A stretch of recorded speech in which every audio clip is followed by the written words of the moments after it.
Hey, do I sound slightly different? Wait a second. No. That can't be KP. That sounds like someone with an illustriously deeper and more amazing voice. What is up? Hello, one and all. Welcome back to Midweek Muster. What's going on? Different headset, KP? Wait, have I got the power of, like, wireless microphones going on here? Or have I just installed a new mic? How's it sound, guys? Sound good? Come on, you gotta have opinions on it. Oh, I tell you what, this headset is quite nice, though. I need to get a new one, but I didn't mind dusting this one off. This is like from years and years ago. But yes, we've actually installed a new microphone. So I done some tests last night. I think it sounds good, right? Do we sound Gucci, Dolce & Gabbana? Let me know. I got like no comments at all in chat. You guys literally hyped up. The moment we came on camera, you stopped talking altogether. It should sound pretty bloody good. Because it's one of these beasts. That's right. We got sent some goodies from Shure. Big shout out actually to the Shure folks. They sent me the SM7DB, which is the newer version. There's the SM7, which a lot of people will be familiar with, but the DB version basically has a built-in like amplifier to make the sound a bit better. A little bit echoey. I wasn't sure if that was maybe going to be a problem. Possibly we need to get some of that. Echo shouldn't be too much of a problem typically because usually like with dynamic mics they do a good job of filtering that out. But I could probably like get some more pieces. Yeah, this is like how am I going to show it to you actually? Like this is an annoyance because I have like a low profile arm which makes it very hard to swing up. But I guess I could like, dude, do I show you my dirty ass desk? Probably gonna end up showing you my dirty ass desk. But yes, this is the beauty right here. You ready? So this is the Shure SM7B. It's a pretty cool one actually. Oh nice, my harmonica. But this is like the one that you'll see in every podcast everywhere since ever. This is a banger of a microphone. So top tier. Really big shout out to the Shure guys for sending that across to me. I also will be doing a cool giveaway for something that might be a bit more appropriate for you guys. Because this is an XLR microphone. It means you need a special kind of port. Most people don't have that type of port. They don't have that type of setup. But I have partnered with them. We're going to be doing a giveaway. I'll be looking to get the details on that sorted a little bit later this week, either tomorrow or on the weekend. And I'll be doing it across my socials. So you want to be following me on Twitter and everywhere else. So you're going to really cool one there. And speaking of cool things, look at that cool guy. Voldemar, what is up, my friend? Thank you very much for the raid. Appreciate it, buddy. Hopefully you had a good stream. I noticed he's playing some King of the Hill. He was a sweaty boy with the roost, so realistically he should have won. But we were just talking about the new microphone. These mics are made to be used really close. Yeah, so I am about that far away from it. So realistically I could get closer. I was a little bit worried it might peak too much, so I don't know if that's a bit better. But I want to kind of be conscious a little because I move like this, and if you get too close, I don't think we want it to peak like crazy, right? So you have to be a little bit careful. What I can do is I reckon I can bring it up a bit because I use so what I'm partnering this with is I have an Elgato LP arm. What those are, oh man, I'm struggling actually. It's not locking in on the, goodness gracious. The only annoying thing with these is like the LP arms, because they are low profile, it's more like you want to set them up in a position and then never have to move them. If you do, you're going to have problems. So, also got a low profile arm. Yeah, they're pretty cool. The only annoying thing is like, because of where my monitor sits, when I have to readjust it, it's not nice. But I think that might be a little bit better. I always just try to be conscious. Like the thing that I did quite nice, like about having the head mic is you never have to worry about it getting in your way when you're like looking at the PC screen. But it has other trade-offs. Like once you get used to this, it's pretty nice. So, way too much ambient. Wait, can you hear some in the background?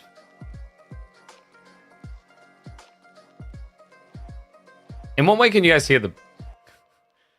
Because I'm getting a little bit of feedback here that like you can actually hear the background. In what way do you mean you can hear the background? You mean the echo? I mean, I can get some. I'll look to get some sound pads sent over. Basically, you insulate the wall slightly, and that'll deal with the reverberation. The interesting part is if I put the green screen up behind me, that would actually fix it. Obviously, like with the angles we're working with the PC in frame, it doesn't work right now. So we'll stick with. Yo, what's up, Archer? Thank you much for the sub, mate. Appreciate you. You're good? Nice.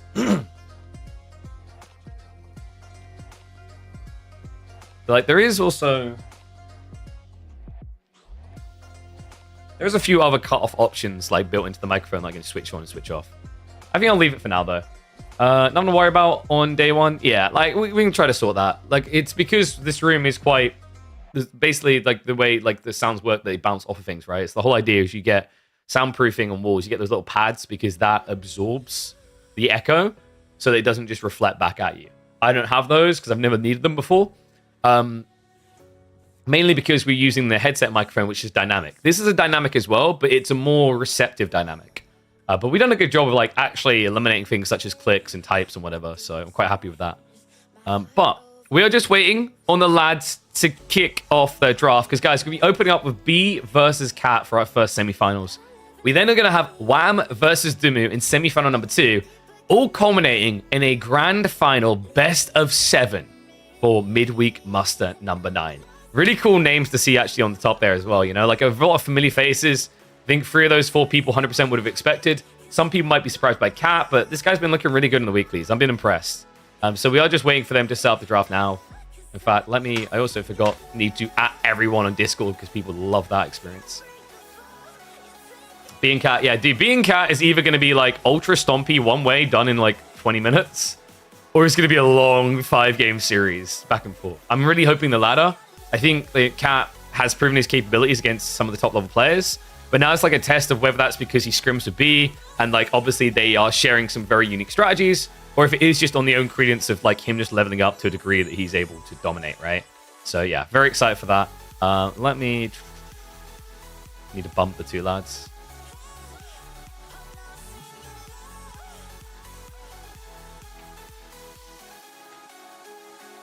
Check the lads are ready to start. Hope sets go all the way to the last match. Oh my god, why do you want me to have to be online for 17 games? So wait. So if we do the maths on that, 17 games. And let's say like average length is what? 20? So that would mean we'd be live for 5.5 hours, but the reality is it's more like your game average length, if you went all the way, it's going to be 17 times 30 because you have the downtime, drafting, everything else as well. So that puts you up at 510. That basically puts you about 8.5 hours, right? So yeah, like we could have a pretty long day. Oh, do you guys hear, by the way? The Nintendo Switch 2 just got announced. I haven't had a chance to glaze over the details. They've literally just unveiled it. It basically looks like the Switch 1. With more of a... I'm trying to think how I describe it. Okay, I can show it to you and you'll get where I'm going with this. It's like... Oh god, please, Exerto, stop. The best way I can describe it is how... You know, we had blocky, and then it was like, if you make it curvy, it's more gamery, right? It's more futuristic. I don't know if I'd say futuristic. It's more gamery. It's of the time or whatever, right? So, if you have a look here... Also, why is my Spotify thing stopped working? Let's go, Cora. Look at this. It's basically just we've made it more curvy. I mean, if the design isn't broken, don't fix it, right? I think they've created better connection ports by the look of it as well, judging by what's going on the side there. Mentioned some AI and some capacity. That's because everyone's using AI. They're basically using it to render frames. Like you guys have seen the whole NVIDIA keynote thing where they basically memed out on us saying that like a 4070 I think would be 5070 would be as good as a 4090, which is actually a lie, only in frame gen, right? But like obviously AMD is going to have new frame gen tech coming. Basically frame gen is the new direction everyone's moving in to get better performance. Frame gen makes more sense for consoles than PCs because PCs shouldn't be harbored by the same limitations. They do end up being harbored by that same limitation because of the way that basically economics work, right? And also no one's really being forced to innovate on a hardware spec level.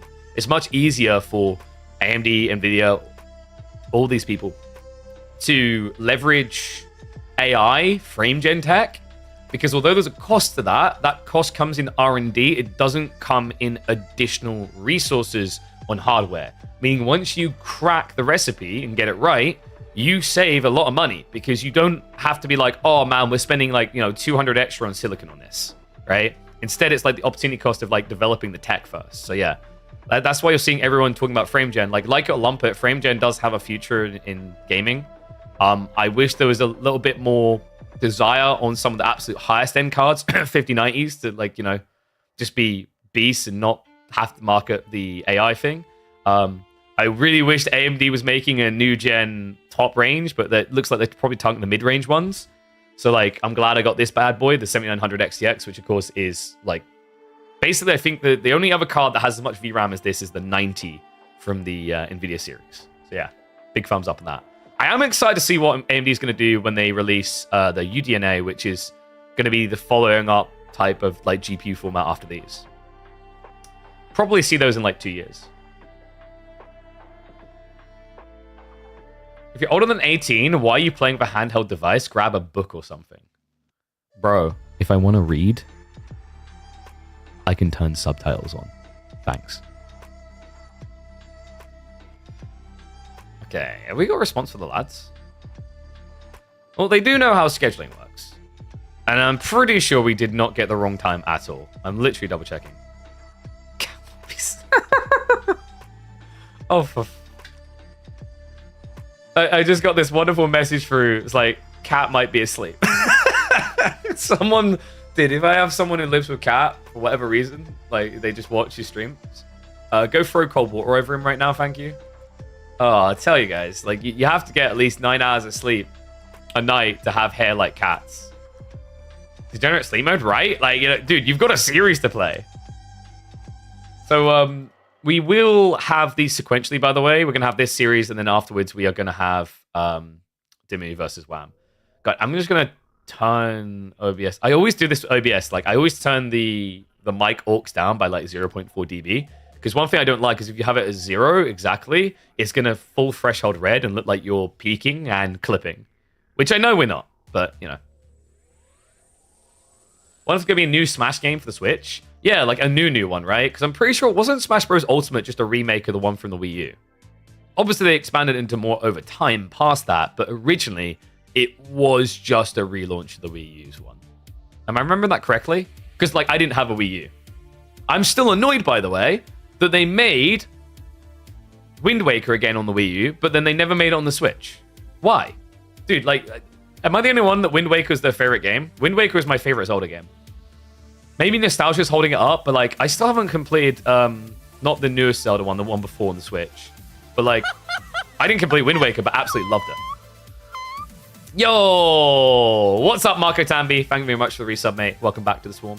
Ocarina of Time is Go. I mean, sure, it's like a classic, right? But like if I had to choose one to go back and play, it's like when people go, "Oh yeah, Mario 64 is the best Mario ever." It's like, okay, granted, I can see where you're coming from on a technical standpoint, on a developmental standpoint, on a story standpoint, but I'm still going to choose Super Mario Sunshine over every day of the week. And I know that Super Mario Sunshine was a flawed game, but you know what? It may have been flawed, but it was fun as all hell. Not really a remake, it was definitely on the side of a new game rather than an Overwatch 2 vibe. Got you. Well, not when it first came out though, right, Parallax? I think when it first came out, it was pretty much what the Wii U had. But then obviously they very rapidly developed, added new heroes, etc. into it, was my understanding.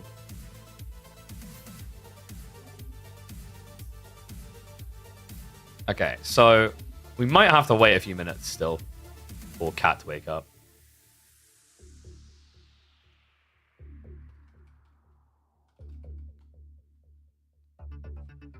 Because I think Cat has some technical issues, so we're resolving that now, folks. Definitely not the way we wanted to begin the day. A little bit unfortunate. Hopefully we'll be able to sort that out. Would be a bit of an awkward way for a semi-finals to have to play out. What is up, Wembley Hawk? Thank you very much for the resub, mate. Welcome back to the Swarm. Look at that. Resubscribe for 6 months. Dude. 6 months in a row. What's the biggest streak we've got going? I'm trying to think, like... Is it close to 2 years? Is like the biggest streak without missing a month, maybe? Oh man, I think the only thing I don't like now about having a microphone in front of me is when I tilt my head, I don't know if you guys can tell the difference in the audio as I'm looking at chat, right? That's something to get used to again because like, obviously that's the one peak with having the headset ones you can just turn. This is definitely higher quality though. Like I think you guys would agree, right? The audio, the crispness of this microphone, of the SM7DB, much higher than the BPHS one.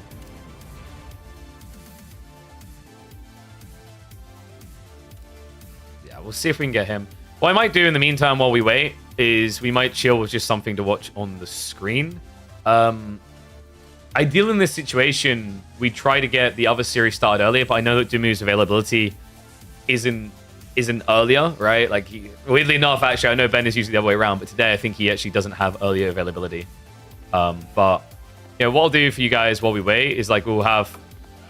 I guess we can just put this up on the screen. Like, there is a game being played between WAM and Vortex. Obviously, it's not part of this tournament, but instead of just looking at my talking head, we can have a nice little mixture here, right?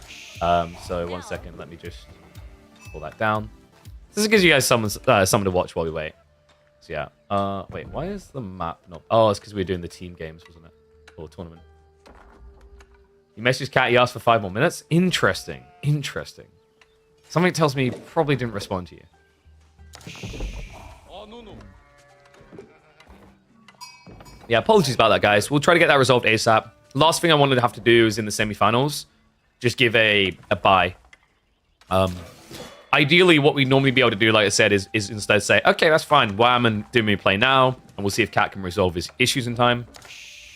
But I do know that when it comes to the other two players, like we literally, I'm pretty sure Dumu, it has to be earliest start is probably going to be about 5 p.m. CET for him. So I'll keep an eye on the chat. I'll let you guys know. The moment we actually have Cat, we'll be able to drop out of this and just get into that. But for now, let's have some fun, because while we're waiting for the semifinals of Midweek Muster to kick off, we've got one banger on the ladder here. WAM versus Vortex. Malians versus Ottomans. Man, this used to be a really good matchup for Ottomans. Really horrible map, though. Am I just going to be the guy who every day has to throw shade at Hill and Dale?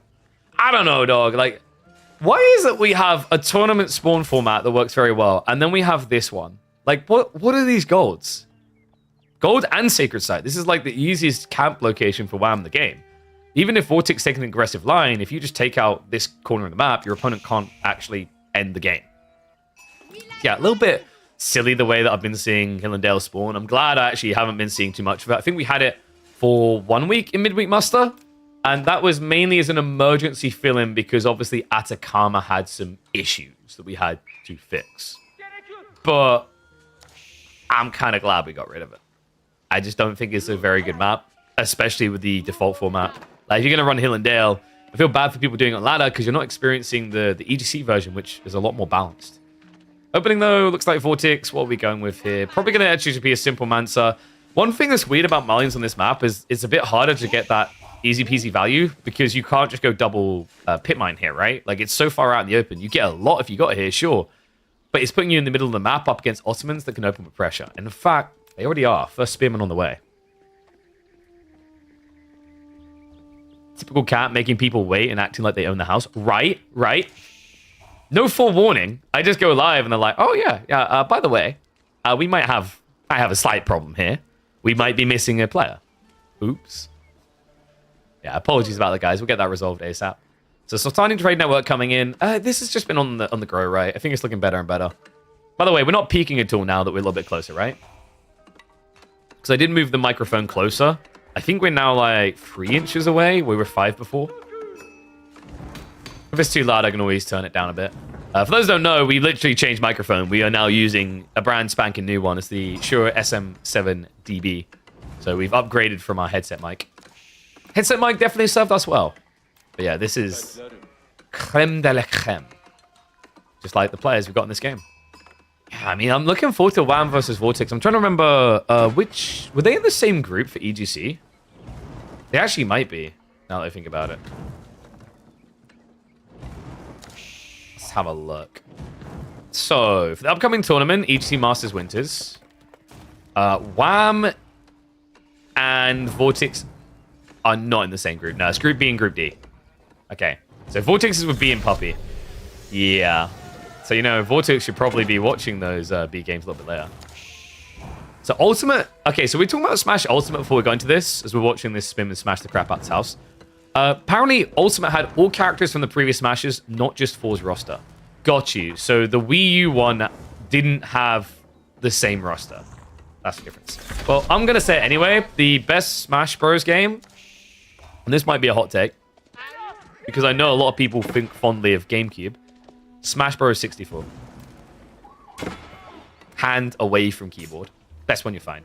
Archer's coming out from Vortex. Wham has already got the Sapahi on the way. This is the thing, though. I really wish people would actively trade with these type of builds. It just feels so valuable to do, right? Like on a map like this, you're not going to get contested. Not only are you already pressuring into your opponent's base, and even if you do get contested, you can just fall back afterwards. We do have Pro Scouts on the way. Pro Scouts still feels a little bit weird to me on Hill and Dale. You can't get 4 stacks, right? Maximum you can get is 3, and to be honest, with the spawns on this, likely you're just only going to be getting 2. So we'll see. If Wham does notice that Vortex has gone Pro Scouts, it's probably worth just walking out here for a short wall, because at some point in Hill and Dale, you need to wall these flanks anyway. Seems like we haven't seen Prairie in a long time. Prairie's kind of in a weird place, though, right? I like the idea of, like, the wood rationing, but I think maybe it's to an extreme that players don't like it for that reason, right? Like, you know, you have French already coming back in the meta. You look at a map like Prairie, it's just basically begging for French already.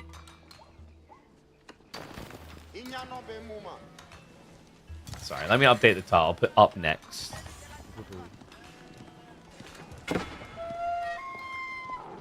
Alright, ones of you think Vortex is going to win this, 2 of you think that Wham's going to take it. Because we're seeing a decent amount of archers getting added in here. There's the potential for Vortex to try and play the age, but Wham has no interest. We can already see it's fast castle. Yeah, and this is like the bypass to Pro Scouts, right? What's up, B?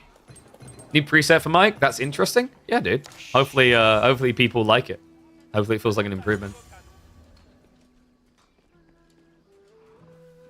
And yes, the semifinals will be a best of 5. Reminder, like, this is just a pub game between Vortex and Wham.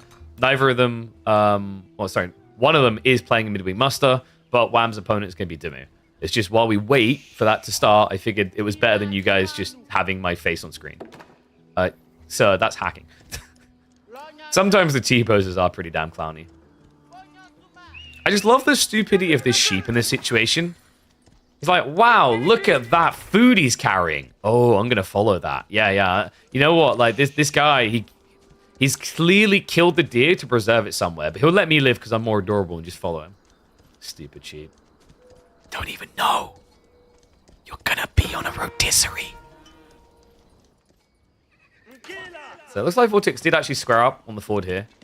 I mean, Wham does have one Sapahi. This is pretty problematic because Sapahi are just bloody painful to deal with. Great read there, though. Vortex having that so far. Wham had to pull away due to the fact he activated Fortitude. The problem right now, though, is like Vortex can't really do any damage. This Archer investment is kind of proved worthless. He'll try for the dive now, but with the outpost being so close, yeah, Wham should never really lose a unit here. Makes my voice more alive. There you go. Thanks, B. So people like it. But I don't sound like a radio host anymore. I don't know, like, sounding like a radio host versus sounding more alive. Would that make me sound more AI or less AI is what I'm now wondering. You know what I mean?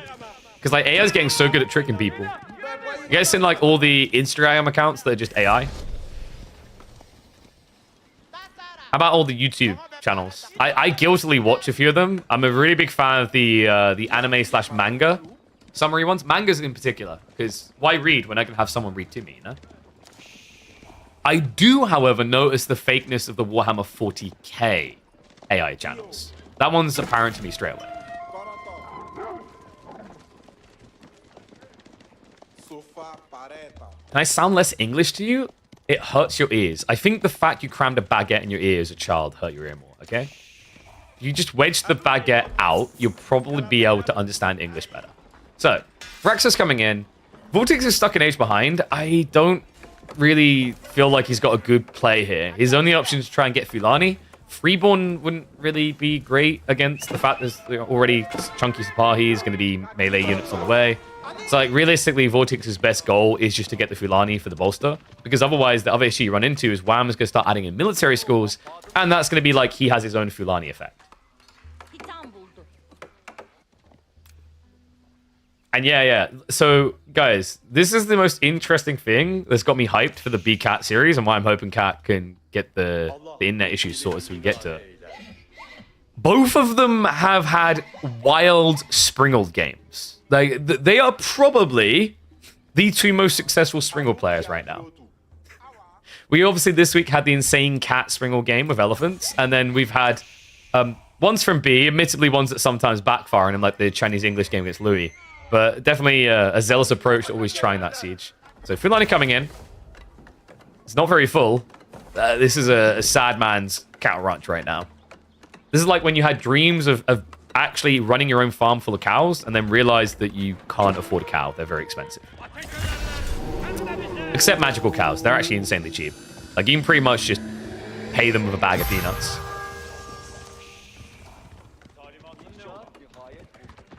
Dumi not playing? Dumi will be playing a little bit later. We are literally just waiting to get to our first series, and then Dumi Wham will be after that series. So, decent relic call already for Wham. 2 getting home this freely. In the meantime, Vortex will be able to at least contest this one. He needs to camp on the center. This one is pretty much just granted. So Wham will end up with the majority of the relics here. Fulani is not going to be full, and as a result of that, Vortex won't be able to just blob a lot of Sofa at the start of the age. This favors Wham. Lets him prep the counter, right? He's already done Sofa to begin with. Vortex shouldn't really be leaning too hard Sofa here. He needs a decent amount of archers. So as we can see, Wham already has Janissaries on the way.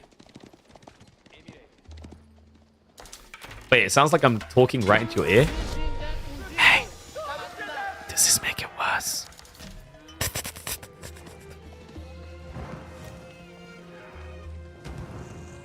Ambitious Pitmine as well. He got scouted straight away doing this. But this is why I just don't find Malian picks very good on Hill and Dale. Is like, you have to come out into the middle of the map. Maybe you RNG like this and you just get away with blind murder, but you're still flipping a coin to begin with before you're even in the game. To the extreme, right? Like, Malians can have to flip that coin no matter where they are. Even on Dry Arabia, if you get all forward spawning golds, you're in trouble. But Hill and Dale just exacerbates that issue because the gold can't ever be that close to you.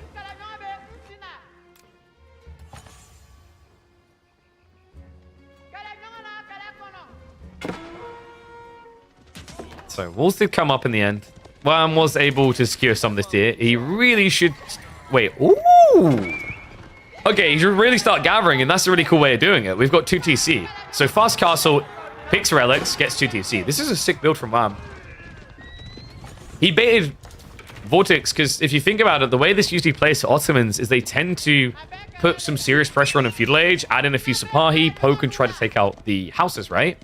Well, Vortex's appropriate reaction was, oh man, he's going to open with like 5 to 6 spears, maybe try an outpost, he's going to send in a follow-up of cavalry. I need to counter that. So he played H2, and Wham bypassed him. He tricked him. So now he's able to get the majority of the relics off the map. It then allows him to go 2 TC and catch up on this Fulani effect, because Vortex is now, with this weird splodgeoning of Sofa and Archer and Donzos and an incomplete Fulani, he isn't at a stage where he can out-Zerg you. So 2 TC can easily pay off here for Wham. Very creative. And the 4th relic's on the floor because, you know, temples are very expensive. And we want the local folk to be able to, it's shock and awe, be able to admire the beauty of the relics.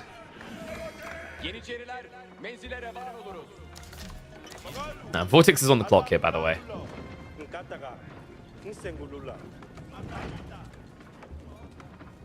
His entry point doesn't look great. The tree line gives a natural layer of protection to Wham.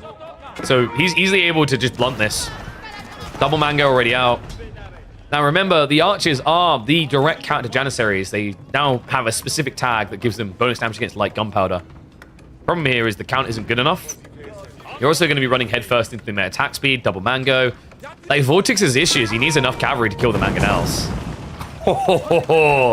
A basey womp right there. The Janissaries able to mop up that front line, so all of a sudden you don't have a kill point for the Mangos. There's away the archers, and now Janissaries can just clear up the Donzos. This is looking pretty bleak. Vortex just doesn't really have anything. And because he was so slow setting up that second pit mine, there's no pressure on Wham that, oh my god, Vortex is getting too much out of the map. I'm hoping that Vortex isn't considering just rushing Imperial Age. This looks more like he's just not sure what to build, which is understandable in this position.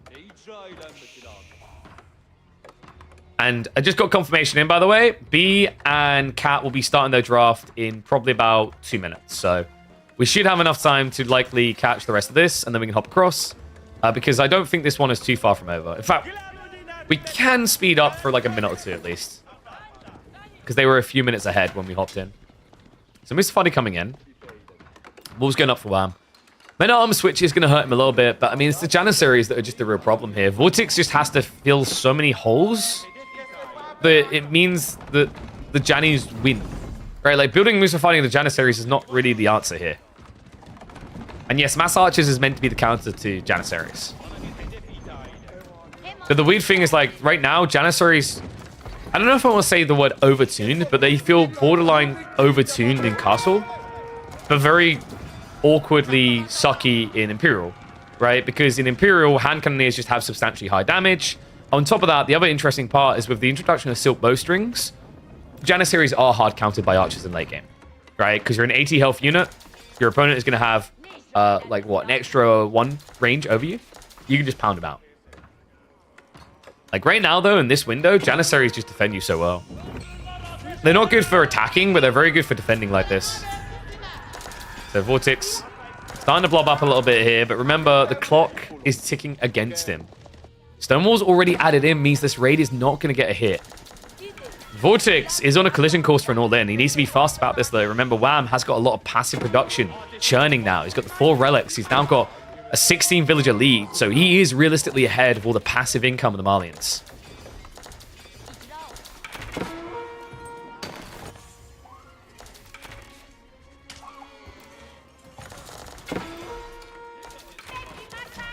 I think Wham's just going to wait for Imperial.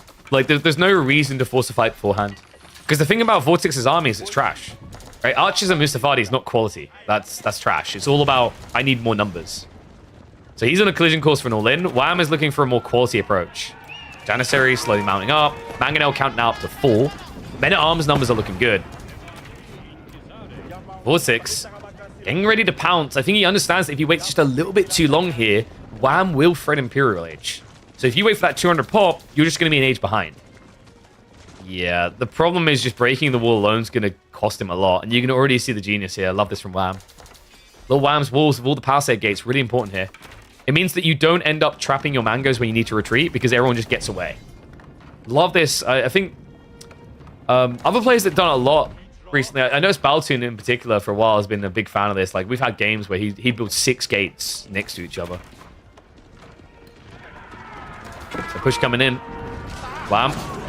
That is not how we want to use Mango, sir. He needs a hit right here, right now. Reload's coming through, the breakthrough on the wall. He's attacking the sofa with the mangoes. He's not even going off the archers either. What is this defense strategy? We have the attack speed as well, not the melee defense. I think Wham's going to get broke in here.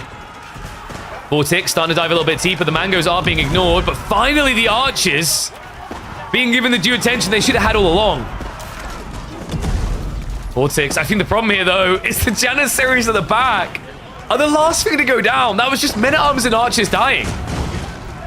The genius reveals itself, right? Wham, those mangoes may have been practically worthless, but what really mattered is that the Janissaries weren't being targeted by the archers in return. So, sure, you know, mangoes weren't nullifying the unit they're designed to counter here, but the archers weren't nullifying the thing they were meant to counter. Oi, yoi, yoi. And now, all of a sudden, the chances of this being a win from Vortex went from what? Maybe 10% down to 2? This looks bad. Wham stockpiling. He understands that after that type of push, there's going to be a burnout on Vortex's economy while he rebolsters. That gives an opportunity here. Wham, he can either go to 200 or he can go to Imperial Age. He's already stonewalled up. One exception is the front. If he stonewalls the front, he can easily just bypass into Imperial Age, but maybe the worry he's having here is obviously if you go imp at this stage, you've only got 1,000 gold left accessible to you. That's the trade-off of what Wham is doing here, is like realistically just camping high ground as Ossos means you're eventually going to run out of this core resource. And when you want to scale Janissaries in particular, that gold's very important.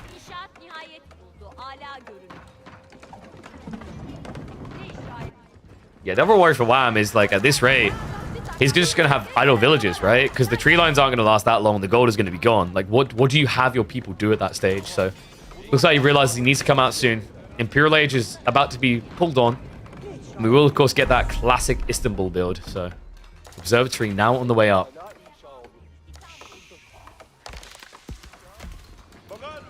All right, I'm keeping an eye on AOE2 draft. And I think B and Cat are about to start their draft in a few seconds. So we'll hop over. We should be well timed for this because I just don't think this game has got much length left in it. I mean, realistically, it shouldn't. Vortex is mirroring the tech up, by the way. I've been quite impressed by Vortex's ladder players recently. We caught a few games between him and Beastie yesterday, and he had a respectable resilience to always keep going into that late game where most players would have to just forfeit over, right? Like, somehow just clawing his way back in.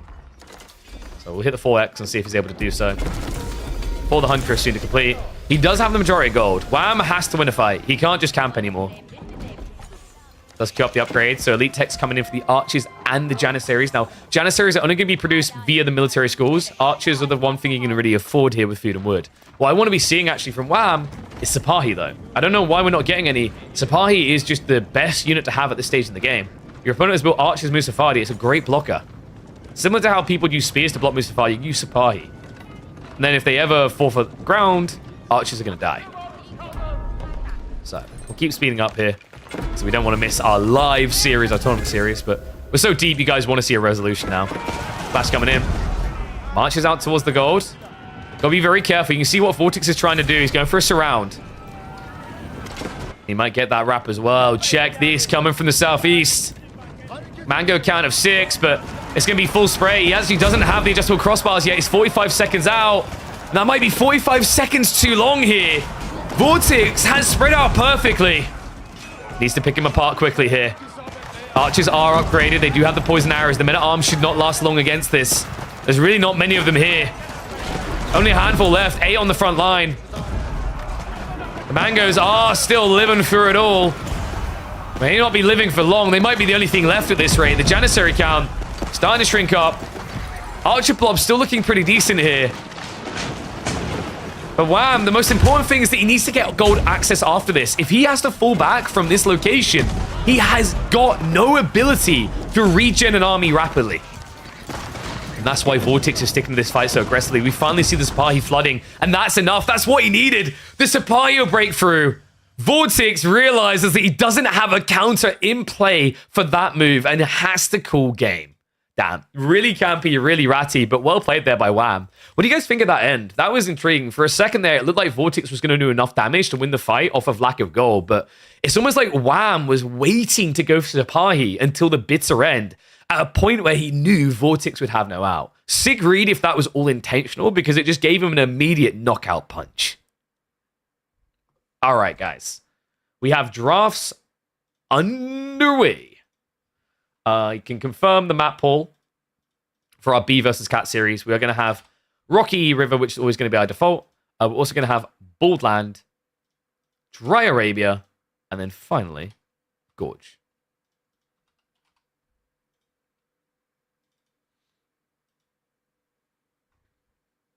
So excited for Hillendale to be removed from the map pool.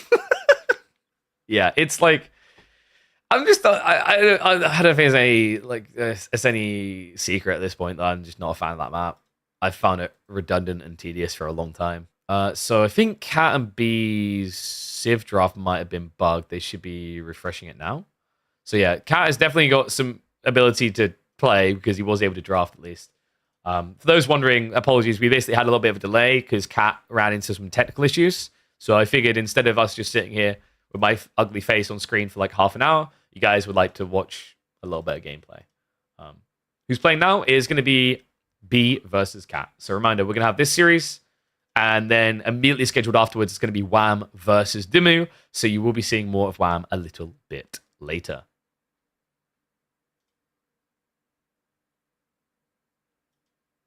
Oh, okay. I just realized. Yeah.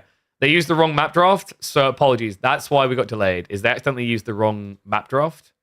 So we should be getting the correct one in a second from... Yeah, they used KPMM8. All right. So apologies, guys. We'll be a minute or two more, but like we should be able to get underway shortly. You need more Black Forest? I don't think anyone in the AoE4 community has ever seriously made that statement. Like, ever. You may be the first. Congratulations on that. I'm pretty sure Black Forest was the first time someone really realized that like Sacred Site capping for Delhi is kind of OP. That was back when they were trash tier Civ, but like I remember a specific game. I can't remember the players, but the player used his inventory to wall off the passes and capture the Sacred Sites, and then spammed elephants. Still can't destroy trees with mangoes? No. You said I'm serious? Look, I was giving you an opportunity to be the cool guy there. Be the hipster, man. All right, so map draft is about to be underway. I guess I'm going to put it up on screen for you guys because, like I said, it's going to be slightly different. Maybe. We'll see. Flashbang. Oh, wait, it's not flashbang because we haven't got the thingy. Flashbang. There we go. Whew. Need to copy the AoE 2 Black Forest? I don't think it works. AoE 2 is fundamentally a different game to 4, and I think we need to stop acting like it's exactly the same thing. It's not. And it's also the same when people try to make comparisons to the way StarCraft runs certain things. Completely not relevant, right? Like, I always find it funny when I make a comparison to Dota 2 and people are like, it's not like Dota 2, and then they'll make a comparison like StarCraft or something far off, right? I'm like, well, it's its own ecosystem. Either way you look at it. So, ban-wise, no bridges. Yeah, we've been really surprised by this. I was talking with Chum a bit about it. I don't think bridges has been picked once this week.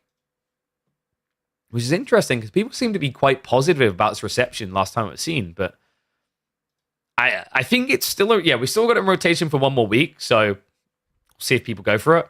But if not, it'll just be out. I think it was an oversight. We should have got rid of it this week. It's just we didn't realize it was so unpopular. Has 16 bans this week and only one pick. That's wild. Well, now it has 17 bans. Okay, so with that in mind, Paul's going to be Rocky River, Lakeside. That's what. Yeah, as I was typing like things in, I was like, where is this map? So we've got Lakeside, Borderland, Dry Arabia, and then finally King of the Hill. Fantastic. I'll put the music on for you guys as well. Dude, what? My stream deck keeps having a heart attack when I try to, like, unpause music. I don't know why. And all this talk about Zelda seems appropriate for the amount of Zelda music I actually play on these streams. Okay, so. Juji Roos. Wow, what a surprise. With King of the Hill in the rotation, Roos is a given. And Juji's kind of busted everywhere. Steamo of Stormtrooper headphones calling viewers in chat hipster. Bro. Do you know how hipster these are? I had these headphones. I actually did. Over 10 years ago. They look pretty good for 10 plus year old headphones, don't they? Not bad. Not bad if I do say so myself. Yeah, I got these when I was in university. Freaking loved them as well. They were great for console gaming because like Astro used to do these preamps that were fantastic for like, you know, the crappy audio systems you had on a TV or whatever. Kind of amp them up a bit better. But obviously I don't need that for like a PC config because the audio is good enough, right? It does, like the bass is very different on this compared to the last headset I had actually. Still kind of getting used to it. All right, so Byzantine opening. I already like B start better. It's only one pick in, but like if I had China or Byzantine as a choice right now in the current meta, I'd choose China every day of the week. They pro scouts pretty much anywhere. They have great flexi into the map pool, great penetration on optional locations to pick them. Rocky River can work. Borderland is phenomenal for them. Dry Arabia always cut and paster, and even King of the Hill, right? So like, you know, if you think about the maps we have here, Byzantine's maybe more viable for like 2, possibly 3 of those. Malian follow-up pick is kind of intriguing. Don't like the Delhi was given over. Cat still has the HRE. I guess he doesn't want HRE. He just wants B to ban it now so that he has a bit more flex here. Because now the logic is like your opponent has picked Delhi. I don't know if I really follow that logic though, because we've already seen that HRE can beat Delhi just by playing an orderly pro scouts build. Right? So like this Holy Roman Empire pick, very important for B to ban out. The only other thing he might be more threatened by is, say, like English with the map pool we talked about. I'm expecting it though. Yeah, there you go. HRE and then Jean response. So Kaz kind of cooked his draft in the beginning, right? Like this was baked in the oven and then we just burnt it. I don't know what the thought process was behind Biz Malian prior over Delhi HRE. You could argue that China can deal with like either of those civs quite well. So maybe that was his concern, is he didn't really want the Delhi for that reason. And we did mention that Chinese has flexi. So I think like where this really went wrong for Cat is the Chinese pick, I think, panicked him. because China has been doing okay against Byzantines now with the Pro Scouts meta. China's fine against Malians, absolutely. China is absolutely ecstatic up against Delhi right now. And China doesn't really care extensively about HRE, right? Because they can Pro Scouts quicker. So, yeah, this first pick kind of was OP. And now Cat, of course, going for his Ottomans. This goes with, that's going to be his Lakeside picker. B, probably thinking about English for Lakeside there. Ibis could also work, so he has some flexi. We're likely going to be seeing Delhi on either Rocky River or Borderland can work for them. I think you're probably going to see China say for Borderland, then you've got Rocky River or Dry Arabia for Delhi. So Japan would make a lot of sense for me. Yeah, there we go. The only issue is, like, obviously Ottos are actually pretty good against Japanese. I haven't really seen much of that matchup on Lakeside to the point that I'm willing to make a, like, definitive decision. But I do think that, like, Otto in general does really well against Japanese if they attack. Because remember, the melee armor is ridiculous. Like, the Ottomans, if you go for a Sapai all in age 2, you screw Japanese hard. So yeah, what you'll probably see is B, if he does use Japanese, it'll be somewhere past the Lakeside pick. Because that's when we expect the Ottoman pick to have been utilized. Mongols coming in, pretty sizable choice here, because now you have a backup. If you don't get the Japanese Otto matchup for Lakeside, you can try to guess where the Japanese is going to come out and then mirror Mongols, because Mongols do fairly well historically against the Japanese. Don't think that holds true anymore with the Coca Township build. French should be the final pick for Cat. Yeah, and then in response, probably just going Order the Dragon, right? There's nothing else left. Woohoo! Order the Dragon got picked, baby! Yeehaw! OTD won't come out, I don't think. Like, the thing that I think you'd want to Order the Dragon against is possibly Zhuji. But Zhuji's already blocked. Maybe Roos as well, but once again, both those picks are already blocked. So, full map pool, full Civ pool complete. Switch over. Opening map on Rocky River. I think B, like, I'm just going to begin by saying I think B won the draft. China, Delhi looks much better as an opening here. And then the IBID English follow-up is pretty decent. I don't rate the ABBA as highly anymore. With the changes with Pro Scouts being so viable, they kind of discounted them. Now, admittedly, English IBIDs are not Pro Scout civs, so you could take that with a grain of salt. But, you know, the Otto pick is still, like, a big question. I think Cat has to get his usage right. If he chooses it in the wrong map, wrong location, I think it's going to unspiral his entire draft. So, yeah, like, I'd say B's draft has better penetration. And what I mean by that is, like, if he fumbles a pick in his draft, it's still recoverable one deeper. For Cat, I think if he fumbles a pick in his draft and gets the wrong matchup, it's already a bit doomed. Is there a redraft after game 4? No redraft. That's why we have 6 civs picked. And then in the BO7, we'll do the same 6 civs, but after game 4 in the grand finals, there will be a redraft. If we go long enough. Remember last week, B used Kiljadi as a human toilet. 4-0 victory meant that there was no chance for a redraft. And reminder, we will be having Wham versus Dumu after this series. And you know what? That delay might, like, we had getting started, might actually line up nicely, because honestly, like, looking at the way this is drafted, I don't want to say 3-0, but I think 3-1 seems very feasible for B here. I was going to pick for Rocky River. Only Biz feels good. Yeah, and I think that's why he picked Biz. So, like, you could do rapid mind games here. If you're going to pick Biz, most likely your opponent is thinking Delhi? On Rocky River sounds pretty logical. So, with that in mind, knowing your opponent's going to do that, instead of picking Biz, you could actually pick Ottomans. Now, that means you're probably very predictable with Lakeside. I think at that point it has to be French, and that cripples you other places in the draft. But if that's the read, and it's that would be a sick, that would be a vile read. Because, like, Delhi can get their asses handed to them by Ottomans if you play all in feudal. So, Civ pickers. What are they doing? Guys, you're never going to guess the opening picks. You're not. You're like... I mean, statistically you might, but you probably won't guess the opening picks. It's weird. It's really weird. So, I think both of them tried to treat game 1 as a throwaway to ruin the other's draft.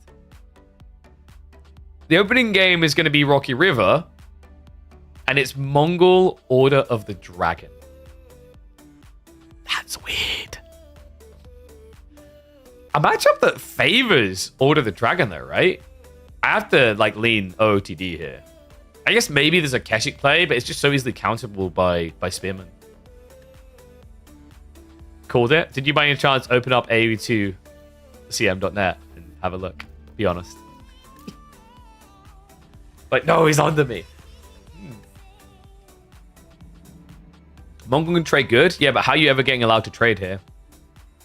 I could just build Horseman and block you, right? I think you just build Horseman if you see trade.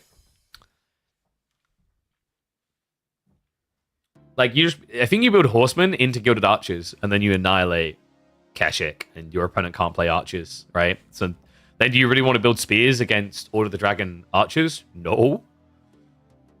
He'll probably have some Spears. He might try to Outpost Rush opening, but I don't think you can Outpost Rush the OOTD that well.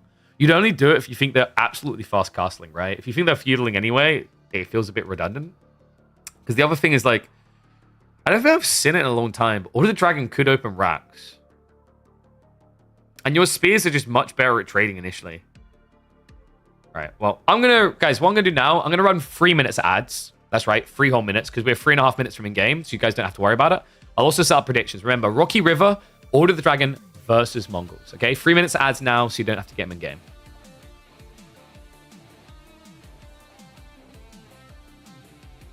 What a funny draft.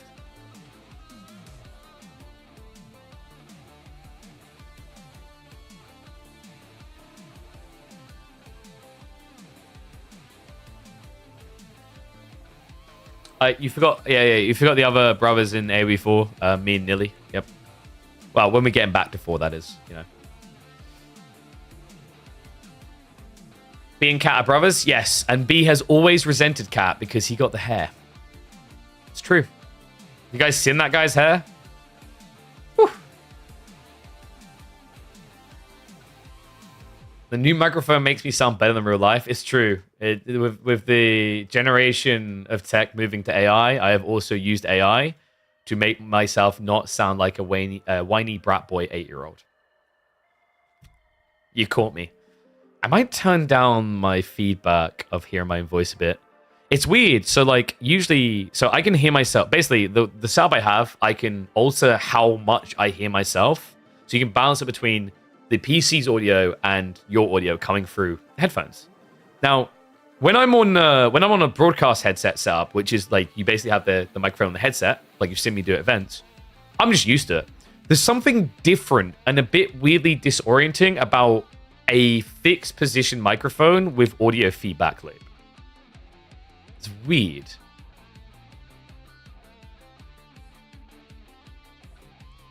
Sounds like I turned up the whiny brat boy. Oi, be careful. You haven't got a sub emote. You're not protected against bans. Why didn't you see this? I don't know, Leboya. Why would you not see ads on a Twitch? Oh, you done the thing. You subscribed. That's smart. Why change mic? Why not? Sure, I was talking to Sure about it, and they were like, do you want to try the new one? And I was like, yeah. Headset was nicer. I don't know. Was it nicer? Sounded more consistent. Well, that's because you get depth in the voice. That's the difference, right? Should have got a pink headset. I couldn't do that to the world, you know, because like when they see me in a headset, it's going to make everyone else feel inferior, you know? Hey, sup, Silverstrad. Thank you very much, mate. Welcome to Swarm. Look at that, guys. Get those Prime subs in.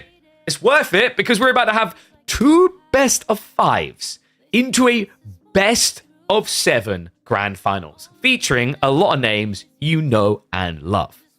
Why aren't you subscribed? Do you hate yourself that much that you want to run an ad and discover food that you don't want or genitalia that are going to go missing if you don't use a specific brand of razor?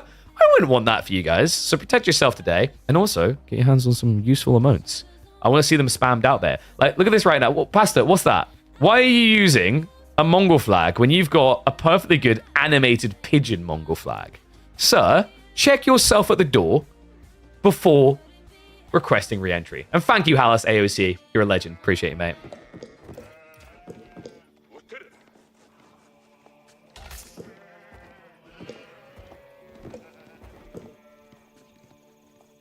This may be the weirdest way that a semi-finals has ever started in the Midweek Muster.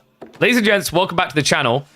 For game number 1 between B and Cat, it's a 3D clan showdown, and they've both picked their last Civ choice in their draft. That's right. They're basically scraping the bottom of the barrel here. Mongols for Cat, and B with Order of the Dragon. Not in what I was expecting on a Rocky River opening. We had things like Chinese, Delhi, Byzantines, but no. Both of them, and it's no surprise, were thinking, how do I get a trickery in over my opponent? For 2 players that scrim together regularly, I guess we should have seen this coming. Let me know what you guys are thinking of the audio, by the way. We did switch microphones. We're trying out the new Shure SM7DB. I heard a lot of complimentary elements about it so far. People seem to like the sound of the voice in the chat. Definitely let me know what you guys are thinking. I don't like it. I think it's pretty cool. So Rack's opening, we were kind of fear crafting whether this is worth doing because there's 2 issues. One is that Order of the Dragon could open racks themselves. The other potential issue you run into is Order of the Dragon just bypass into Feudal Age and start building into archers and horsemen. Now, it could be that this is all intentional by Cat, because if he forces archers, then he can react Keshik straight away. But I feel like OOTD have too easy of a time just going archer spear in that case, right? I don't know, it's tricky, man. I think there is a window here for Cat, because the thing you have to keep in mind is in the early game, Mongols, they aggressively are able to transition off the back of the stone gen, giving double production. Order of the Dragon are able to slowly transition. Like, really, really slowly. You know, like someone who's like, we're going to transition away from using oil to heat our houses, and then 100 years later, they're still doing it. That's Order of the Dragon. Like, they're not known for their ability to 1-1-1 rapidly in game. So, very important for them that they get the opening unit comp right and are countering something immediately. Arkin coming in for B. Wait, I just realized that is... Hey, B. Can I have the seed for this map? That might be the best Arkin Rocky River spawn we've had. Berries, gold, and the full tree line and range. The only downside, of course, is that he didn't pick HRE. Yeah, that's kind of wild. Sheep count as well. Going to be 15 here. Meanwhile, only 14 on the other side of the Mongols, which is also very surprising. Typically, Mongols do get more off the map. Now, he will be able to follow up with more because I just checked the fog of war here. All this hasn't been gained yet, and B is now marching behind the Cat's Khan. Outpost coming up. Mill, he switches location. I like that. That's a cool reaction by B. I think he wants pro scouts, right? It's kind of obvious he wants pro scouts, because otherwise, why would you bother completing the mill? So, realizing this is coming in, he shifts it across to the east side, where the outpost shouldn't be able to reach it even with arrow slits, but also the spearmen can't reach it because it's under the TC. Great little detail there. Okay, so Cat has got what he wants at the start, because we basically have one of the best Arkin placements, but we almost have one of the best outpost placements. This could have been a little bit better for Cat if he actually ran in and built the outpost here. That would have been the most disgusting outpost you would have seen in AoE 4. Because that would have blocked the berries, the gold, and most of the wood. Unfortunately, if you do that, you know your opponent's going to pull the villages. And the torch damage is quite high. So yeah, plays it a little bit safer. E-repair's coming in, so of course we aren't just going to see that burn down straight away. Scout is loving life right now. 18 sheep in the end, turning to 15. Credit to B for actually recovering and finding 2 here. Question now is the kitty cat strat going to pay off? Because of course he still hasn't aged up yet. B does have the archer range coming, so we're already following the natural expectations of these openings. The question mark is going to be whether B goes infantry or if he goes horsemen plus gilded archers. And Cat is going trade. Okay, so this is very dangerous. The first silver tree we've seen in a long, long time. So the problem with this play is if B goes horseman, you're dead. Right? Like, horsemen hit for 15 base, and they are faster than, like, a Keshik, right? So, little interesting detail about the Gilded Horsemen. They hit as hard as Keshiks, but they move quicker. You see the problem here? They're going to be able to just kite you and chase after the traders. So, this is very dangerous, especially considering that B is now scouting to this side of the map. He's going to see Silvertree at the beginning. That's going to let him know that he's up against Keshix as a follow-up. It's the only one that would make sense. So at that stage, B has two choices. He either goes Archer, Spearman, and sends it all in, or we already have a Stables on the way because he already knows what to expect here. And this has a knock-on effect, right? It's like B can actually go back for Pro Scouts on a delay. He's not going to rush it, though. With the fact that there is trade happening, he's going to need to react to that play. Oof, missed opportunity there from Cat as well. I think he had, what, 7 villagers in range, so he might have been able to actually get the kill on the Scout. Instead, somehow B just runs by. Like, oh, no, never dying to that. Spear diving in, B. Oh, no! Okay, Cat might not have been looking to garrison the TC, but he made it worthwhile elsewhere. Can't believe that actually worked. Gilded Villagers, infamously difficult to kill with Dark Age Spearmen. The hoisted on his own petard, greedily going for that wood. We do have 2 Gilded Archers, but instead of them being at home to defend, we can already see that B moved straight across the map to attack. Oh, this is sick, actually. You realize what he's doing, right? He's trying to stop the Stables from going up.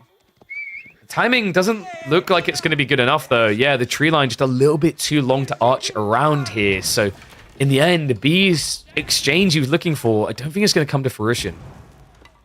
Maybe? If he gets close enough. No, he's going to start attacking. Cat should be able to complete this and walk away. Oh, maybe. Maybe he's able to get the kill still. Because the second villager can't do it now, so he actually denies it. Okay, that was vile. I can't believe that worked out. Cat has to now react by going double stable instead of solo, right? Because he just can't access the stoner tool. So he needs to make up for the gap. And B, where he could get really disgusting here is actually if he rushes into Steel Dagger off of a Blacksmith's. That would actually be a really smart read here, because it would give him the extra pen he needs to just take on Keshix.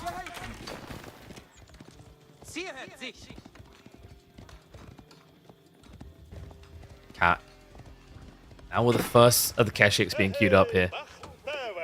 It's slow, though. Yeah. This is the thing, like, the reason why the Uvu is so important here is that double pump just gives you the Dictator offload to take on that Archer. Now with Horseman arriving, it's a different affair, right? Without double production here, Horseman can contest you. You can see here, 15 damage versus 15, and yeah, sure, the Keshik attacks quicker, but Horseman can stand there a lot longer. Speaking of those Horsemen, going to be diving in, so a little bit out of time achieved here. That's going to slow down the additional Keshiks. Even dives in. He's going to get his hands on 2 worker kills here. Okay, this is disgusting. And this is why Yam is so important.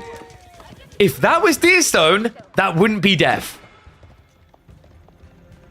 B, just getting great value after that awkward exchange, losing a village on the tree line. Gilded Archers have already ran far, far away. They can't actually find them. The Spearmen are now getting added in by B, so we still don't have any intent for Pro Scouts. He's going to be adding in the farms instead. And this is a direct reaction to the threat of trade. Because trade could happen here, B doesn't want to go Pro Scouts and allow Cat to get more value. That's the difference in this game. Sheep not in range? They are.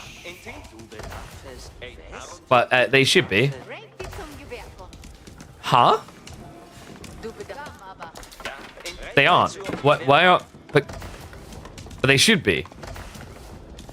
But they are. Okay, that's a little bit weird. That is a graphical bug. Not the first one we've had with Rangers in AoE4, but unfortunate for B. And now we've got to march out onto the boar. Already going to pull that bad boy back here.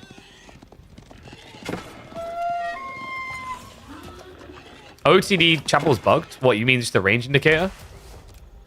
Or do you mean the range is, like, incorrect, Dimmu? That's weird. Dimmu would definitely know. He's been spamming a lot of these Dragon Boys on the ladder. I've been noticing. Ah, because they nerfed the range, didn't change the indicator. Got you. That makes sense, actually. It does look a bit fat on the range. So yeah, he probably got baited by the UI then. Thought everything was good. It's a little bit unfortunate for him. Gilded Archers are stockpiling up, by the way, but we are still missing a Blacksmiths here for B. Don't like that. I think the Blacksmiths is just very important.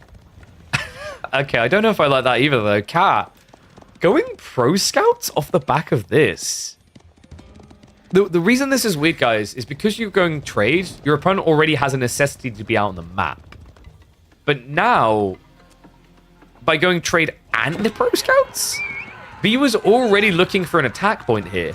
You just made it so much better.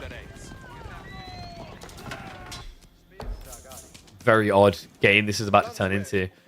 I mean, B definitely has enough food to keep pumping for the time being, right? Sheep count is about to expire, but he does have the boar. Has those farms getting added in. A lot of wood being invested into, so I'm expecting the count to go up quite rapidly here. That is going to slow his timing out on the map. I'm really still surprised that B wasn't the one going pro scouts. But I think that's the genius in Cat's mind of what he's doing here, is he's taking advantage of the fact that B won't do it. Now, it does mean that he's open to this attack point, but so far B isn't realizing it, right? He's too paranoid about the Keshik raids.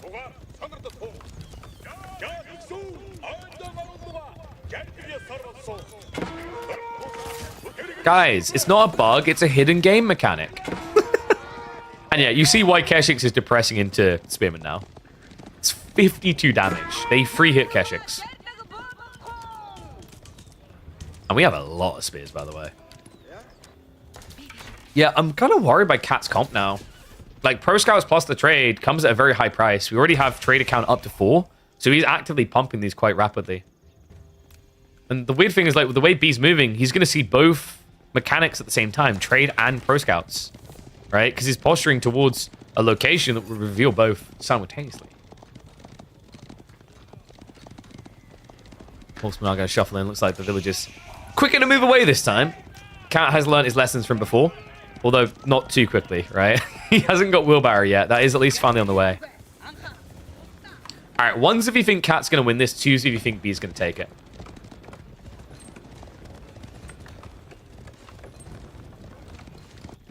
I mean, this is looking really good for B.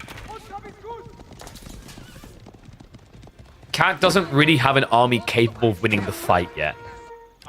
This is cool, though. Dive coming in with the Keshiks. Fortunately for him, B did leave infantry at home, so we'll scare him away. Traders have been found, and even though they don't get bonus against traders, these spearmen still have high enough base damage to get kills. Nice hit there, and he hits on both sides, so Trader killed at each end of the map. Pro Scouts is at least bringing the goodies home, but he now knows about it. You see, B is looking, he sees there's only one deer here. He knows what his opponent has done. And weirdly enough, B is now transitioning Pro Scouts, heavily delayed. Has to peel away from here. We talked about this, right? Like Keshiks versus Horsemen one-on-one, comparative stats. But of course, that means that the Keshiks will heal. But where you have the advantage with horses, the Kekiks are never going to catch you. At this stage, you just need to burn this outpost as well. I think he knows it. B torches out. And it feels so pricey, though. Oh, wait, what? All right, that is insanely expensive, right? Like, just imagine you just saw 4 spearmen die to a tower and then walk away, right? That is worrisome. This is not a civ that recovers from loss as well. We've seen Order of the Dragon is really a civ that needs to feel like it's leading on population to win fights. And that lead is shrinking quite quickly.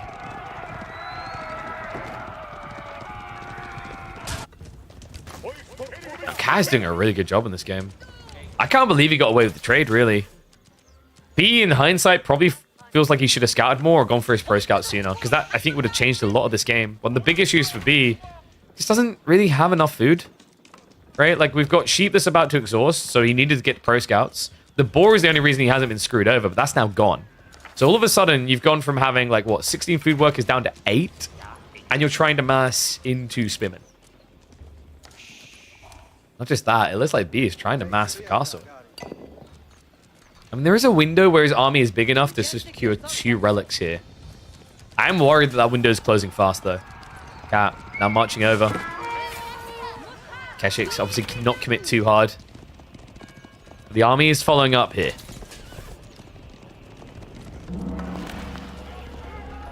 I love how dread-inducing the Uvu depleting is. It's gone. All your life savings in stone. Okay. Well, he didn't get the memo. That was like the scene of Aragon, where he's like, for Frodo. And then instead of everyone following him, eventually, it is legit just him going in.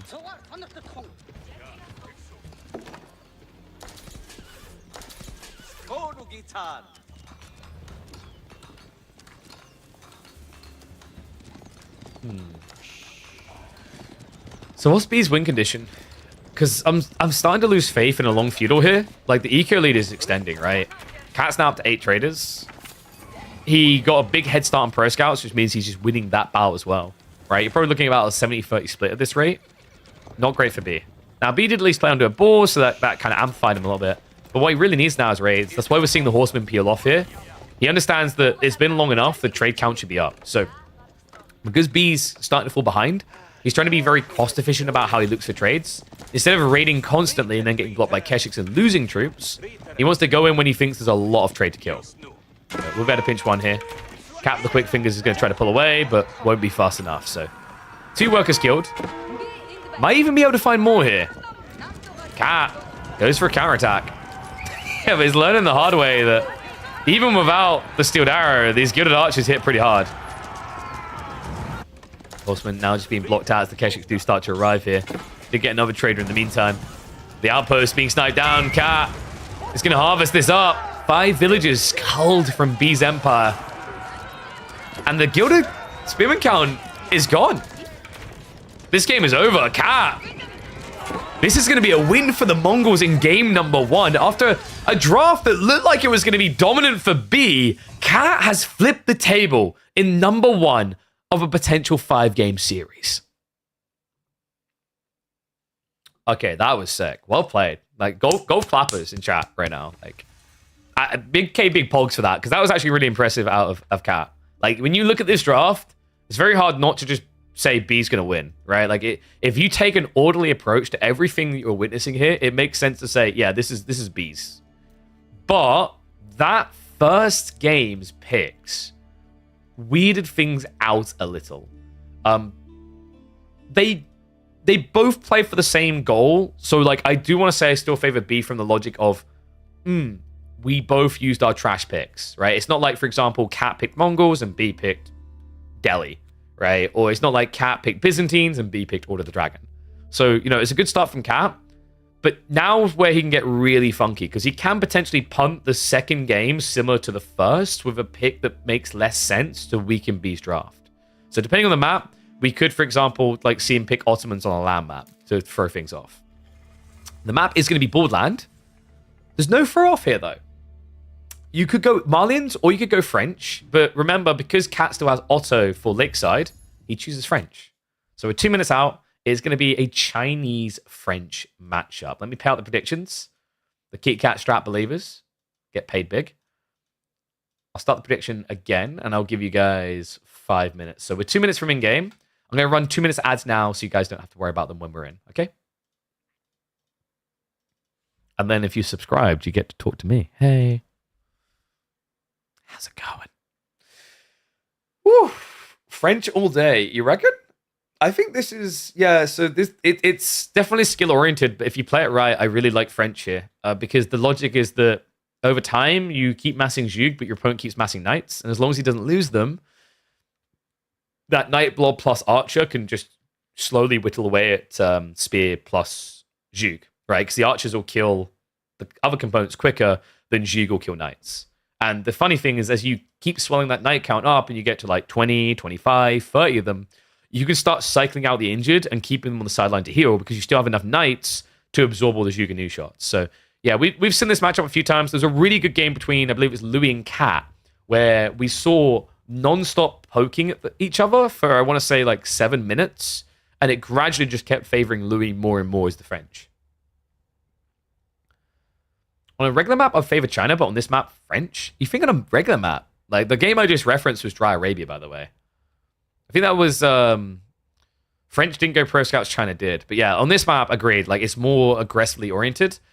I think Borderland is like a good version of Prairie, right? Is the way I describe it. Borderland is like if Prairie and Himeyama had a baby. I actually really rate this map. I hope they just add this into the default map pool, because I think this is better than what we have comparatively there, right? Like, you know, Prairie is still a map that I think the majority of pro players and casual players alike don't enjoy. Whereas this has more reasonability while still embodying the things that made Prairie good. His main goal is not to divulge any strats he works on the EDC Masters? I wouldn't be so sure of that. I think last week, Killjadi versus B was almost like Killjadi was trying to hide strats, maybe. But I don't want to discredit B. B done a really good job in that series as well.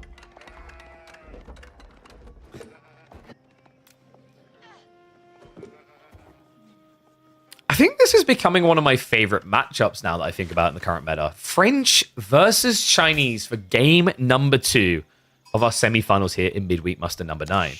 The reason it's become one of my fun ones to watch is because when this turns into a long feudal, you get a cool bout of micro skill engagements. Knights versus Zhuge Nu being at the core of it on each side.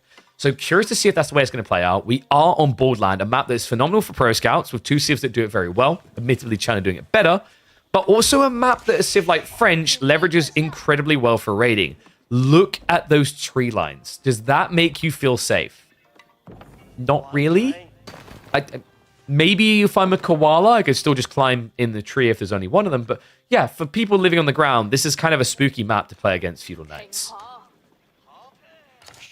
So, what is going to be the goal for B? B, I think in this matchup, like obviously you have to open spears. Typically the way to go is you eventually get into Barbican and then you get Zhug online. But I have been seeing a few Chinese players bypassing and going age-free because of how awkward that matchup gets long-term against French.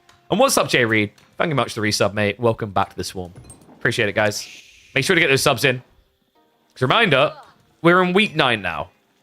We still have weeklies all the way through until the end of June. Say what? Yeah, so, you know. Might want to mark Mondays, Tuesdays, Thursdays, Fridays off for, like, literally the rest of the year. So, is there any interesting deviations we can see here? If Cat does see that B is rushing Fast Castle, the awkward thing is I do think that in that case, French can just dive, right? Because to rush Fast Castle as China, you have to not build Barbican. What we could see that would be interesting is if B decides to build Barbican, tight on the gold, and then rush Castle Age with minimal effort in the age. The problem is what you're going to sacrifice for that, because if your opponent's on an all-in collision path, you're probably not going to be able to get too much out of Pro Scouts here. And whoopsie. We have a slight pause. All right, I'm hoping that this isn't going to be a bit of a hiccup. Cat was having some internet issues this morning. So hopefully we'll be underway in a second. By the way, if B does get a bit of breathing room, this is kind of a crazy spawn. It's very hard to wall in because it's so open, but triple berry stacks so close to each other. I mean, the mid game could look really good here for B. And Cat spawn, on the other hand, you know, gold is reasonable, right? Like if he gets pressured, he doesn't have crazy backup options. But I think if you get pressured off your gold, game already feels kind of over. You need to start making arrangements for post-June. Let's say I may be working on something. I think I'll look to make an announcement about it in KPM M10 because I need to get some graphics and details ready. I still haven't had extra time to resolve some of the things, but little teaser, announcement of announcement. There is something in the works to reward those that are consistently playing in Midweek Musters and to encourage people on why they should be participating in general. Very excited for it, actually. So Imperial Academy coming in as expected here. 4 on gold. This is Pro Scouts. If you were going to rush Fast Castle, I don't think you need 5 straight away. Taxation could get you there with a little bit of long play. Sheephall is looking fairly good for him as well. 14 to 12. But wait, what if Cat isn't doing Pro Scouts? Wait. Okay, this is a bit of a weird angle to take, but I like it. French versus Chinese, like, you know, if China was to rush 2TC and get Song, they're favored, right? But they don't rush 2TC because they're against French. So instead, you do it, and you have like a mini Song dynasty already. It takes 17 instead of 15, right? But still very rapid. It's kind of wild. Very ballsy on a map like Boardland because, you know, Boardland isn't a map like a Dry Arabia where you have this second TC placement with a 7-stack of deer. So it does feel a little bit odd what he's doing here. We don't have a mill, so there's clearly no intent to just rush into Pro Scouts at all. We don't have anyone on gold, so I like what Cat has at least done with his gold to begin with, by the way. He's got enough gold there to get a knight. And you can tell it's not going to be Woolbarrow because he would have had it teching already, would have got the extra gold.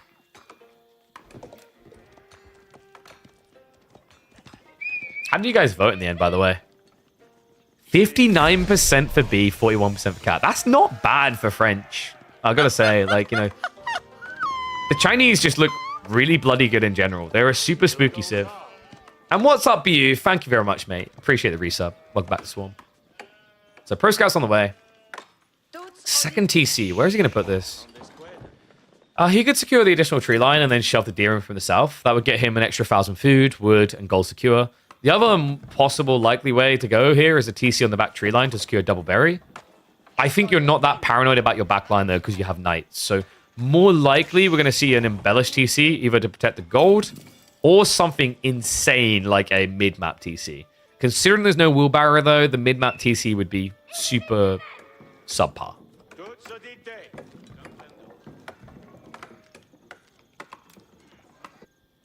Seeing Cat's opening, you'd favor B super hard? Well, I mean, you say that, but so far in this series, the unorthodox opening has looked favorable, right?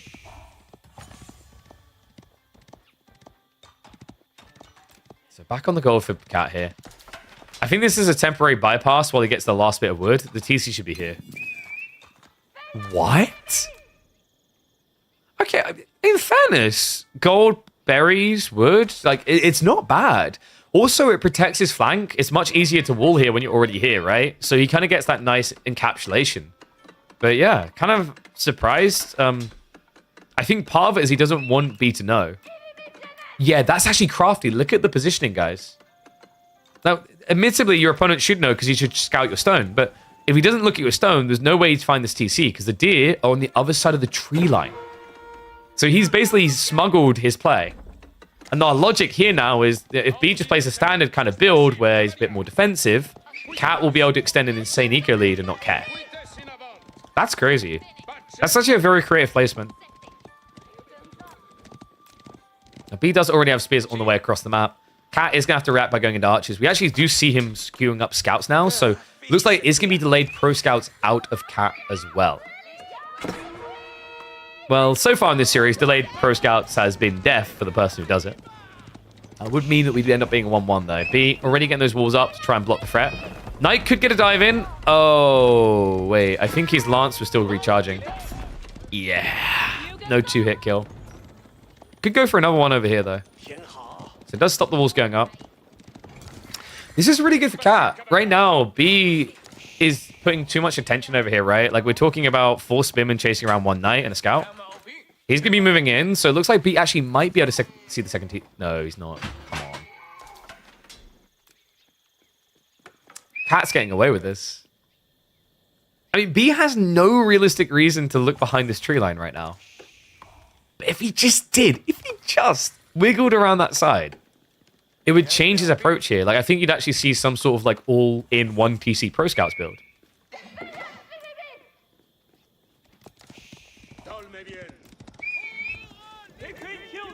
I mean, B is still a reasonable position from all the scouts already in the field for him, right? So, like, he's going to get more food off the map. The tricky part is, like, whether the economy lead gets too big for Cat before B realizes what's really happening here. Right? Like, if B decides to play along feudal against 2 TC, I'm liking Cat's position. But if B was to rush castle now and get into knights, things will look pretty good. We do have Cat adding in spears.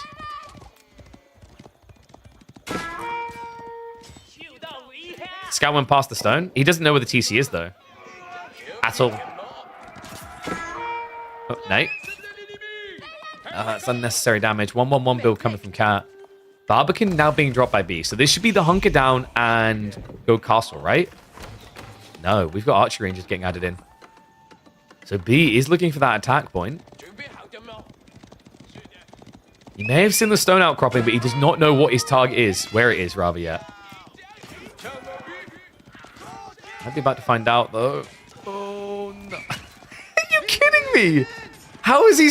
Okay, he got eyeballs on. He knows. He now sees the TC. So, B has archers on the way. Can follow up Zhugnu. His opponent does not have many knights right now. The play here should be Zhugnu plus spears. But it's looking more like we might be getting Castle Age. That's a lot of food stockpiled. Well, we did mention the idea, like, if you read what your opponent's doing in Rush Castle, Lancers will be able to do a lot of damage here because of just how much economy Cat's going to have. He's already up to 42 villages. Only enough safe room for 23 of them.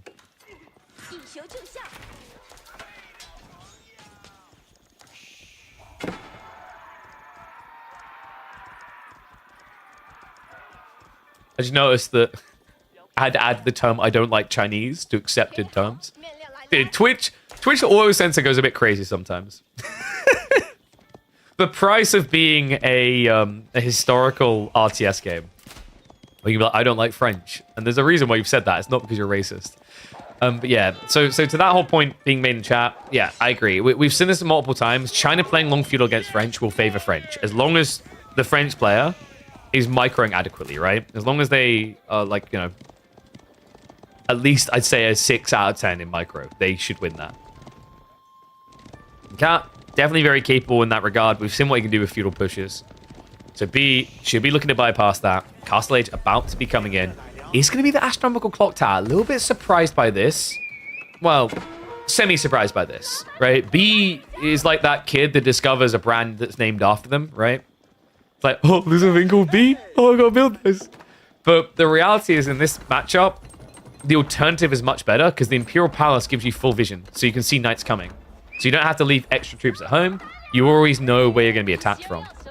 But for B, we know what he wants to do, guys. I mean, funnily enough, for B, it's not even necessarily about the thing named after him. It's actually about the other thing. We know both of these players are prolific Springald spammers.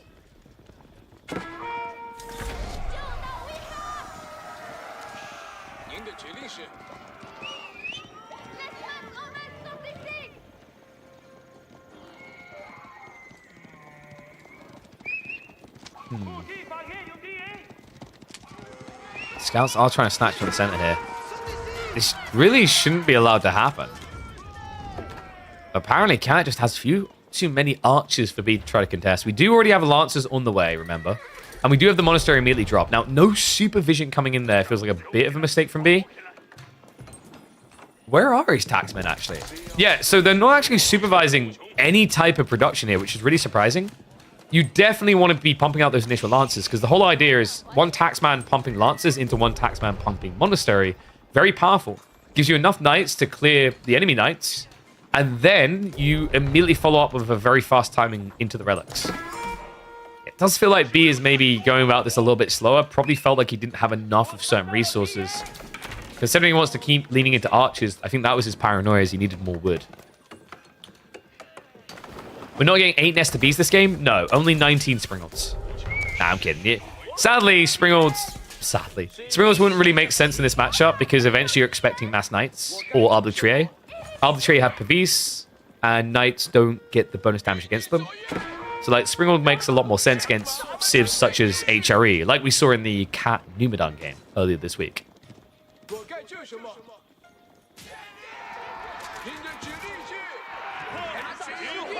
Guildhall now coming in.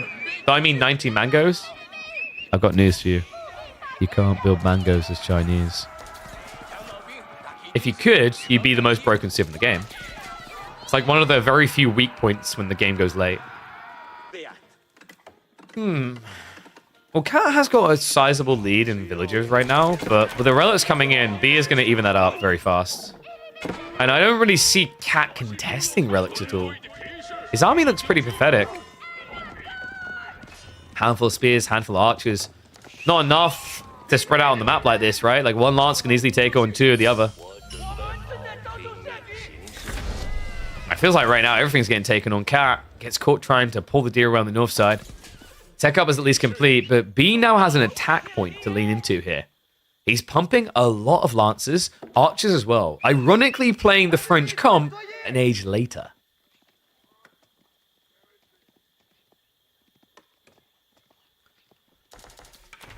Arbitrator getting queued up. So Cat is going to try to pump the necessary defense. I think you're probably going to see B slow roll this just because Arbitrator plus Spears is a pretty solid holder if you can afford it. We also have Cat for some reason adding in a second mining camp. Just assuming he lost the first one. This is 100% just instinctual habit, right? Like, oh yeah, I need a mining camp because I need to keep. Okay, so we built a mining camp to drop off our resources to then run home. Yeah, this is getting a little bit awkward right now. Because the thing with B is he's going to have all the relics coming home. He could easily just play into pagodas and play long game. It's not the worst of ideas here as well. Like, you know, Cat, yes, French can be surprisingly threatening in Imperial Age. But they've got the corner swarm with not much gold access. And a French player without gold is a gold rank French player, really. Like, it doesn't feel like you get to play the Civ without access to the veins. Lancers now with the dive in. We're going to extract some blood from the veins of the French villagers here. The berry workers haven't pulled away, so that's an easy peasy lemon squeezy grab. Yeah, Cat's trying to get cute by trying to counterplay him here with the gate, but it's just not going to work. There's archers already in place on the other side. Spearmen are now arriving, so some of the villagers will be able to get away from this. The Lancers are shuffling out of range. And we do have archers following this up. I mean, B right now has a scarily large army. Cat, he's still waiting on the arbitrary, and frontlining with him like this is a quick way of losing this game. Needs to be careful. How do you counter arbitrary? You don't let them get to 1,000,000 and count. Like right now, arbitrary are not the counter because Cat doesn't have a good front line. 10 spears is not going to hold. Quick little shenanigans from Cat, but not that quick, really.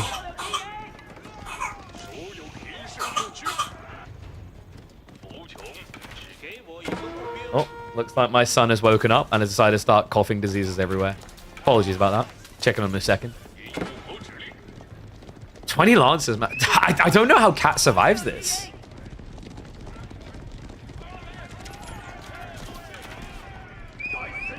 I think this game is over.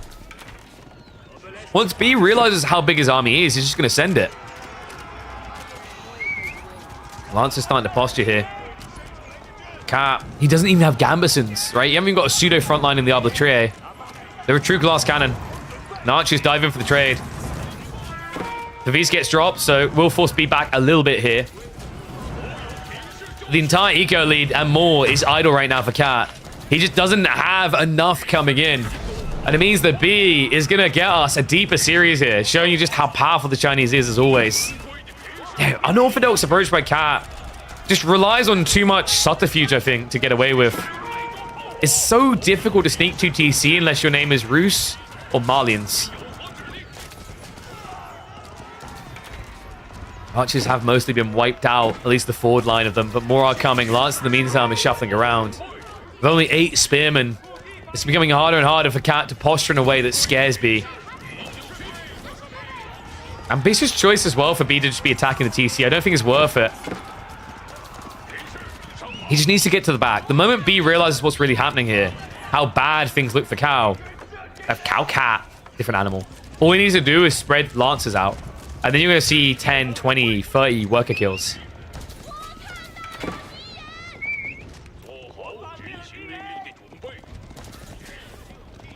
I think B is going... Is it Yuan? You're going to be seeing Yuan. B is a really big fan of pagodas. It's also super sick for the Lancers. Just reinvesting in Lancers at the time being, though. 9 more coming.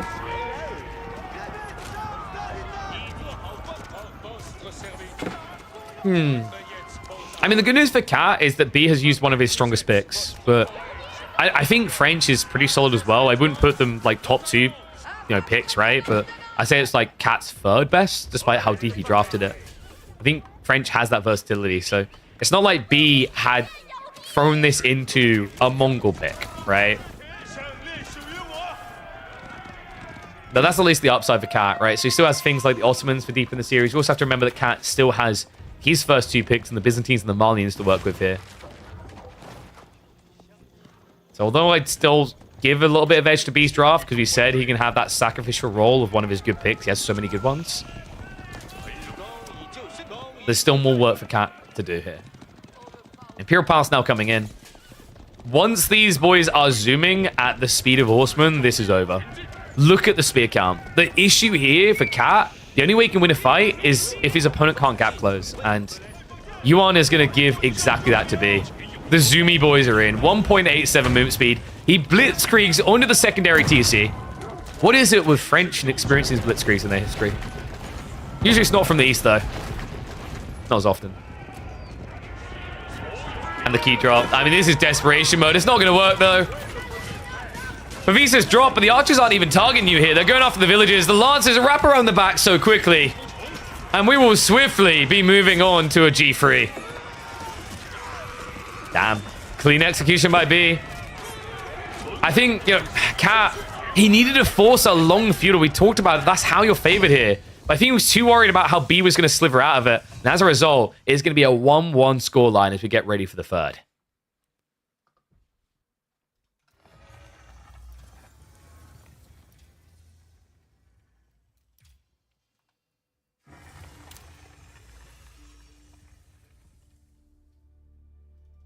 Okay, what did I say? I'm pretty sure I said... Wait, I think I then made it a comment about Germany always getting invaded from the... Whatever. Anyway. Let's see where we're going next. So, scoreline 1-1. China versus the France. No win for the Baguettes. This could be a good point in the draft for Lakeside, no? It gets you on the verge of match point. It's not like the strongest point to draft Lakeside because your opponent still has like some outs, right? He has English, Ayabids, Japanese. These are all solid picks there. So you have to ask, can Ottomans beat all three of those? If they can't, you might as well wait another map. So with that in mind, King of the Hill would probably get rid of the English pick, right? And then you react, what, ABBA? The thing I don't like about that is you'd be putting B on match point. And that allows him to do weird things with the draft. Let's have a look. Goes Dry Arabia. Okay, so balances out best he can. Byzantines versus Delhi, though.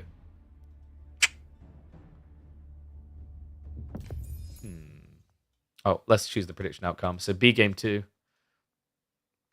I want to say that this matchup has been like looking very good for Delhi. B has also been looking super scary with his Delhi, the way he plays them. The one exception being when he runs into the man, the myth, the legend, Doomu himself. But I'm going to put predictions up. We've got 5 minutes to put those predictions in. Reminder, it is going to be Delhi versus Biz on Dry Arabia. Let me also type the civs in. What we'll do is we'll run 2 minutes ads now so you guys don't get them in game at all, okay? Is Otto good on Lakeside? I think they're reasonable on Lakeside. I think that's the map that makes sense for them in the current formatting more than any other map. You know, the weird thing is, like, I would have actually preferred if Cat went Otto here over Biz. And then that would have left... I mean, I guess that would then leave you, what, Biz on King of the Hill, which... He's probably going to rate ABBA higher there, right? I think the Biz pick's kind of funky. Wonder where he's going to use Marlians? I just don't think he's going to use Marlians at this stage. Do you really want a Marlians King of the Hill? Depends how badly you want to lose. Marlians on Lakeside sounds really weird. I guess you can't... Okay, so the good thing about Marlian Lakeside, and I haven't seen anyone try it, but the good thing about Marlian Lakeside is that Spearman can't burn down your house and pit mine. Because the gold is in range of the TC, right? So if there was a reason that you could justify Marlians there, that would be the reason, is that they are impervious to traditional outpost rushes. And what I mean by that is, like, someone could still outpost rush you to block you gold gathering, but they wouldn't be able to block you by taking out the pit mine. The problem is, if they focus on, like, outpost rushing you there, you have the backup gold anyway, right?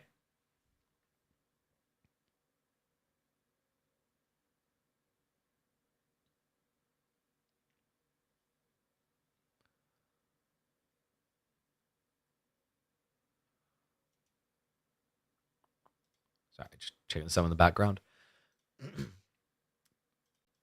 Dodge the Delhi Marlians? Yeah, but I think, like, ideally, if you're Hat here, what you should have been looking for is Ottoman Delhi. And what do you think? KJ, what do you think of the Byzantine Delhi matchup? What's your ratio, percentage-wise, for who wins? I feel like a 60-40 Delhi, maybe?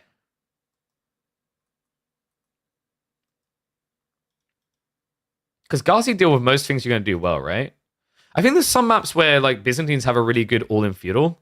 Like, thinner maps like Coastal Cliffs comes to mind, where you can just arch a blob. And it's weirdly good against Delhi. We'll find out. It's time to hop in the game. Time to split the tie in this best of 5. B on his impervious Delhi. This guy has been looking impressive. Some of the scariest builds we've been seeing, actually, in the weeklies recently. The Cap is going to trust in his first pick from the draft. It's Byzantine time on Dry Arabia. Spawn looks slightly tight on that south side as well for a Delhi Cap. I'm curious to see how Cal wants to try and approach this, because we've been theory crafting it in chat a little bit. I still think this matchup is a little bit Delhi leaning, but Byzantines have some potential here. I haven't seen too many Kata builds for Biz recently. I don't think you can necessarily go for that here, because Ghazi are decent at dealing with that. But maybe some... No, I'm not going to say Keshik play. I don't want to say Keshik play. Maybe, I think if you do anything here, it's likely going to be Longbow plus Limitane. It's a weird comp, but against Delhi with the Ghazi opening, it's probably your best shot if you want to attack. So, B. Looking at the spawn here, actually has a lot of comfortable food. And that worries me, because that's exactly what you need for the Ghazi pump, right? Like, if Pro Scouts gets blocked, which is what Byzantine's going to have to do here, because I've yet to see a Byzantine Pro Scout game in the current Pro Scout meta. Shout out to our boy Krakedy, who tried it a year before everyone else was thinking Pro Scouts. I don't think that the Byzantines are going to be able to just camp on the ford and say, you don't get Pro Scouts, you don't win.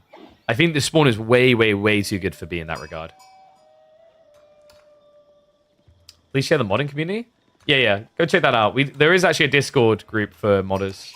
There's not many of them left. They are basically like dodos at this stage. They barely exist. Big Sag. But love the modders that we still have, man. Like Hussein and Koyo in particular have done a lot for us in the community. And of course, we can't forget the man, the myth, the legend himself, Avali. So, Sheephole looking pretty decent actually for B right now. I think Cat may have slipped up on his rotation. Yeah, he ran straight across to B's base and looped around the back in the corner. I mean, it's kind of an RNG flip coin whether it works. It looks like he might be able to maybe make up for it a little bit on the tail end here.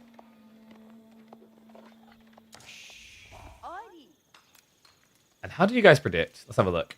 Okay, so no surprise there.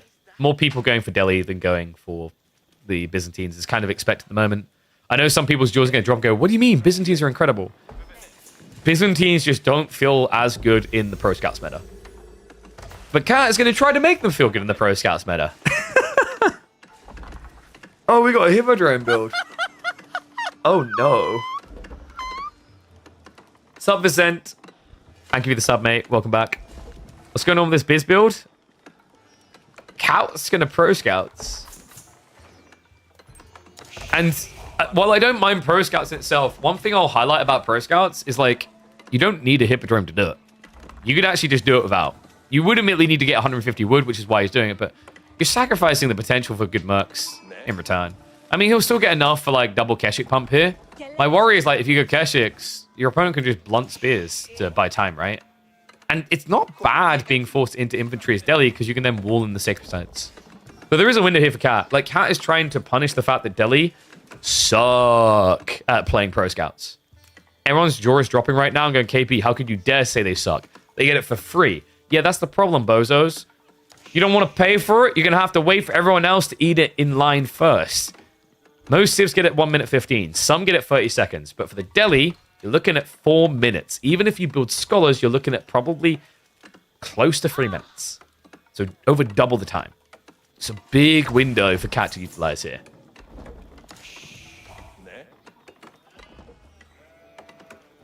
I wonder, is he going to be opening just scouts or are we going to get horsemen first? He hasn't really stockpiled the food yet to just mass horsemen, so I imagine we'll just immediately see queue of scouts coming alongside the pro scouts for optimal timing here. Logic being is like, you know, you could get 2 horsemen, beat the initial Ghazi, but you'd have to activate Triumph, and that feels bad. The other cool thing here with Triumph is if B was to try and contest you with Scout and Scouts, you can scare him away just by pressing one button. But the big issue I take time and time again with Triumph as a strategy for winning the game is it's a terrible strategy. Triumph is a really cool tactic, and it's best used like a nuclear deterrent. I have it, don't make me use it type thing, right? But if your whole strategy relies around, I will activate Triumph and win the game, you are going to lose the game. It takes way too long for these tickets to charge. And remember, the only other way to get these tickets charging is by killing enemy units, but that only stockpiles seconds when it's not active. And you want to be fighting when it is active. So you see the problem there, right? Like, Triumph has always been this thing that on paper looks broken in the late game, but in the early game, kind of feels like a moot detail for 95% of situations. So Pro Scout's coming in really fast here. By comparison, B, he's still got 2.5 minutes to go, so it's going to be about a 2-minute window for Cat to utilize here.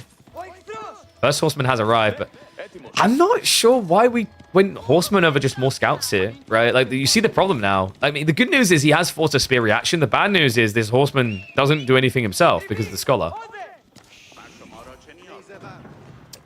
Yeah, so Cat's play might be Archer follow-up here, but is he going to go Longbows? Because that would be freaking genius if so. From this position, what he's forced B to do would give Cat a big advantage. And if you look at the olive oil is gathering, it's going to be close to a double Lombo pump. So back-to-back is, right? I don't know. I actually like this. Like, B needs to read and follow Ghazi straight away. Otherwise, he's in a bad position. It is. It's going to be Western. Okay. And now, all of a sudden, you know, these forward spawning resources could be a little bit problematic for B. Right? Because I said the berries are good, but he has to wall them. I'm thinking a bit later in the game. You're not going to wall off this early. Spears will give you a window, but this early on with Delhi, you don't want to be building walls. You want to be building units. And Ghazi follow-up is going to be there. Now, the question is whether Cat's going to make it a 1-1-1 build. Byzantines are weird with their 1-1-1 builds because the mercs make up one element, so it's like not a true, it's an artificial 1v1. But this comes down, we're going to have another discussion at this rate. Artificial versus real. Is it AI generated? It kind of feels like it. Lombo's coming already. Horseman will be able to scare away the scout at least, but he does see that he is pro scouts play. So B should be looking to posture in his opponent's side of the map immediately here. There is a small window where you can starve off the pro scouting, because the Lombos are still 30 seconds out.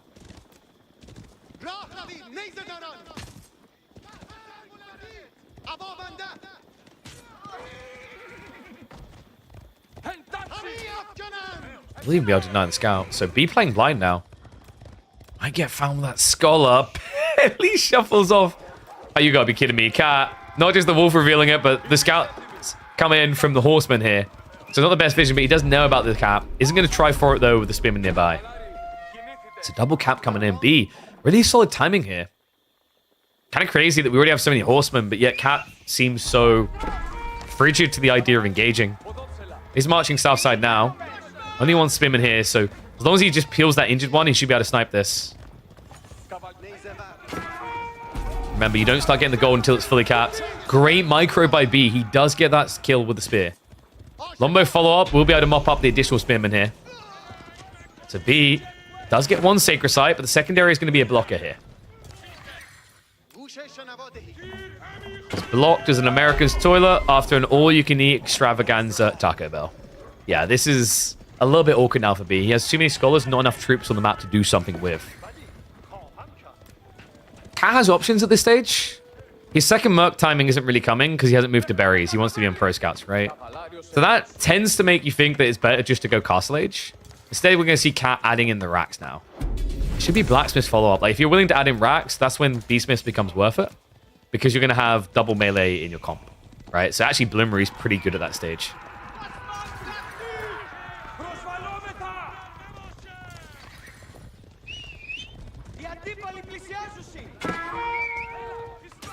Looks like Cat did back up. I think this is maybe the fragility you get from having Lombos, right? It's like, you know Ghazi's got to be the follow-up. Means you can't be out on the map. But that's the benefit of Pro Scouts. You don't need to be out on the map. I'm expecting this to just be a fast castle rush for Cat now. I don't think you want to play a long feudal. You've done a reasonable job of delaying B from getting sacred sites. It just felt inevitably like it was going to get there always, though. If you could force a really big guaranteed engagement, it could be viable for Cat to play the full age. It looks like that's what he's trying to do. My worry here is I've seen this play out way too often in the past. We used to see Byzantines versus Delhi a lot, and it would be Hippodrome opening always. The problem is if you misuse the first Hippodrome triumph, you lose the game. Just continue to take stabs, so scouts are at least getting somewhat denied. It's tricky, man. Like, these health bars are not going to get any better for Cat. Not in this age. I mean, sure, you got the triumph, but that's worth one heal up, right? So right now, at this rate, he'd be able to heal 60 damage done to each unit across 30 seconds. Why is Biz considered a bad pro scout civ? Yeah, Johan hit it on the head. Like, it doesn't work with mercenaries. The reason why Grand Winery is better is it gives you timing windows where you always outnumber your opponent with the Lombo pumps or the javelins or whatever. If you go for the pro scouts build, you're not going to be getting olive oil. You're going to have to go on deer, right? Deer don't generate that oil. So you're sacrificing unique, high-quality units. Lombos, Keshiks, javelins. They're all considered premium units in Feudal Age. That's why you don't see pro scouts. That's why Byzantines don't want to pro scout. Because what would you really be doing it for? If you don't go to Hippodrome, you don't really have any value in doing pro scouts. Mass limitating sounds cool in theory, but difficult to blob fast enough. Gazi getting a great fight here as well against those Limitane. Nothing lost. I mean, it's the health balls, the high base damage, right? Looks like Cat has gone back for more mercenary, so shuffle out onto the berries. B, I think he could just start prepping for a tech up. Triumph has been activated here. So now you do hit pretty hard, but the Spearmen are trying to counter that play out. The Gazi are going to commit in here. And Cat, this is just not a fight you can take. Longbow's out of position. They're wasting time with the Scholars because they can't hit anything else. His army's going to get wiped. He just got zerged by Gazi. And B now has free reign to go age free. Yeah, this is disastrous. And a firm reminder why, like, the Triumph doesn't work. It's terrible. It does nothing for you. Like, the only way you can use Triumph to win this matchup, in the early game anyway, and the mid game, is the opening 3 to 4 horsemen to snipe the enemy Scholars. If you can deny their first 2, you can cause issues. However, that was with the old Tower of Victory build. With the new Dome of Faith build, losing to Scholars hurts Delhi, it doesn't kill their game. So while it was a cute idea, I think ultimately this strategy from Cat is a bit flawed against Delhi. I think you would have been better off just trying for the fast castle, right? Or if you really want to do this build, you just switch Limitane straight away. You don't hesitate, you don't waste any time. That at least makes more sense because they're better than standard spears with extra health. And the counter Gazi, right? And then what you can do is you can just follow up javelins. Oh, this felt weird. Cat is just going to try to force it here. He is showing a lot of respect backing up this way because he only has a handful of archers. It is a lot of Limitane, and he does have the House of Learning on the way. So, age 3 coming in, Scholars coming out to pick up the goodies. Could easily be 4 relics for B if Cat doesn't keep pressing forward. And why would he right now? He's a little bit hesitant. He'd be pushing into superior production here. So instead, he stops off at the Sacred Site. That means the B is in perfect position now to make it 4. And Cat has to go in. If you don't attack now, it's going to be 4 relics. It's going to be a slight eco lead, right? It's going to be all these upgrades for free as well. He doesn't have a choice anymore. The problem is I don't think he has an entry either.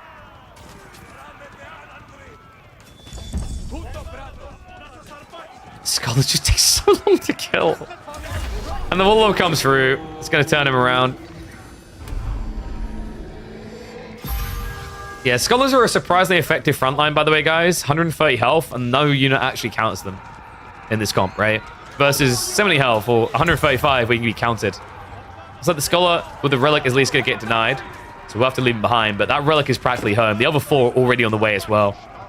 Cat has to keep posturing aggressively. He's starting to save for a tech up, but we haven't even began to build it yet. So by the time he is going to be in age 3, B is going to have home blades and probably 7 to 8 men-at-arms in the field.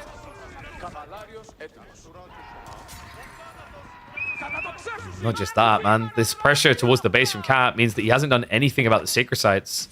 He's trying to decap them now, but that's still extra gold in the pocket of B.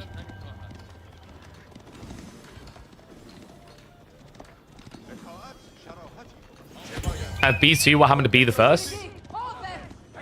Beheaded, divorced, died, beheaded. First one was beheaded. This one might get divorced. Sorry, I'm British. The only history we know is Henry and his wives.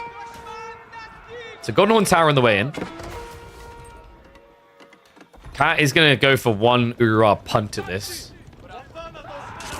The good news is because you mass Limitane, B can't go elephant. Oh, he's going elephant.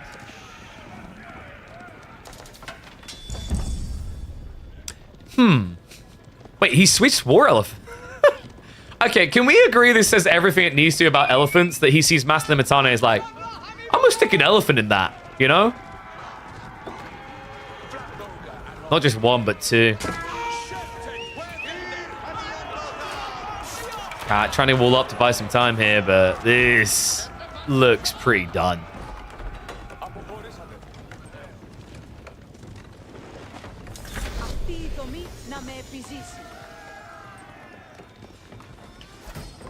Now, there is a way in which Byzantines can win this, guys. There is not a way... No, there's no elephants in the trade post. Sorry, guys. I baited you. Second TC's come from Cat. This is just a Hail Mary at this stage. This is, okay, maybe B doesn't attack me. So, at this stage, it'd be fair to say that this game, turning into a Cat win, revolves more around B making a mistake than Cat doing everything correct. He still has to do everything correct, but he really needs B to just lag behind his timing here and not do anything. What he needs is for B's child to run into the room and ask Daddy to play pat cake. Right? And while they're pat caking Baker's men, Byzantine's just like free TC rebloat. I think B has a lock on his door though, so I don't see that happening. He has a lock on this game. Elephant shows up. Now you'd think that Limitane would win this fight. Oh, sweet child. No way. Veteran Siva Limitane came in, but the count is already down to 8. One elephant's all it's going to take to break the Greeks. Triumph Elephant sounds like fun, right? Just imagine having mahouts temporarily. But it looks like this man's in cahoots to try and make it back-to-back grand finals. Now on the verge of match point. The question now is whether Cat can get us any additional games, because this one looked grim. Not a great look for him there, but that was kind of to be expected. We said that Delhi has been feeling more and more favored. Cat definitely tried something very creative with the Pro Scouts build, just didn't hit. So this is where I think you whip out Lakeside and the Ottoman pick. But he doesn't. It's King of the Hill Malians versus Japanese. That's weird. Okay, let me mark these up for you guys.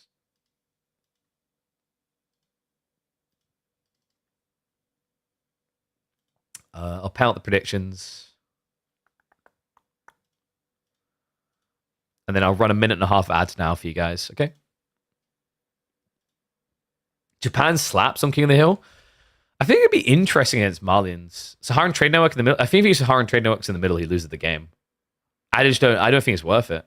Right? If you use Saharan Trade Network in the middle of the game, I just rush your economy. The amount of time it takes you to do that versus just fast cuts with Japanese. Also, if you don't Saharan your home, he can just open Coca and the ninjas just kill you, right? Because like you can't reach trees. Nah, dude, I think just like defensive landmarking in the center of the map is a meme. At least like in the old school format. Doing Kremlin in the center, doing Barbican straight away in the center. I think those builds are dead. It doesn't make sense for this map. Now, Castle Age, right? Different, right? When you're playing English and you go for the drop, very, very good. Interesting that B didn't pick English. Just shows that he actually rates English above Ayu for the Otto matchup. I guess maybe he was worried about Ayu versus Abbasis rather as a possibility. Would have been interesting as well if it had been Abba versus Japanese. I really like this pick from B because it's unorthodox to go for Japanese here when you have Lakeside. But it's because it can not only work well against the Malians, as we may be about to see, it's because it's also pretty decent up against the Abba pick. Please let deer give olive oil. I'm sorry, is someone really asking for Byzantine buffs? How drunk are you today? All right, let's flip that around. Reminder, by the way, we should have Dimu versus Wham happening immediately after this. I imagine they're going to be getting ready to draft soon, and we'll be on standby. All right, things are getting a little bit wild. I didn't really expect King of the Hill to ever see Japanese, and Malians... Where to even begin with this one? Spawns like this is just not Malian friendly. You can't get those houses all around, but that's where we've ended up here. So Cat throws a little bit of a curveball. If he can force a game 5, Otto Abba gives him some flexi, but B, instead of getting baited into using the English here, has chosen Japanese instead of picking them on a water map. Curious to see how he wants to try and approach this one. We're already theory crafting in chat about the potential for you just going for a landmark drop on the high ground. I don't think those feudal landmark drops on the high ground are good on King of the Hill anymore. Siege has just gotten a lot better at shutting you out there, and also it costs way too much early game economy through idle time. So expect him to play landmarks at home. Now, that's going to be a good thing for Cat, guys, because if he did go for a landmark drop on the high ground, it would be possibly the worst one I've ever seen. What is this spawn? And why are all the resources not on the... Like, there's even one down here. This one got drunk and fell off of the high ground. That's kind of wild. Haven't got predictions? Oh my god, you gambleholics. You know, if you're not much of a gambleholic, I'm going to let you know something, buddy. If you're subscribed, you actually get additional points to gamble. Wow. Yeah, this is crazy, though. This might be the most naked top of the hill I've seen in a long time. Does at least still have the relic up there. Now, I'm wondering, is Cat thinking Pro Scouts? I don't like it if he is. I think Pro Scouts is kind of problematic here because of Japanese just getting the tech up for free. B already has, what, 11 sheep to 14. 11 sheep plus the berries is good enough. The extra berries might be a little bit difficult to reach, but if B can do that, he gets an accelerant on them with the wheelbarrow techs, right? Japan's wheelbarrow techs allow them to be as competitive as Deer is with survival techniques. And there we go. Step 1, Coca? Okay. I thought maybe he was thinking Kura because of the lack of long-term food, but no, we are going to get the pressure focus here. Coca makes a lot of sense. Against Marlians, you just get that early pressure onto their pit mine area. The other interesting thing is it stops any shenanigans in the center of the map. And the coolest piece of all with going Coca here is if you think about what Marlins want to build, they want to build Donzos, they want to build Javelins, they don't really want to build Archers. You have to build Archers against Shinobi. You can't really even rely on Sofas because Sofas can lose to Shinobi as well. Right? Like high melee base damage, 23 per strike. With Micro, you can just get kited and killed.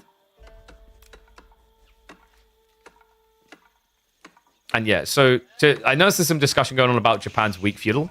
Let me just emphasize this. I think Koka Township is almost mandatory. Not every single matchup, but most of them. The reason is if you don't do Koka Township, you have literally no options, of no variability. And the problem with that is it's kind of like reminiscent of old school Achery Fast Castle Relics, right? Oh, Achery Relics sounds pretty OP. The problem is, if I know you're doing it, I can appropriately counter it ahead of time. I can wall them off. I can all-in you. I could maybe, if I'm the right Civ, fast tech beyond you. So the thing about going for Kura is Kura gives you literally no options in feudal. You are saying to your opponent, I'm rushing castle. By going Koka, they have to address you. It's the same logic as the king. If a king turns up from the English, oh, I have to counter this. I have to do something. I have to play out of my own greed. You know what? I'm feeling a bit greedy. I like that. Thank you very much, Nature Mind. He's trying to fix the greed of Bezos in this world. I appreciate the prime sub, mate. Welcome to the swarm. A bit poke from the scout. This cat, he's going pro scouts. Okay, I wondered if he felt like this was going to be feasible. I'm a little bit skeptical about it. I think at this stage for B, one Shinobi's enough to poke and you just tech up now. Fucking said.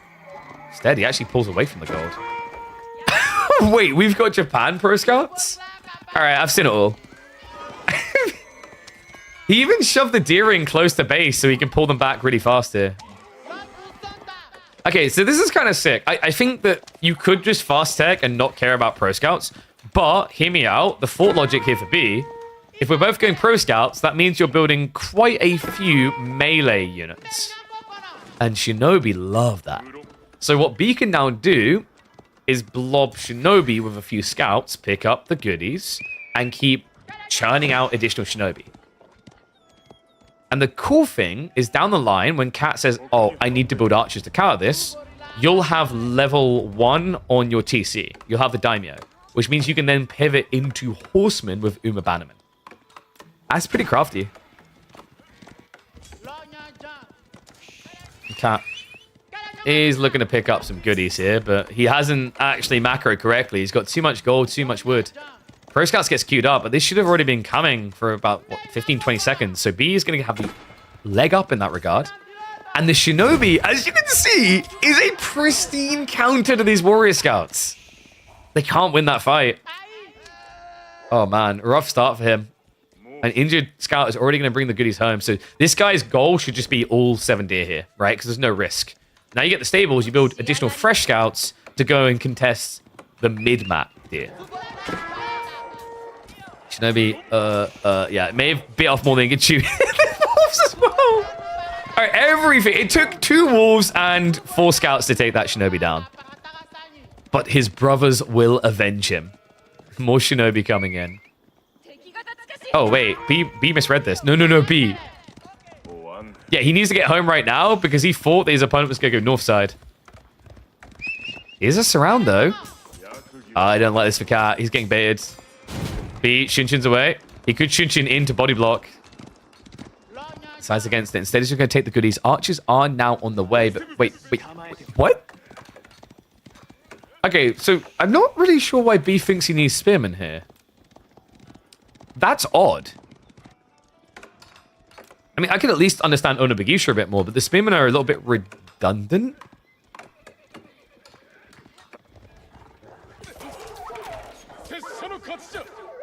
Maybe he I think I know what B is doing. He's feigning. So by showing spears, like maybe he wasn't sure that Cat wanted to go archers. I mean, yes, there's sofas, but I think you just Shinobi against sofas as well. I think what B's doing here is he's trying to get Cat to build additional archers. And then when he does that, you'll be able to go into Horseman with Uma. That looks like what he's up to here. Does feel a little bit weird though.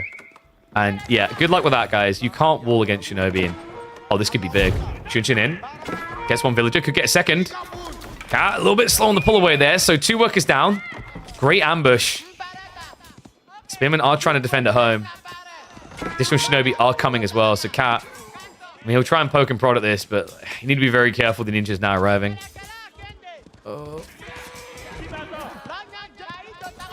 I mean, you could just walk up and Shinshin up to the cliff, by the way.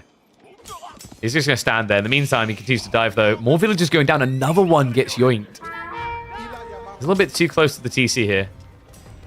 We see how hard that initial strike was onto a sofa. Reminder that sofas almost cost double what a ninja does. And don't heal, unlike ninjas. So, Horseman Yumi now coming. This is pretty crafty, man. Very creative by B.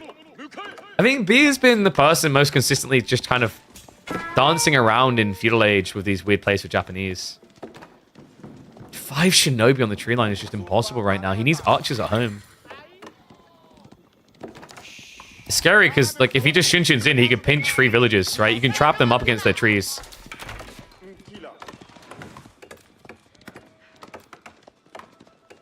And yeah, I don't know what's happened with Cat's income here. This is a bit worrisome. He's got 800 gold?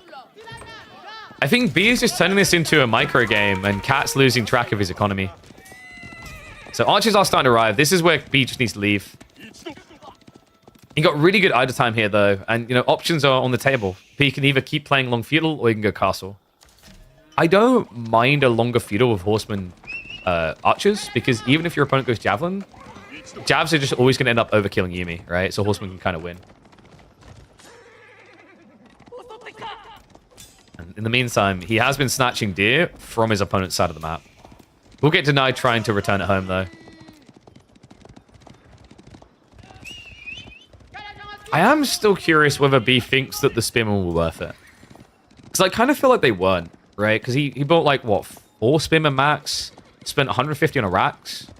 Versus just actually building horsemen straight away or additional shinobi, right? Because he hasn't been non-stop pumping them either. Very curious build from that element. But Uma Bannerman now on the way, so these horsemen, like we said, are going to start hitting like trucks. He could even think about getting into the melee techs. First priority, of course, always has to be Steel Arrow of Yumi. But the melee techs are pretty cost efficient as well, right? Only 75 resources each. Okay, Ka. I am Marlin King. I must build throne out of gold is all I can hear right now. This is ridiculous. You think this guy has relics? I guess he's just hoping he's going to be able to bribe B into giving him game number 4 because, like, this is a complete loss of your income right now. Like, he hasn't kept track of things. It's not like that's passive gold, guys. He's legit been gathering with 8 villages for at least a few minutes now. And that's with Mansa. That's with double pit mine. This is ridiculous. Oh, good guy B is like, you have too much gold. Let me relieve you. Gonna start poking the pit mines. So most players would have legit just went Castle Age here as B. He could have very easily went Castle Age. I kind of respect that he's trying to just make Cat incredibly uncomfortable. Because, like, you could argue that if you go Castle Age, your opponent does it as well. Mansumu Safadi against Samurai is a very intriguing thought. I haven't seen that matchup yet, but my feeling is that Mansa Musafadi should be able to beat Mounted Samurai. Cat. Oh my dick. Alright, that's a lot of cows coming. However, that is a lot of ninjas. Uma Bandelman leaving the way. Remember, he has a lot more health, 230. Chunky boy. Meanwhile, a breach opportunity here on the east side as the horsemen do show up. Yumi here as well. Cat could try to skirt Castle Age here. If B's timing is right, if his read is correct, though, it would be a killer. It's dangerous what he's doing for sure. Shinobi. Oh, no. I mean, if he just Shunchins right now, that's like, what, 2, maybe 3 scouts dead. Goes in. Gets a few stabs out there. Didn't quite get the additional kill. He's blocking food, right? Like, Cat. Although he's got cows coming, I don't think he has much deer left here. Maybe like 4? Not just that, we also have B playing boar, so plenty of life left in this feudal push for him. Alright, so what civs have we got left to check off our bingo list of pro scouts? I think it really is just the Basses now. Going off the pit mines. I think now B just needs to go age free. If you go age free and upgrade these Yumi, it's going to hit like a truck. Right, a little bit scared of the sofa, but you've got answers. You've got a decent number of Shinobi already. If you layer them in, you can just basically tank with Yumi, kill Shinobi. And then his own Mounted Samurai player is just going to be unrivaled here, right? Cat doesn't have an answer to that. So Pitmine denied. He could rotate onto the tree line very easily here. Obviously, we have God Vision. He doesn't, which is why he hasn't just beelined for it. My worry is Cat. Like, you know, he's got a lot of passive food coming in now, but still need to save for the age.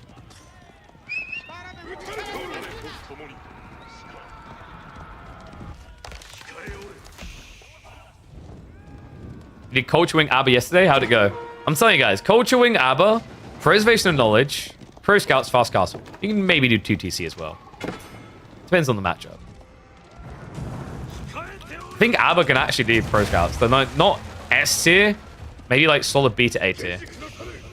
There's worse civs than ABBA for doing Pro Scouts very easily.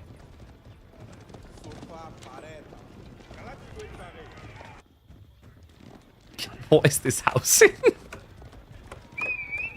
Oh, God. And oh, my God. B's like, I already have enough army. I don't care. We have Temple of Equality. All right, B's just loving life right now. There's no reason for Temple of Equality in this matchup. Right? Like, there are some matchups where it makes sense. It's good in Order of the Dragon matchup. It's decent in, like, French matchup. Although, just, honestly, Mountain Samurai, just do them instead, right? But, like, against Malians? I guess if this now goes Imperial Age, the gunners are counted. I don't think this game should be going Imperial Age, though.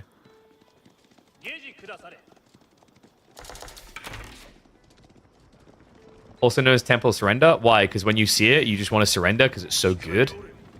I'm with you, chat. I get you.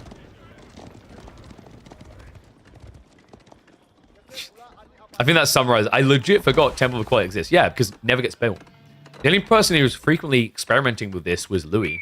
And that was a few months back, and he stopped doing it. Relic damage buff? That's a good idea. Remember, guys, there's an interesting thing about the Buddhist monks. When they Wololo, units in range get buff stats. And in fact, later on in the game, you see Nehan, you can make it even better. So you can decrease the cooldown, and you get movement speed as well as damage. Now, this build is usually more popular with Mounted Samurai spam, because it amplifies your base damage, and Mounted Samurai have very high base damage. Veterancy for Yumi and Horsemen are on the way. This game is weird. This game is really weird.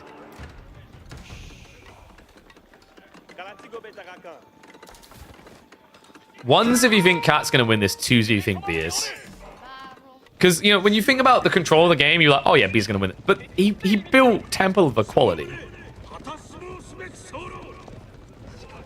Right? Like, he built the temple.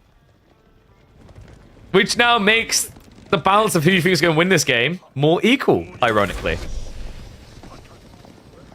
So Cat, tech up complete.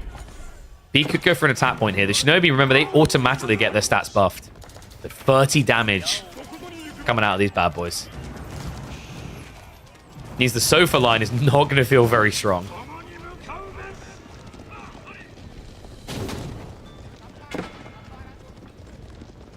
It's marching around towards that gold vein now. Cat getting blocked off there, but does have a lot of passive golds, right? So even if he can't touch it, he can still get his upgrades. B should be getting relics. Sacred Sight's been locked in. He's already got 2 monks in the field. This feels like a very easy 5 relic game for B. From there, world's your oyster. B waits too long, the cow boom might screw him over. I mean, it already kind of is, right? Like, he's only 4 villages ahead. Against now something that's basically padded Cat by like 20. Over 20 worth of passive income in his base now, right? So B needs these relics. It's going to be step 1. It's absolutely essential. Nice thing is actually pumping Buddhist monks is pretty cost efficient. Remember, these only cost 80 gold each. B, it's almost like he's just inviting Cat to build a big enough army to contest him.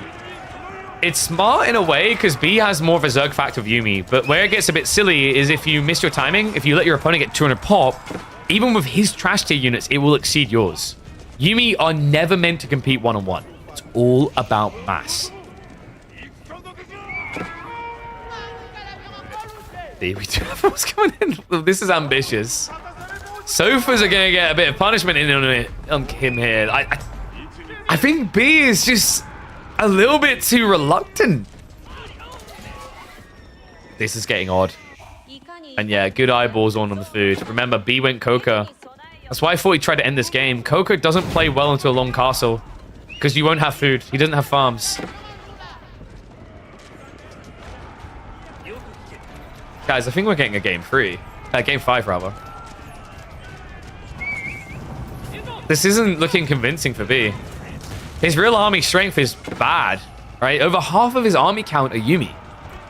Onimusha now getting queued up, but at this stage, like, what have you got?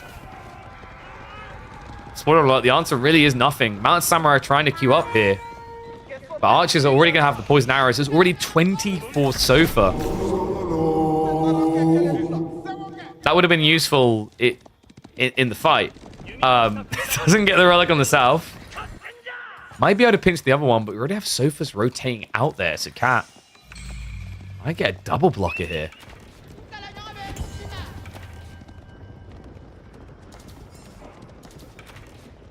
I mean, Onimusha are coming in, but I just don't rate it that highly in small quantities against this many Sofa.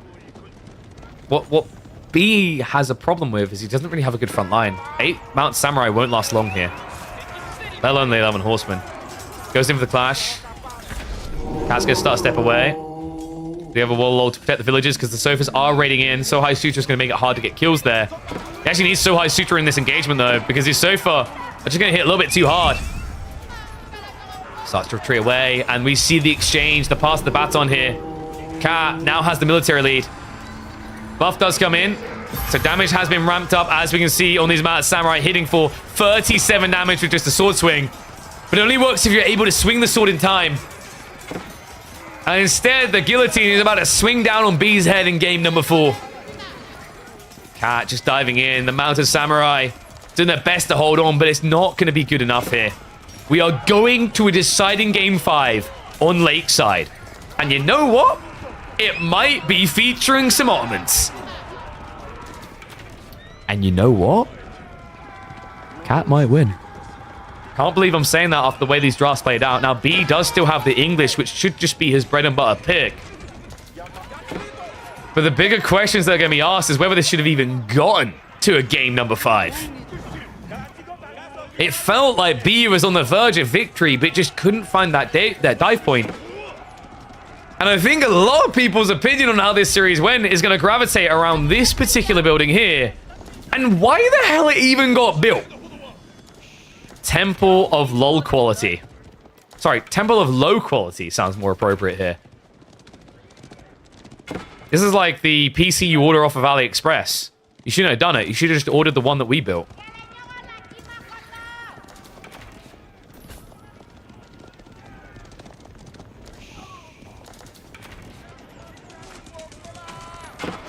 Fat is just getting ready for the full dive. But at this point, it's just like, screw it. Might as well go for one more punt. A Hail Mary. You'd have to hail a demon to assist you with this one, though.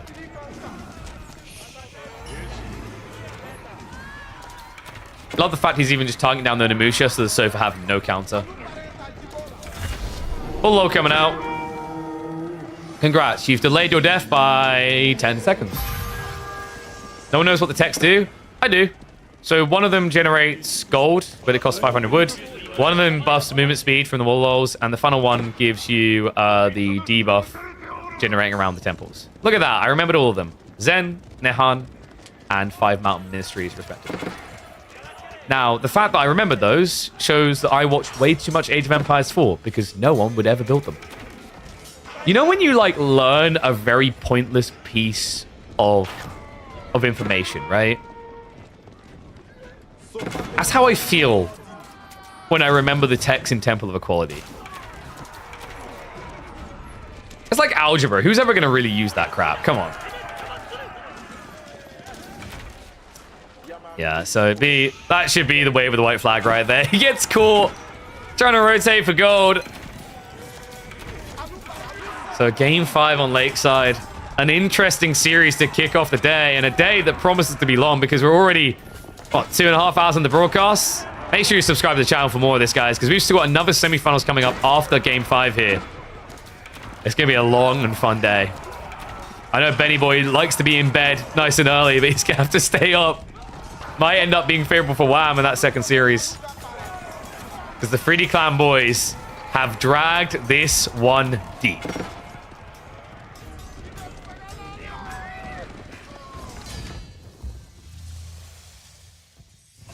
Okay. Defending the algebra thing, most people aren't software devs, though. All right, what would have been the fairer one, then, like, than algebra? Okay, I'm just, like, think about it. How many kids just say algebra is pointless? We know it's not, but, like, most kids say it is, right? What's the... I'm trying to think what the most obvious thing that you learn in maths is, like, why would I ever need this is? Once in a spelling class, I learned how to spell daiquiri, and I've never used... Dude, that's a fair point. You know what the comparative is? Learning how to spell onomatopoeia. You never use it. Did you use algebra in software dev? I mean, like, I think their argument is, like, maths in general, right? All right, so let's count the predictions. That was a kitty cat win. I think we're getting Ottomans game 5, by the way. So, King of the Hill was a very weird Japanese versus Malian game.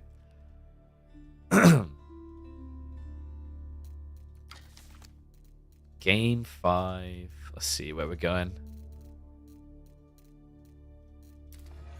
I'm hoping they're just loading in now and they haven't messed up and not made it observable. 1 second. New headset. Old headset, actually. I brought out an old headset because we've got this absolute beauty. So Shure sent us over the SM7DB. This is a top-of-the-range microphone. This is fantastic. That's why you may notice my voice sounds a bit different. Probably a lot more crisp, actually. There's a lot more depth with this type of microphone. So yeah, really big shout out to Shure guys for sending that over to me. Loving it. All right, so... yeah, I think B maybe just had to restart his game, so we should be getting game 5 in a second.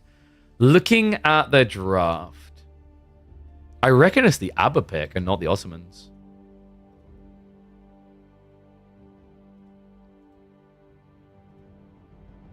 It's the Ottoman pick. We're getting IU Ottomans. Yeah, this usually turns into, like, Healy boys on both sides. It's kind of a weird one.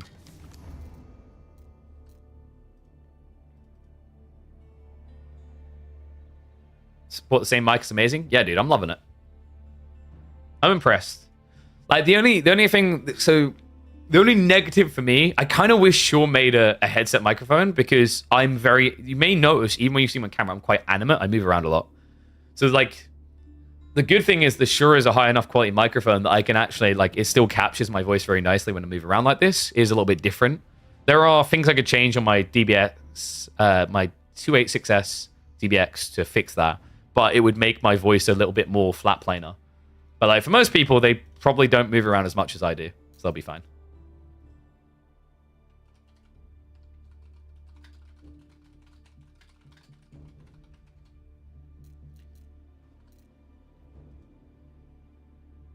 About 60 to 70% of what I learned in high school ended up being useless. Yeah, I think a lot of people have that problem. The thing is, I've talked about this before, that school isn't designed... So how to put it?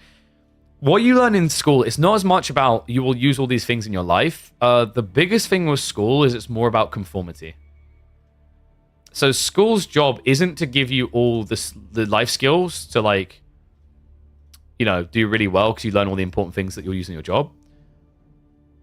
But the more interesting thing that like school does is it teaches you how to exist in the modern world in big companies, right? If that makes sense.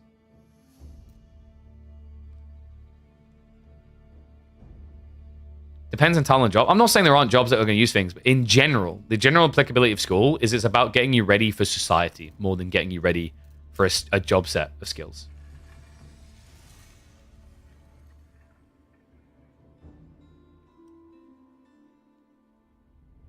When you go into higher education, that's where it can be more useful.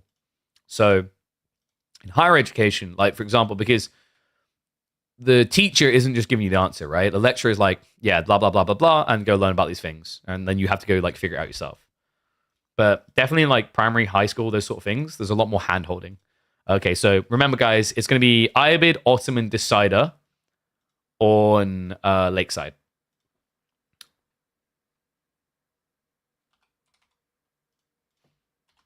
Let me just type that out. And what I'll do, because we're 3 minutes until game, I think Twitch just was a douche and like done the manual minimum ads. What I'll do is in a sec, I'll probably be able to run 2 minutes ads so you guys don't have to worry about it in game. Is music useful? I think about maths. Music's about creativity. I rate creativity very highly. If you engage with it, like creativity is important, man. People just don't realize it. Like, what's that famous Einstein quote? Imagination is more important than knowledge. You guys heard that one?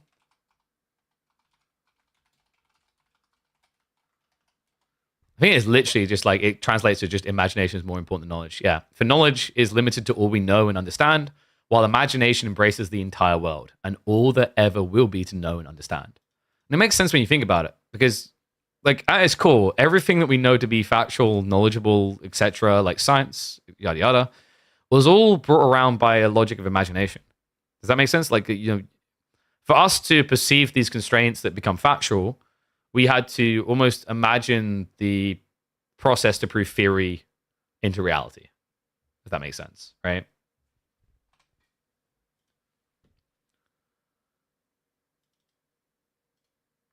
Nice quote. If you want to use it as an excuse to be lackluster in anything that requires knowledge and skill.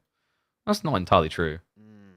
Now you're my sugar. Hey, it's up, MSN. Thank you much for the raid, buddy. Appreciate it. Without imagination, you can't discover new things. Dude, like, if your logic is I read a book and I'm very smart, all you're doing is sheeping your way through life. The most incapable and innovative people definitely leverage knowledge and skill, but then they use that with imagination in conjunction to make innovation. Facts.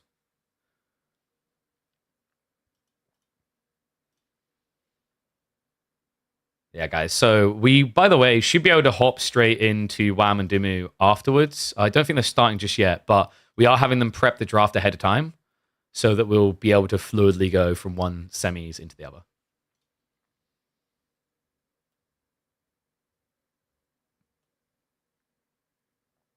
A map shaped like a map shaped like a pizza split in 3 slices in AoE 2. Don't think we have anything quite like that. I'm trying to imagine what with tree lines is doing that split or something. Must be tree lines or something. That sounds a bit weird.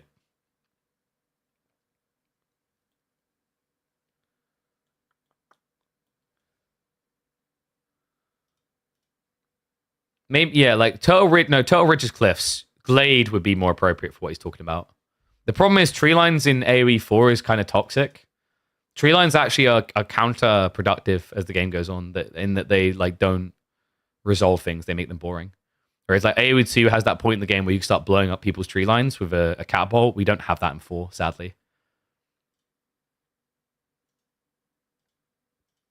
All right, guys, let's get ready to hop in the game. When will Total Ridge be in Muster? When I'm dead and someone with brain damage and no imagination takes over the format.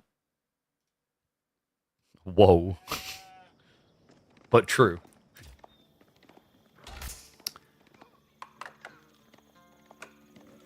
Who would have predicted us being this deep? 5 games to decide it between the 3D Clan members. Cat proving he can keep up with B all the way to the bitter end. And it's happening again. We've been seeing this matchup quite a bit. Ladies and gents, it is Ottomans versus Ayabids, or as I like to call it, you heal, I heal, we all squeal. Yes, this is a matchup that is quite often dictated by the Dervish opening of healing and then mirrored by the Ottoman's own Imam healing, an inferior version of the camels. But it all begins with the docks. And B has gone for that close-by dock drop, hasn't gone wide, like Cat, who right now is actually idling up a little bit, has got the dock coming in. So the idea here for B, I've seen a few players do this. The thought process is meant to be your opponent isn't going to scout here, because you should both be running to the center of the map first, because that's contested scouting ground. Pick up the sheep here, rotate back, and then usually they're going to rotate all the way around the back, because you can't get behind your opponent's TC without going all the way around the back like this, right?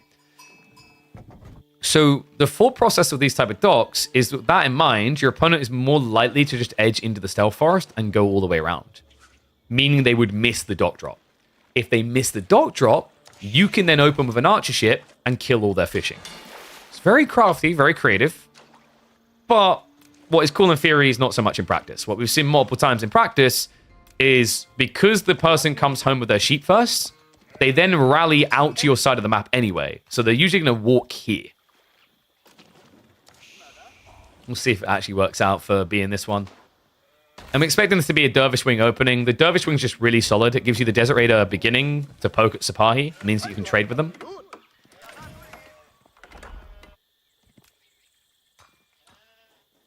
Wait, who's PhD stroking?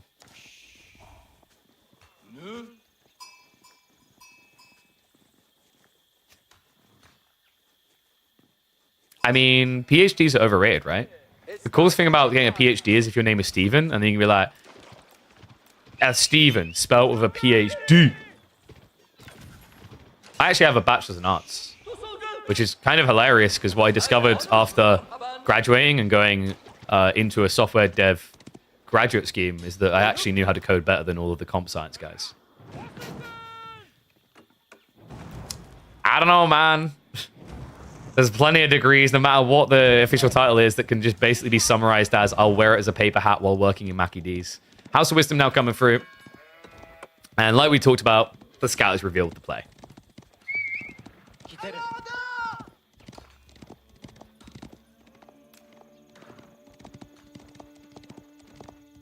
Yeah, the biggest advice I can give to people is if you have like a PhD or some sort of doctorate that you spent 8 years doing, that's cool. Congrats. Very, very hard thing to do. But also make sure you have like applicable practical skills to use it for. Because the reason why I ended up being a better developer, at least initially, than like, and this isn't me being cocky, it's just reality check, right? I didn't even think I was that great of a dev. The reason why I was a better developer than the comp science graduates is because I spent 3 years actually making programs, right? Because in a bachelor's arts degree, because it's creative, I literally had to make games, right? But for comp science people, there wasn't a mandatory element in their degree of making things. It was just all tests. So I remember I got asked about like what object-oriented programming is, and I had no clue. And they explained the pillars to me. I was like, oh, I do that all the time, right? It's kind of, it reminds me of the person who like spends 10 years doing like woodworks and learns all these advanced techniques to do the woodwork versus the person who researches them and knows the name of the techniques. You know what I mean? It's that type of thing. So a lot of wood gathering coming in from B. We actually have Growth Wing coming through. That's very surprising. I wasn't expecting that. So Time Train Network on the other side. So B is just completely forgoing the atypical dervish route here. But With the growth wing, that does open him up to attack, right? Like the whole idea is now you can invest in the age and you invest better than your opponent. Very intriguing direction he's taken here.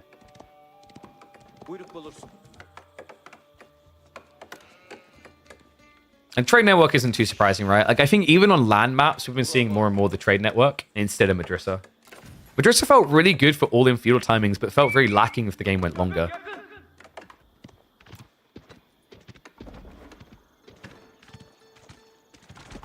Yeah, like to put my little staple at the top of the notes on the discussion of like what is useful and PhDs and everything else. My advice to people is figure out your goal and figure out how to get there. Don't be the person who just goes in and gets a degree because that's what everyone does. Figure out whether the degree is necessary, if it's going to assist you in what's going to do. And then do things to embellish your ability to use that degree. Don't just phone it in. So Triple Dock, people say it's overkill. It's kind of interesting actually because maybe B's thought process here was he didn't want to have to build boats at all. I think it's proven quite expensive. Like he needed the second dock if he was going to go beyond 3 fishing boats, but he stopped at 2. This is, however, going to give him a swell point now where he can build double military vessel at the same time. So basically what B has done here is I think he's compensating for Ibid's weak attack. And you can see that. Bagler down, immediately queued. The cat doesn't give a crap. No, he saves them for his letterbox. We've actually got Fast Castle on the way.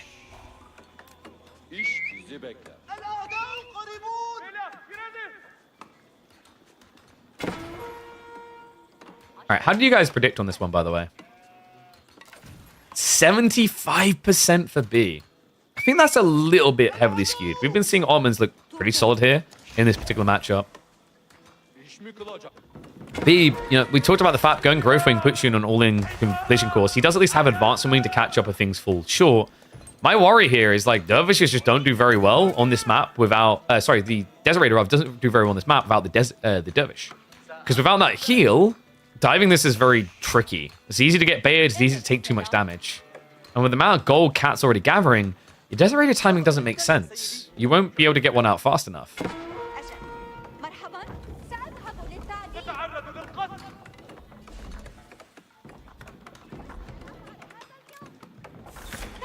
Going to university is very important for networking. That is very debatable.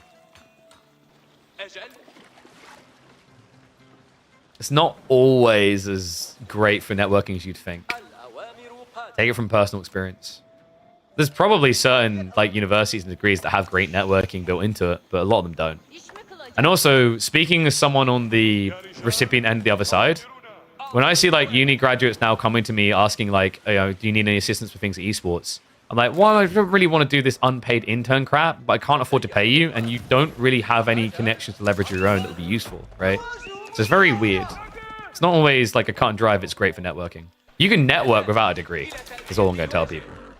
Networking is more about confidence and relativity, relation to people, right? Once you understand how to do that, you'll get much further in life than just using uni's excuse to network. By the way, I'm going to let people on a tip. A lot of good networking is just learning how to have a drink with people. Push coming in. Cat has already got the arrow slits up to protect him here, so the close down will have to leave. I don't feel like B's got much pressure out of this. Nowhere near enough, really. Fishing boats are going to be able to survive. They'll go to the shoreline fish. Mehmed's already on the way, and in response, B, this has to be Advancement Wing. You're going to be way too late afterwards if you go for, say, Desert Raider or Dervish.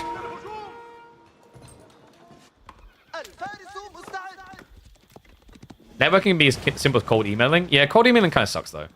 What I'll say about cold emailing is, like, if you really want to get more responses out of emailing, you almost need to treat an email like a YouTube video, right? Give me a hook, give me a sell, give me a reason why I want to hang around and continue through.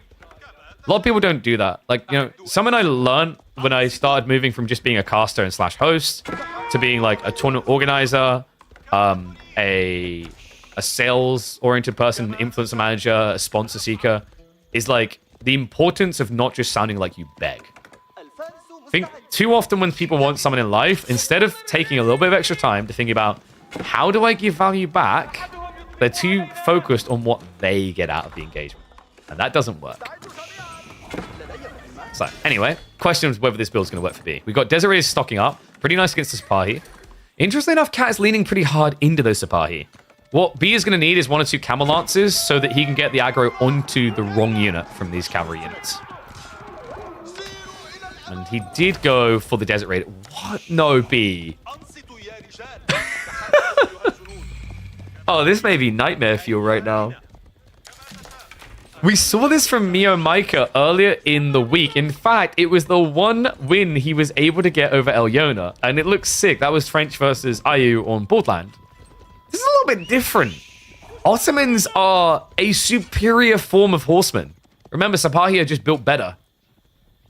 That's kind of wild. And what makes it even worse is the idea of the meta.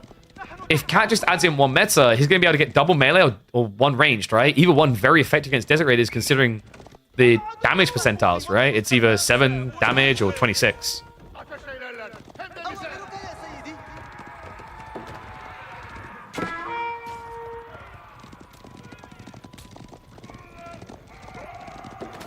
I'm starting to favor Cat a little here. Then again, B does have a lot of fish, right? Like, we can't discredit that.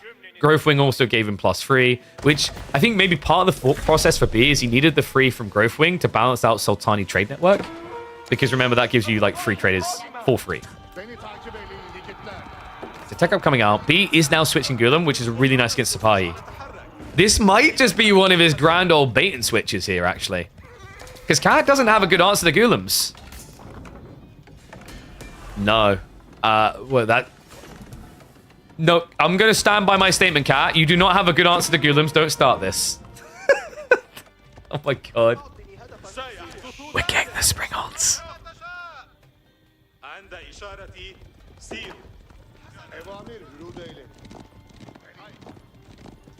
And you guys are still in the unit talk, huh? What have I done here?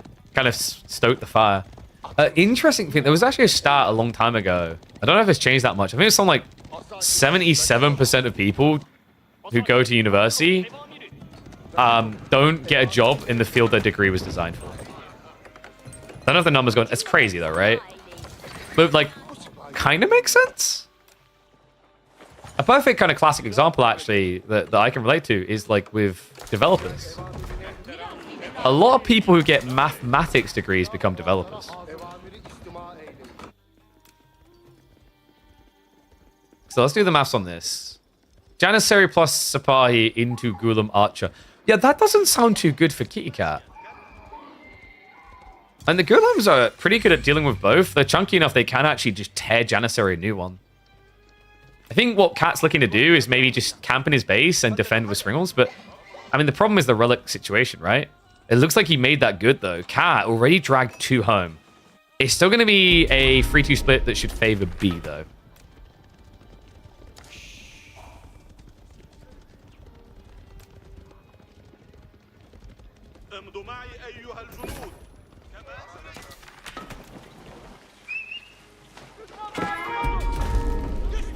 Like we have got Cat trying to just gather the water a little bit more.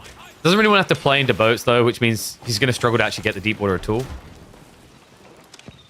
I wonder, B, is there a way we should just maybe get 2 TC here?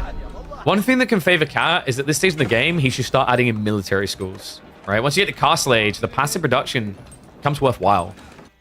B is going to stress him though. We already see a 10 eco lead in total across the map, relic advantage, and now, like, you know, sorry, Sacred Site advantage. And now with that Sacred Site advantage, what B can do is just posture in the mid. And this is a lot of open ground, right? Like if Cat's strategy relies on mass Springles, the problem he's going to have here is a lack of defensive points. Like if he fights here, great. But if he has to come out into this open battlefield area, that's where the stealth forests and the ground that B can gain across could just get him an easy win.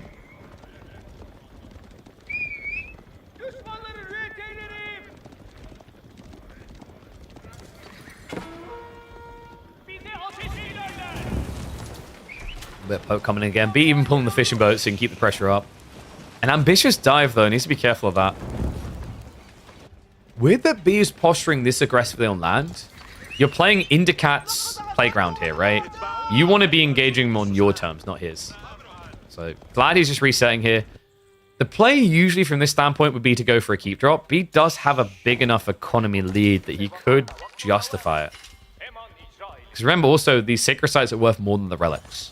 Right? You can see it on the screen. 240 versus 280.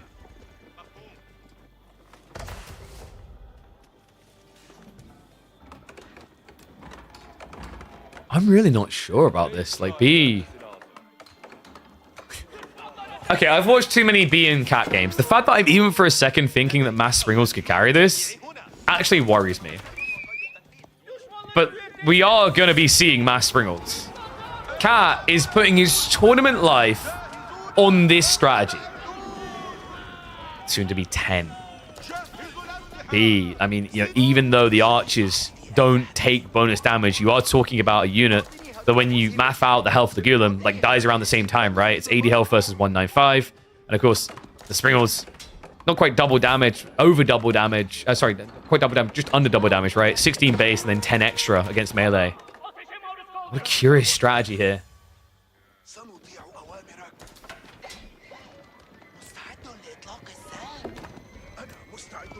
Puppy Paw, why are you trying to get crossbows buffed? Why not expos? Because Cat can't afford even trades. He needs good trades. So Springles have very good range, right? It's like, would you rather fight a guy with a knife using a knife as well, or would you rather fight a guy with a knife using a sniper rifle? It's kind of what the Springles are in Cat's eyes here.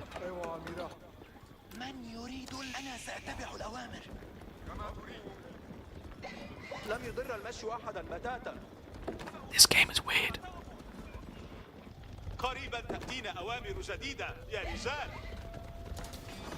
Cat is basically going to try to buy as much time as possible, probably down to about 3 minutes on the sacred site, and then attack.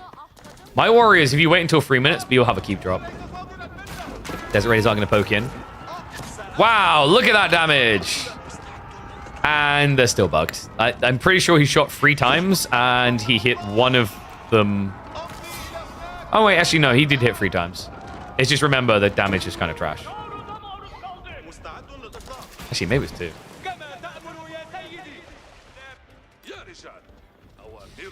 Oh, this is a sad death for Cat.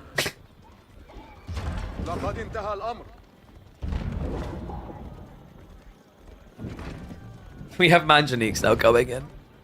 Okay, so here's the funny thing. If he just feels like 5 Manjaniques and uses Incendiary Shot, the Springles are just going to die. It's 16 Springles. Now, guys, my temptation is to say this is GG for B, but remember, we've seen this from Cat before. Last time, he admittedly had elephants as well, but it was the Mass Springles strategy that got him that insane comeback against Numidan, a video that you guys should all watch. Delhi versus HRE. This is a little bit different.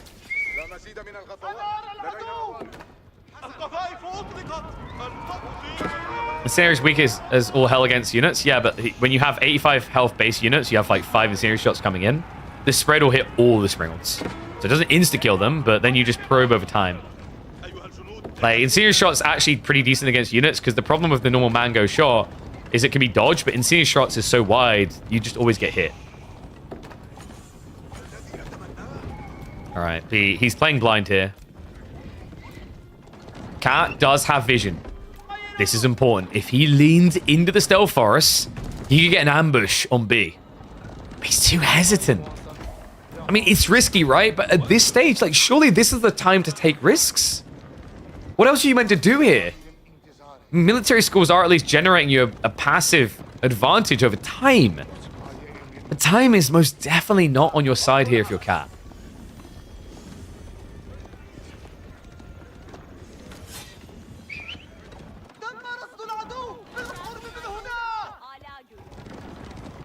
I'm trying to think what the maths is. Incendiary Shots is like, is it 10 instances? So you can do like base damage 10 times free. Or Incendiary Shot is like some like 10 instances of 1 or 2 damage. Like I genuinely rate Incendiary much higher. When the armies get big, Incendiary is better. Kinetic only makes more sense when you're in choke. Or if you have like a very specific target in mind that isn't going to move. Okay, this is just getting ridiculous. All right, how many Springles do you guys think Cat is going to cap out at?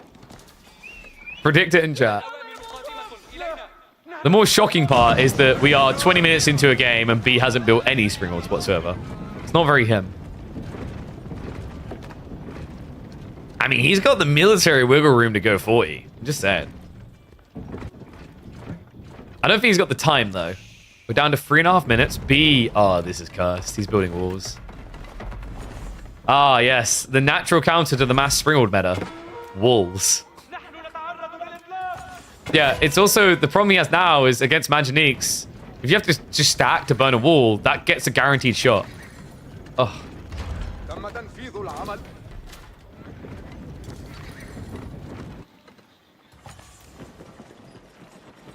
I'm trying to think like where this could have went better for Cat, the difference he could have made. I think you got baited on water, right? Like, for a guy who didn't want to play castle, he played the archery range, but then he kind of just played extra to try and remain on the edge. I don't think that helped him at all. Then the opening play, like, and I didn't want to go Lancer because he was worried about camels.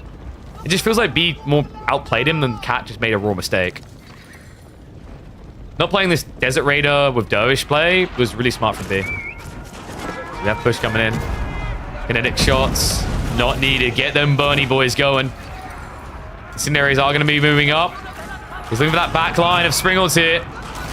B, what are we doing? Getting a little bit close. Look at the damage. Tell me that the burn shot isn't worth it. Reload's coming through.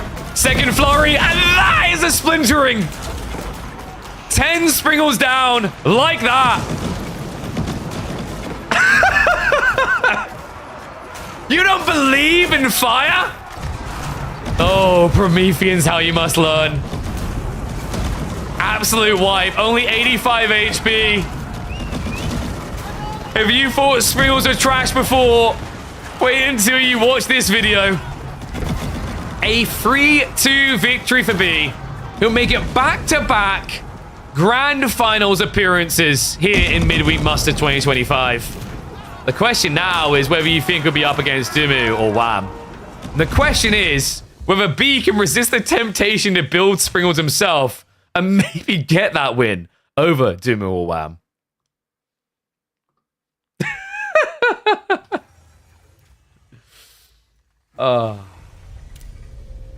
Why is the series shot so bad when you use it? You need to build more. You just got to build more, guys. Come on. Build more. All right, fantastic. So, I believe Wham and Dimu have been graciously waiting. Thank you for that, lads. We're going to now get ready for their series. So we already have the draft. They should be ready to launch their game. Maps are going to be as followed. Obviously, we're going to have Rocky River by default. King of the Hill is going to be coming out. We've got Baldland, Lakeside, and Dry. We literally have the same draft. All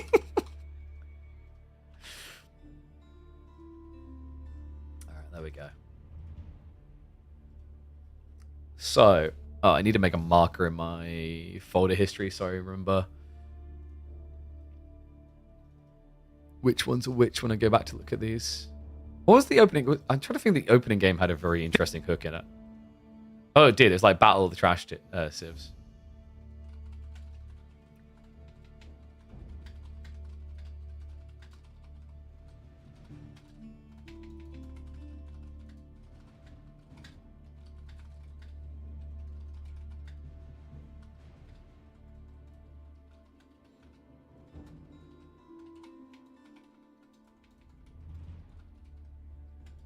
All right, there we go. Who win? B. B won 3-2 in the end. So, I believe Wham and Dimu are now getting in lobby. We should be getting underway with that in a second. Looking at their drafts,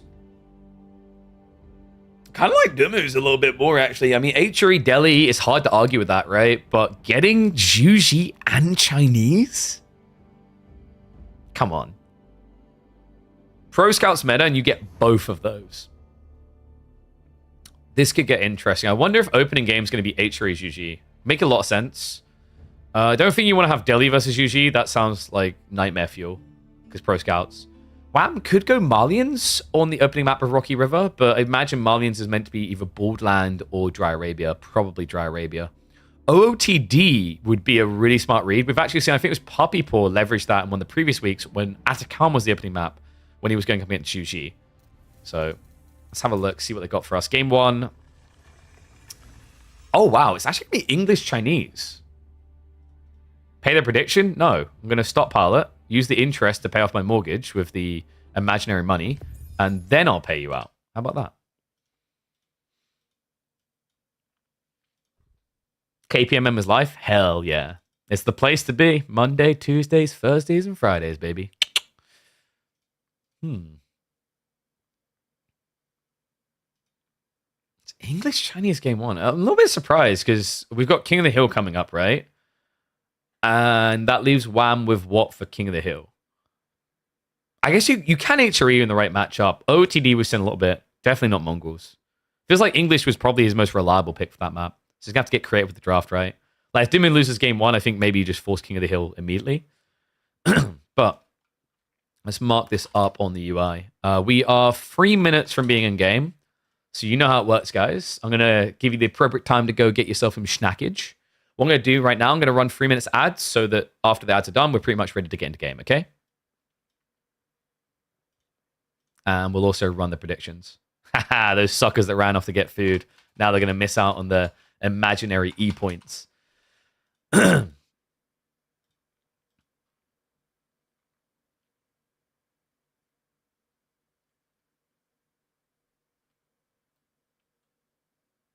rooting for the Canadian as a Canadian. That is very expected of you. Not just because you're a Canadian, because like statistically based on KPMMs, Wham is the expected winner of everything. However, Dimu, like last time he met a Canadian, this, you know, in the best of 5 at least, it was the Puppy Paw versus Dimu series, and Dimu almost took Puppy Paw down. It was a bloody impressive 5-game bout. So, there's some potential of Benny Boy.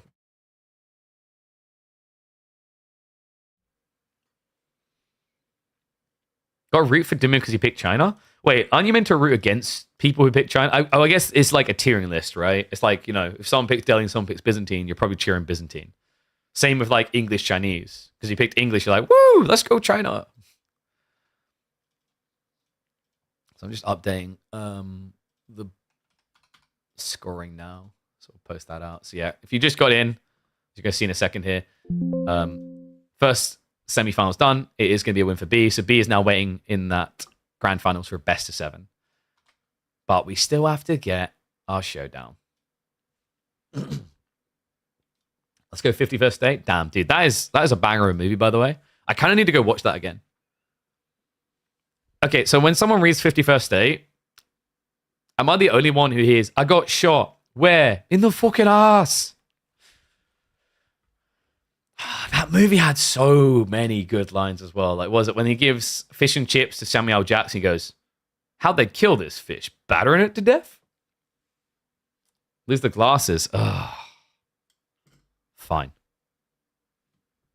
Why? Why do you do this?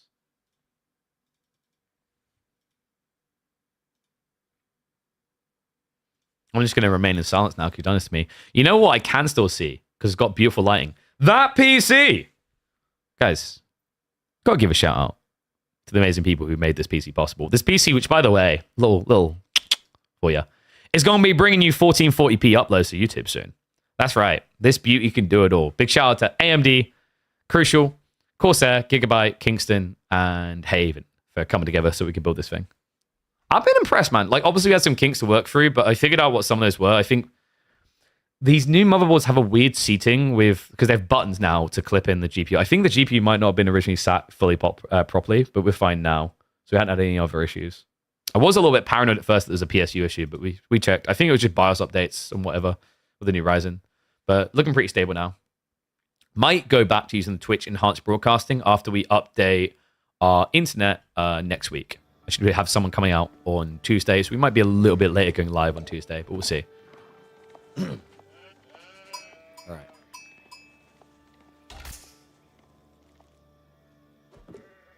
Nah, not 1440p Twitch. That's Twitch's fault. We can't do that until they release the beta of their new encoding. But the recordings will be 1440p quality.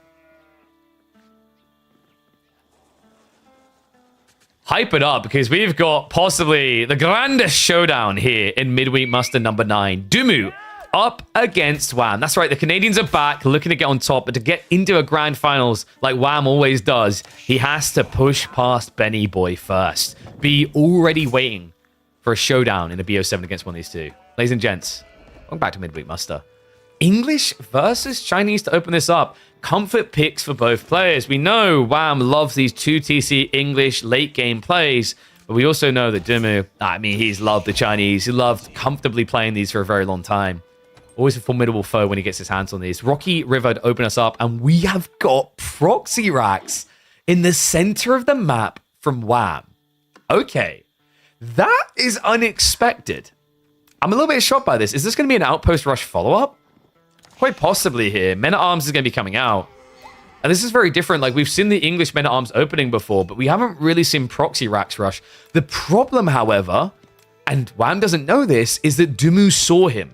He knows about the play, so he has options. He can either go for a racks play, or go for an outpost, or, hear me out, the craziest option of all, because you're China and have taxmen, ignore it entirely. Yeah, he pulls 2 more across the gold. That's very smart. Because if Dimu didn't have the extra 2 on the gold, he wouldn't be able to get enough for the Imperial Academy and an Imperial Official, which would be damning in this matchup because it's a no Imperial Official opening. That's sick, man. That scout changed everything about this opening. I don't think Wham's going to get enough out of this. The villager also ends up walking home, which just makes it feel worse.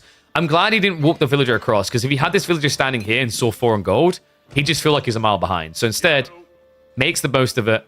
We're actually going to get a dock drop from the English, a very rare sight on Rocky River in general, even more so from this Civ.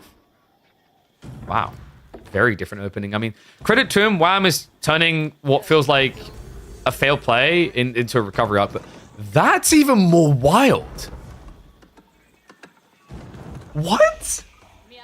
Okay, so I guess Ben wants to keep his options open. If he wants to go pro scouts, in fairness, if you want to go pro scouts, then you can't go pro scouts efficiently without more gold. But by building Barbican, you don't have any Imperial officials. Right? So, like, you have a terrible economy at this stage of the game. I mean, terrible subjectively, right? Terrible by Chinese standards, but by any other Civ standards, you are just a normal Civ. 22 sheep is at least going to allow him to delay needing to, rely on pro scouts. So I am really surprised by this. Because you could have still built the Barbican later, right? Like, you didn't have to rush it here. I mean, in fairness, I can kind of see where it's coming from. The fact that you've got, like, double gold here, right? Like, he's worried about an outpost rush, longbow follow-up. At least things blocking him out. So this means that Wham should be going for Abbey of Kings now. I don't think Council Hall makes any sense. That's crazy, though. I mean, the thing we have to keep in mind, we see this as an overreaction because we see the entire map, and we see that Wham went fishing. For Dimu, this is not an overreaction because he's anticipating a fast tech up and then Lombos to ruin the game, right? And if there's an outpost being dropped here, he won't get rid of it quick enough. So, like, although it looks really inefficient from Dimu, and it feels like he's maybe throwing a lead position, his point of view is that if he doesn't do this, the game is over.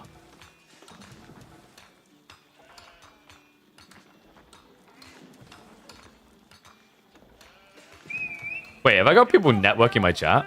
That's incredible. He might go Song afterwards. Yeah, you need to. Like, he has no taxmen, so he's definitely going Song. But, like, the optimal situation here was to build with 1 villager on the Barbican, and then you build Imperial Official almost straight afterwards. He couldn't do that because it's too risky. If Lombos are coming, he's dead doing that play, right? Which is why he pulled 3 for the Barbican. Pulling 3 in return. Wham has got the Abbey of Kings now on the way. This is 2TC, though. Yeah, you can already see the stone gathering, but it looks like he was shy of the wood needed. So it's going to fix that now. Interesting. I mean, Dimu can still go fast castle. I don't think you have to focus on pro scouts. Considering he's got 7 on gold, though, there's no denying it, right? This is Imperial Official, pro scouts, go. Which I think for Wham is kind of an advantage, right? Like, with him already having fishing to pad him. And the time on the second TSC, like, this isn't too bad. Dimu's goal should be pro scouts into fast castle here with knights to follow up. So Wham is going to have to be quite defensive. He has a similar issue on gold, but for 2TC play, this is actually a good thing. You can easily just drop a TC here, secures your tree line, secures your gold. Easy life. What's best Mongol strategy? Just outpost rush. Nah, I'm kidding. I mean, like, that is such a broad question. It's not as simple as just saying this strategy is best for Mongols, right? We've seen games where, like, fast Imperial is best. We've seen games where, you know, going like mass ketchup is best, trade, etc. My advice to you is just win. Yeah, chat gets it. How to get conk free? Buy an account. Now, no, don't do that. How to get conk free? Like, I mean, once again, that's a bloody broad question. My advice in general to people who want to get the conk rank is actually commit to a civ. Stop pussyfooting between 5 different civs, thinking that you're going to be like the next BC Cutie and play every civ really well. Focus on getting one right so that you can understand the fundamentals that make AoE 4 playable at the highest level. Because until you understand the core mechanics and the core baseline on how to play AoE 4, your civ isn't going to matter as much as you think. Wow, second TC on the deer. Okay, so he didn't even go for the gold secure, but in a way he did, right? Like, this is a front blocker, and it gives even more protection on the tree line that we talked about.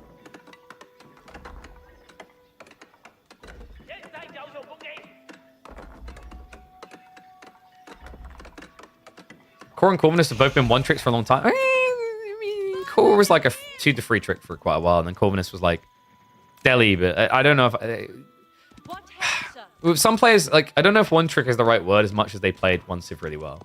I guess you could argue that, like, Baltoon was a French one trick, right? Sorry, Baltoon. Baltoon's just sitting here, like, chilling. He's like, why am I catching strays? You know why, you filthy team player. So, Horseman coming out. Demi most definitely going towards that Pro Scouts, and it just came in so quick due to the supervision. His build does feel kind of hampered by the order he had to do things here. Getting a villager kill is definitely a nice way of making things feel better. That's kind of surprising, right? Like, I'm not sure why Wham kept the villager out here. Was he intending to make a proxy base? The king is at least in, but scouts are already pulling back the goodies. And you have to remember, this king has, like, lower damage than a standard knight, so he won't kill as quickly.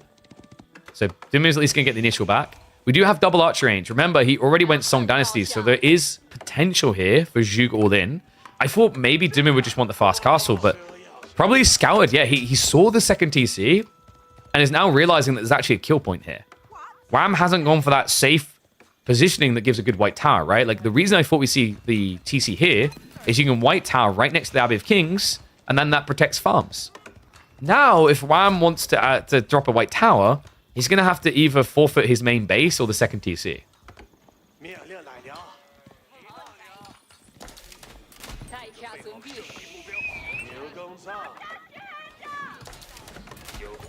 King is at least going to spot it early. Awkward part is just with the Imperial officials, you can just ramp this number so fast. We should be seeing Blacksmith dropped in probably about the next 30 seconds from Ben. And then pushing the center that can easily deny fish and then ripple into the TC. I think that's the weird part about Wham's strategy here is like going dock into TC. You've double dipped a bit too much, right? You're that person who like stuck their finger in the delicious pie and then at that point, old grandma's looking at the pie going, who just fingered my pie? And then they just see you go in again. And I also just realized how wrong that sounded when I said it out loud. But the whole point is like you've basically taken the greed to the extreme. So Dumu, now chunking up the Zhuganu, needs to push fast. Instead, he's getting distracted by that king. Wham! Where are we putting this white tower?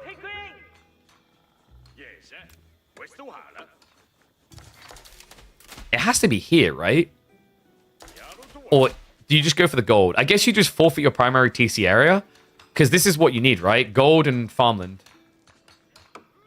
Yeah, there you go. Wham agrees. So white tower coming down. That's going to give you trees, gold, and then you just build the farms out here. And why do you get away with that? Because we've got enough garrison spots in this ridiculous building. Room for 20, baby. And yeah, like, this is not a fair measurement on what is better, like 2TC or Pro Scouts, because Dumu's Pro Scout timing was really, really ruined by the Barbican first. He got screwed over hot. Like, imagine you're playing China, and you're so confident you can get an Imperial official with Imp Academy, you don't even think about the possibility of needing to build Barbican first. It's so rare that we see Barbican coming out first.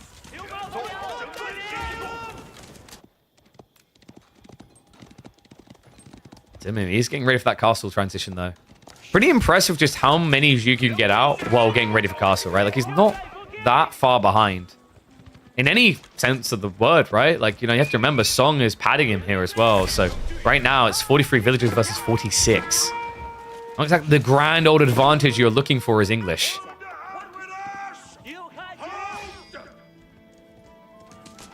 It's me, Zhug. I mean, Dumu has to be contemplating veterancy.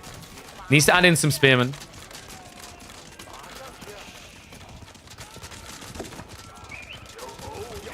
So he's going to be able to deal with the forward infrastructure, but of course, Wham already has the knights on the way, courtesy of stables and the White Tower. Imperial Palace love this choice. You don't really want to go into big Blom army straight away. You're probably going to want to try to raid your opponent, who's going to feel a bit exposed. And while doing that, you don't want to have to worry about his raiders coming in. So this is going to give him all the vision to see these knights coming. Even the positioning, very smart here by Dumu. He edges it forward a little bit instead of dropping it right next to the gold so that he doesn't get blocked by his own tree line. He's going to see all the way in front of him in like a 180-degree conal. In fact, watch the minimap and you'll see the vision. Surprise! Oh, wait, that's right. I'm being an idiot. You see through tree lines now, don't you? Yeah, this thing is ridiculous.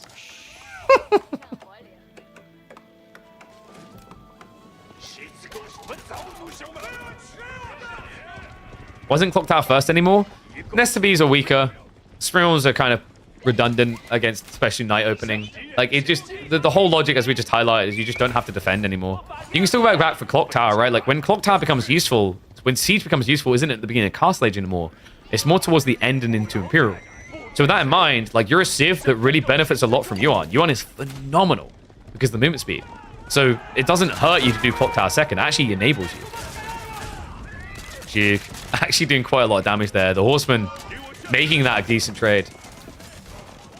Ram has to be feeling a little bit on the clock, right? Because the difference between Pro Scouts and 2TC here, even with English, those farms, they cost a pretty penny, right? 37 wood each might not sound like a lot, but what's Dumu paying? Nothing. He's just got deer coming back for days. Zhug now marching out. I'd love to see Dumu going in for siege engineering. Sometimes you like look at Castle Age and go, why would you ever want Rams here? But 2 Rams onto a secondary TC is death, right? Like, Wham will be forced to defend into mass ranged. And we already see it's not just Zhug anymore. Crossbows now being pushed hard by Dumu.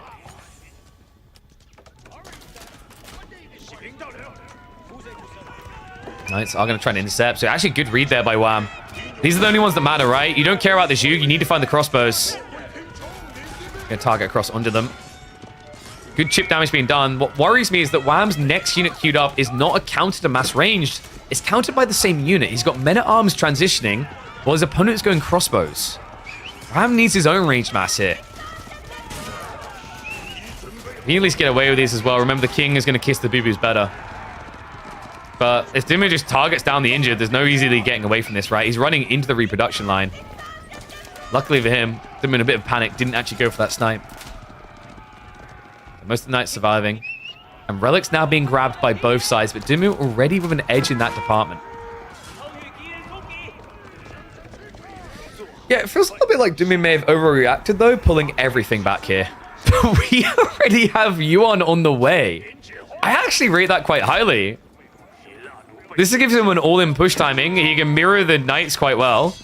And also, his assumption here, which is a fair assumption, is he should be able to get, what, realistically 3 relics at least?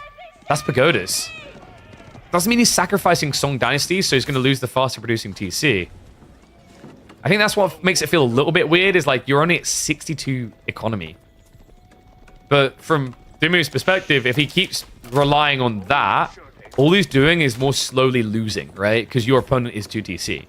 So the choice was either Dumu goes 2 town centers with Song, or he leans Yuan and attacks. Weird part to me is he's gathering wood like he's getting ready for a farm transition. Speaking of those farm transitions, Whams is coming along nicely. Already 22 farms deep, soon to be 30. Dumu with the Yuan activated. Let's look at the movement speed on these guys. Zoom, zoom. And this has been a notable change with the Chinese now with the Pro Scouts, is we're actually seeing Yuan Dynasty a lot quicker in games than we used to. Juji really led the path of that because the pagodas are so good.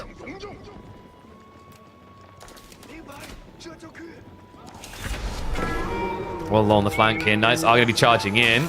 We'll be able to get the kill, but need to be careful because the movement speed is not respecting it. He gets caught. No, getting away from that. So 2 knights going down there. That's the nasty reveal. I mean, it's not a huge loss of military in the grand scheme of numbers, but it is in the grand scheme of the game, right? Like, Wham only has 20 military right now. He's still deep in the farm transitional standpoint of the game. Dimu now already having the clock tower nest of bees being produced. Interesting. I mean, Wham is going crossbows, so this would give you the counter. The weird part is Dimu could have actually just done Juke new crossbows with PG and would kind of get a bigger wallop, right? I think Nest of Bees slows your game down quite a bit, which is odd after you go Yuan. It's kind of contradictive to what you want to do. Villagers getting some really weird rally points from the wood lines. We've all been there. Maybe, actually, I think it was because he was building the wall and they built on the wrong side. Army's marching back. Feels like Dimu is wasting a lot of time here. I don't like this. The more he does this, the better it kind of feels for Wham. Now, we talked about the padding, right? Dimu does have 2 more relics on the way home. We have a farm transition, and we do have pagodas. So it's not like Wham is a mile ahead, despite what this count says. But it does almost feel like Wham is getting to live a lot longer than in this game than he ever should. Walls are up for Wham. You guys notice how late in the game Wham done walls this time? A shocker. I never thought I'd see it. This man waiting until after like 12 minutes to wall. Hell must be freezing over.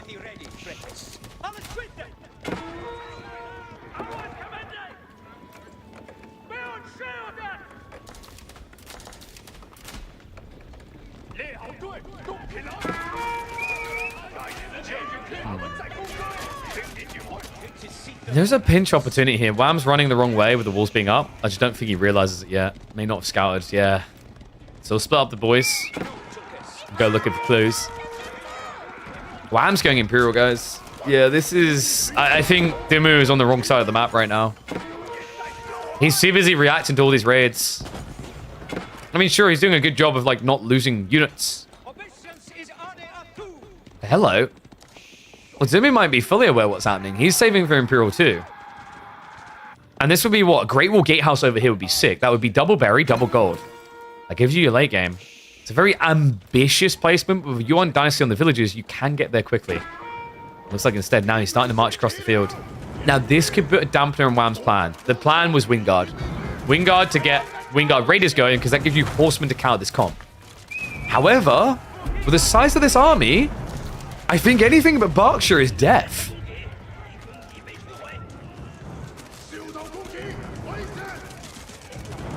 Oh yeah, and the paranoia is setting in for Wham. Only a handful of cavalry units. You can't just keep raiding like this. Dimu now with 4 Nest of Bees. Starts to move up. Wham, it's going to have to be a Berkshire, probably on the front side here. He goes Wingard. Oh no. So, this is problematic, and here's why. Wingard is good if you survive. If Dimu pushes right now, survival is most definitely not guaranteed for Wham. Now, Wham is kind of gambling on the logic that so far Dimu has been reluctant to fully commit. Every time Wham raids, Dimu kind of overreacts, right? He doesn't bring, say, 20 units, he brings 50. So this raid right here, if it gets Dimu to come home to defend, this is all free. But Ben is going to start pushing in. Knights are going to be blocked by the spears. Tech up is complete. Dimu, he's going to have to back away. He's not deep enough here. I think he's also paranoid. He doesn't know for sure whether it's a Berkshire. He doesn't want to dive into one. So instead, the safe play is to go into Imperial Age. And it means that Wham is now going to get to pay off with this Wingard. This should be Raiders just pumped non-stop. There you go. Start skewing them up. This is the value of Wingard. In fact, the Canadians were probably the best at revealing this at the start of 2024. The Wingard Raiders option is actually the best option because it has the most application across the game with these faster Imperial builds, right? Because when you go fast in, you just don't have a big army. Well, guess what? Producing 6 cavalry units every 25 seconds resolves that problem. Does need to build some houses, though. enclosures also coming in. We have to remember that Wham got that triple gold spawn in one location, which is enough with enclosures to get later into this game. Dimu will need to find more gold, though. He's going for a Great Wall Gatehouse to protect his farms. The problem is it doesn't gain gold. He only has 920 left on that vein. And then he has to come out into the naked open of the north side. Little wall going up here as Wham's going to try to just leak in. She built the wall just to delete it in the end. What?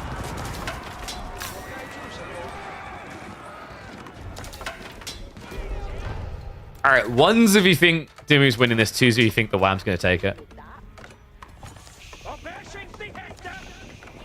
We have 2 TC now from Dimu.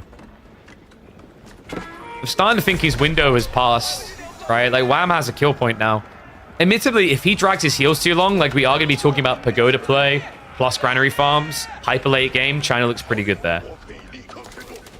But one big issue I'm still seeing is they have not secured their veins, right? Like, this is the gold you need to play into post-Imperial. Has at least got reserves. We know Ben loves doing this. He's kind of infamous for stockpiling 2,000 to 3,000 gold when he goes Imperial Age. So you're already seeing all those elite techs coming through. Meanwhile, for Wham, he looks a lot more budgeted.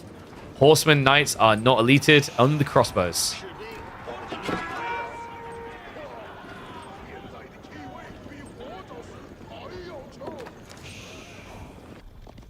I think the walls are all up, right? So Dimu is protected on his economy at least.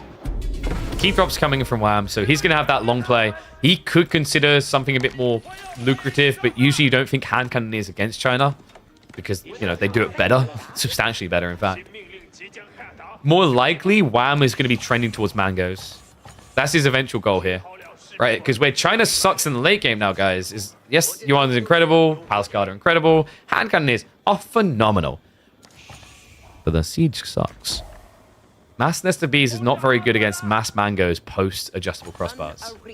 So, if this game drags deep enough, English should be favored for that reason.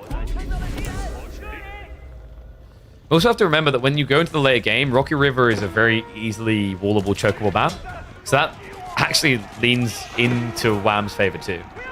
Forcing choke fights is the nightmare for Dimu. You want to try to flood Palace Guard in this late game onto the flanks.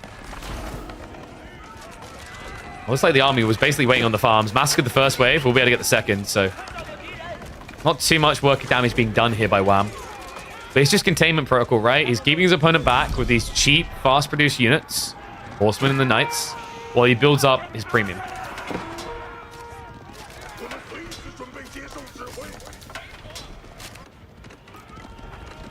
Dimu is getting ready for those keep drops north side, so... This will be his transitional point, right? You're going to want to move out for a castle drop on the east side, and then you're going to want to stonewall along these pocket ponds. Now, the reason why I actually decided we should bring back Rocky River is because Rocky River was a bit toxic last time we saw in ladder. You guys might remember, it was leading to overly long games. Late game just felt almost guaranteed on Rocky River because of how easy it was to wall and then stonewall, right? It's a map that felt it was open enough that it should have been like Dry Arabia. In reality, it was a very slow map. With the changes in Season 9 and how much harder walling is, it felt like a perfect time to revisit these type of maps.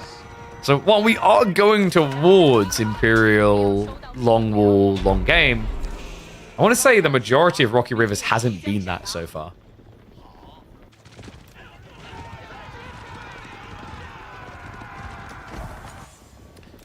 This one is going to, though. Okay, Wham is basically saving up for the winter. I guess it gets cold in the north. And we've got Wingard Rangers. Okay. I'm so here for this. This is the true quality in the hyper late. Footman could have been really good as well against, like, Juganuing, but you don't know your opponent's going to do that. Whereas Rangers are good against Juganu and everything else. However, Dimu is coming in with the press here. Wow, maybe a little bit lacking in terms of his total military block potential. Horseman Raid is going to get blocked out by a handful of spears there, and the keep is most definitely going up here. Yeah, I don't think the Knights are going to clear this quick enough, so gold secure for the late game. Will be forced to be idled initially. The press is coming in. First Ranger group is in play. Remember, these guys come with a lofty 8-tile range. The gold now secured, Dimu. I think this should be Palace Guard Flood, maybe Siege as well.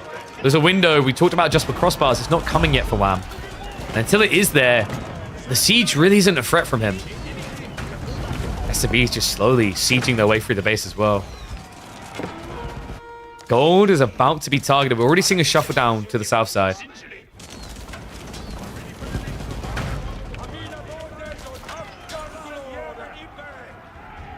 That's a lot of raiders coming. Like, you see the issue now for Wham. It's reproduction. We did get Military Academy from him, right? Yeah, but the problem I'm seeing is, like, he doesn't have that much raw production. He put all of it on the front side. He only has 1 Rax, 3 archery ranges, and 2 stables. Wham is going to die due to a lack of inability to spend. He needs to get more ASAP. The other problem he's running into is a lack of wood, though. He has got that east side he's moved across to. So he should be able to fix this if he can survive long enough. Nesta Piece coming in with a solid shot there. Crossbows will be able to mop up the men-at-arms. Nesta Piece can come in for the cleaner on that backline, so Wham has to retreat away. He still doesn't have an answer for the knobs yet.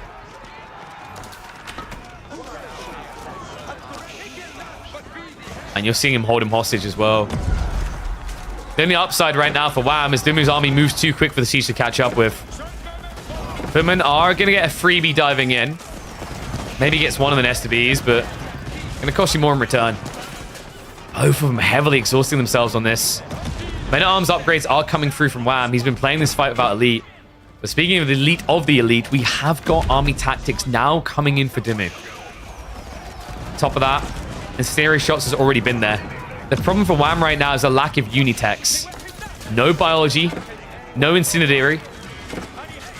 So raw DPS check, Dumu should win, but the problem I think I'm seeing here is we talked about the production issue for Wham. Where is Dumu's forward production? It doesn't exist.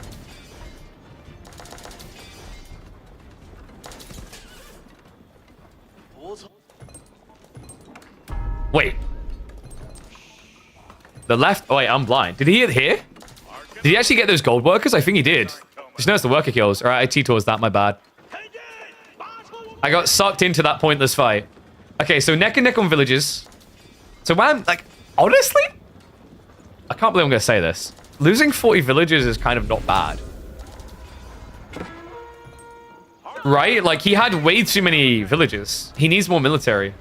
Like, in a weird way, Dumu kind of done him a favor. He's going to go in for it again. I prefer this attack. Like, this was a weird play. Like, we've seen this time and time again. Like, trying to just brute force into the middle. It looked deceptively good, but English are just always obnoxious to dive. He kind of feels like Dumu needed bombards. Keeper's going to get garrison now, so... I'm glad Dumu's finally going bombards. I do wonder if they should have been there much sooner, though.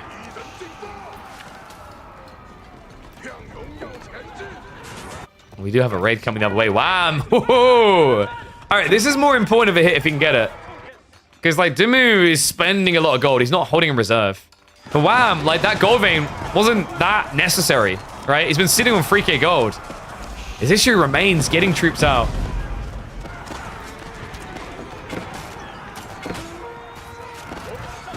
Fish now coming in. I mean, this could be big. Like, Dumu getting reset here is bad. We've got men-at-arms flood coming. Hand cannon is on the way. Dumu is playing into his own. We even have the serpentine powder. And he has already got the extra range. But surely we're approaching the point where mangoes are going to start coming in soon for Wham. I'm kind of shocked he didn't go to it sooner. Hand cannoneers are at least going to have the attack speed for the English, but they don't have the range advantage here. These fights are getting a bit weird. We do have a raid underneath the keep, so Duma's going to take some losses there. So here's the funny thing for you guys. Losing about 20 workers, much more impactful than losing 40 workers here. We caught the raid that mattered. It's actually crazy that Wham is winning these fights without the techs, by the way. Like, you're seeing EAT on the way. He never got incendiary shot. He never got his hands on biology. Like, he's just raw doing this because English?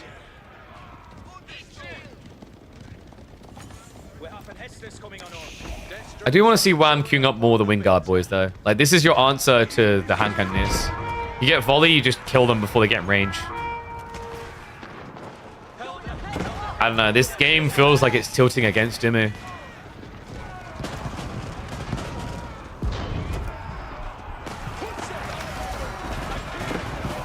The only advantage he's got right now really is Tex. But with Wham still having access to the gold down here, and obviously having the ridiculousness that is enclosures with 66 farms, he'll get these Unitechs. Oh, already on the way.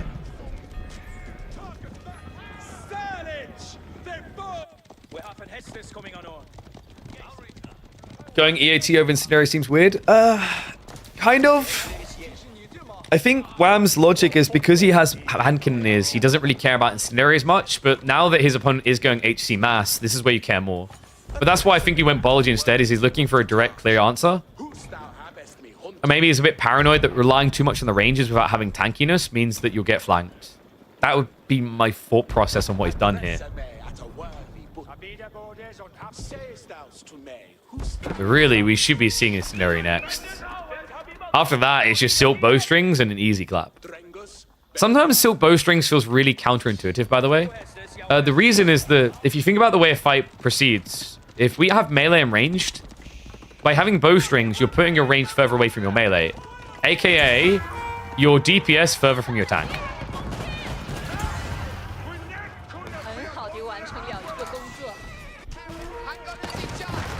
Wall's breaking here, Wham. Pretty much just taking a chill pool mode. We've got the Louis MT. Now, you'd think that China with Palace Guard would be the ones raiding. In comes the English men-at-arms. Bad position to dive, though, unfortunately for him. The Great Wall Gatehouse is basically Nest of Bees before they became underwhelming. Remember, this thing hits like a truck, and range techs also affect it.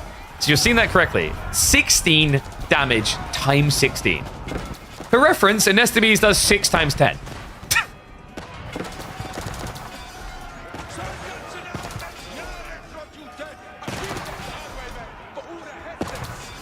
Oh my god, Wham is just becoming Louis MT.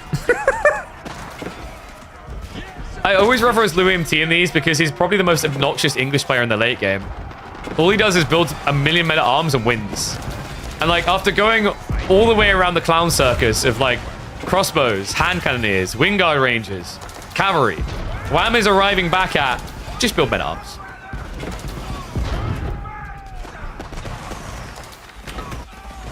Oh my god, but can we please stop diving them here? This is by far the hardest area to try and breach. And this is why you see people build the Great Wall Gatehouse on the farms. It's a phenomenal defense. One that actually got buffed because when they made the changes with the EAT, they didn't nerf Great Wall Gatehouse. So Great Wall Gatehouse got buffed against infantry blobbing like this.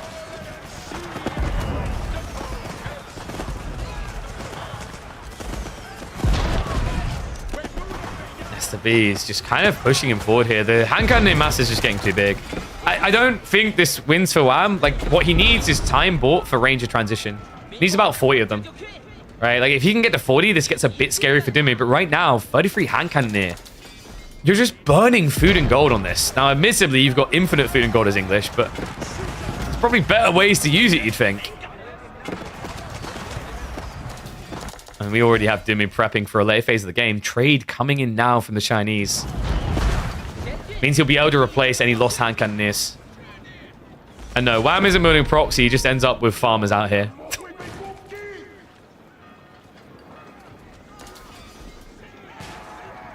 Do I think Wham will go on a date with you? You're a 34-year-old Algerian man. I mean, that depends if you own a yacht. Wham told me he'd do anything to ride on a yacht. Do with that info what you will.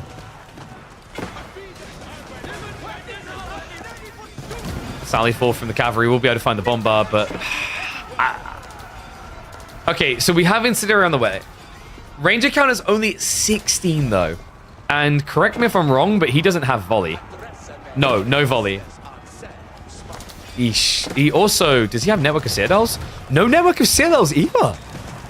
Okay, dude, Wham is just missing way too many key techs here. Meanwhile, Dimmu is flexing his economy so much he's getting caught architects. Wow, I'm just going for the surround as he dives in. I mean, wait, the Nesta bit... Wow, Dimu? Wait, was he trying to reach the Rangers? I think he is. It's just so difficult to do. I mean, you have slightly less range than they do. So they can actually just skirt the shots. And Arm's now diving in. Nesta Bees. Not well protected here. He's only got 4 of them. The Ranger's going to dive past it. Numbers aren't lying here. Wham is starting to blow ahead. And Arms. There's just not enough Nesta Bees left to take him out. Oh, no. Well, we talked about Dimu having the ability to reblob. But it has its limitations, right? Like, the trade is only now being set up. He's 13 traders deep. This is a good start, but what Wham needs to do now is push. And, oh boy. What did we warn about in the late game? What is the thing that makes China look dog crap when they always look good in late game? There is one thing, one matchup, one situation that is their nightmare. It keeps them up late at night, awake, and not in a good way, just screaming. It's adjustable crossbars, Mangoes.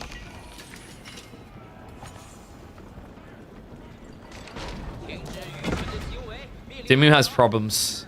So what's going to be the solution here? Horseman, but you're into men at arms, right? But Horseman hand cannon doesn't feel terrible, really. You could argue PG does what you need, though. 1.58 movement speed.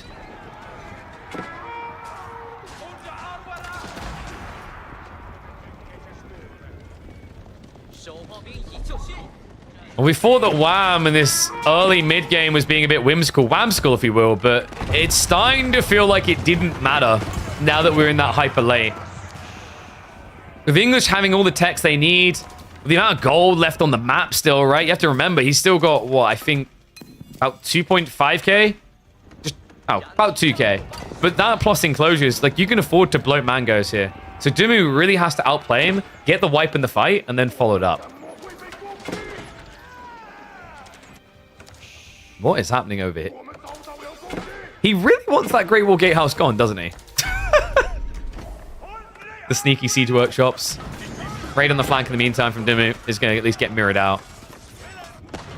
Find the center, though. Keep drop coming in. Dimu should be able to get this one up. Might just get immediately burnt down, though. Lukewarm oil coming out. Okay, Wham has to run away. Remember, like, he's just going to get kited and killed by the hand cannoneers if he tries to torch this. Oh, my dear God. I just realized how late this day of stream is going to be. We're almost 4 hours in. We've only done 1 semi-finals. We're in game 1 of the second one. Well, you guys are definitely going to get your value for entertainment today.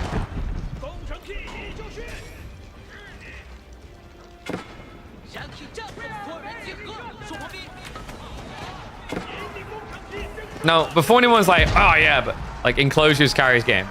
It's good for Wham if he goes Mangoes now. But like hyper, super duper, uber late game, even without the trade, you have to remember that it is 4 relics with 3 of them being pagodas.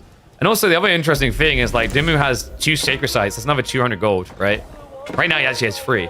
So like I wouldn't write this off as like, oh man, China's gonna run out of gold, because on top of all that crap I just said, they also have taxation.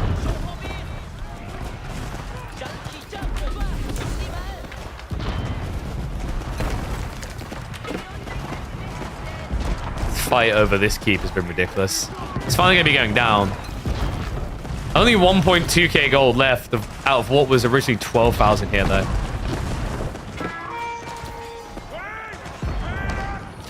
I just feel like there's not enough rangers coming. Like, correct me if I'm wrong, does he not keep getting pop locked? It feels like it at times, right? Like, I don't think Wham has consistently had ranger production going throughout all these engagements, right? Like, you want to be able to get towards that 30, 35. Feels like usually he's been locked to maybe 25 max. And I think it is because of the amount of men at arms that Wham has. They've got siege workshops coming in again, though. Used to be Bill Raxes, not these days, no. Well, we've been here before, guys. I wouldn't write this game up as about to be over, because this is now, what, the 3rd time Dimu's tried to send it to the main? I've got Pascal finding the tree workers, and Wham's economy is feeling quite limited on what and where he could actually gather here. You've got stone walls coming up to secure additional trickles of wood. University going down. It's like, Wham has been very slow on tech. Let's make sure he doesn't get any extra. Correct me if I'm wrong. We did get adjustable crossbars, right? And we didn't get siege. I guess the issue for Wham is he can't funnel the map, right? Like, he's struggling to get these walls up. If he ever does, I think then we'd see him try to switch mangoes. But with such open battlefields and going mangoes with 700 gold income, too risky.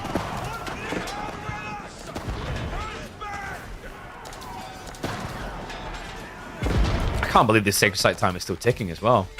Dimu could get the weirdest victory, but would need a keep drop that's going to be too late. Walls are coming up from Wham.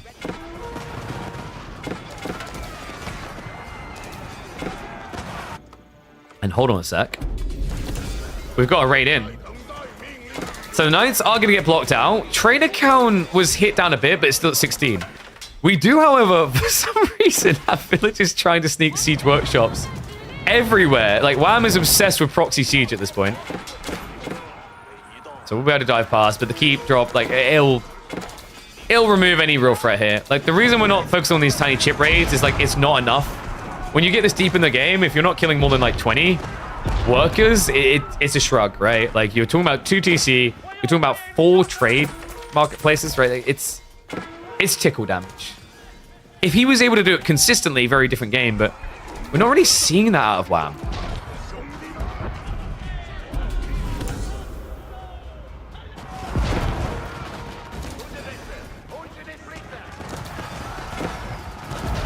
Oh my god, we're just headbutting Nest of these here.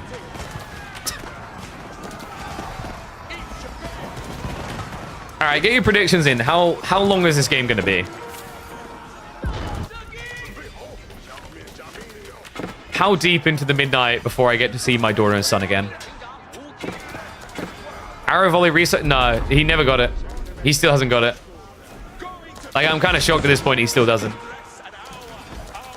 It just means the hand cannons aren't dying anywhere near quick enough. No bowstrings, but I already talked about why I don't really like bowstrings for rangers in this matchup. It's unnecessary. And fair point. Choom, are you in the chat? Can you at the players to make sure they're using blue and red? I think we might just have to start forcing that in the tournaments. It makes more sense.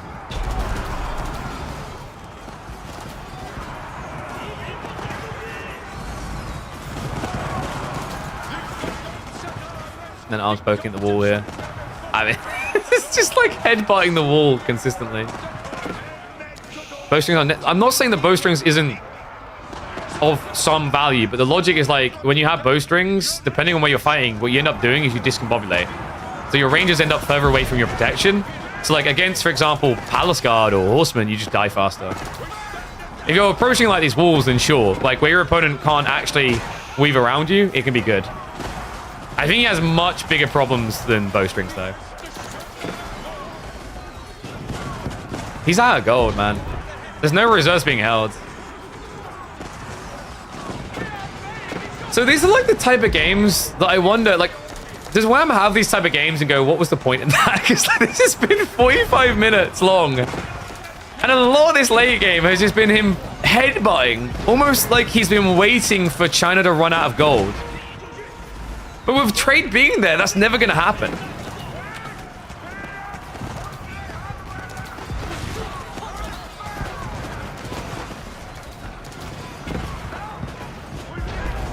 And we have raids again.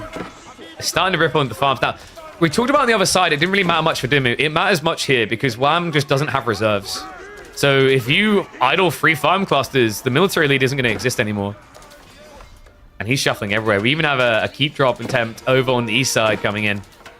1,400 stone to work with, so this could be a big one for Dimu to just block him out. Meanwhile, the push continues into the main. Nest of V's count now up to 7.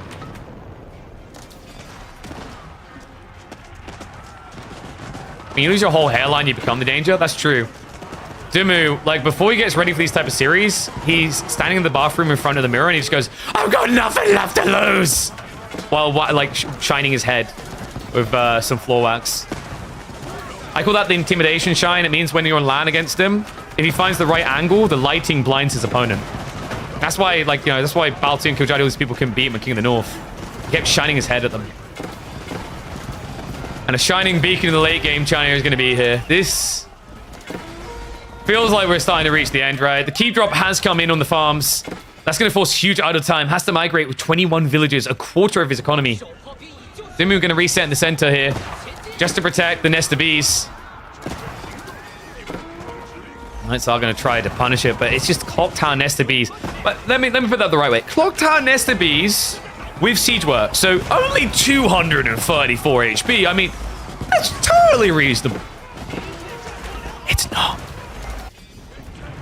Yeah, I've said, like, nest of bees, it's fair to say Mango's beat nest of bees right now, but, like, the weird asterisk has always been Clock Tower. I still think the Clock Tower buff is what makes Siege so obnoxious with China.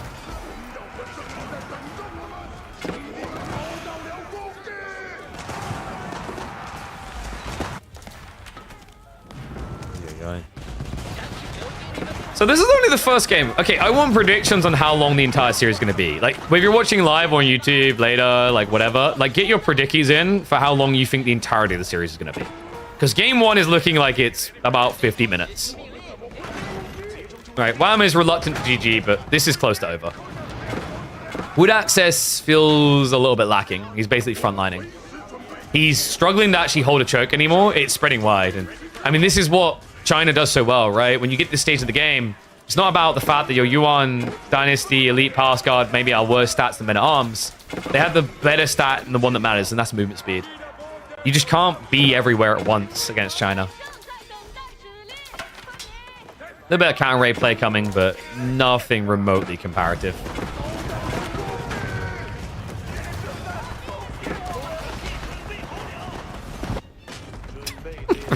Rewalls pointlessly.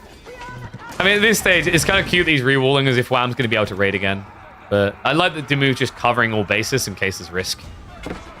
But really, like, you know, this is... I feel like this is a statement as old as time itself with China. Less so with the ranges now in existence, but, like, has been a bread and butter, a staple of them. When they reach 40 hand cannoneers, just call GG.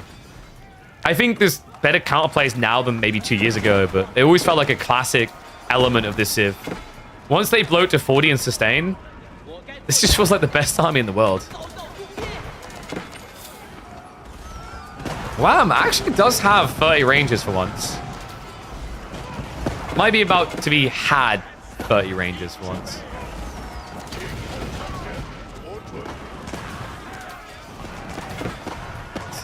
The weird part is, like, you are meant to counter the hand cannons, right? But they can gap close you really fast. So, like, you get baited to use the men at arms, and then, yeah, that happens.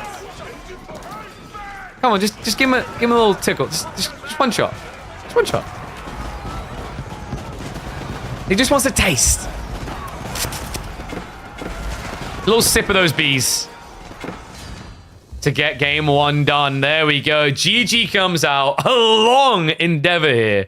But Dimu already in the lead, up against our most consistently appearing player in grand finals. Wham, making almost every single week. Already now trailing. Oh my dear God.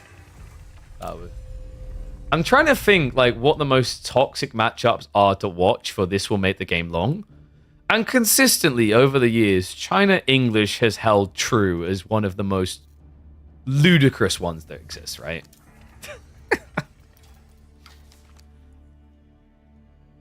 Right. So, Dimu with the win. Early lead for him. Pick-wise, we had what? It was the English versus Chinese. Where is Wham going to take us next? King of the Hill.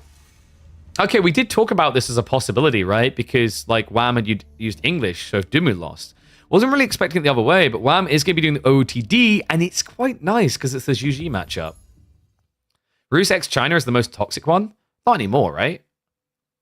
Because, like, Rus just mangoes. I feel like Rus just mangoes, right?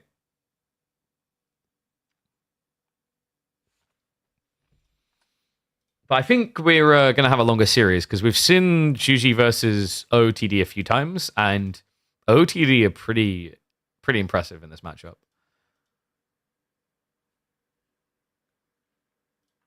Let me just actually enter it. So King of the Hill, so you guys know what you're predicting on. Wham has Order of the Dented, and it's going to be Zhu. So basically, like, Wham using his variant pick, as in, like, no, this variant's the wrong word because I have variant civs. His situational pick here, and he's actually getting the matchup he's looking for.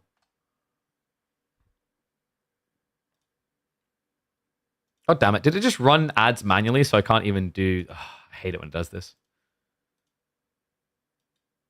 Well, it's not letting me run them. Apparently it's too soon. Mango's XBs, non-stop threat. Yeah, but like Nesta Bees are sucky against Mass Mango now, right? And Roost have so much passive gold in the late game, I feel like they just run you through there. Unless you're like outplaying it. Like if you're talking 50-50 hyper late, right? I feel like Roost just roll you over there. Surely. Like definitely before Season 9, I see your logic, right? But the nerfs to bees, the buffs to mangoes, the nerfs to springalds. Watching a 5-year-old Dota clip, Miracle doing a rampage, just realized that was you casting. Hello, Toots. That was indeed me casting, yes. That was ESL 1, I believe, Birmingham.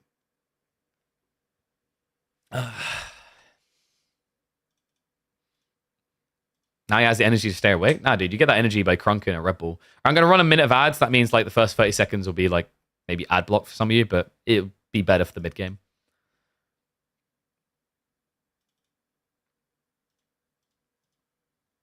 Okay, let's get ready to hop in. Oh, reminder, by the way, we still have another series after this. I've got a feeling this is going to be like a 9-hour stream. I don't know. I can't escape that deep sense of depth to today's stream. Make sure you're following all the channels, by the way. If you haven't caught the game so far, the VODs are there, but the VODs are also there on YouTube. I always recommend watching YouTube VODs because Twitch VODs don't pay out their creators, but YouTube VODs do. And a lot of these games will get cut down and loaded up there anyway. So, yeah, make sure you're following all the platforms.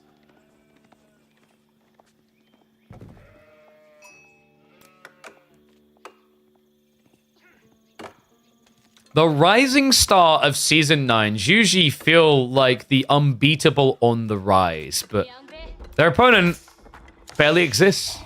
Order of the Dragon coming out in game number 2 from WAM, but this is specifically a counterpick targeted at Juji.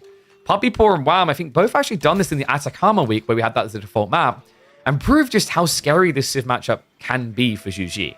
Let's see how it plays on King of the Hill.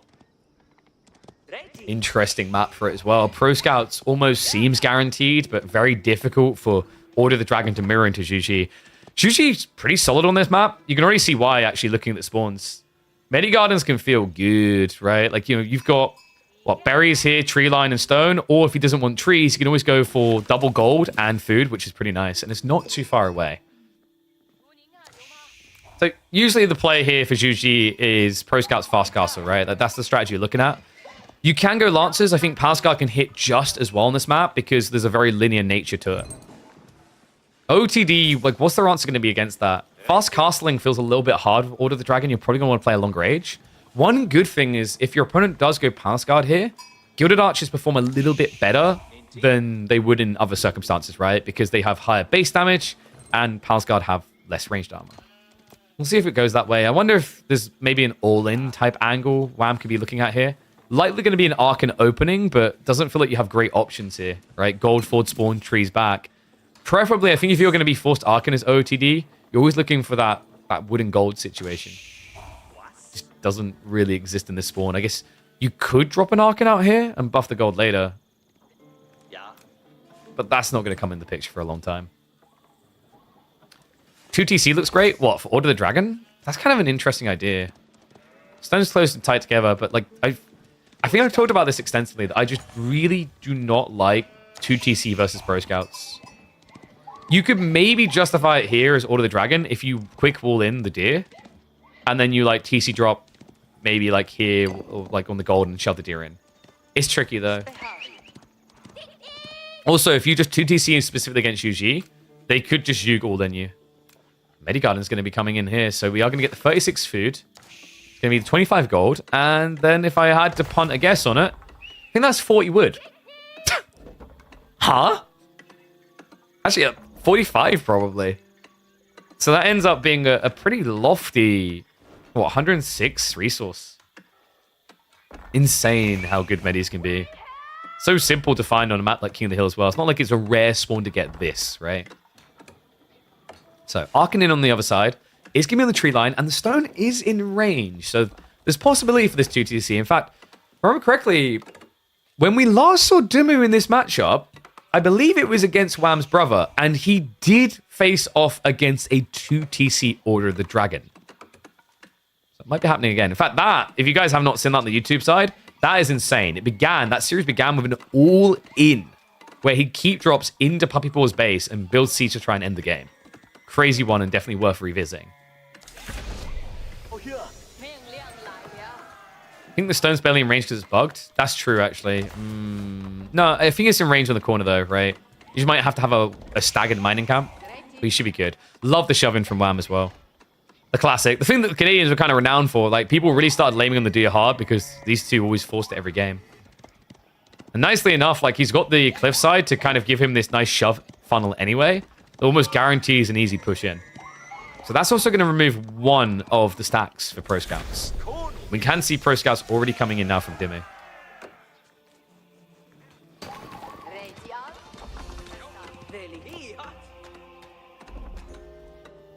So, second TC, would he ever dare to drop it here?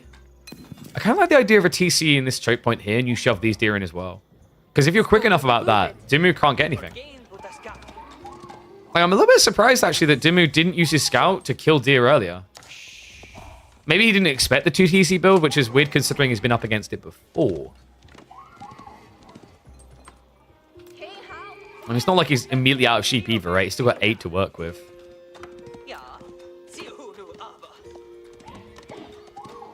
Wait, can we just get the deer in, please? I legit think you just TC drop here and get both deer. Like, the berries don't matter. It's not like Pro Scouts can drag berry bushes. We haven't evolved the game like that yet. Quick math. Specific math is double berry is going to be 3,000 food, and then you get 2,450 from the deer, right? So 5,450 food. Add in a second deer stack. So you're talking about, ends up being 4,900. So you end up with 7,900 food. Jazz hands. Actually, is it more? Yeah, it's more, right? Because there's an 8 stack of berry, which is worth 2,000 food. It's a lot. So second TC in the choke. Can make it really annoying to try and yoink deer away. Only thing that might be annoying for Wham is like the vision in that area, right? 4-2, that's true. We can't forget the extra 2,200 on top of that. And the wall is already coming in here, so Wham may not get a quick deer shove in, but the cool thing is actually with OTD, you do build quicker, like a mini China in that regard. So you should be able to get the walls up fairly swiftly. It might be 1 or 2 deer taken away. Dimmu is already making the greedy mistake of running for the deer near the center. And we'll not be able to get it. I kind of like what he's doing, though. I don't know if this was actually about getting the deer as much as it was about scouting Wham's base. It's so underrated, and I get disappointed how often I see people lose games because they just focus on Pro Scouts. Like, you need to know what your opponent's doing, right? And one of the biggest cardinal sins of Pro Scouts play right now is that people stop looking, right? They become autonomous about their game. They see the deer, and they're like, right, I don't need to know anything else. That's why we were saying quite meaningfully the other day, like, this could be Dragavan's meta, the guy who likes doing proxy bases, because if you realize where the deer are and you just build a base where the deer aren't, you can ambush your opponents with proxy. And by the way, that was 53 wood in the end. Good lord. He did skimp on the berries with that, though, so it ends up being, what, 108? 108 resources is still pretty damn good. Horseman now coming in from Wham. Yeah, he needs a blocker because we can see Dimmu is going fast castle. Now, will it be the Mount Luke? Nah, it has to be Shalom, right? Because your paranoia is that even on 2CC, dragons will try to play for relics or regnants. So Shalom Monastery is going to be coming in. These are great fighters up against the horsemen as well. Remember, gilded horsemen do hit like a truck, but Shalom monks, through some natural organic flow of the body, do that kind of thing you see in a movie in slow-mo where the guy essentially absorbs your kinetic energy and then repulses it towards you. I'm trying to make a logic as to why a bored man with a stick beats the crap out of everyone. The only other option I've got for you is Jackie Chan's uncle yelling Jackie at him every single episode. So take your pick. But I don't think that one fits because that guy actually has hair. Tuck up in. It's going to be a dive coming out. Not really one you can commit to.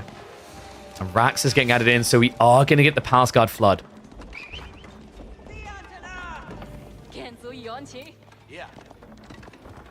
Actually, you know what? I really wish we could have sound pack mods. I really wish there's like a different format of modding where it's not just you need it on everyone's game. Because I would 100% install a mod pack that was Shallow Monks muttering, "I'm one with the Force and the Force is one with me" in fights. That would... Yeah, I'd be on board with that. That's what's missing, I think. Sadness for Dimmu as he realizes he's not getting that much value out of Pro Scouts in this game. But here's the funny thing, guys. Not that much value still equals almost 5,000 food. So it actually is worth it. It's just... Compared to what it costs you, right? Like, you're getting a return on investment of like 6 to 8 instead of, 12 to 16. That... Like, when you say the numbers like that, it's kind of stupid either way, right? Because, like, you add free scouts in, that's going to be 210 resources, stables, going to be another 150, that's 360. Pro scouts is 350. So you're at 700, like, 710 resource investment.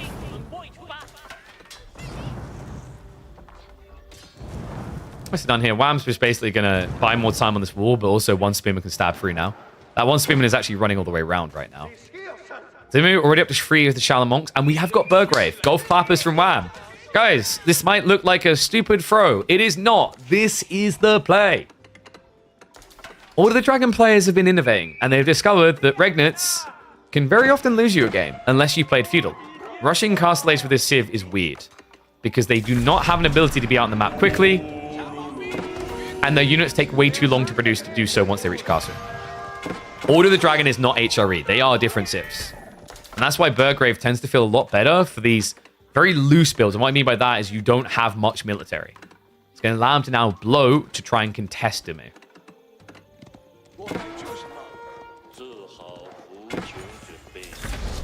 Yeah, kind of interesting that Dimmu went Spears. This is at least going to be nice against Gilded Knights, which with your opponent having stables is a possibility. But we already see the Landsknechter. Oh, this is dirty. Dimmu, he needs a switch up into Zhu, but it won't be obvious to him.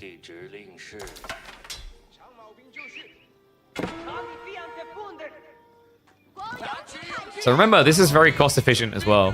Like, Landsknechter are very insanely expensive at 320 resources. But you build them out of this, costs you only just over 200 resources, courtesy of that discount.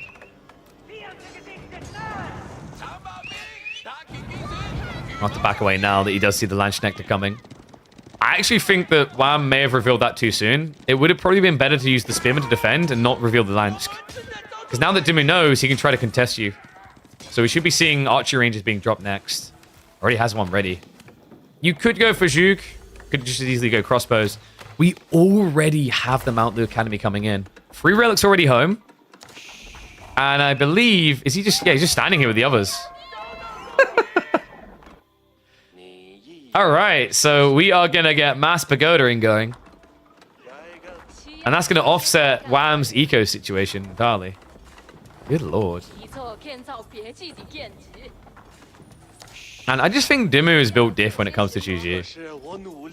Not only is he incredibly good at playing them, he's also incredibly entertained to watch playing them. I think actually at this point he might be my favorite player to watch playing Juju. I don't know if maybe the bias comes from that last game where he pretty much was showing all the units to his son. But he has a way with this one.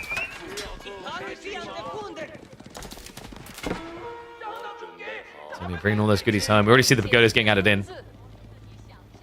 Oh, this is just going to get ridiculous. Like, remember, by default, you get 80 resources out of a relic. Instead, by doing this, you get 62 food, wood, 100 gold, and 25 stone. It's nuts. With Military Academy, Burgrave gives you Landsknechters every 15 seconds. It's pretty good. It's very good. The only weird thing I find about the Burgrave in general is a lot of the options feel weird the longer the age goes on. Like, it's almost an extreme of what Burgrave does to you, if you know what I mean. Because, like, when you go deeper into Castle Age, you start thinking about crossbows being your bread and butter. And then when you go into Imperial, you start thinking about hand cannoneers. I almost feel like Burgrave deserves the ability to choose the type of unit it would produce. But I'd save that change for when Order of the Dragon starts doing Regnits more. Because I think Burgrave is now taking over at the highest level. I see a lot more Burgraves these days than I see Regnits.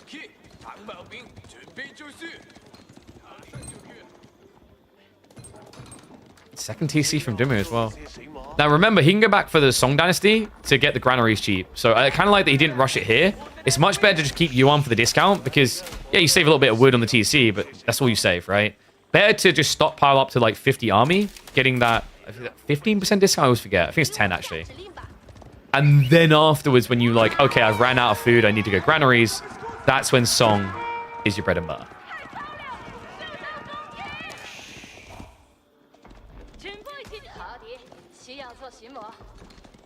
Yeah, it's kind of funny that, like, Yuan being 10% discount doesn't sound that substantial, but, like, remember, you're always doing this for Godas anyway. That's what it's really about.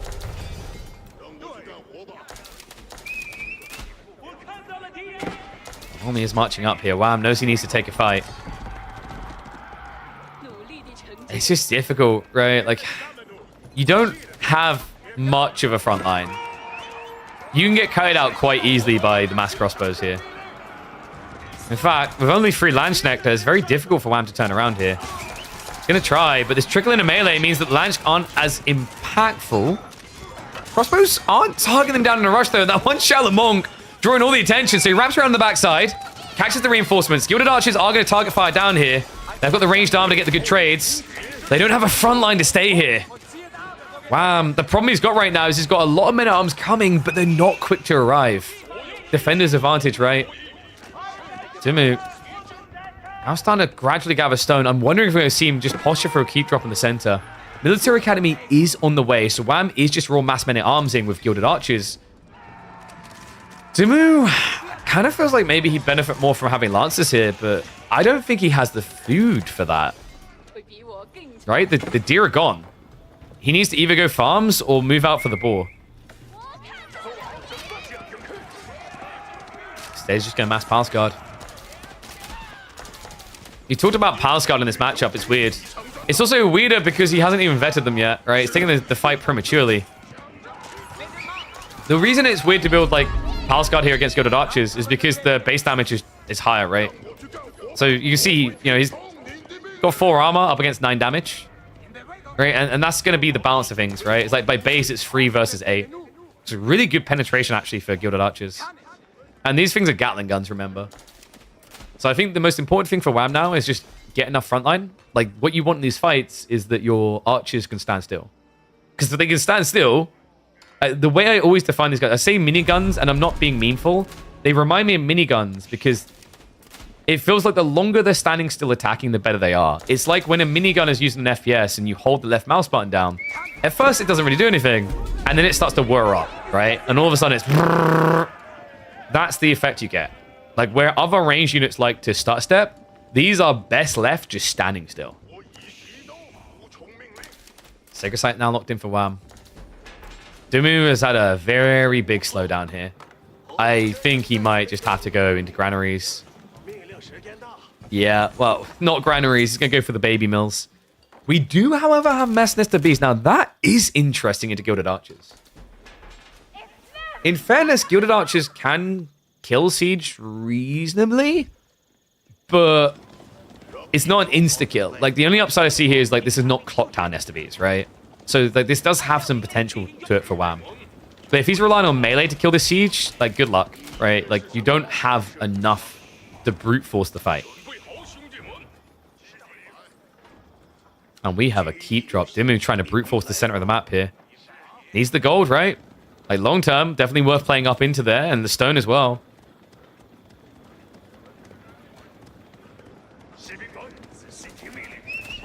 Still shocked he never got back for that song. Keep drop coming. I mean, Wham can't allow this. It's going to remove his win condition on Sacred Sight. I'm not sure how confident you feel if this game goes Imperial v Imperial. Like, Jushi's a weird one where it just... I do think that they spiral very nicely into the later ages. Movement speed coming in BIM. The extra range coming in on Gunpowder and Imp.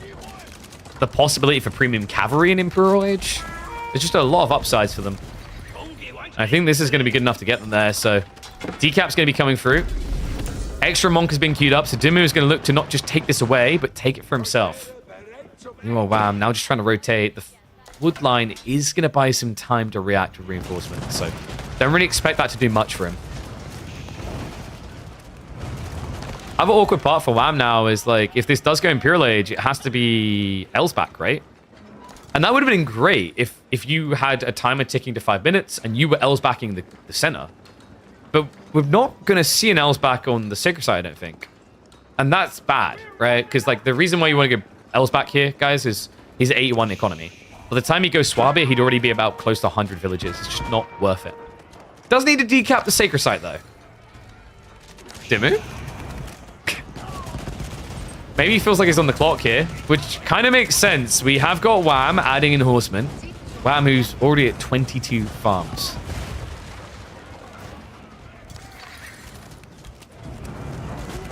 Like he's targeting the houses as well. Try to keep your opponent locked on whatever he's building. But this is a bit of a mistake. I mean, he's finally going to go back for the decap. We do have another keep coming, so Dimmu's going to drop it right in this perfect little corner here. Is that a right angle? Might be the wrong angle. He's going to go deeper. Okay, that's kind of sick, but with mass horsemen on the way, you need to be quick. 17 villages should be capable of that. That's kind of dirty. I can't believe that. He's starving WAM out of gold. Yeah, Dimmu needs to get spears, though. Spears or Pal Scar to make this make sense. Wall deletion coming through. Dimmu. He's going to have to rush this one up. Nesta B's going for the trade with the back line. Good hits there, but he needs to get behind the crossbows. He needs a second reload. The horsemen are not going to let it be, though. Castle goes up. We'll be able to garrison his side. The Nesta B's are not getting the shots on the back line here. Gilded Archers are going to survive. The army is going to get wiped, and Dimmu doesn't have a grand scale of farms behind this himself. And the keep is not going to last long. He needs to target down the horsemen realistically, but I mean, the problem is, like, you can't kill the Gilded Archers easily. They have 6 ranged armor.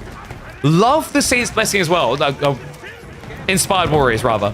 Fantastic tech here. That +1 armor, +1 damage doing a lot. Wow, I'm now able to get that chase down. Villagers, no hope of getting out of here. So Dimmu is now going to be 15 villages lighter in a game where he never started the timer. Sacred Site is not ticking down for Ben. In Houston, we now have a problem. Dimmu realizes the issue. And I get why he didn't do this, right? He needed spearmen to protect his army, but until the Gilded Archers are removed, he can't. I think realistically, Dimmu's perspective on it should have been, I have Nesta Bs, so spears are okay. Changed everything about this game if that was the case, right? The Horseman wouldn't have got that type of dive off. Or at least you would have wiped the Gilded Archers in return. So instead, Dimmu now has to rebuild from scratch. And the numbers tell no lie here. 92 in bio. Half that, of course, but even when it's half that count, it's still double what Dimmu has in entities. Dimmu only has, what, 20 farms? 25. I'm struggling to believe, even with 5 relics. Nice stone walls up, so we'll at least protect him there. We'll lose the meditation garden for it. So WAM gets a little bit of chip value. Reads to recap here. Can't do so until the castle's gone. And we do actually have regional inspection on the way, which is interesting given Dimmu's level of food.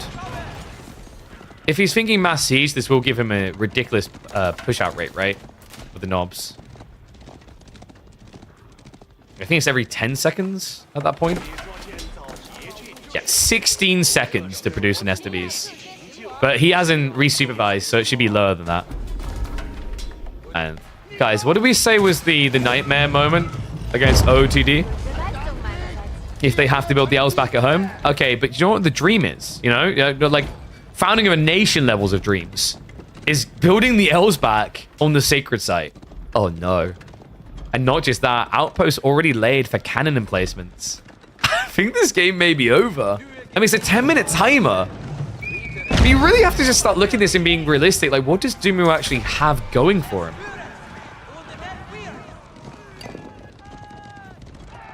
Other than, you know, his immaculate shiny head that we talked about before. He can get a lot of siege. However, with all this gold access, I think WAM should just rush adjustable crossbars. Adjustable crossbars is your win condition now.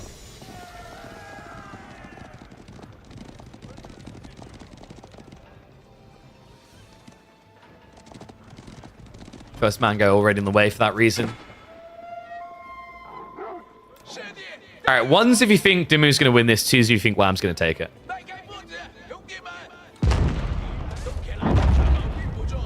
I think the issue is that Dimu needs Imperial too. Right, you can't just rush out with a big castle army here.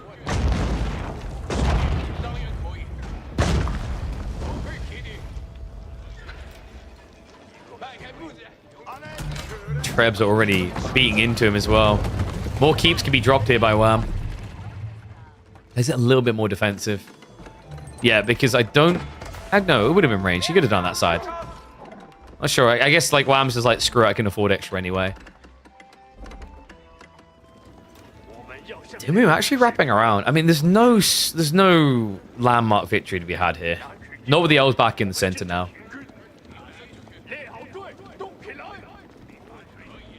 And Wham's only 2 TC, guys. Remember, he done it very early, hence why he's incredibly healthy on economy.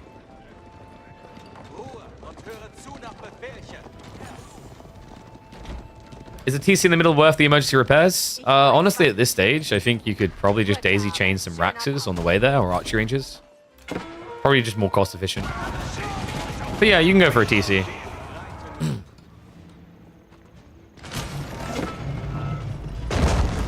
Oh man, he's looking for a flood into the farms.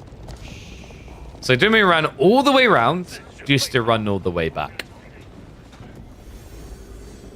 Alright, here comes his Hail Mary. So, why is Dimu prioritizing Imperial Age? He can't win with Bio. This is all about Siege now. So he's lobbing Nesta Bees intentionally. He's going to get the extra +1 range with Divine Defense from this landmark. And then he's going to look for the fight that'll either break him or win the game. It's a low percentile success rate strat, but it's really all he has. Using Bio and AoE4 is really funny to me. I mean, but like it kind of fits when you consider like it's a. I know it's a StarCraft term, but it kind of fits because you have mech and then you have Bio, right? Like you say organic, but that's just longer. You don't need a term that fits it, because like, you know, you could say siege, but then what do you say for like not siege?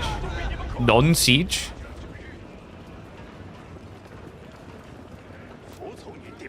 Infantry? Yeah, but that doesn't, like, if he adds horsemen, then it's not infantry. What did I play in SC if I played at all? I mainly played custom games. I wasn't crazy about the 1v1. Terran of the 3, though. I like to earn my victories, unlike those filthy Protoss pickers.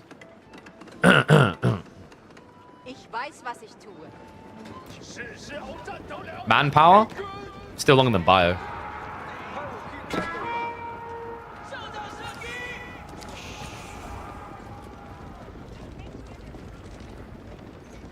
Why do all the Brits play Terran? I mean, you're talking about an intergalactic civilization of humans that colonized many, many worlds. Could you like to imagine what word in that fits very well for British people? It might be the colonize. That would be my guess anyway.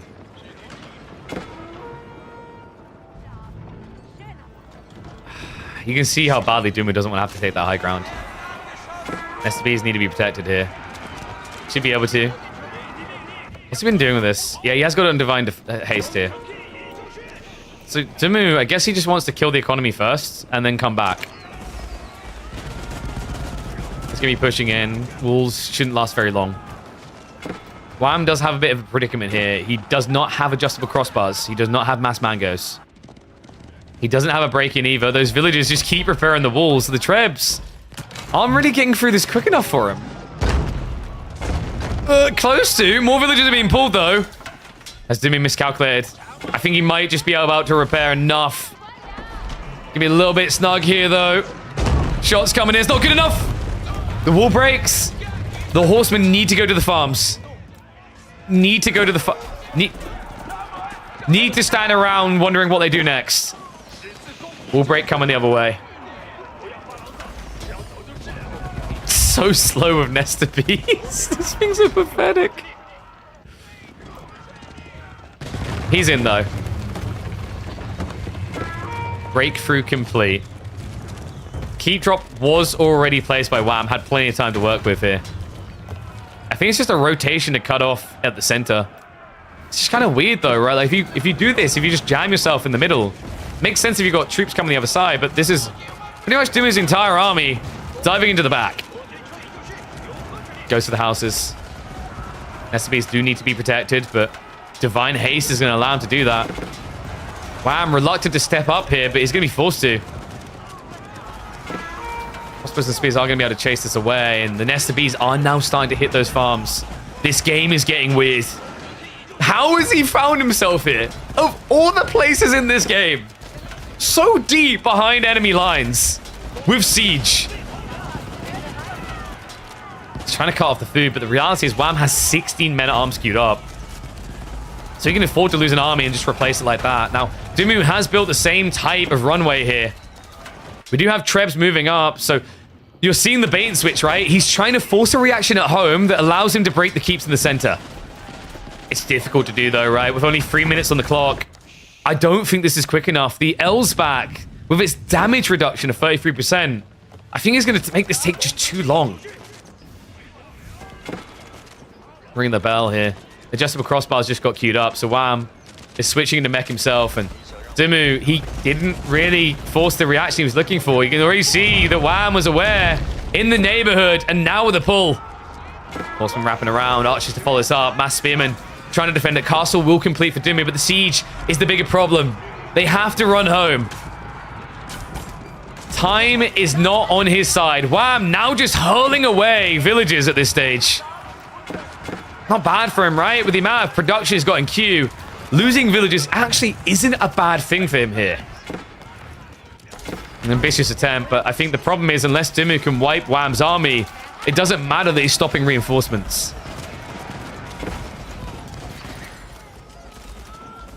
Yeah, and we talked about the fact you can't force a landmark victory either.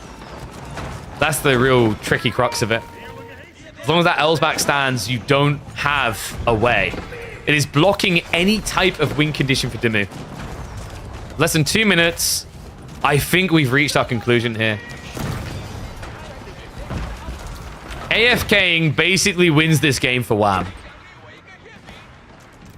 Barracks is now being built up as Dimu just needs to get a Zerg going.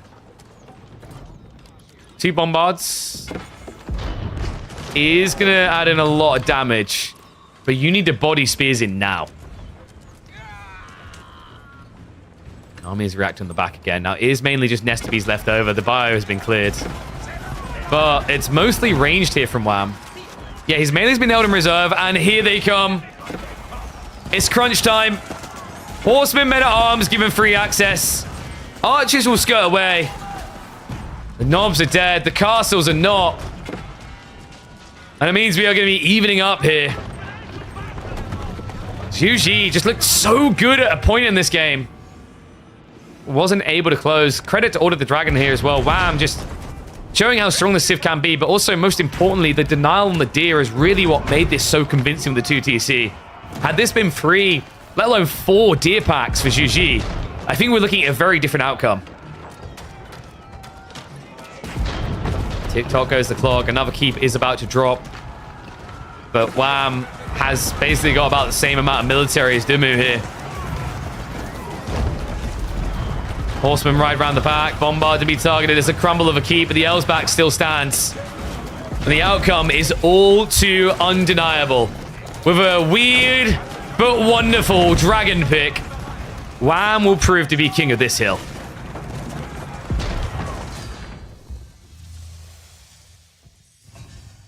Not using E-repairs, you save it for the Elsback. As long as you got the Elsback, you don't care. Whew, what a ridiculous game. What a ridiculous series, I think, is the term you're looking for more correctly. And what was that earlier about we're going to end up having to do Conk series streams at this rate? I mean, yeah, that's a good start. Welcome 800 people plus, I think about 120 on YouTube. Glad to see everyone turning up for an amazing day of AoE4. A reminder, by the way, it never stops. So we've still got grand finals happening after this best of 5. That's right, we still got potentially 3 games of these lads. And then After that, tomorrow, week 10 kicks off. And we're bringing Bohemia back. So yes, definitely mark it in your calendar. Every Monday, Tuesday, Thursday, and Friday, you want to be here. All right, so next game. We're going Lakeside. HRE versus Japanese. Oh, did we not put predictions up for game 2? Apologies on that. We'll do it for free, though.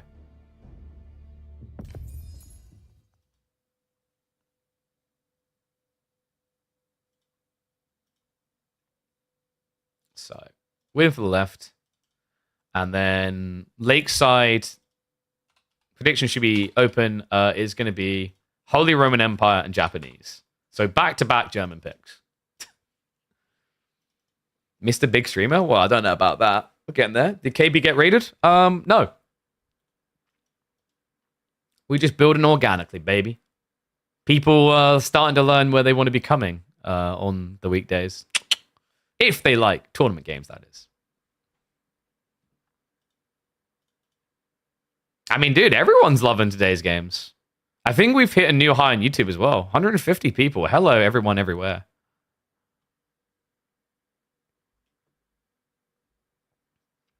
All right, so 30 seconds out. Let's get ready. Oh, sorry. Yeah, we did get hosted early on. I think we got... Oh, yeah, sorry. No, one more time. Yeah, we began... I almost forgot the lovely Voldemar. But yeah, that was at the very beginning. So big shout out to Voldemar for getting us started with 170. And then we had MSM for 40. But I think what people wonder when they like... Was there a raid? They're like, did you get raided by 1K streamer or something? No, we just have our regular awesome people. MSN and Voldemar coming through clutch. Must be the headphones. I think it's the new microphone. Guys, is it the new microphone that is keeping you all entertained?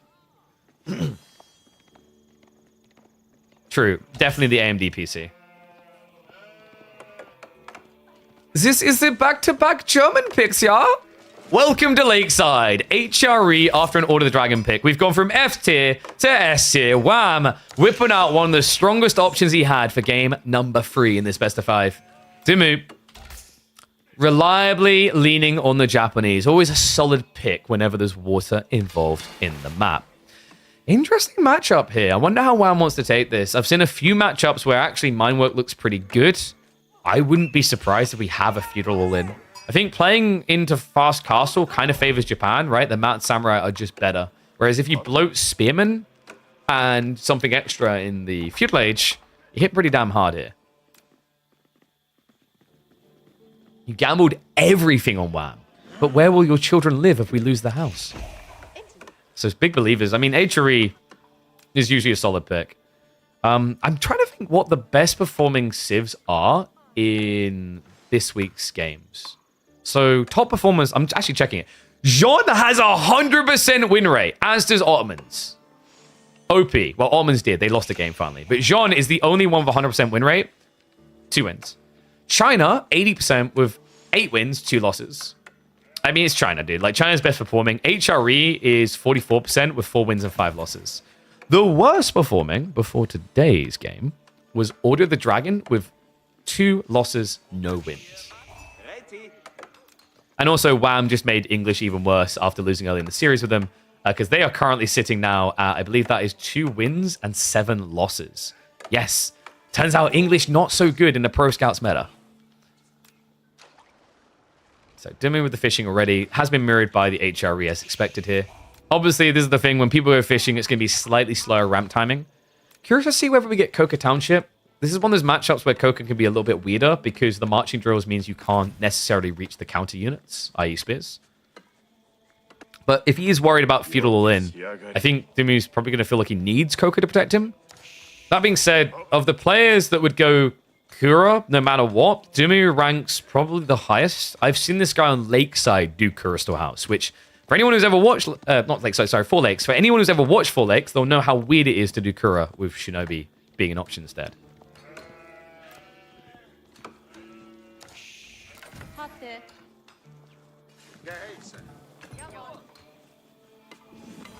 What was the sheep pool like as well? 16, 12. Okay, so actually pretty good. The spawn is actually really good for WAM, by the way.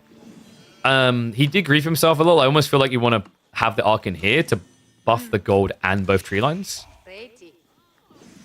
He probably won't, though. I think there might be room for the Ark just beyond the house. The alternative is you build it this far out, but you're never going to build an Ark far away from your TC, right? It's just begging for death. And I just realized I hit the insert key. Whoops. There we go. People were excited. They're like, blue and red. Yeah, sadly, insert doesn't work with capture age still. I really wish it did. And there you have it. It is Dimmu with Crystal House. Arkin coming in. Oh, he did actually have a little bit of wiggle room there. Yeah, I thought there was maybe a tree overlap, but has got Arkin coming. 9 building this up, so will be a quick attack timing for him than the Japanese. But Japan's real goal here should be fast castle. So the way that I think Dimmu should play this is you don't want to play C. Right? You've got 4 fishing boats, get a decent amount of food. You'll get idled up eventually. But the cool thing is you can always add in the naval arrow slits to protect you passively. You just want to get castle as quickly as possible. In fact, now with 8 villages, it feels almost guaranteed.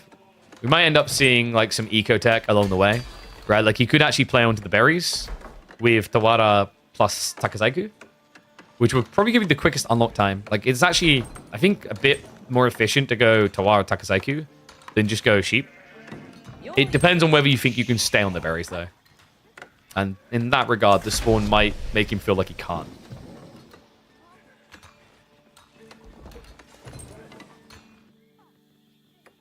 So, wood being gathered. I'm expecting a Rax opening here. Especially if he's scouted the Kura, but it doesn't look like he has. No, instead it's going to be the boat first. Interesting. So we might get a 1-2 punch here. You can open Archer Ship, and then if Dimmu doesn't react, you turn it into a land.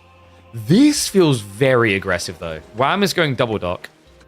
In fairness, might work out, because Dimmu is actually adding in the junk. Is this like a demo follow-up, though? Because this is a lot of gold from Dimmu.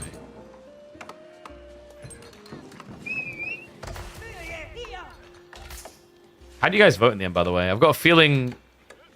Yeah, so end up being 72% for the Germans, yeah? Honestly, not too surprising.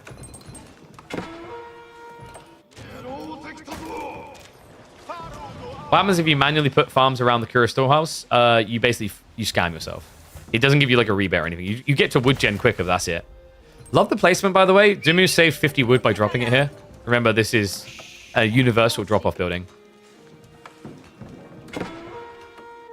I'm still waiting for the variant build where people want to do 2cc. So they drop a Kura storehouse on a tree line with a stone outcropping in range. Save yourself another 50. Not a bad deal, actually. Still no land at all. Okay, so Wham is definitely going to be winning water here, right? The question now is how much effort it takes. That's the tricky predicament. Arrow slits, rather, is already in the way. I want to call them Avel slits. Naval slits? So the naval arrow slit's going to be a problem here, right? It's going to slow down the takeover for Wham. And it's going to force him back temporarily. Archer Ship is trying to trade out here. Fishing boats are just doing a good job of making him tank through this. It does mean that he's idle in the economy, but it's buying enough time to scare him away. The fishing boats can't carry this fight. Needs to be very careful with the villager. I'm a little bit surprised Dimmu is actually keeping that out here. But yeah, he should. That should be home. Dimmu? Oh no. Okay, so a free villager kill that probably shouldn't have been happening for Wham. Fishing boats are now not working, but remember what we talked about. For Dimmu, it's just about how much time of yours can I waste on water. In some ways, you have to feel good. Like, Wham pulled 2 fishing boats. He went demo, triple springled, archer ship. Like, this is a very big investment, even for HRE. An HRE that just has nothing on land. He's now trying to pivot outposts.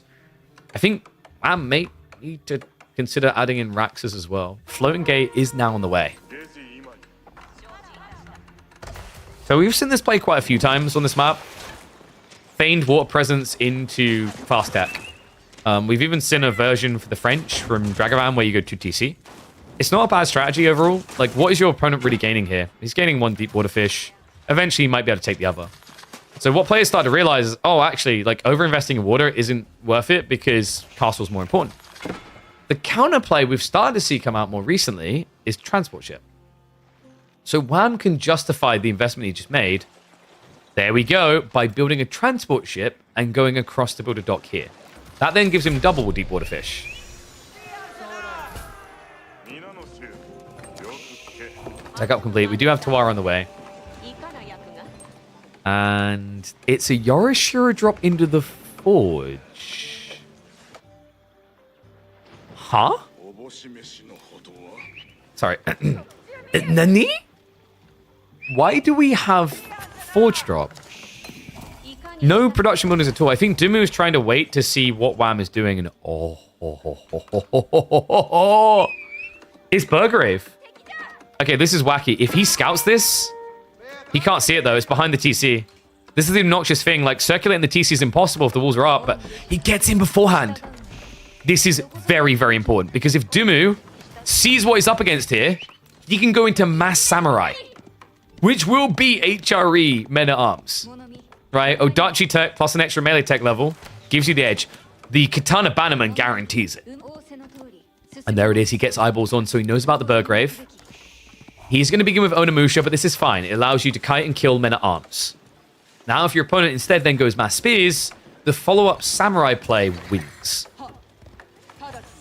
This game just got very interesting. It's been a while, actually, since I've seen Mass Samurai. Actually, I say that. Funnily enough, recently we did have a Japanese game on this map where it was Mass Samurai. I believe that might have been Numedan versus Jimu, I want to say.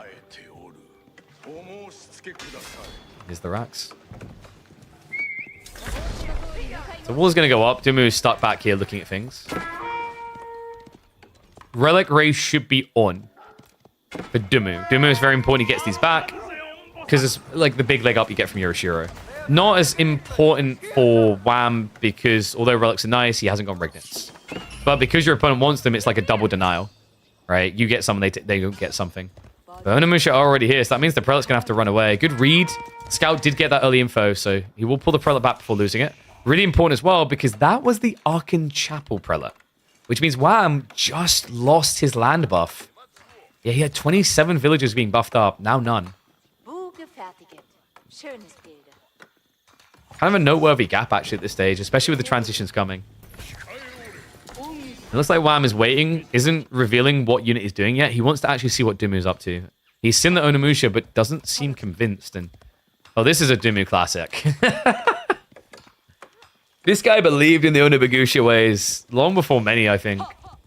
Like, Dumu, I always loved watching Japanese Dumu at release because watching him play Japanese... You were watching someone just have fun, you know what I mean? Like, his Onibagisha obsession, it was just clearly a unit he found very enjoyable. And I relate, man. I think Onibagisha are one of the funnest units to play with in the game. Very difficult to do at an early phase, even with the Kura Storehouse, though. In fairness, to do it at all, you do need Kura, though. This is a bait and switch. Check it. He's got 2 Bagisha. He's paused. So he wants to bait Men-at-Arms, I think. There's no way Wham gets 3 relics, right? Wham's going to get 3 relics. No, he's not. No, what are you on about? Yeah, we got one over here. He would have had to have snatched this away, and he didn't bring a prelate. So this is going to be a 3-2 split in favor of Dumu. Experiment placement is already in. It's going to make diving very difficult. And I think the play here is 2TC. Yeah, Dumu's already gathering the stone. I like this. The thing about Lakeside that has me not too crazy, and I think it's really a big part of why I've removed it for next week. It's very defensive. Very, very defensive. Like, you can have a huge edge, but then leveraging that edge is difficult. Now, the thing that at least balances it out is double Sacred Sight forces your opponent to be present sooner rather than later. The problem that I've always had with Sacred Sight win conditions is 10 minutes is a very long time in a lot of games. Especially if you, in return, got fish for 9 minutes of that clock, right?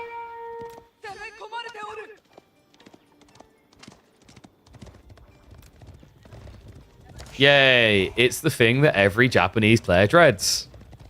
I find this funny because like earlier we had Wham and Poppy Paw watching the first series, like neither of them has built crossbow. What a crap unit. Very clearly sarcastic. But this is the thing that I think is stopping Japan from even having a hope of playing longer games and looking like a good civ. Crossbows, they can't build them.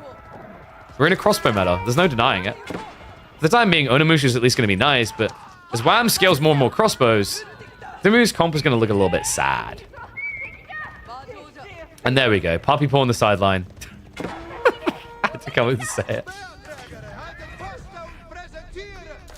So this is where you really want to try and find your way into like maybe Mass Onabagisha plus Onamusha. Or as I like to call it, all my single ladies. Which is ironic because Ona means married. So actually not single ladies.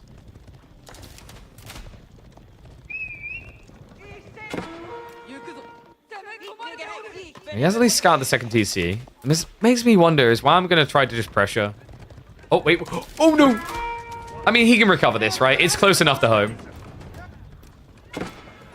If you're quick as Dimu, if you have, yeah, Shinto's on the way, possibly you can make this happen. But the crossbow count's already becoming problematic. It's 5. Gets the space. Prelate should be on the way now. He's not, though. No, there's no way he gets snatched here. I mean, the outpost doesn't have an emplacement. Guys, is he about to lose the relic? Oh, you can't get it. The prelate can't get it. Are you freaking kidding me right now? Don't mind if I do. You know what, guys? Raspberry cheesecake is delicious, but raspberry cheesecake that you wanted to eat, 10 times more tasty. He gets it away. Dimu is going to make this a 4-relic game. Damn necessary as well. We talk about things that can make you compete with HRE. They're all gold heavy, right? Onabagisha, Onamusha, Samurai, later on in the game, Siege.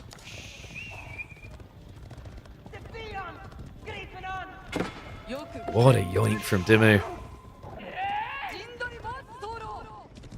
And he'll get it all the way home by the looks of it. I mean, you are seeing Wham chasing, but you can't rush out here. There's just too many Onamusha still. Crossbow count is at least still looking good. And the Onamusha are going to start dying, but I mean, if it gets the relic home, worthwhile for Dimu.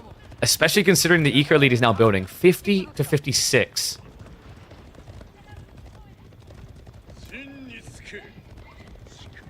Kabutoya as well. Onabagisha are starting to scale. Like, this is problematic. Wham! Wait, is he really going Imperial? With 7 minutes on the clock, this is pretty dangerous, no? You're not going to L's back, because that just isn't going to happen. Right? Like, you can't run out and just blindly drop a keep. So this has to be Pulse Suavia. That means he's going to have, what, a 3-minute window before this really becomes a problem.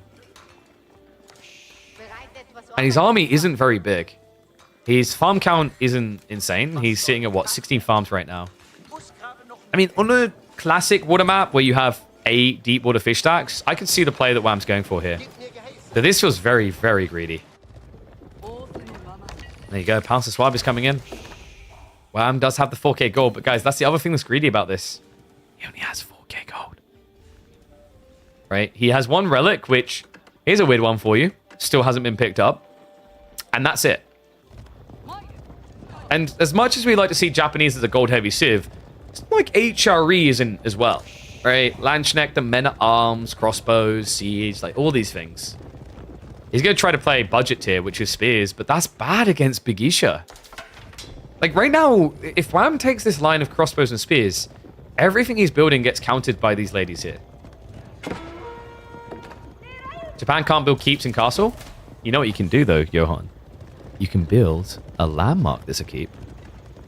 Which, funnily enough, if you build here, you probably build it here, right? If you build it here, you get maximum value out of the coastal trade post. Now, I know that Dimu really likes his ball boys, but I think in this game, if you want to win on Sacred Site, the play is 100% Castle the Crow. 5 minutes left on the clock. Tech up complete. There's no real transition, right? It is still going to just be raw infantry. Onamusha, nice snipe. Well, they have quite high base damage, so they're not terrible at doing this. He might even just try to pressure water again on a delay. That's cool, because now Wham's probably paranoid that he's getting back on the pond, so might force him to invest in pointless boats.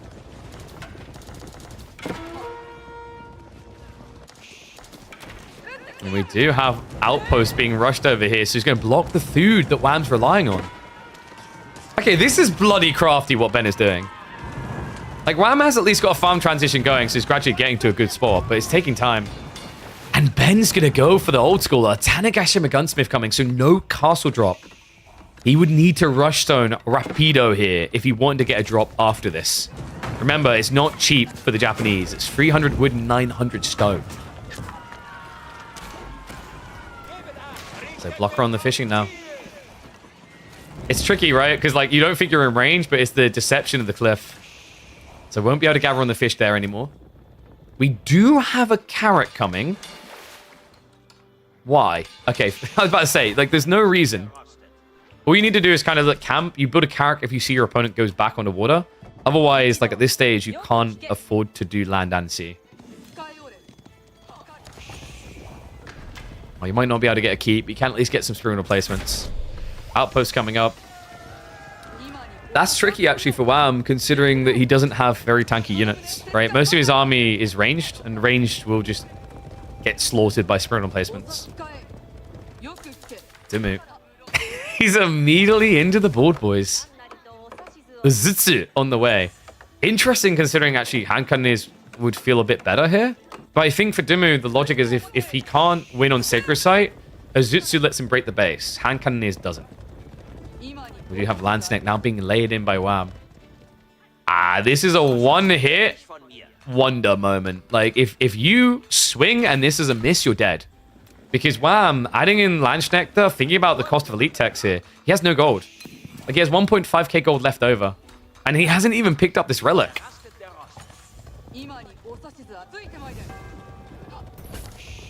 3 minutes until the Sacred Site victory. This is the time. Wham. We talked about a lack of ability to wait here.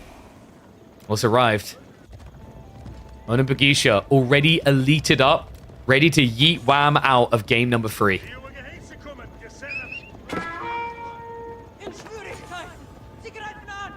And we have Yumi Bannerman on the way. It's going to be Hand Cannon Ashigaru. My favorite unit in the game. Do you guys know why?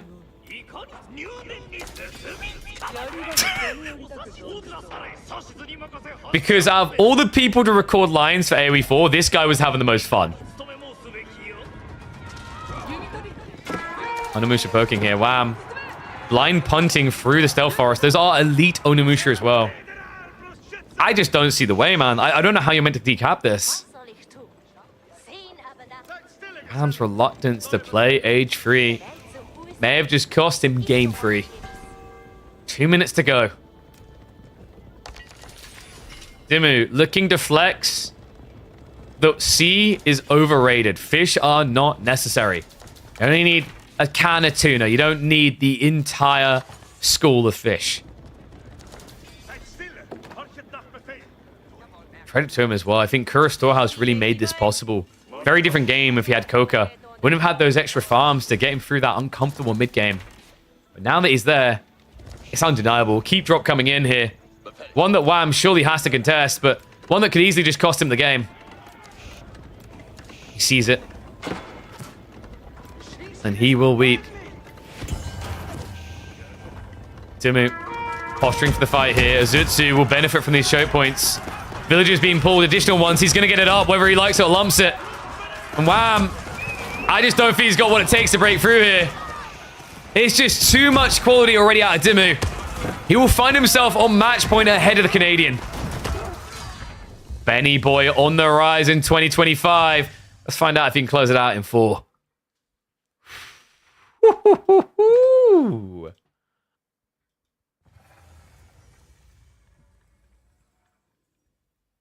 Lost all your points? Why don't you believe in Ben? Imagine just gambling on Huri every time. Dimu with the win. Well played, sir.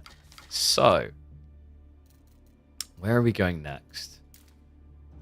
Let's mark that up. So, Lakeside, win for the right.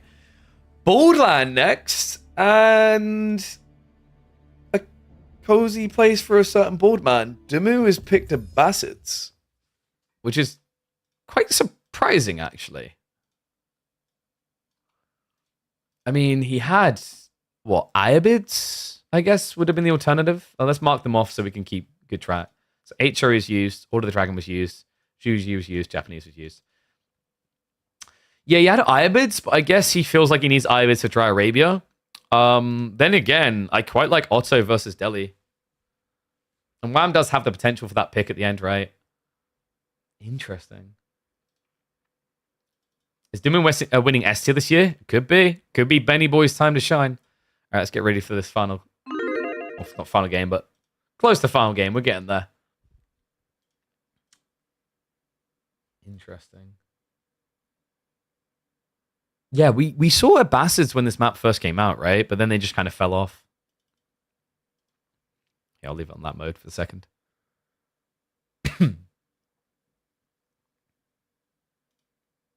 I don't think we're going to call that one up there. It's got to be to do with Yoink, right?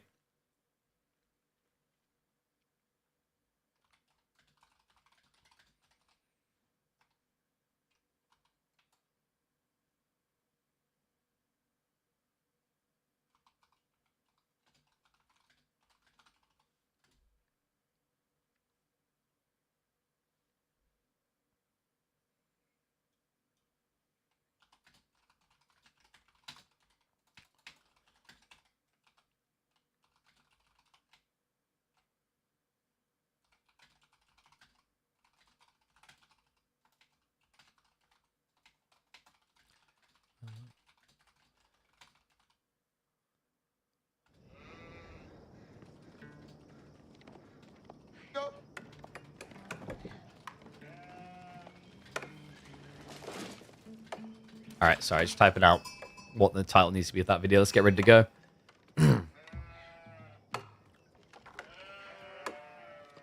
Twitch demonetizes viewers that have the stream muted. Is that true? I'm pretty sure if it's muted, you don't. I don't know. Like usually, the thing that's been believed for was if you're muted, you don't show up as a viewer. So like the little trick around that is you can unmute and then mute the tab. I don't know if they've cracked down on that, but if they have, the final one that should definitely still work is you literally just put the volume to 1%.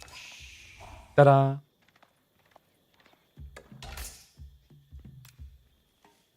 Benny Boy might have his number here, folks. Game number 4, and we take to Boardland. The Bald Boy has got the pick he needs. A Bastards up against Marlians. Marlians are a civ that famously hates 2 TC civs. Be a shame if this civ more than 2 TC'd. Because the Bastards love town centers. Now, the one thing that could be interesting in this matchup that could actually throw a pipe in the spoke of Dimu's wheel here is that this is Boardland, a phenomenal map for Pro Scouts play. Pro Scouts allows Farimba, and Farimba can feel pretty damn imba against the Bastards. We actually saw B versus MSN, how that can play out quite brutally for the Bastards. Now, different caliber player, I'm sure MSN doesn't mind me saying, he's not quite on Dimu's level. So maybe Dimu can show us the way to success here. Eco Wing feels good when you go 3 TC, a bit weird when you do 2. I almost want to say Culture Wing makes more sense here. And I'm not ignoring the push-ups, we're just literally not doing them when we're in-game. Doesn't make sense. Scout rotation already off to a good start for Wham, though. 16 sheep to just 9. Pro Scouts into Farimba Freeborn Springs. Ah, you, sir, must be looking for our grand finalist B, because that sounds like a strategy he want to do. Yeah, Wham not really known for mass spring ordering as much. And it's going to be military wing. Okay. Yo, this is cool, though, because it's a classic move to apply pressure to Marlians because it forces a reaction. So Dimu can still go 2 TC. It's just you open with melee wing, and then you poke onto the pit mine. And if you see 0 reaction, you even build a ram. Wham, meanwhile, is going to be thinking Mansa, because you need extra economy here. And yes, the finals will be immediately after this. So it's turned into a long day. You can blame all of the players for that. It's not one series that caused this. It's everyone. Because we're already 5 hours in. So we're probably going to be like 6 hours deep on the stream before grand final starts. And that's if, of course, this ends up being the final game. Neck and neck on the voting, kind of, right? Like, 41% to Dumi, 59% to Wham. A lot of people seem to be leaving the Marlins. I mean, this is a very good Pro Scouts map, folks. Boardland has 30 deer in total to pick up. It's a lot. And ABBA doesn't really play into Pro Scouts. Not with this build, anyway. Like, I think the way you could actually make ABBA pretty good for Pro Scouts is Culture Wing, which you're not really just going to be expecting to see here. No movement on the stone either. So I'm wondering if Dimu is going to go 1 TC all in. Which sounds really weird.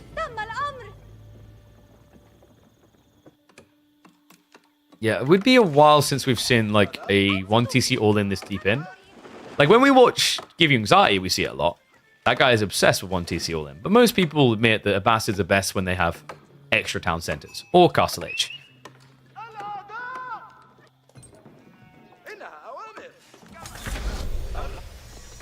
Tick-up's complete. Sheep Hall. 22 for Wham. I mean, Pro Scouts doesn't even feel entirely necessary at that point. It's probably still going to do it. We can already see by the gold, he's going to do it. He's even prepping the mill at almost a perfect time for it. I think the play here is you just build up to 4 Warrior Scouts and kill the Spears. Because remember, Warrior Scouts have 7 base damage and heal really fast. So you can just clean up the military wing. Dimmu, well. We've got the 1-2-3 punch. This is the perfect triangle beginner that we've seen in the past from Abastas. It's going to be military wing into a stables opening, giving you all 3 units of the triangle. Spear, archer, and horseman. Of course, the hilarity is Warrior Scout spits in the face of all that. Wham, now building the stables. Looks like he's going to be heading for Warrior Scouts. I'm just a bit worried this might be too late. I mean, Warrior Scouts take, what, 15 seconds each? Outpost with 2 villages should take you, I believe, 45 seconds, if I'm not mistaken. There's no way that this is going to be quick enough. He's going to have to ignore the gold loss. I mean, he does have a back gold spawn as well, but still tricky.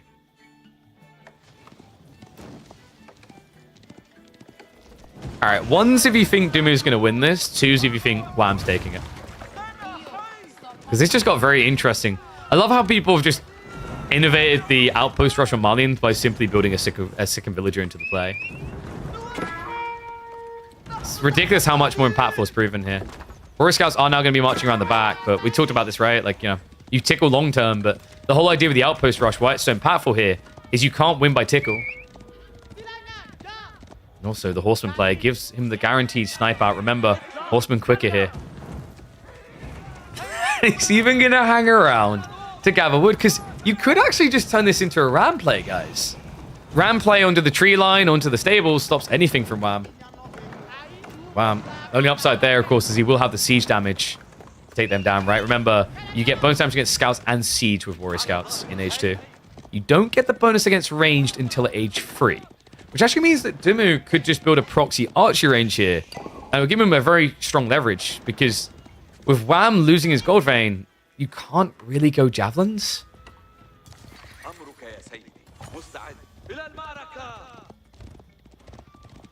So Warrior Scouts are just trying to get out on the gathering. And the good news is, like, 2 horsemen. You realize you don't want to fight that. You need more. Because you only have 2 more damage than these Warrior Scouts, and they heal.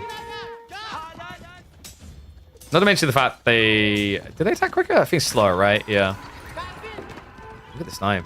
I don't know. This is just looking really solid by Ben so far. He is now on to the 2TC play, so we're seeing Stone Gathering coming in. God, Warrior Scouts are so obnoxious. It's the heal. Like, when you're chasing them like this, you feel so bad going, no, please don't heal enough to take another hit. Full fortification. So Pitmine is gone. Wham is setting up the second one here. That would be a little bit of a far reach until Dimmu has more troopers. We do not have an archery range on the front line. He has, however, built them at home.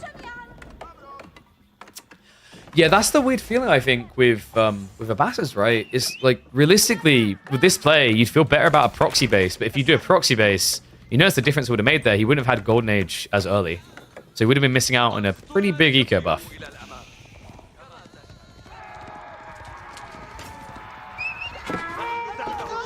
And yeah, good someone noticed that, the sheep over here. Yes, you did used to be able to block the pit mines by having, like, sheep in range. I think that was Dimmu. Intentionally, when I clicked on it earlier, I thought maybe Wham had clubbed a sheep when he came out originally, but I think this was actually Dimmu trying to stop him.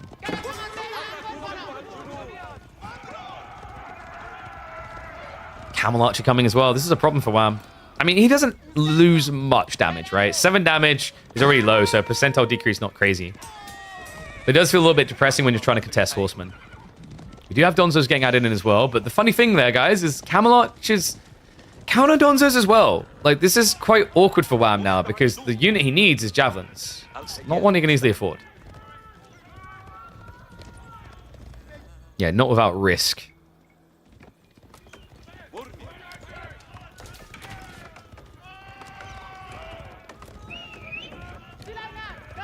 Second TC now coming up, and I think Wham might suspect it, but doesn't seem fully aware. He's going for that fast castle we talked about. So this has to be what? Freeborn? I think it's Farimba Freeborn. Most logical play to do here. And then you have to just send it across the map.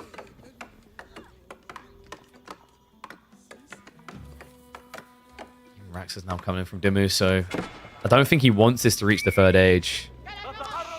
I've got an interception here. Scouts are going to see ahead of time, so they'll be able to dodge.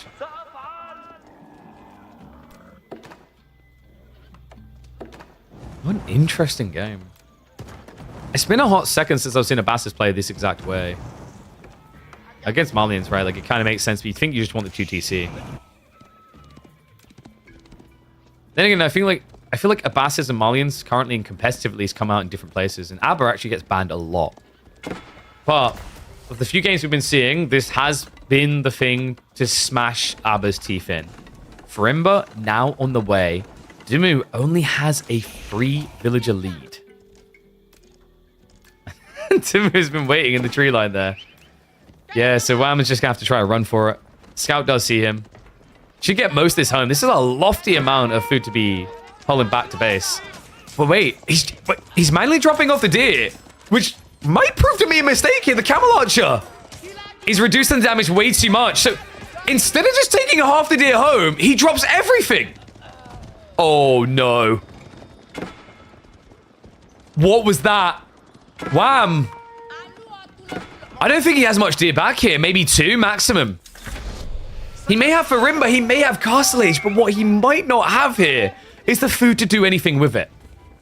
That's insane. I can't believe that. Just all the deer sitting here. Questions have to be asked on that move there. Wham. We'll move out for a different deer now instead. We do have the stab coming at the back, so Wham, without active gold gathering, but with the ability to pump Freeborn. 8 of them just got queued up. He's triple Rax production to get them out as well. Now, these things are ridiculous. They are very much not well balanced. 175 HP with 5 ranged armor is, for lack of a better word, freaking crazy. Dimmu will need to get the age up to contest this. The good news for him is with it being Freeborn, with it being Farimba, Wham does not have any type of economical advantage. So the 2TC can feel pretty good here. Culture Wing is on the way for Dimmu. Interesting he's blobbing more archers here, considering you're up against Freeborn. Not really the thing you want. We're not on the test server, right? So...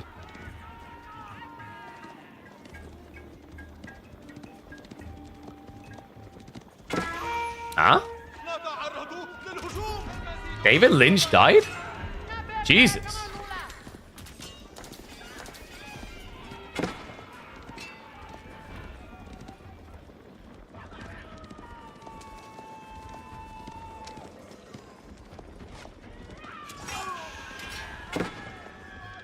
I don't think we need quite a minute, but that was like 20 seconds from me, which is rare. Damn. One of the greatest filmmakers, man. Pour one out for that legend. Let's see if we're going to have to pull one out for Ben. Dive's coming in from Wham. Tech up is still 45 seconds out. He's going to have to fight. And that is depressing damage. He can't just do nothing. Spears are pretty good here, though. You just need to get a lot of them. Like, actually, the counter to this play right now is mass spears. Because they have about the same damage as his Freeborn with half the HP. So, weirdly enough, the trashiest of unit is the way to overcome OP-ness here. Because Wham is one-dimensional. It's only Freeborn and he's trickling them. It's buying time for Dimmu. He's getting the spear blob up. I think Wham, if he wanted to make this happen, he actually needed to just maybe delay himself by an extra 10, 15 seconds, get the next wave in. Instead, he held them in reserve. And this is Gulam now. Like, you've opened the floodgate, right? You can't play Mansa Musafadi to counter this. Yeah, Dimmu, he queues him up. Needs to be a little bit careful. This is an overextension. You don't have enough spears to be this far out. Camel archers and archers both will die very fast to Freeborn. Courtesy of the extra damage. Okay, Wham just needs melee attacks right now. I don't know why we're getting undermesh. He actually just needs more melee damage. These guys don't kill quick enough. First Gulam starting to come out from Dumu. Does have to pull the villagers away, but it's just once again another unit that doesn't die quickly. It's idle time. It's just not going to be many kills. We'll be able to Congo line around. Gulams are now coming out. Veterancy for Archers is on the way in. We've also got Pock being queued up. That's going to allow a cheap transition into boot camp and even composite bows here. Reason for which is you know your opponent now has to go Musafadi because without the Fulani, he can't afford Mass Sofa.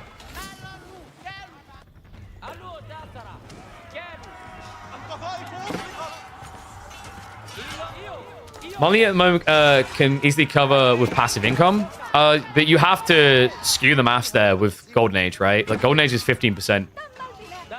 It's like, while he's not that far ahead, he is ahead. And it's more than just a raw count.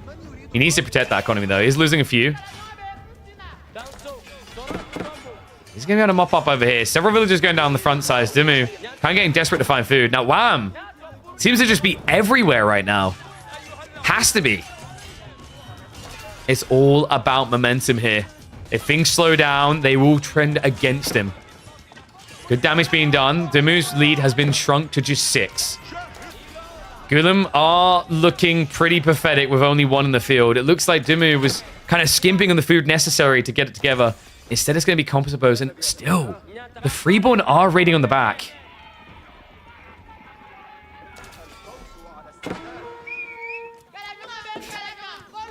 And we still have greed from Wham. Even more of the deer coming home. Those villagers on the front line are probably going to die as well.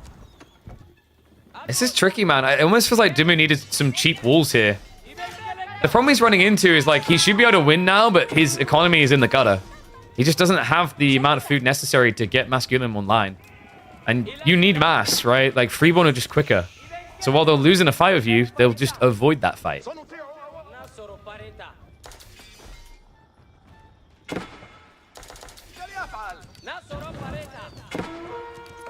It is still very interesting that Doom went for composite bows, but I think part of it is a necessity due to the lack of the food we talked about. Plus, like, once you get the level 2 range tech, I mean, you do a little bit of damage. It's not crazy. It's going to be, what, 6 versus 8? That's what I have a worry for, is like, Wham now going for range 2 means you do nothing. Does at least protect you against the Musafadi, though.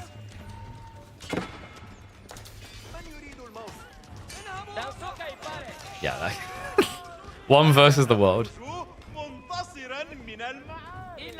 Kind of feels like Malians are so much better for this build than Fulani on this map. Because it's so open, right? So, like, you can't easily protect yourself.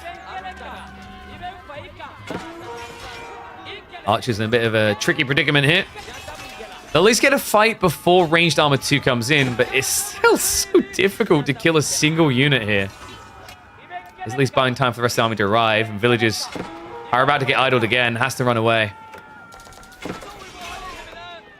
Textiles is at least there now, so it's a bit harder to get these kills. I think what's even harder than that is actually getting your Gulam to attack. This is ridiculous. This is not going to stop. Wham is now up to 37 freeborn. He has plenty of deer. He's got a second TC coming.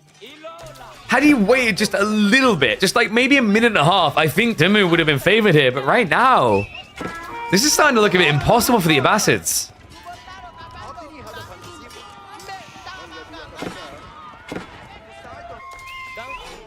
Benny boy, not like this, surely.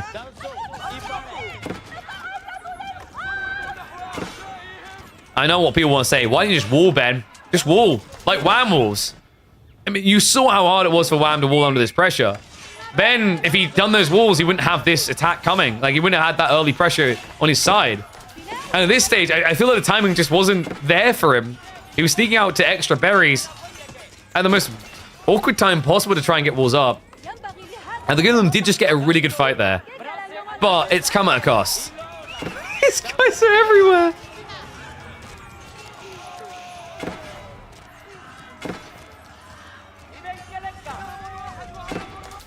This is going to be a long game. Wham isn't really doing enough to, like, end the game straight away. But what he's doing is building a lead. So he's going to have to play a later phase, right? We have a Muster up the far north. Might as well get some relics while we're out here, right? Wham's already playing for them as well.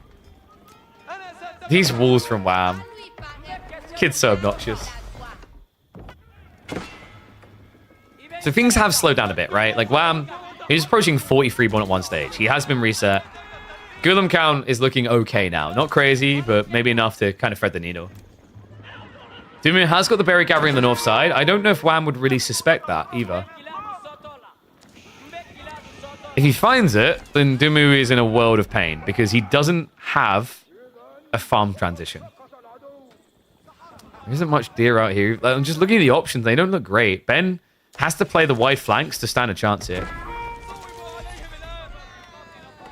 The freeborn work against Magadai, so you should just get kited. Like you can kind of get a charge in. Like Magadai is so glass cannon. Like it would be depressing to watch that fight because it would take you like 170 shots to kill. So Relic gets picked up and dragged in, but now you should be suspicious about the temple. However, Dumu, instead of dying by 1,000 cuts, has decided to activate the One Punch soundtrack. And he's just sending it. This is going to force a reaction. The problem I'm seeing is, like, do you actually have enough Gulam for that reaction? It's only 9. Runs into the choke point. Freeborn need a surround, but right now that's not happening. You see Dumu pulls away half the army. Actually 2/3 of it, which is a handful. A quick pivot coming in from Wham. He's now going to re-engage. Gulam in the choke point. He'll probably get the best fight they're going to be able to get here. And even though this should be a loss for Dumu, the reality is what he's doing is at least keeping pressure off of his own economy. Mostly. Mostly, but not all. Oh no! Dumu, 32 villages. Now having to run all the way home. Still, I think considering where Dumu was at in this game, this is probably the best he could have got. He buys a lot of time with this play. We have Rax is now coming in, so additional Gulam to be on the way. He does need to solve the farm issue. Right now, he doesn't actually have long-term scalability than Gulams. He's got a surge point with the food income. That isn't going to last. Man, these archers, though. They still haven't been mopped up. Okay, this is an overreaction, I think, from Wham. He's using 75% of his army to chase this down.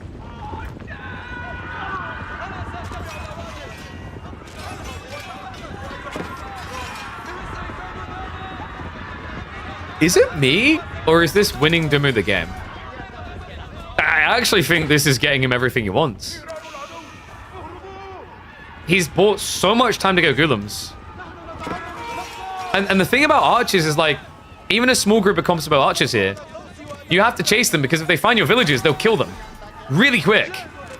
That's why he's reacting like this. Archers will start moving in, so Dumu looking to take a few villages with him with that death blow. Now we're back up to over a 20 villager lead for the Abbasids. Gulam count looking better than it ever has. 14 in total. Completely some out of time forced on the backside here, but at this stage, not a bad thing for Dumu. He's going to have to keep some protection around here with the way he's playing forward, right? His next goal is going to be the tree line to the south. So having to lean everything over here where there's gold, wood, and potentially farms actually could make his life easier.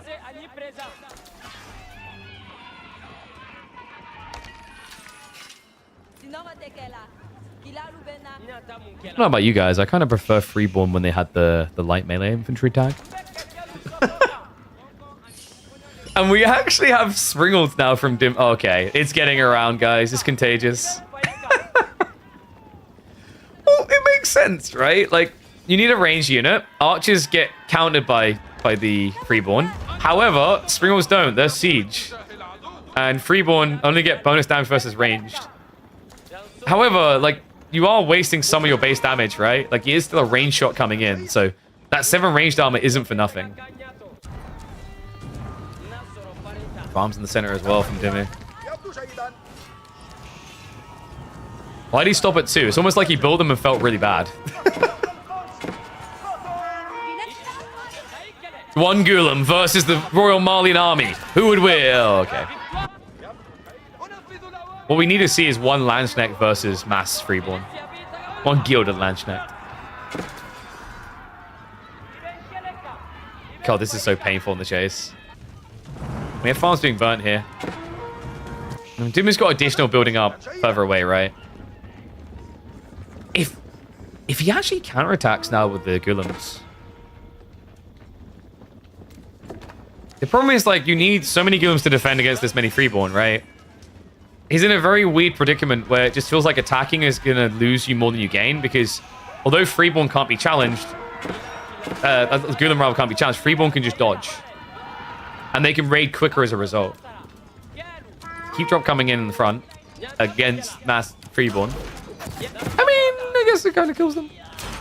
Not quickly. Wow, look at that Springall damage. What a unit. What an incredible unit. I am blown away by how good this unit is. See, he killed one.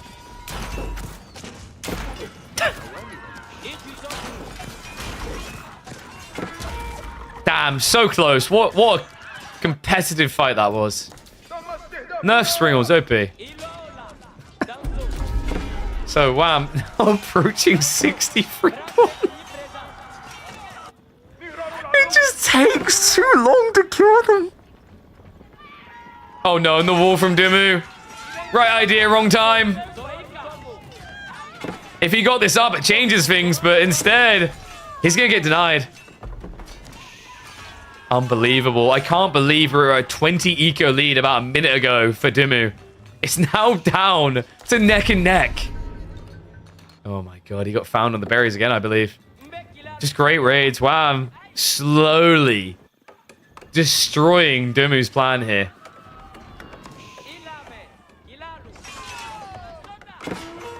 I don't really know what Dimu's meant to do anymore. It's just so dumb how quick they are. You guys know that feeling when you run 20 spearmen to stop 50 horsemen breaking through a wood wall and you arrive too late, and then they run all the way past you to your economy, which you should have just stayed at originally? That's kind of this. Yeah. Like, when you scale the movement speeds as well, I think that tracks. And it's, like, more obnoxious, because despite the fact Golem do a lot of damage, right, with the double strike, it's not like you're hitting for 40 each shot.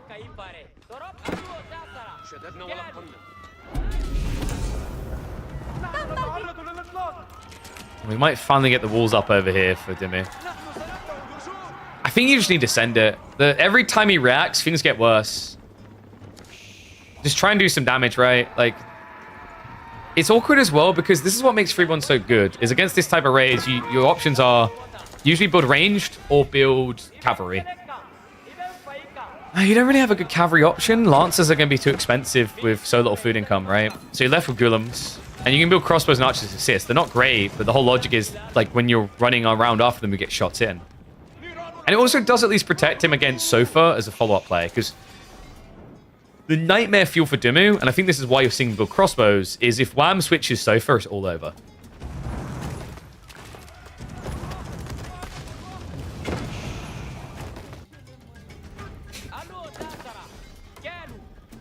We do at least have a stone wall on the south side. Unfortunately, some piece of crap came and stole our berries, says the Abbasses. I've actually been taking them away.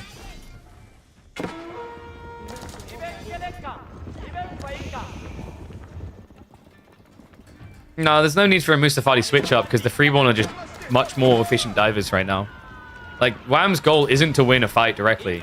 He's punishing Dimu for blowing economy on a map that is hard to do that with, right? Like, you spread out so wide on Borderland when you go 2CC.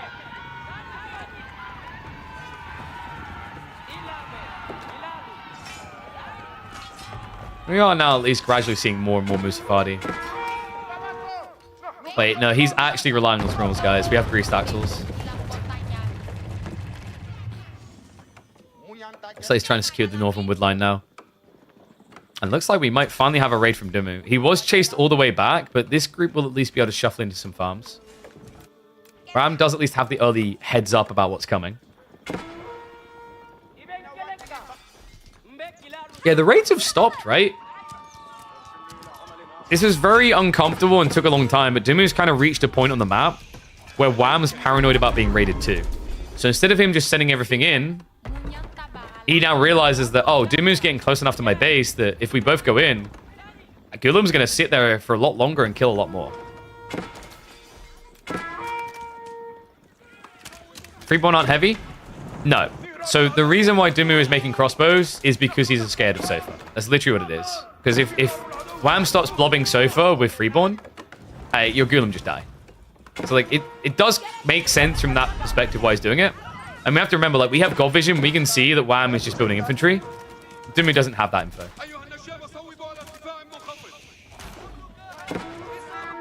Got a breakthrough. Ooh, he walls himself in! But the villagers, I've seen them surviving this. Wham! Jumps in just like that. The rewall, he is going to be protected here, so he keeps the villagers alive. It's going to flood into the farms, though. Wham! Looking for the pickings here. Villagers are going to be shuffling away, but a big chunk of the army engages. What a clutch move there. Saves him 12 additional economy. Oh, what a sick play. It's still a heavy hit, but not heavy enough to really make a dent in the economy. We can already see he's still stabilized at 100 economy here.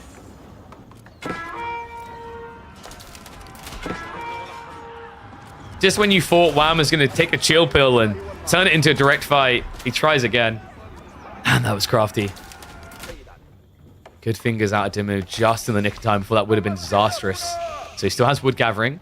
Farm count is at 35. We still have a ticking time bomb here, one that Wham needs to address directly sooner rather than later. Keep drops coming in. That should give him the decap on the Sacred Site. I say that with 34 Gulam. Someone tells me Dumu's going to be saying no. Yeah, you can't hang around either. Like, this is becoming a bit of a problem for Wham. He's starting to save for Imperial Age. But Dumu is going to beat him to that punchline. Eco-wing now on the way. I feel like the percentile majority of the Age of Empires 4 community would not have played this deep into this Malian game. I mean, if you're on the receiving end. Like, one's in chat, if after the first 2 raids from Freeborn, you would have just called GG.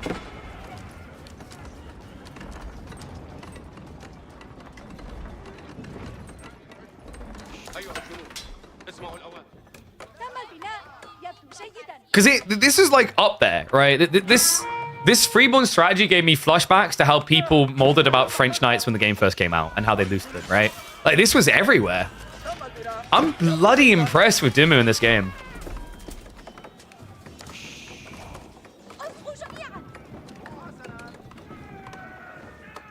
KP complimenting us, pretending we make the second raid. My apologies, I give too much in the expectations there. Oh, this is awkward. You're having to stand still against Springles now. They're kind of weirdly impactful at this stage. I don't know if Wham can compete from an age behind. Also, remember, the Elite Tech's going to be a little bit quicker, courtesy of Golden Age 2, right? So, only takes him 52 seconds. Every second counts here, and the Guillem's... I mean, honestly, if you just go Elite Army Tactics, if we see a Uni Rush, which Dumu's doing his infamous gold-heavy bulk here, 4,500 sitting there. This should just be a Rush University, Elite Army Tactics, and curtains closed. Wow. Having to step up here. Tech complete. Springles are getting perfect lines of shots here. It's going to wrap around now.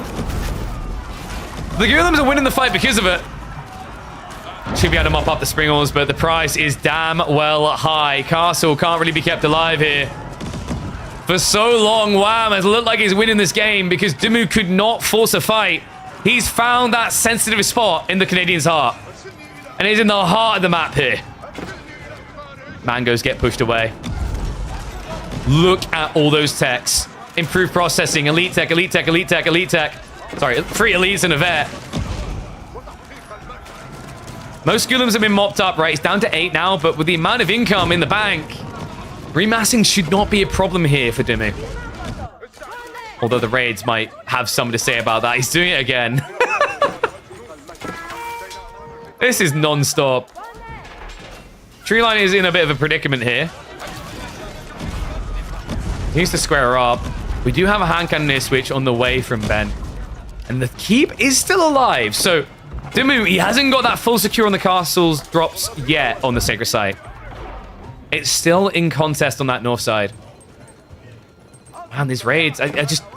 It feels like it's not quite enough. Like, Wham is definitely doing damage, but as long as Dumu remains around 100 economy, it's not a bad position to find yourself in. With your improved economy via your techs, now you can just say 100, 110 is fine.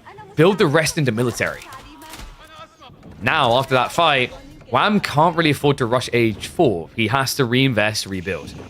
Sacred Site is getting decapped, so that's at least one problem removed for him.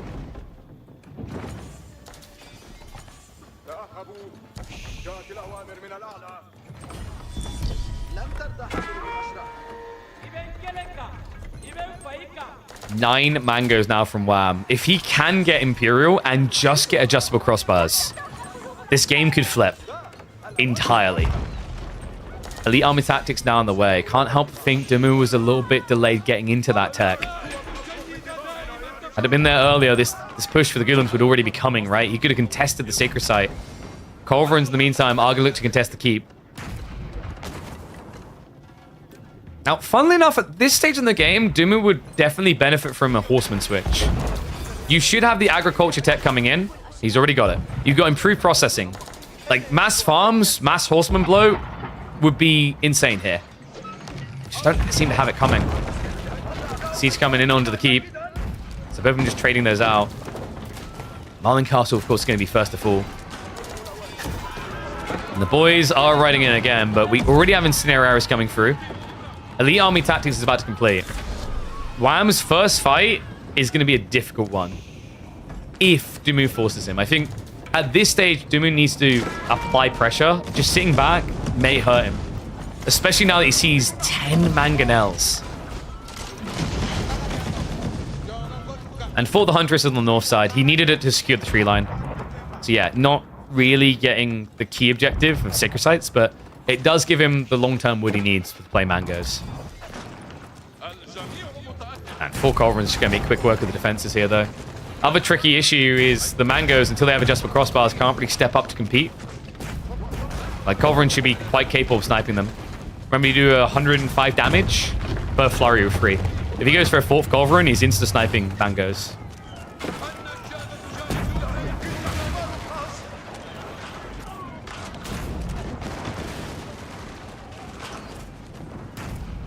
Siege work's even coming in as well.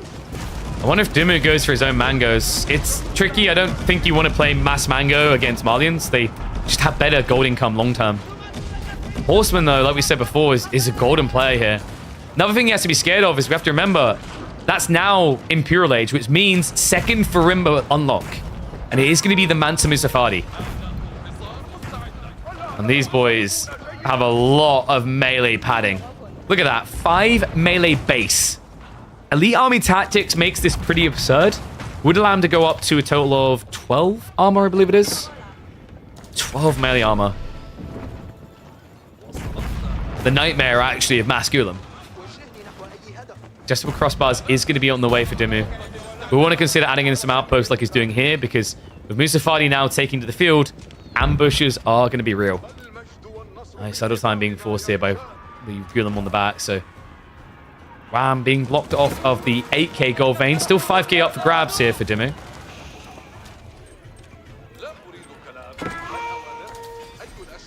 Surely we must be approaching the culmination point. Sacred Sites are locked in again.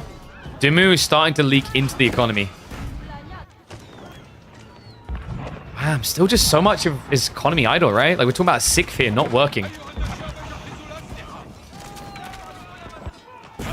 Composite Bow Archers is the play now for Dumu. Musafadi only doesn't work for Wham. So if you go, like, weirdly enough, Gulam Archers, that gives you a chase onto the mangoes. The Archers should be able to carry. It's a little bit weird. I think Horseman is just better. And I'm glad we're seeing that switch coming. He even has Biology already prepped and on the way before Veterancy comes through. Yeah, this is about to get a bit bonkers. While Horseman will hate to face Mansa Musafadi, the whole idea is, like, Archers / hand cannoneer and Horseman should win. Interesting to see hand cannoneers from Dumu, considering the lack of long-term gold, though. And he continues to just breach, though. Wow, I'm not just yet ready to take the main fight. Mangoes are a spooky issue here for Dumu.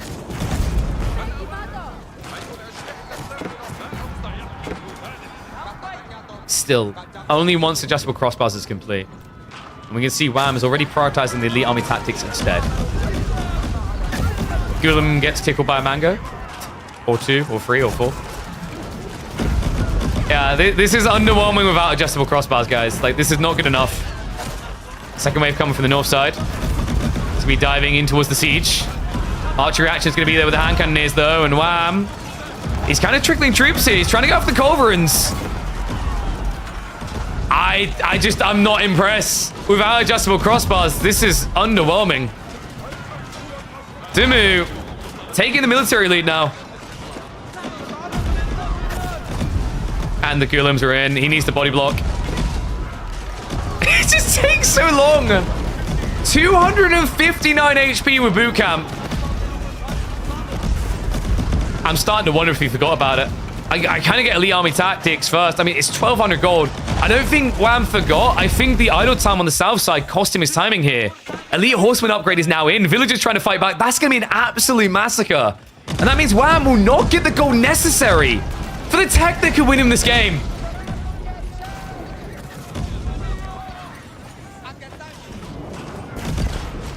And no, he didn't already get the upgrade. Wham, you can see here, there's no adjustable crossbars. He does not have that tech.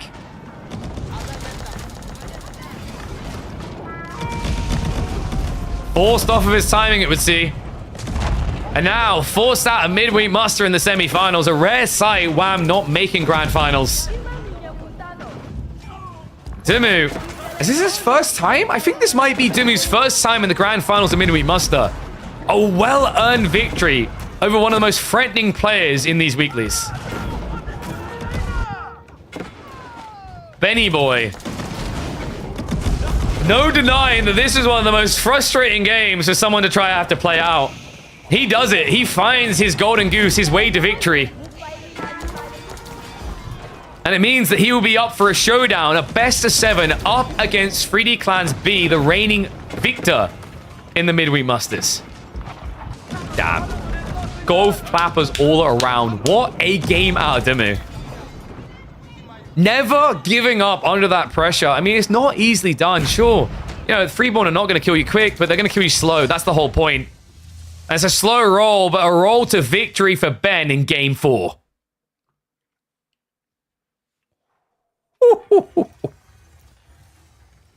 Oh my god. What is with this man and his Malians on board land? The greatest we have ever seen do it? Quite possibly. Incredible.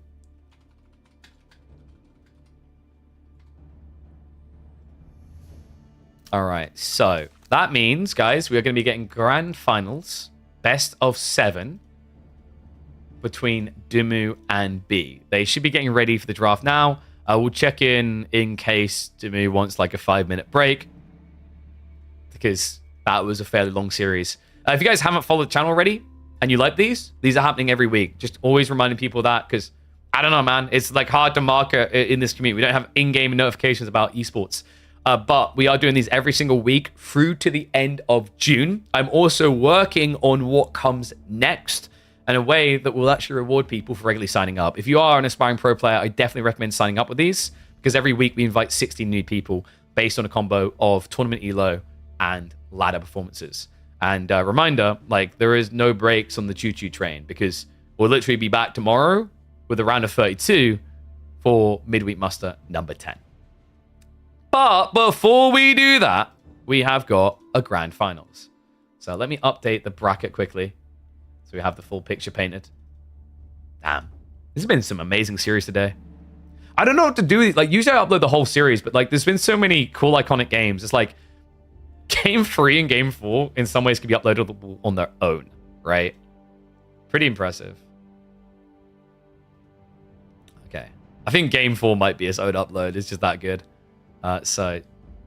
Oh my god, what's with, you guys know I can't do proper push-ups, right? You know these are poor man push-ups.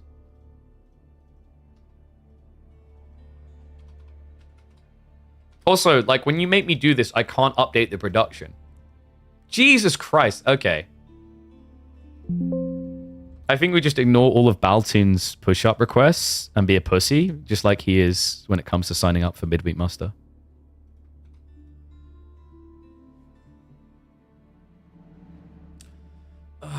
God. All right. 10% of your points. Jesus.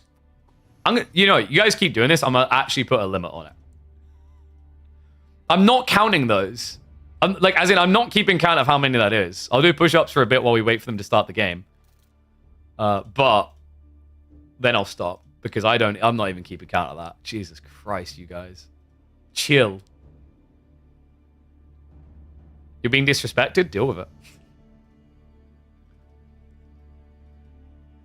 All right, choosing outcome, game 4 for Dimmu. I don't know why I just gave you guys another 100,000 points. Owe me a tie change? I don't know where that tie change is. So we're doing push-ups on the chair right now.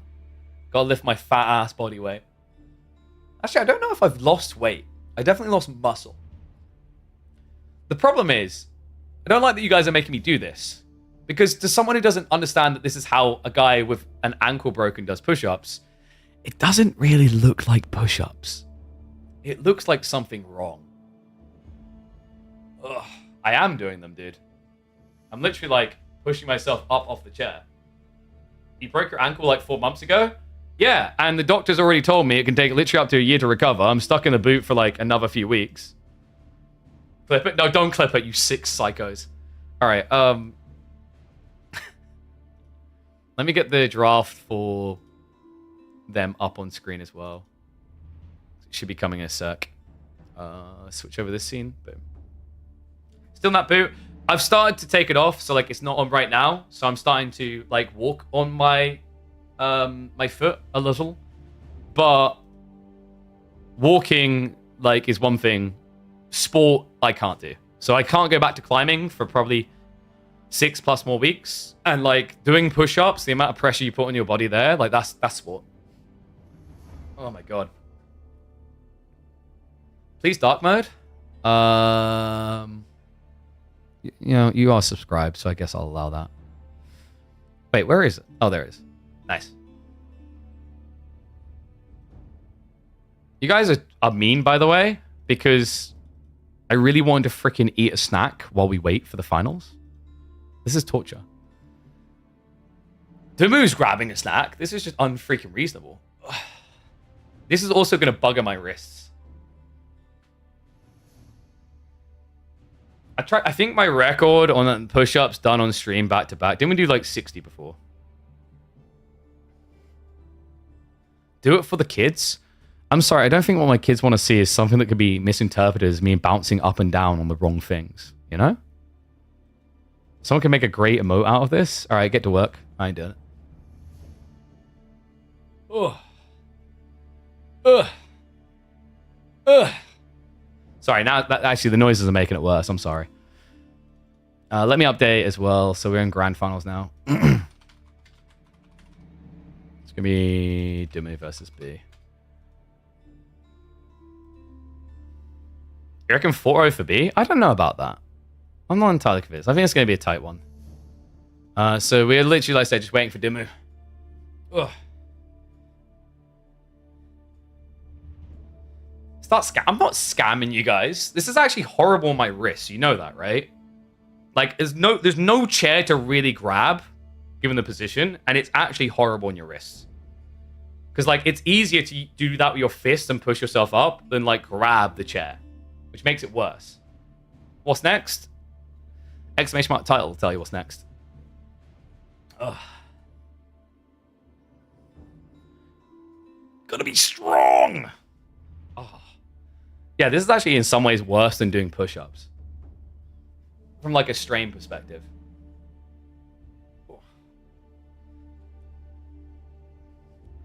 I just want to eat cake, man. Can you just let me eat cake? Did these count as push-ups? I mean, you can have the poll. I don't care, though. Now you're my sugar daddy. Hey, sup, Alyona. Thank you very much for the raid, mate. Hope you had a good stream, buddy. Welcome, welcome all. We're getting ready for the grand finals. Dimmu versus B. Dimmu's just quickly grabbing a snack, and then we should be ready to get underway. Oof. Yes. No rainbow pony. All right, there you go. Have your poll.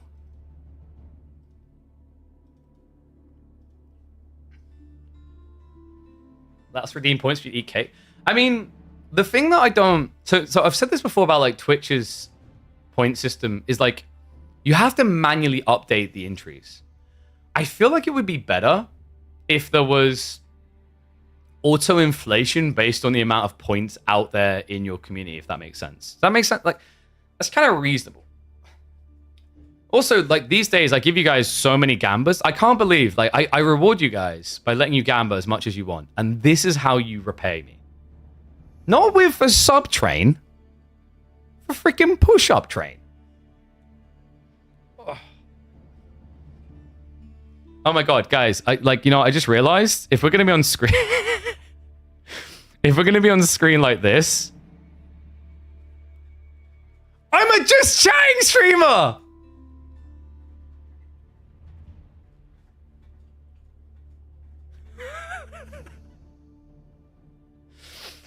What did you just walk into? You walked into you walked into an injured man having to do push-ups, and the only way he can do push-ups is just by lifting his whole body with his arms.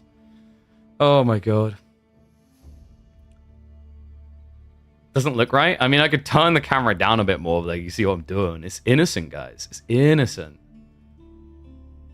But I totally would write your names on my chest for tier 3 sub. No. Oh god, how many push-ups did we do? Just did a few more. Yep. It does bugger your wrist though. Because like what you guys can't see. Ugh. This is what we're doing. So we're pushing on the chair. And then lifting ourselves entirely. Ugh.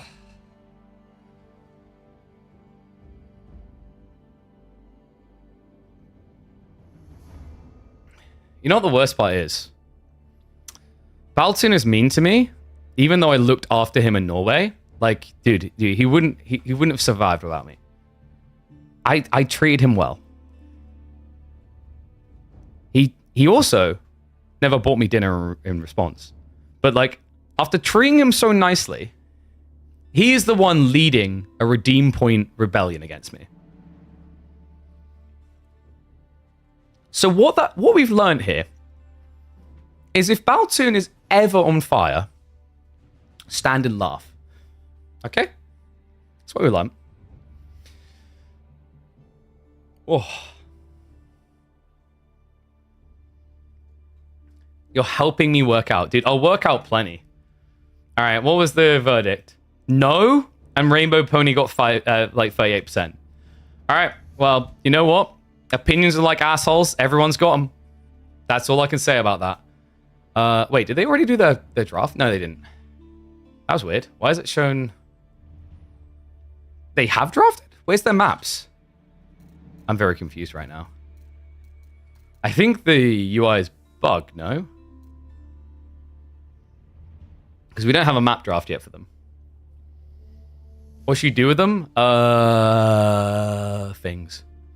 Oh, by the way, guys, while I got everyone here, I would recommend going and following me on Twitter, where you got a chance, because that's free to do. And the reason I'd recommend that is because I've got something for you guys. So, I've been upgraded to this beast right here. Check this. You see this? This is the Shure SM7DB microphone. That's why I sound a bit different. Poggers, right? Crisp. Sounds fantastic. But it's not enough for me to like have a good microphone myself. I want you guys to feel like you got something too. And this is why you're going to want to follow me on social media. Because I'm going to be getting it set up with a proper like giveaway system in the next few days. I'm going to be doing a giveaway this month of a Shure microphone for someone who's not sure whether they want it or not. One of you guys. We got this. So this is the new MV6 USB gaming microphone. Because it's a USB-based one, it's very user-friendly. It's very easy to set up. So the one I've got is the like flagship one. It is an XLR. That means you need a special type of input. Most people just don't have that input. But what a lot of people, I think, have started realizing is it's kind of worth paying a little bit more to get a decent microphone to upgrade your setup. The MV6s are very affordable. They're very high quality. And although this microphone is better, if you don't know what you're doing, right? If you're not going that extra run to get the value out of an XLR, these are more than good enough for most of you. So these are the new ones, the MV6 that just came out. I'm going to be doing a giveaway with this in the coming days. I'll get it posted across on Twitter. There'll be things like follow, retweet, etc. So big recommendation is to go follow across there now, so that when we set that up, you'll immediately be able to see it. Exclamation mark Discord as well. I'll make announcements in there in the Discord when this happens. But yeah, I'm going to be giving this away to a lucky member of our community. Really cool looking microphone. They offered it up to me and I was like, I'm an XLR boy. Like I said, I'm snooty. But like, if I was on USB, like this is the one to get for sure.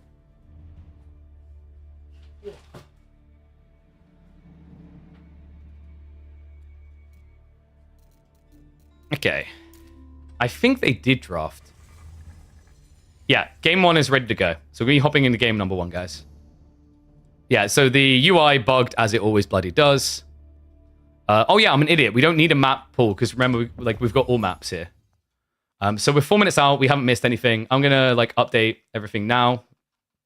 So remember, Rocky River default, and then we've got. Oh god, I have to remember my whole map pool now, don't I? Who would remember that cringe crap? So we got Borderland. We're gonna have bridges.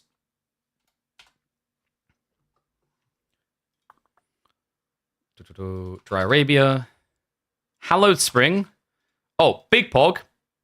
Because Bridges is finally going to get played. Because it has to be played. Well, it's not guaranteed. The series could end before that happens. But theoretically, it's going to get played. So we have Borderland, Bridges, Dry Arabia, Hallowed Spring, King of the Hill. I've done King of the Hill twice because I'm a genius. Lakeside. All right, there we go. So 7 maps. We'll get the pull in now. Boom.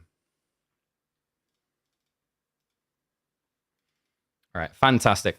Guys, what I'm going to do, I'm going to run 3 minutes. Oh, dude. Twitch is, I swear to God, it just knows and it annoys me. We're 3 minutes until in game. I'll try to run ads when it gives me a chance so we can get to. But yeah, so we'll be hopping into game number 1, Dimu versus B in 3 minutes. I recommend getting yourself a snack now. I should really actually have a freaking snack myself after all that very, very hard work. I'll go get one of my protein bars. I'm talking about, I'm talking to Protein Works directly to see if we can get some sort of deal set up. So I know a few people asking, should I reorder? Pause. Wait until we've got the discount code renewed for you guys. And then that also tracks for the performance on this channel as well. So I'll let you know if we do get a renewal on that. Oh. Nice might be rather have a new PC. Why not do both? Exclamation mark PC if you want to match my performance, by the way. This is a banger. All right. Go intermittently mute my mic so you guys don't have to listen to me crunch. Yo, what's up, Hackin? Thank you very much for the resub, mate. Welcome back to the Swarm.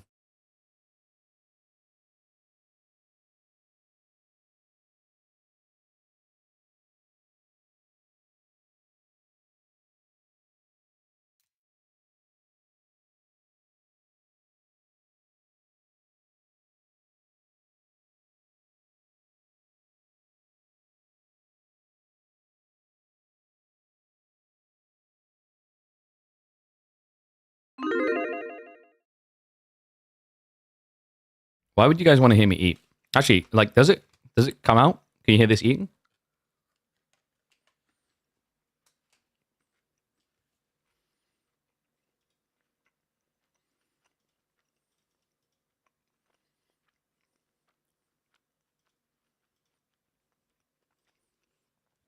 You guys can't hear me eat, right?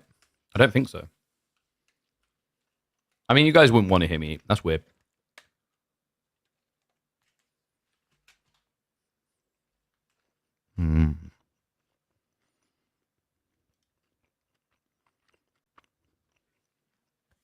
There you go.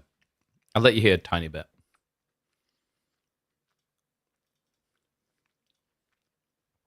Did I win the microphone? I haven't even started the giveaway yet, silly.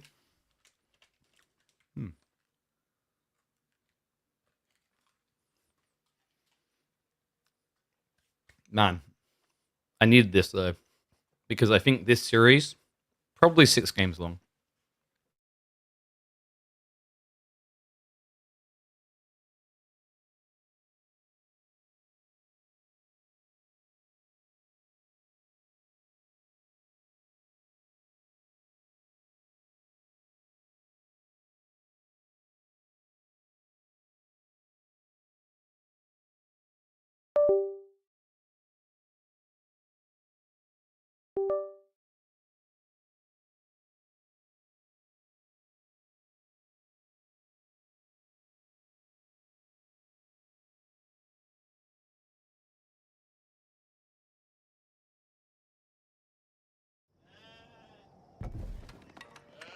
All right, let's get ready to go. Sorry about that, guys. Had to eat. Yep, this is live. Of course this is live, and of course this is a grand finals. It's time, ladies and gents. Welcome back to Midweek Muster. Number 9, grand final showdown.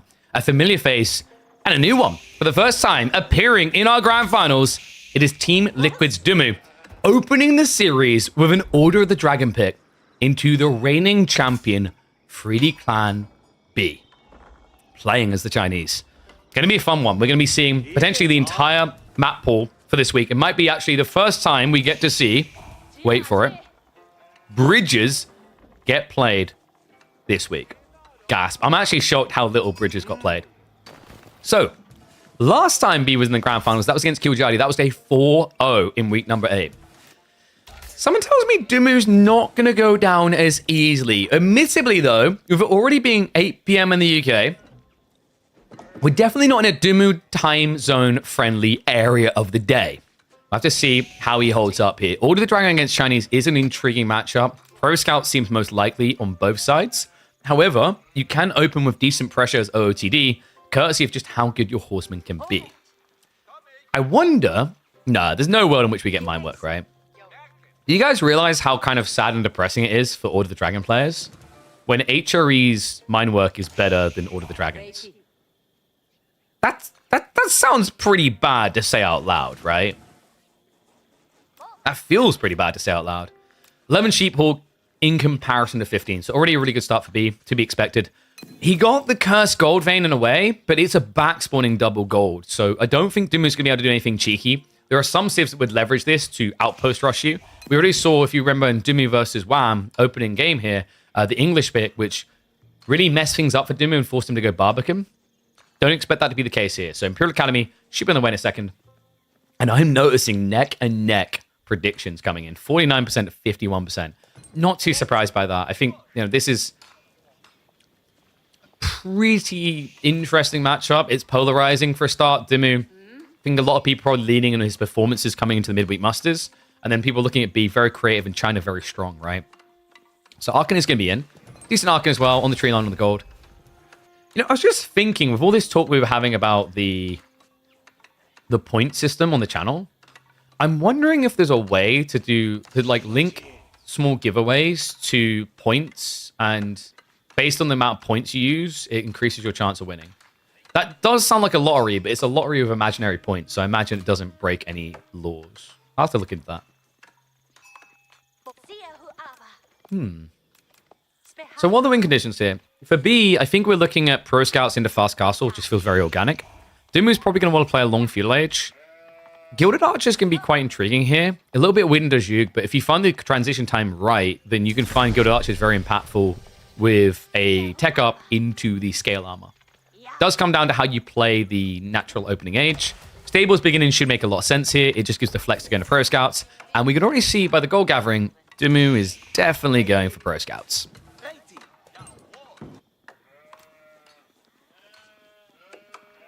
Wait, what do you mean a Ponzi scheme? What else are you doing with those points, other than making me do questionable push-ups that look like I belong in a just chatting section?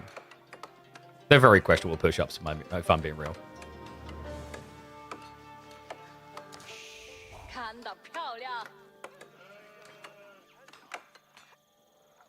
So Dumu, Pro Scouts on the way. Looking at the spawn. They both got super wide safe deer packs, so we're probably going to see a conflict over the center. The awkward part, I think, for Order of the Dragon when they do this type of play is it's not easy to necessarily get that horseman out before the scouts, just because of the expensive nature of them, right? It's a 240 resource unit. And it kind of feels like Dumu is prioring the Pro Scouts timing over that initial unit. So I'm expecting him to just open scouts immediately. This is also just brutal with China, right? They've queued it up at the same time in terms of completion time, but they waited 45 seconds longer to do it. Pretty easy peasy for the Chinese. This is why they are just on top of the game right now, is their timing into the pro deer gatherers is just over the top, I think it's way too good. Like, I want to say it should get nerfed, but how do you realistically nerf supervision in a way that doesn't hamper their ability to do anything else? Rack's opening is going to be coming in, though. That's to be expected here. And this is where I think China can feel a little bit better, is like the opening unit comp. You're able to immediately block the idea of your opponent going for Gilded Horseman. Oh, yeah. And remind me about the tie change after this game. We will wear a tie in an act of fashionable crime with this sweater. Stable play follow-up from B. Obviously needs to get that for the good old deer yoinking. And he did immediately go to the center. In fact, yeah, they split it between the two of them.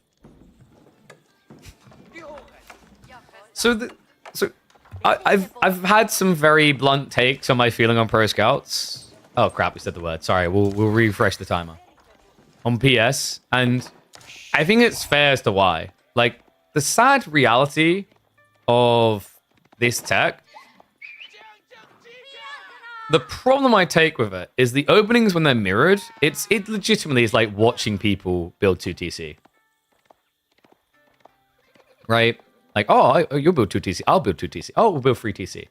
That's always been like a kind of awkward element of it in my eyes. The more I've been seeing it. Maybe it's just because we see it every game, but like the problem is, until it gets nerfed, you are just going to see it almost every game. I love this, though. This has been on the rise. More Gilded Archer play I'm a big fan of for Order of the Dragon. I think it's the unit that's like one of the biggest upsides, but the difficulty with this unit, obviously, is if fights kite, you kind of suck. Cool thing about this is when you know your opponent's going to be walking to specific areas to pick up deer, you can just be standing there waiting to receive him.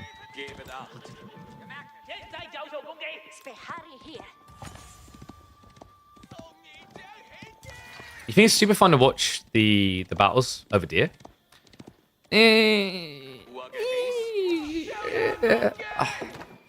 I think I don't want to be the broken record because I've talked about this plenty. But it's the problem with it, it's not as interactive as you think because of how hard it is to block.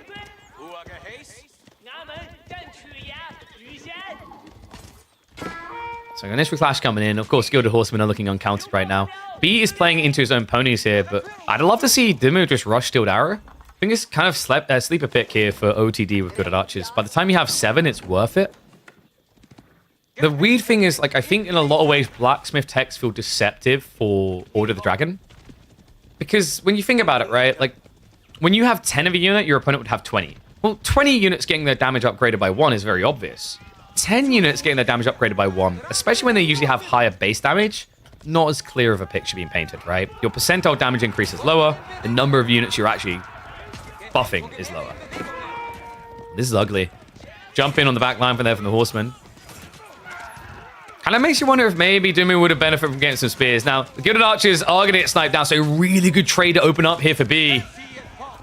The Horsemen just aren't doing it quick enough. 15 base damage seems high, but not compared to the return fire onto this backline of 18 per strike.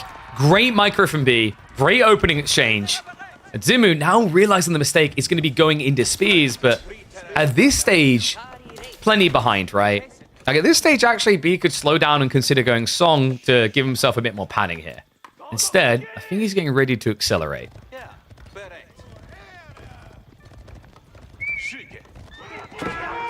Yeah, the way I view the deer gathering game off of unit that shall not be named is that think about fishing. It's kind of like fishing.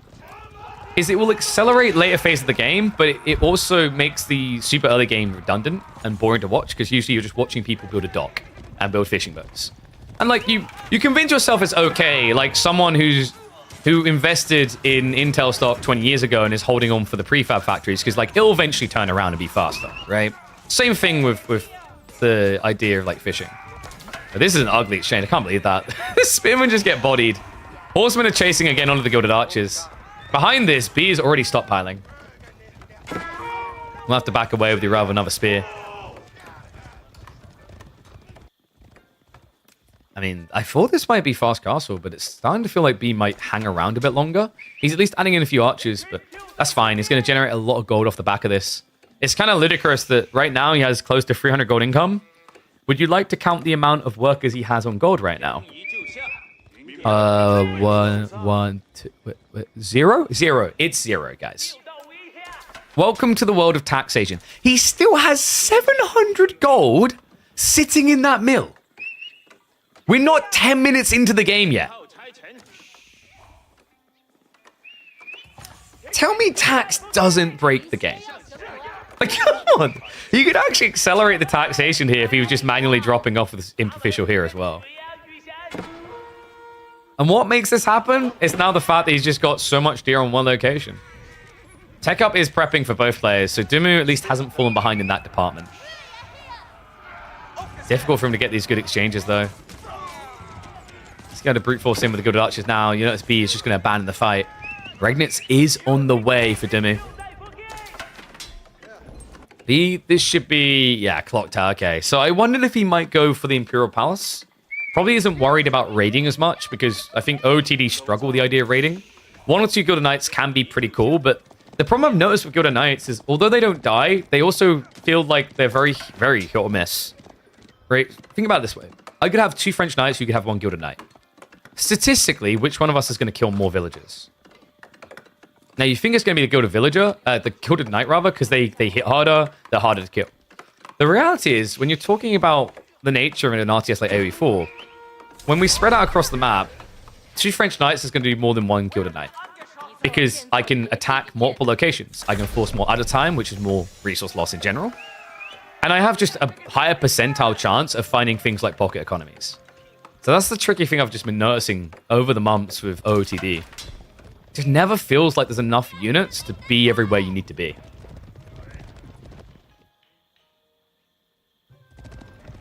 Speaking of knights, they'll be queued up for one player, not for the other. B already on his way into Lancers, and that should be supervision to give us them quite quickly to us. Instead... Wait, is he at 4? Yeah. He's just focusing on the taxes right now. I mean, he's going to arrive the army on the edge of the base. No veterancies coming through just yet. It means archers, even from an age behind, counters everything here. Yeah, Dumu's comp looking a little bit too one-dimensional. The backstab on the way from the horseman, but there's still 6 spears here. But what he's doing is he's blocking his opponent, right? From the next step. Relics needs to be the target for both players. Dumu already has one on the way home, so good start for him.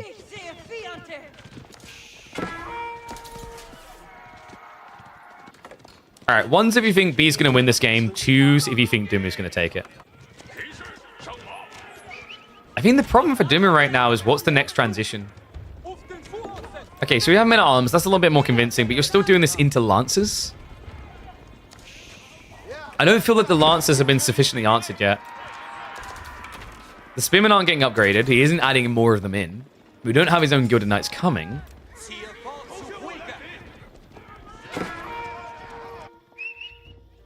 Additional relics are being blocked off, so realistically, B, if he's actually rushing the pump, doesn't look like he is. If you actually did supervise Monk production here, this could have been 4-1.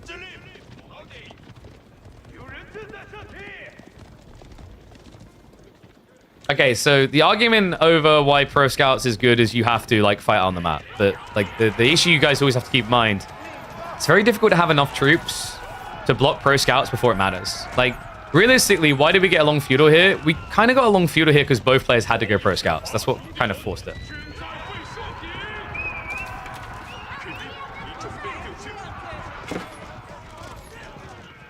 This is why I made the comparison to 2TC play, mirrored 2TC play before. It's not fun when the counter to the play is to do it as well. You want to have options. And no, it's not a forbidden word. Word bans are 5 minutes, remember. Check your clocks. B now just pinching it away. I mean, this looks like a 4-relic game right now. Dumu has got Gilded Knights now coming, so we talked about needing an answer to Lancers. This doesn't feel it. The scale point isn't in support of it. Great blocker on the opening there, though. He did actually snatch that relic away. Kind of impressed, actually, on that timing. Feels like B leaned a little bit too hard to the south side. He's making his way back now, but see if the relic's able to get home.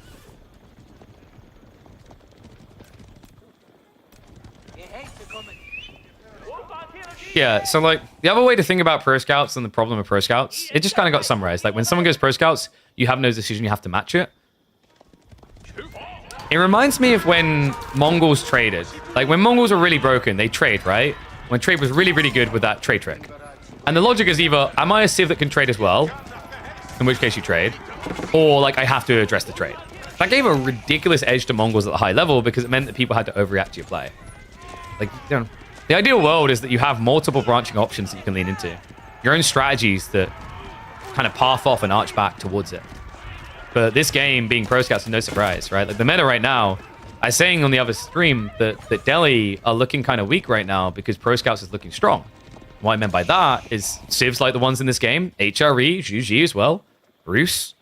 They make Delhi look weak because Pro Scouts are so good. Well, Rus not, but the other ones, yes.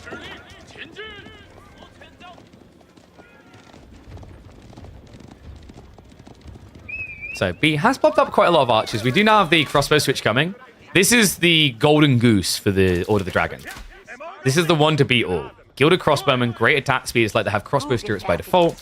They have extra range, just like they always have Pavis on. It's kind of like what Arbitrary I wish they could be. Lancer Raid on the back is going to be nice for a little bit of chip damage. In fact, Ben not reacting appropriately to this. Yeah, it just hangs around in the farms. Is going to lose several villages for it. I mean, that is no small lead, right? 7 worker kills, 7 gilded worker kills.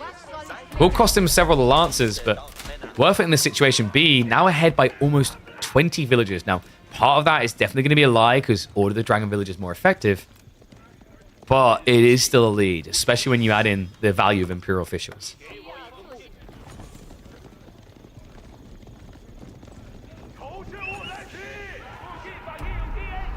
Why is Juji good in Pro Scout? Same reason as China. Your supervision tech gets you in 30 seconds. You just can't... Like, if you had me list the best Pro Scout civs, it's China and Juji. Full stop. And hello, Alex. Thank you for the raid, mate. I noticed you watching the WAM demo games. What do you think? Bloody amazing series we've had. The B-Cat series was also one that delivered. Welcome, one and all. We've got potentially 7 games for the rest of the day here. And what looked a bit shaky at the beginning of Castle Age is becoming a little bit more convincing for Demo now, right? Like, we've got a pretty healthy amount of backline here with the crossbows. Archers did also get the scale armor, so you can't just count them with mass archers. Like, you know, with micro, Demo can quite easily win these fights. B is now hunkering down. We have Barbican on the way. Potential for 2DC to come down the line. Right now, he needs to find room for adequate farming as this game goes on.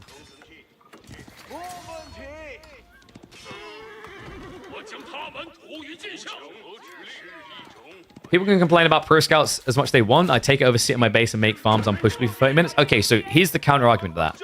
That idea, that thought process is good. That's a positive thought that you should have. However, here's the conundrum. While that is how theoretically things should play out with Pro Scouts, what it actually does, more than anything, is allow someone to camp and do nothing. You are building scouts to move out, but in most cases, even if you then get blocked by a feudal play, by the time this feudal play blocks you, you would have got at least 7 deer back. That's 2,450 food. The play paid for itself. And then that gives you a better food gathering rate to just rush Castle Age. You see the problem now. That's why I was a big fan of the idea. We had some cool ideas come up in chat. Like, if you get hit while carrying a deer, you drop it. And there's a cooldown. Or maybe you take more damage while carrying deer. Or you just slow down the speed of the deer carrying. So Clash coming in the center. It's a bit tricky, right? The range on the Gilded Archers and Crossbows is only 0.5 difference, but what you realistically want to be doing here is Archers forward, Crossbows behind. Because then the Archers on the other side do nothing. But the Nesta Bees are muddying the battle for Dimmu. Right now, though, he's looking scary. Double the military pop count equals same amount of entities. Equal very big edge for OOTD.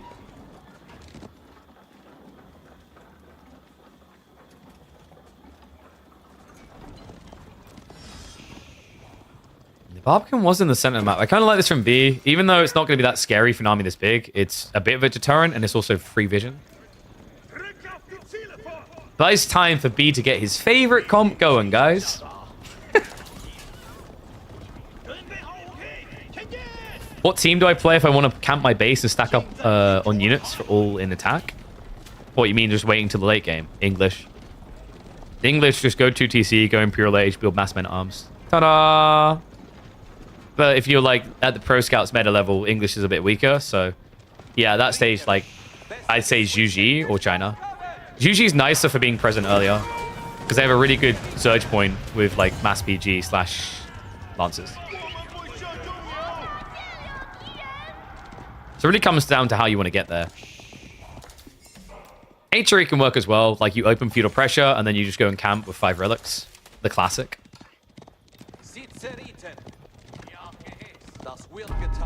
Game's slowing down though, and B, he is getting into those farms now. This is what has me a little bit worried. Arkin Odo TD don't really compete to the same degree as Mass Granary farms on the other side. Especially when China gets in the late game. Things like Ancient Techniques. Remember that tech that gives 4% gathering per Dynasty level. Really just sticks the edge with China quite comfortably.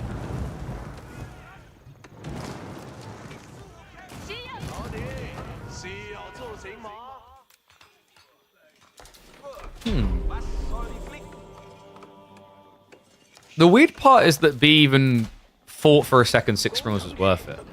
I'm kind of curious on the thought process there. It is a unit that will exchange favorably from a range perspective against your enemy army. The problem is, like, there's no melee units bar 2-men arms, right? And you don't really get that much damage without, because you're talking about 18 damage on the Springald, but the Gilded Archers on their own are negating a third of that. It does feel very weird. We'd love to see the Inspired Blessing coming in soon from Dimu. It's very high value when you scale crossbows like this, because crossbows are really high base, so like adding 15% in is like getting free blacksmith tier locked in, right? Because you have 18 damage right now, add 15% in, ends up being 2.7 extra damage. I think the sad thing right now, is, the more I think about it, is like Gilded Archers do benefit from Inspired Warriors, but it feels a little bit weirder. I don't know. I think it's fine. So like the thing with Inspired Warriors, we've done the math before, is like when you Inspired Warriors buff a maxed out Gilded Archer, you get something like, I think, 2 or 3 extra damage.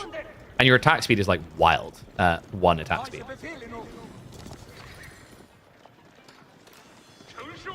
Maybe Costa Springs is worth against Gilded Archers. That's what I'm thinking, is like he just doesn't want to have to trade in range of these things. It does still feel weird though, because like I said, you know, if you think about what Springles are meant to counter here, Springles are meant to counter melee. They're not meant to counter ranged. Actually, they're meant to be countered by ranged.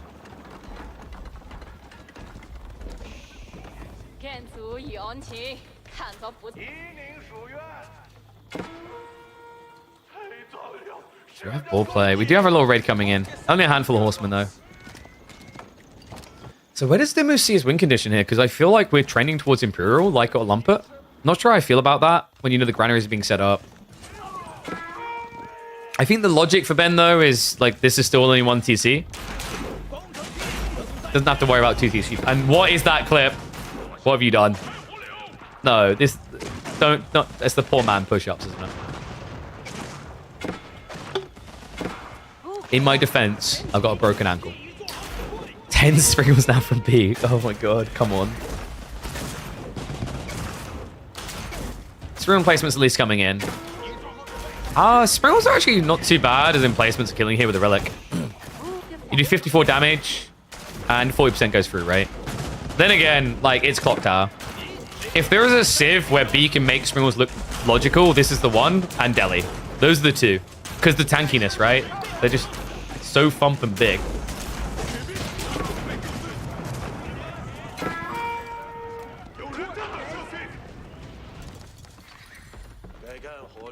Wall's going up now, so it looks like there's no opportunity to raid. But then again, Dumu's army's not focused on raiding.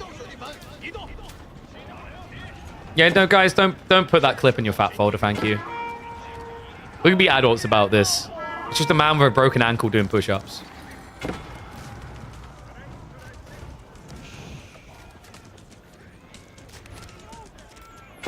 What is Dumu's playing Imperial?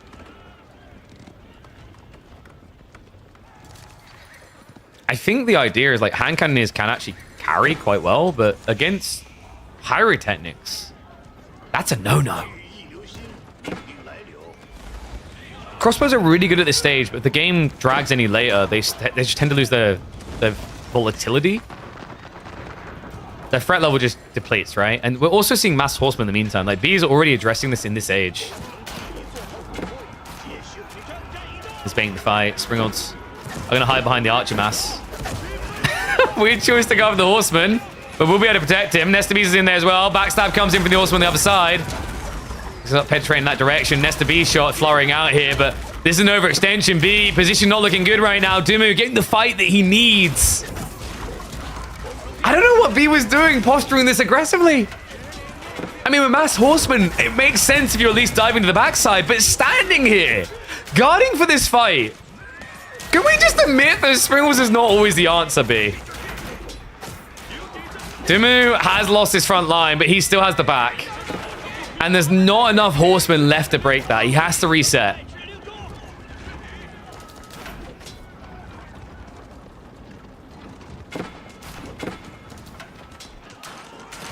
Question is, how's the reload looking? Because Dumu still has better food numbers here. More Gilded Archers coming, which is interesting as opposed to, say, Men-at-Arms or Horsemen. He's reluctant to give up this Stealth Forest. It is his home, apparently. Now, keep in mind as this drags deeper, like, we're not seeing B at full-fledged food power yet. Third Granary just got added in. More farms are coming. He's getting there. Meanwhile, for Dumu, Arkan has almost reached peak potential here. Good news about being OOTD is if you have to go over about 40 farms, you do better than HRE from the logic that like your gathering rate is mostly built into your unit, right? So you don't suffer as much from having to be away from Arkan. Downside is numerical not favor you. And the problem with that is if B realizes what's happening here, the win is now just take the horseman and go down the flanks. Because Dumu hasn't got any level of defense there. There's no keep drops, no outposts, no walls.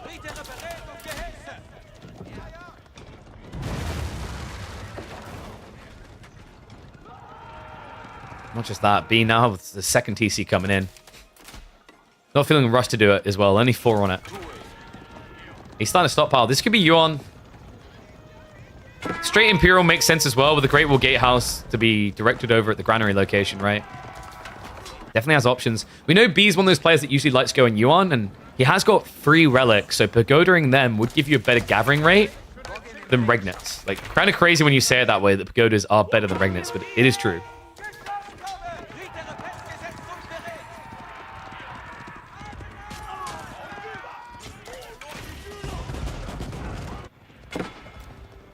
The day Springwalls are buffed, B will reign supreme.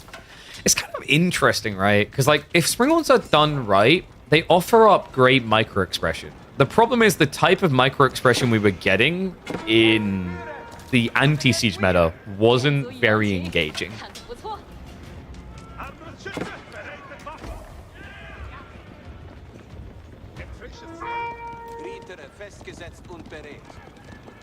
What I'm waiting to see, by the way, is B's Inspired Warriors buff Springwall build. Right on the back farms here, but the Horseman already mirroring. Still surprised he didn't go for the Yuan. The Horseman would just chase this down so fast with it. We do just have flank raise from Dumu, so like this is a tricky thing. For now, he's drawing attention, a lot of attention away from the center. The problem comes when this goes the other way. When he has to block the Horseman raids is where he'll start to struggle. It's just a mathematical logic of the game, right? Like, if you put 120 military pop into Horsemen, you have 60 Horsemen. If B does it, he has 120 Horsemen. What can hit more locations? It comes back to what we were talking about earlier about 2 French Knights being better than 1 Gilded Knight. You can talk about whether a Gilded Knight would win that fight, sure, but it's not about the fight, it's about all the options I have. Utility often feels like the thing that OTD are lacking. Lock down Nesta Bees. Looking for some good shots here on the backside. The crossbows standing their ground. A lot of focus fire coming in on this outpost from B. Maybe a little bit overly obsessive about it, actually. He's going to clear the front line. I think if B just gets some full production, then Dumu's in trouble, right? Like, the thing that's kind of keeping him alive is these horses don't arrive that quickly. And yes, Bodkin bolts can only be researched with mine work. And he went Arkin.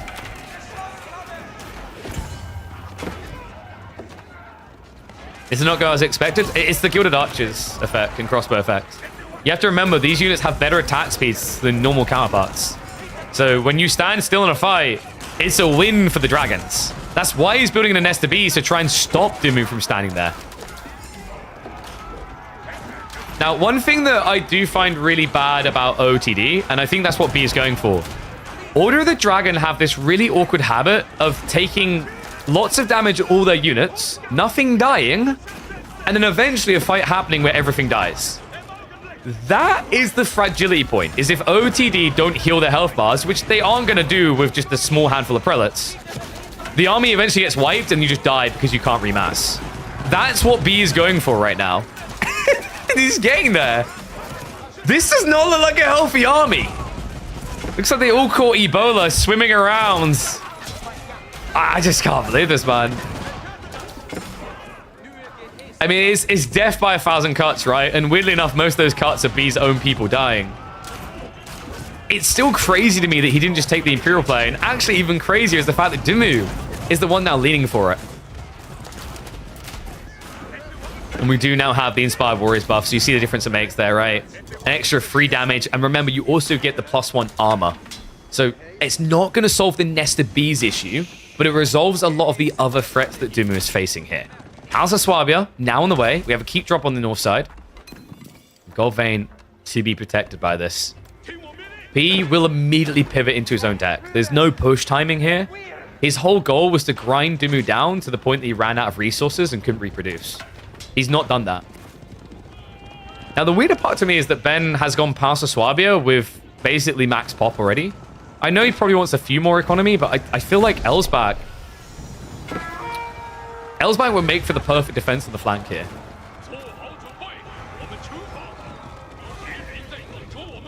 Is an Imperial upgrade for Springles to counter Siege viable? I don't like that change either. Like, you know, you're just delaying the stage of the game where it just becomes pokey Siege boring, right?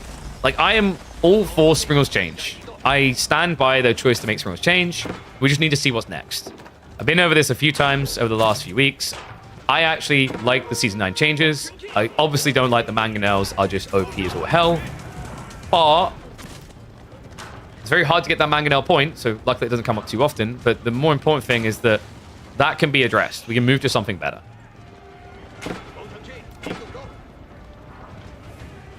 Spirit Way now coming in from B. So not your usual choice here, actually. Typically we see a Great Wall Gatehouse, especially on a location like this. The 6k gold, the farms, but no. Instead, it's those dynasty buffs.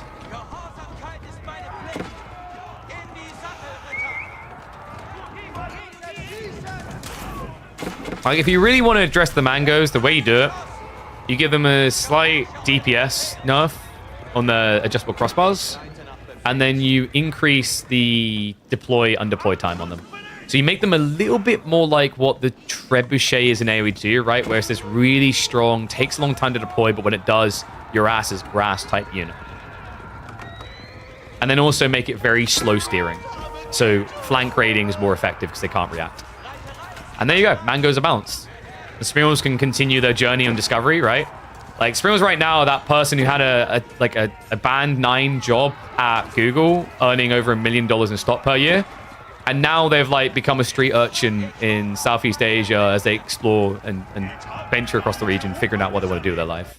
Let them figure it out, man. B is that guy who turns up and keeps offering the Google employee jobs, which keeps declining.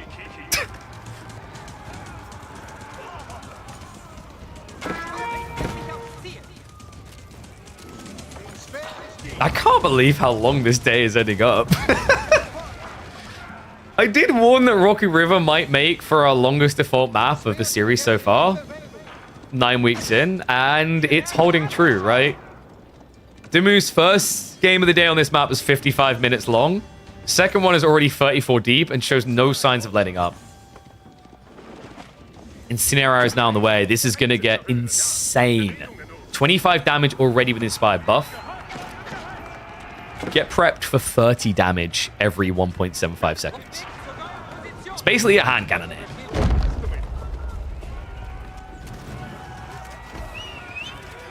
However, there's a real hand cannoneer coming. That one's kind of problematic. Not as problematic as you'd think, though. Because one interesting thing about this clash now is that Gilded Crossbows will have more range than Pyrotechnics hand cannoneers. Kind of crazy eyeball popping moment when you really realize that. Nesubi's is still going to be a threat, though. Spearman line is kind of feeling a bit too fast here. Damage! All right, time me out. I need 2 minutes to kiss all the boo-boos better. I'll be right back. Uh-oh.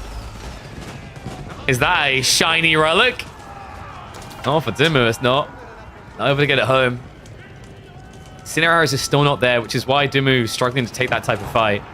It's the type of tech that should really change everything about these engagements. Even with the Horseman being the unit that should counter him. She needs so many to truly counter, though.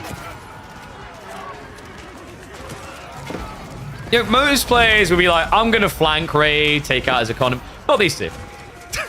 Dimu tried doing that, but B apparently sees more power in sending a message. And that message is me A-click strong.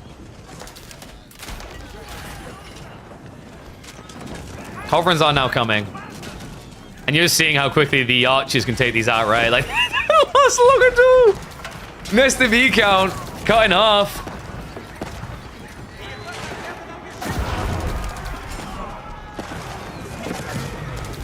I think the tricky part for Dimu is making sure he has enough gold to complete this game. But like right now, these fights look unlosable.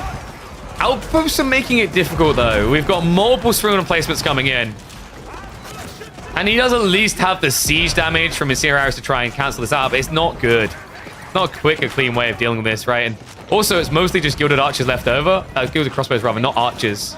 So he doesn't have that easy peasy siege. Culverins are at least going to be there to start clearing way.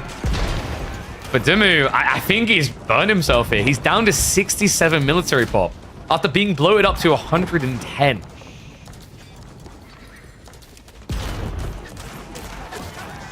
Why is mine work worse for Ord Dragon than HRE? Because HRE has that all-in timing push with all pikes. Mine work, in theory, the concept of what that landmark is meant to do is meant to be long, like early play and Arkan's long play. The reality check is like it doesn't play that way for OTD. The best tech actually comes in the last stage, which is Bodkin. That makes it weird. Really weird.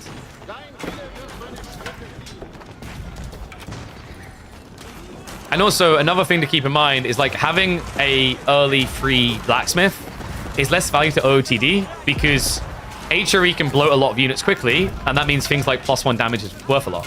Order of the Dragon don't bloat units quickly, so rushing your +1 techs isn't very valuable.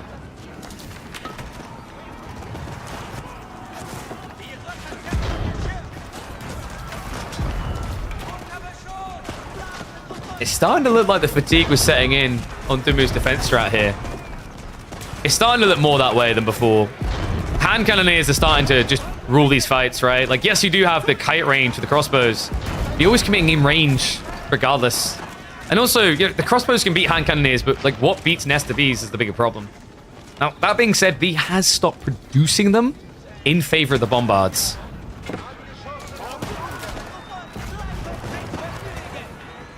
You never see top players taking all pikes? Oh, buddy boy, you have not been watching B games. B, Anatan, not so much Cap, but definitely B and Anatan are very big fans of all pikes. B, especially in 1v1s.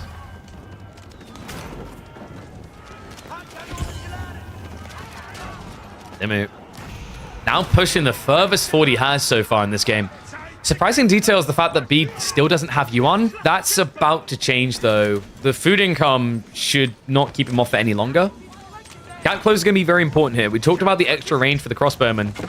Doesn't really count for squat when Yuan gives you so much speed.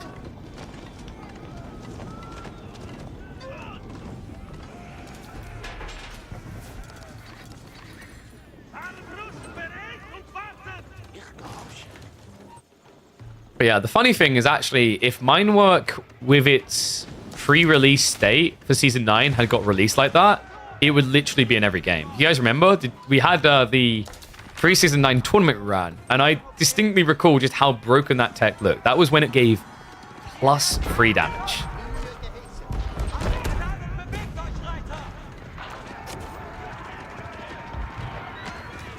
E18 now on the way for B. The Army Tactics is going to wipe the Horseman line so quickly here. I think as long as you just get Yuan now for B, these fights should be yours to win. Dimu is trying to compete the best he can. He's got all the tier 3 Ecotech's coming in. Starting to rely on these emplacements as well. We've got upgrades coming through. Cannon should follow this. Stone, there is plenty. He's still got 1,200 over here to work with.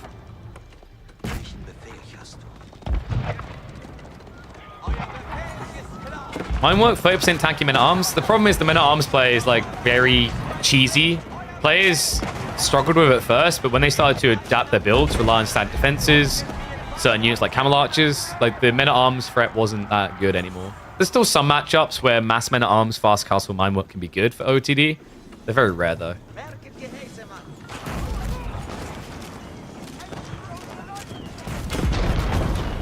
This game is ridiculous. It's crazy how when you look at Rocky River, conceptually it looks like a map that should have a very aggressive line taken, right? It shouldn't be simple to defend and just camp. The reality is, although these two haven't camped, like the pushback has been a little bit ridiculous to the point, like, you know, you're never seeing this wrap around wide because of the flank walls. Even though it'd be easy for a horseman group to go down there, we're just not seeing it from these two.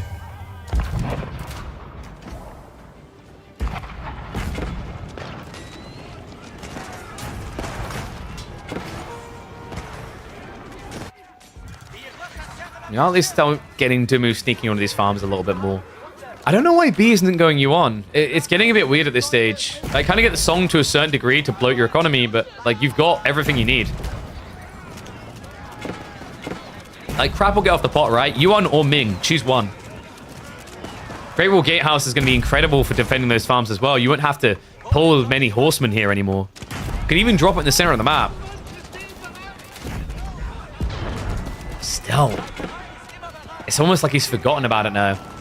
We do have reload drills coming in for the bombards. I mean, they're not bad at actually sniping out crossbows, right? Infantry type, so you end up doing a pretty lofty 112 damage, i.e. 2 hit.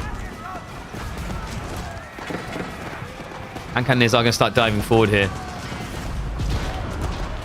Dumu, our backline of crossbows starting to get reached.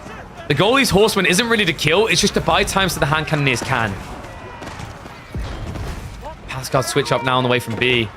Interesting, he noticed what Dumu's doing here. He's pivoting into Gilded Archers and Horsemen, so Pascal would be the answer to that. Especially with EAT. Definitely think B hasn't gone the easiest way at breaking this, but it looks like it's working now.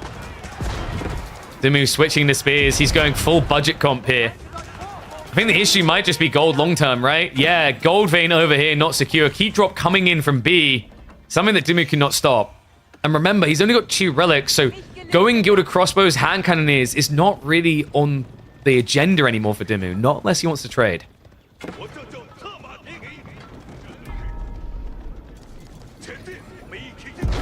Bio also on the way for B. It's kind of crazy to think how many techs have been missing. I don't know. I think B probably is going to be feeling it after this game that he skimmed a lot, right? He wasn't efficient on things like Bio coming through.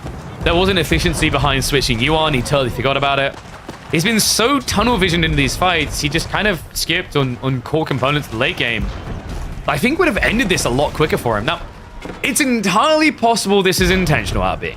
It's entirely possible that he's like, I'm more comfortable in the later phase of the day. Benny boy, I know you are an early riser, an early sleeper. That being said, Dumu has been chilling out. He wasn't streaming earlier today. Now, I don't know if he got that many naps of Asta jumping up and down on him, but possibly Dumu isn't feeling as fatigued about later phases of the day as he normally would, because normally he would have already played in excess of 12 games. Wait, he was streaming today? I didn't see him online at any stage. You sure about that? Wow, it must have been very early. All right, scrap that then. We have a problem. Yeah, we streamed for an hour. Okay, but that's not his normal, like, 4 to 6 hours then. And I don't know. I've never asked Ben how streaming affects him, because I've talked to some people who have defined streaming as very tiring for them. Others don't mind as much.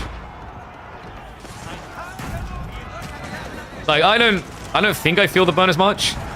For me, a long day can sometimes feel the tedium of like, oh, I've seen this type of game before.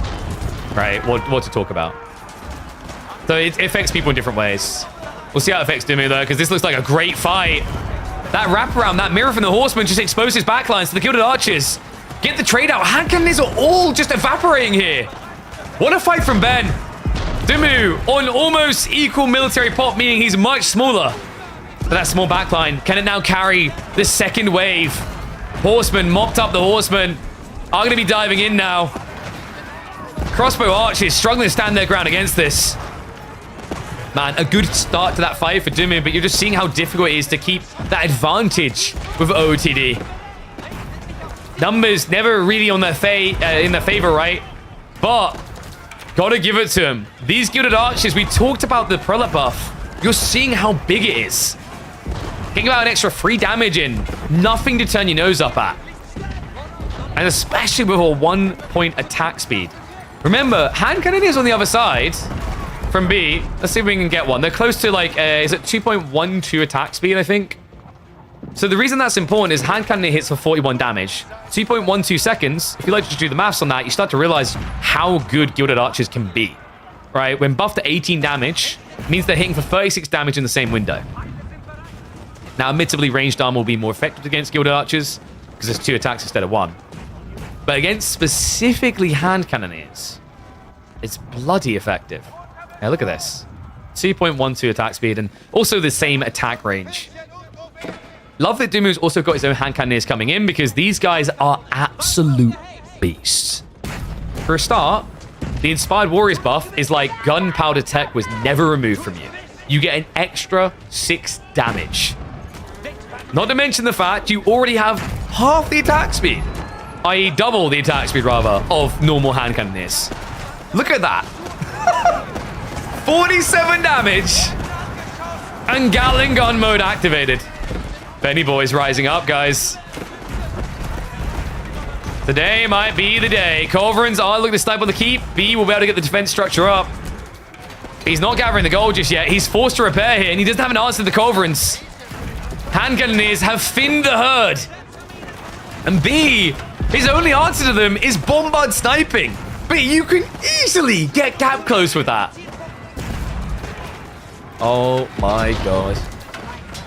Despite the fact that B has 3 relics, has Ming Dynasty now, I'm leaning Dumu. It's impossible not to with the outcome of these fights. Every single time B steps up, Dumu leaves with a bigger military count, B a smaller one. Elite Army Tactics also now on the way. That's been missing for Dumu. He needs more trash units to protect the backline. Hand cannoneer count is down to 4. B is setting up trade. Now, this is the thing that Ben needs to do. Clear the keep, get trade going right now. Because that is the blocker to winning this game right now. He doesn't have the capability to bloat 20 hand cannoneers. In fact, right now, he's struggling to get double digits again. And also, I just want to see Order the Dragon traders because they're the coolest looking traders in the game. What do you think, guys? What's your favorite looking trader in AoE 4? I think it's the spangly little sticks that they have on the back that convinces me OOTD are the goated. Yeah, I love Japan, but I think they're cool in Japanese. Definitely more extravagant with the fancy-ass little... I'm trying to remember, it's like crosses that they have on the back of them. If you're talking about unique trader, then yes, the Castle of the Crow Japanese trader wins. He's the most extravagant of all. And what is up, Sherman King? Thank you much for the gift of sub, mate. Appreciate it. Let's get a sub train going in honor of what is clearly going to be a very long grand finals. It's only game 1. More hand cannoneers getting queued up by Dumu. No intent to go trade yet. Horsemen have started to reach into the bombards. But my god, are they tanky. 435 HP. That's Clock Tower. That's Siege Works. That's Ming. And that's all, folks. Bombards are what you needed. This is ridiculous. Clock Tower is not a reasonable building.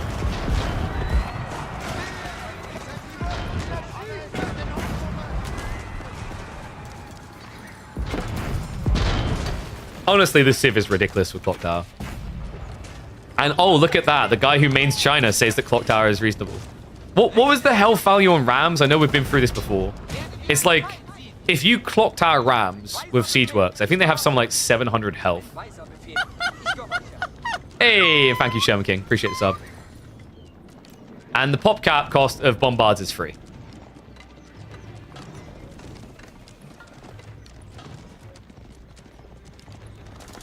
Dimu, he does have a decent number of horsemen. The wraparound's the issue, though. Like, B can just body block him indefinitely. And we finally have Yuan on the way. So wait. We're going to lose our health on our Bombards, though. Wait, why is he going Ming into Yuan? I don't think movement's the issue as much anymore. Now that you're switching siege, this is kind of better. Gilded Archers are going to start pushing up. The horsemen wrap around. They don't even care about the Bombards. They're like, no. Those things take way too long to kill. Go for the villagers. Kill them instead. A smart play as well, because B has no food in reserve. He drops enough to scare him away. And what is up? Marv coming in with 5 gifted. You absolute legend. That is a sub-train start. Let's hit a record. There's plenty of people here that should definitely subscribe so they don't have to worry about these ads. Oh my god. Because you don't want to miss a moment of this. This is kind of wild.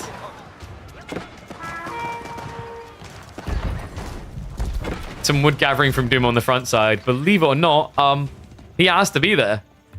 Okay, technically it's not true. He does have 2 trees here. But the point is that Pent doesn't have wood. And he's playing Mass Gilded Archers, Horseman Spears. That's very, very pricey. 40, 100, 40. He has a problem because B can generate infinite food and gold, but you can't generate infinite wood. It's impossible. This is what I was waiting for, though. It is finally underway. Demu's traders have begun their move. I mean, look at these guys. Look at the adorable little stupid sticks on the back. I don't know the purpose of them, but I can admire them. Oh, you know what it is? I know why they have these now. It's windbreakers to stop them from going faster than the speed of sound.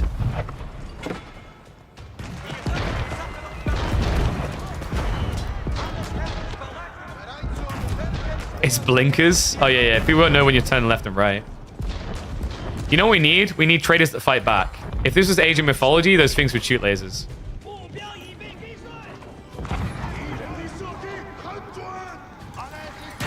How does this end?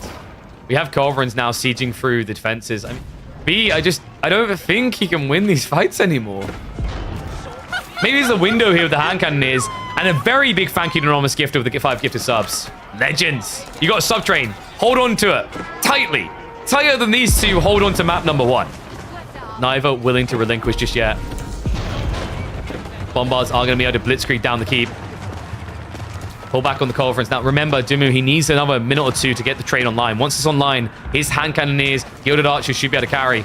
Although I don't know if he can actually get many more Gilded Archers. B might have timed this perfectly. March forward, the PG are in.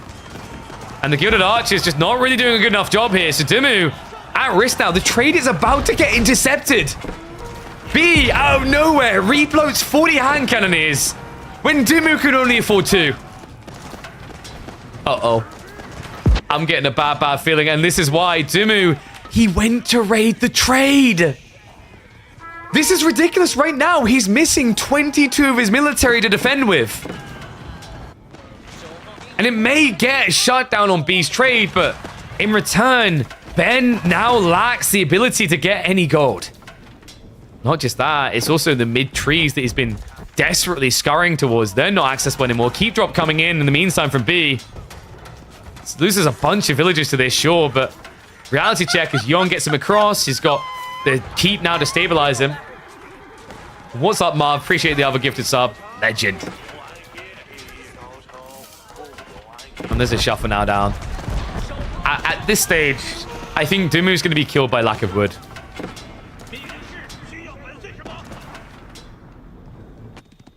The concept of what he was aiming towards is cool, right? If you can afford the gold, you can afford hand cannon and men at arms. And that really is your pristine late game. But food and wood, not as doable. That being said, he has just got another pump out of nowhere. So there might be hope for Ben fans yet. I don't think he can afford to do this back-to-back. He also found a bunch of B's traders. Not enough, though. It's still 34 for B. The farm hit should hurt B more, but you wouldn't believe it looking at the food income.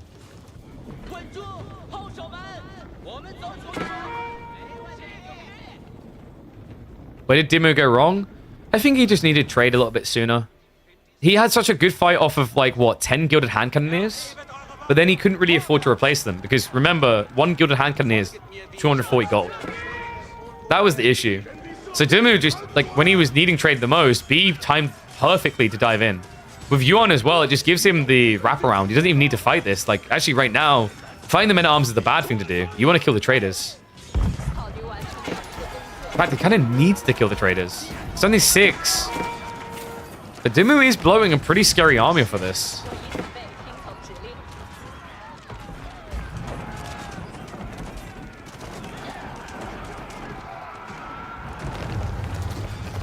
Oh, Ben is going to be able to keep things open, but we have a backstab. And that's the hand cannoneer mass. 46 march in for a fight that could just end the game. Frontline dead for B, but his backline should be strong enough to carry this, surely. Bombards are moving up to assist as well, and it just feels like Dimu with a loss of crossbows here. Surely there's no remax. Hand cannoneer count does lose about, what, a third of it? But Dimu can't fight anymore. The deceptive element is in the military count. Half of this is not here. More than half, actually. They're marching across one by one. What a sick backstab there, B. Just coming in the perfect time. Now, we do have raids still coming from Dimu. He's trying to address those farms. But this just feels like a Congo line of death right now. You know it's never a good sign when Order the Dragon has less military pop than the enemy. And that is going to be curtains closed. Only the first game of our grand finals. Already beckoning a banger between these two. But B, being the grand finals champion, sets things in motion with a win. Question now is whether Dimu can bite back. Okay.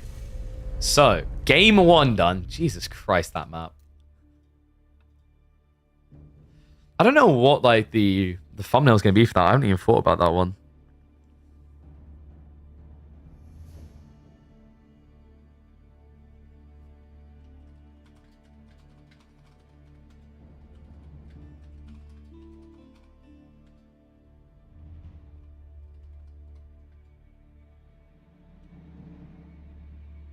I'm trying to think what I call that one. Well, anyway, let's update it. Nice tourney. Thank you. Glad you're enjoying. So let me pay out the predictions there. We'll get ready for the second game. So B takes the early lead here. But remember, guys, we've still got at least bare minimum 3 more games between the two. And map number 2. Let's see where we're going. King of the Hill, Juji versus Abbasids. I haven't seen that matchup yet. I still feel like Juji does pretty damn well. Did I ever have more than 1k viewers? For a moment, maybe momentarily based on raids. Not sure we have so far. So, new records being set. I mean, guys, you know, I've already said, like, the goal here this year, I want to try and get us to being like a 1k CCV streamer. Because I know at that point, we can actually get more tournaments into the scene. So that's my goal for this year. Grow, do additional tournaments, already plotting out what comes next after Midweek Muster, actually. So pretty exciting times ahead. Thank you for everyone who's been supporting. Clearly, it's the new microphone from Shure that's done this. All right. Oh, I'm still not sure what I'm going to call that one on the YouTube side. I do need to get someone to help with the YouTube side. Like, my goal is to get... Like, that's the goal I'm trying to sort early in the year. Still looking for someone. Is someone to do the YouTube side of things. Because I don't like handling thumbnails and whatever. I'd rather just someone else handles that and I pay them. What's up, Spruce Moose? Thank you very much, mate. I knew someone by that name in Dota 2. Appreciate the prime sub, mate. The PC's open. The PC and the microphone is the combo. So we got 2 minutes to go until we're in game. I'm going to start the predictions now. And what I'll do is I'll run 2 minutes ads so you guys don't have to worry about them in game, okay? Man, oh man. Yeah, really big shout out to Shaw for the microphone, but also, yeah, this PC is god tier, man. I really have been noticing the difference in performance playing games, recording games, the quality in the recordings. Yeah, I don't regret going full AMD this time. And yeah, that exclamation mark PC will show you the parts we're working with. Those are all the people we worked with. AMD, Micron, or Crucial, as most people know them, Corsair, Gigabyte, Kingston, and Haven. Whoop, whoop.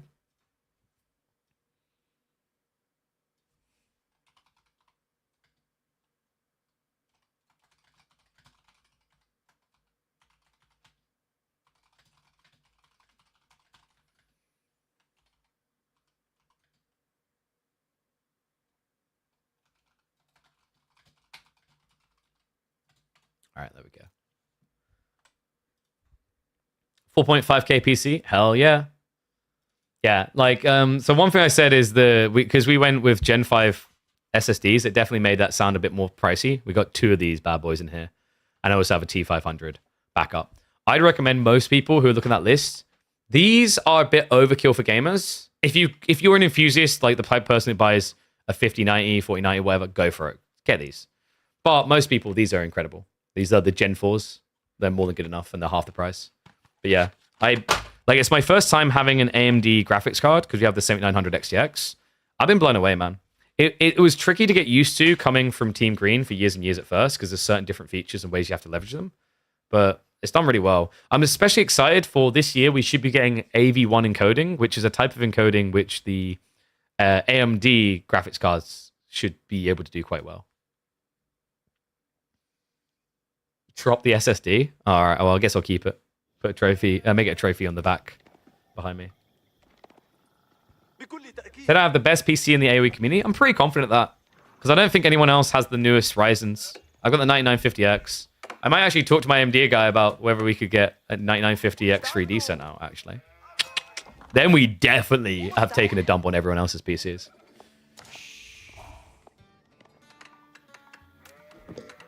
Oh, let me flip that. Remember, it's B leading, guys.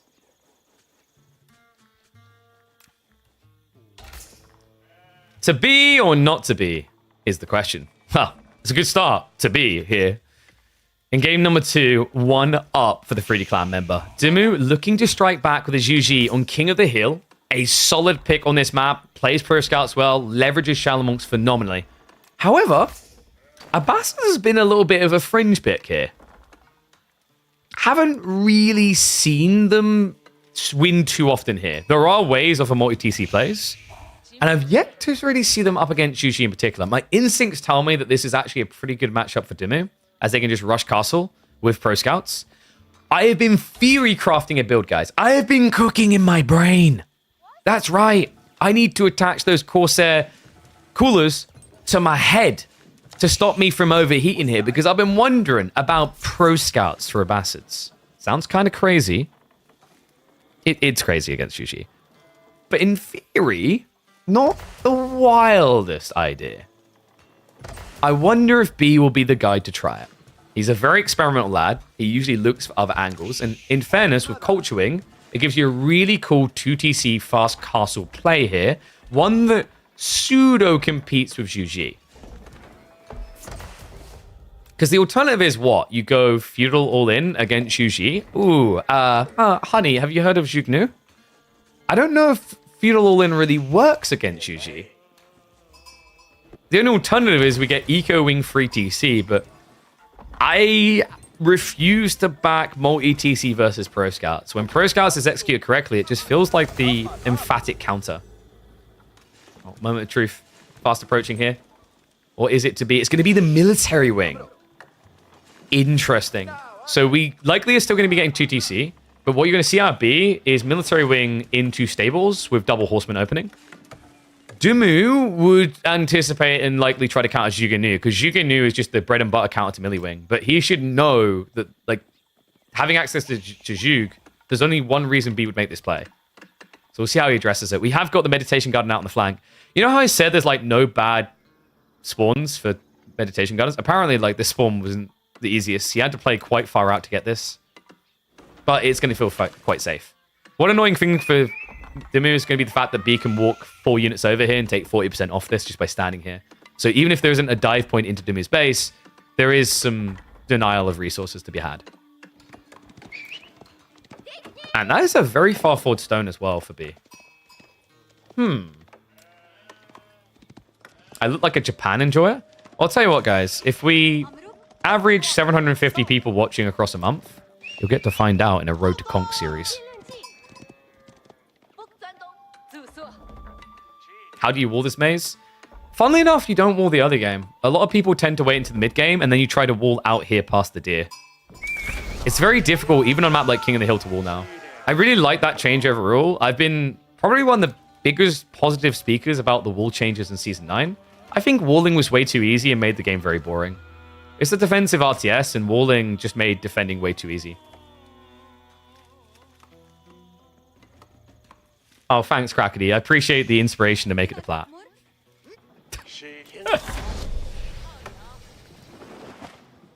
I think it's time for my annual take a dump on Mr. Merlin to get him to come back to AoE4. When we went up against Mr. Merlin, I think we had something like an 80% win rate on the test servers. So, just saying. That's a solid diamond, right?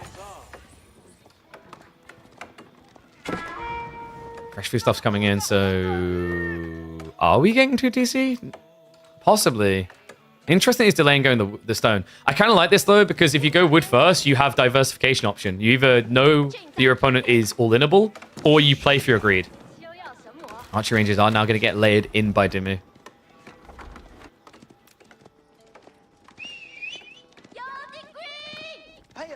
And true, we are going to be having a mic giveaway, by the way.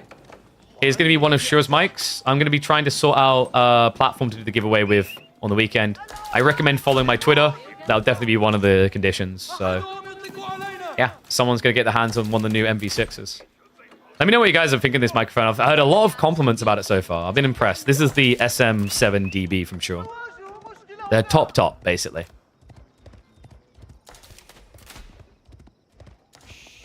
Oh, sorry, my ex. No, I'm not. I think I'll call it Twitter, thanks.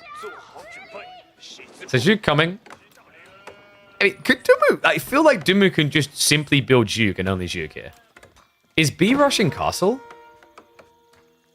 This is getting weird. It looks like he's either unsure or rushing castle. Like, he has 300 gold. He's not spending a dime of it right now.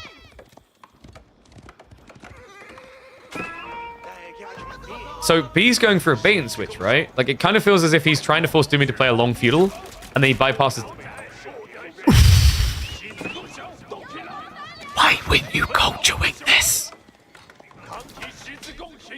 We've got pro scouts at Basses. We've seen it all. Every single Civ is now pro scouting. Does that not say everything it needs to about the current meta? Oh my dear God. It's like when you're in a meta where H3 does free TC, you know something's wrong.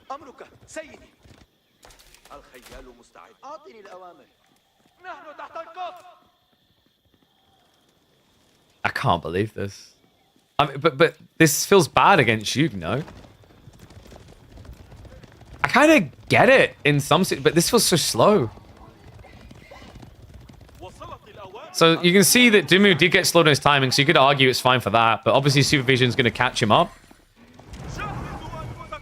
If he gets seen, Juke just shred scouts is the problem I see here. This is wild, though.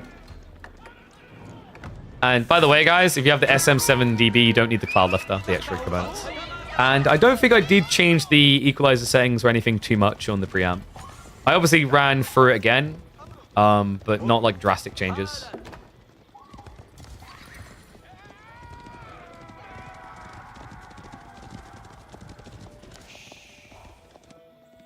Okay. So, surely the play for B is to try and get Castle Age now, right? Like, Pro Scout's great, get the deer, take away from Dumu's potential into Castle, and then just try and mirror. Which isn't bad, because, you know, like, you can get Camels as an opening to block Lancers. You have got Golems to block Palace Guard.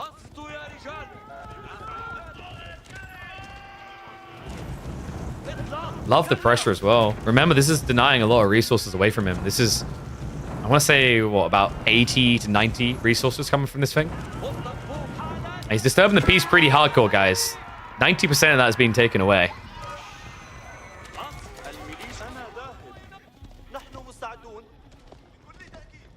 I can't help but just feel as if Zhuge Nu scaling isn't great for B in long term. What he could do, which is pretty sick here, Archer's Horseman to delay your opponent while gradually teching, and then you get composite bows. Pretty strong. We're a long way away from threading that needle.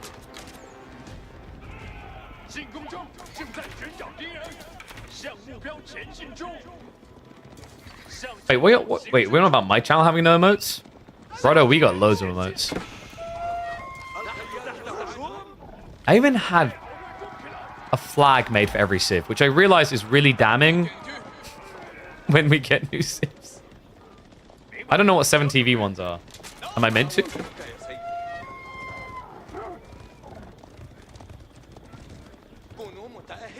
Okay, so B is folding like a piece of paper. Dimu marching forward here. Has already up the steeled arrow. Undermesh is on the way, and I think B made a critical blunder skipping Blacksmith here. No undermesh is sinful at this stage. On the upside, of course, he has got a lot of horsemen into Zhuge. I think Dimu, yeah, he's got additional spears on the way. Dangerous move, but when he plays into choke points, horsemen won't be able to get that surround they're looking for. Also, it might not feel as tanky as you'd like here with the lack of Blacksmith. A little bit of poke coming in here. Overextension by the spears from Dimu. Zhuge now forced the front line. I think he came out of the choke point a bit too fast there. Great grab by B.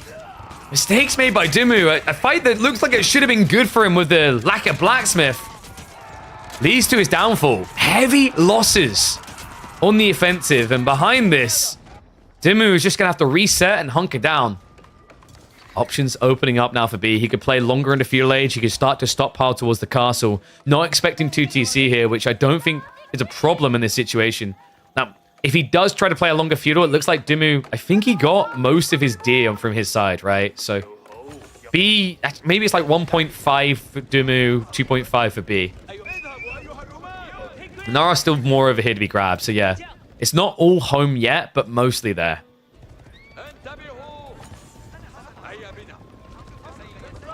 I don't like the look of this for Dimu now. We do have the Palace Guard getting added in. I mean, not bad if you can scale these, right? And then you find the tech timing. And in fairness, you should always be capable of a better tech timing here. One of the scariest things about them is this Civ just tends to transition to Castle Age a lot more abruptly than anyone else. Now we have an opportunity for B to overextend. We're just taking in turns here, aren't we? Give me a wrap around the back and a cut in the reinforcements. Horseman count is looking pretty good. Undermesh is now on the way. But we're still a minute out. Good time here for Dimu to fight. Zhuge coming home. The Palace Guard are trying to muddy things a little bit.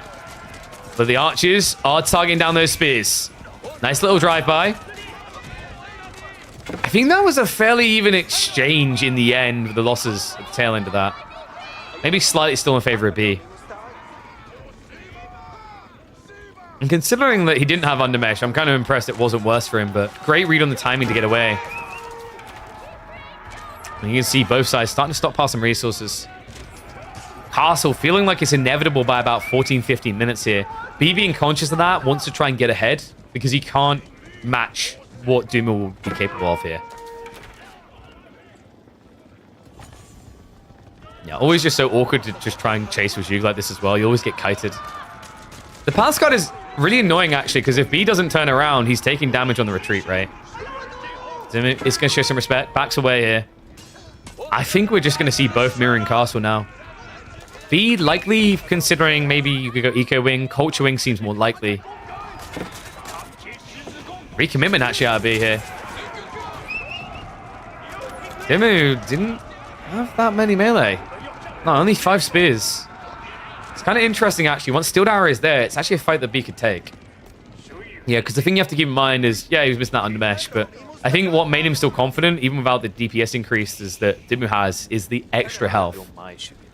And look at that. Extra viewers. What is up, wonderful Lash? Thank you for the raid, mate. Hope you had a good stream. Welcome, one and all, to the grand finals of Midweek Muster number 9.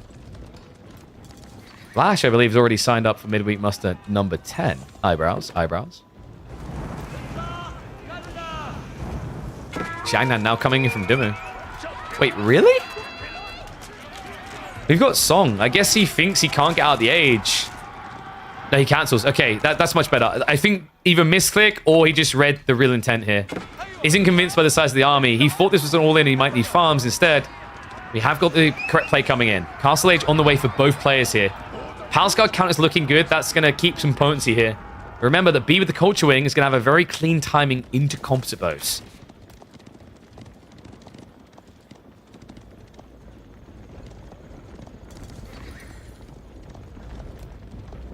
Ones if you think B's going to win this. Twos if you think Dimu's taking it. I'm a bit worried for B here. I mean, the composite bows can be pretty impactful. Shaolin Monks going to get those kind of freebies, be useful in the fights afterwards. Palace Guard as well is a little bit problematic. You know, if Dimu rushes the Undermesh 2, his archer's only going to tickle. You have a wrap around the back again. Looks like B is going to try to keep Dimu on the defensive, but he was already close to in position here. Horseman might be able to shuffle in. What Dimu could do here is a quick wall. Looks like B may be aware of that. He's going to back up before he ends up trapping himself here. So we better get away. It looks like he was maybe paranoid about being dove. You have to remember the issue for B is he's waiting on that tech still. So his goal here is not to fight until it's ready because he's aware that supervision can allow those veterancies to come in way too fast.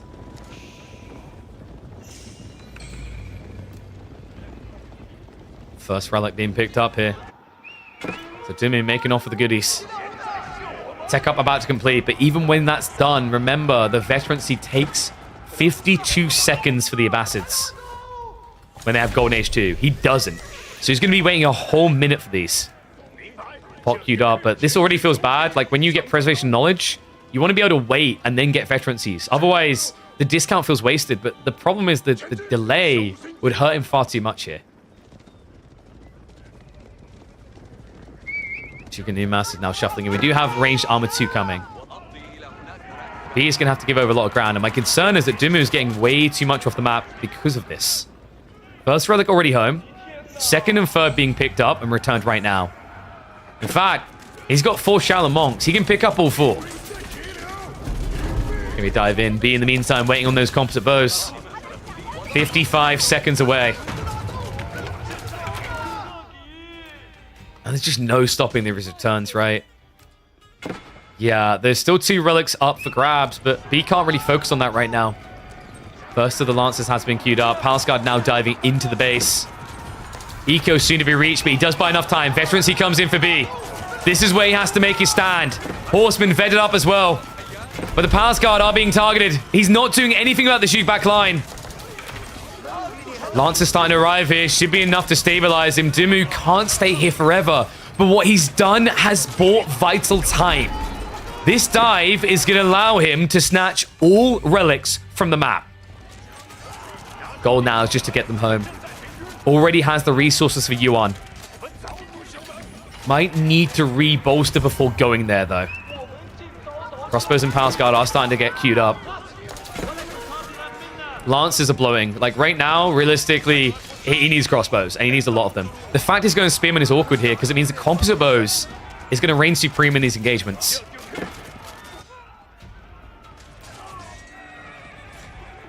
Tricky situation here. I mean, B, he does have a window to attack. Needs to be fast, though. Just Nob? I mean, Lancers, right? You need a defense force first. You can't just nest the Bs here into mass Lancers. You silly goose.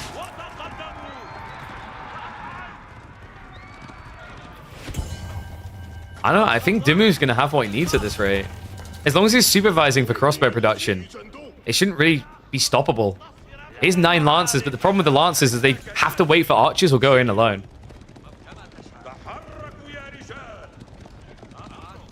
Do also have berry gathering. Wait, why are we not eating boar? Why are you guys vegetarians all of a sudden? You had no problem with all the deer. Bolo coming in. That's not going to work. Stagger to a low. Wait, B? B, what are you doing? What are you doing? What was that? Unbelievable. It's only 3 units converted. But the slowdown's what really matters. It bought enough time. The backstabs came in. Dimu. A ballsy Wallalow attempt there that could have backfired. It may not be many units, but it's really put a stopper in the timing there for B. Dumu buys extra time to get the crossbows in. Passguard line is starting to thick up here. And after all, even though it's close but not home, it's close enough that this is still a 5-relic haul for Dumu. Oh boy, oh boy. B slows down. Oh no. Don't slow down to do this.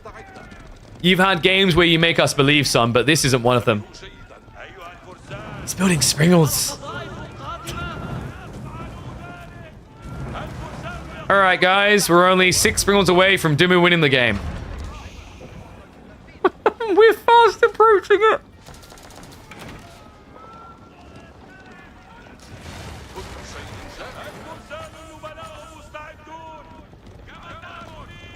But he's like, there's just so much wood on this map. Why wouldn't I? That's like walking into a room of meth and be like, there's so much meth. Just don't. It's bad.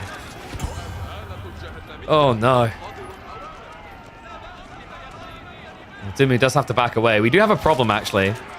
Where's unit production? Ben? He's going for a keep drop instead. I don't think B's going to be quick enough to stop this either. If the Spirals get in range, they're really good killers. If they line it up. Alright, they do some basic trigonometry. Archer's now diving in, but best thing to do is take a few villagers with him. Lancers are going to commit. That means the crossbows aren't being countered at all, so good stabilization here. Dumu does get the castle up. And we've got a TC play behind this. Dumu is playing a very dangerous game with food here. He finally realized that you don't have to be a vegetarian to enjoy life. We do have boar.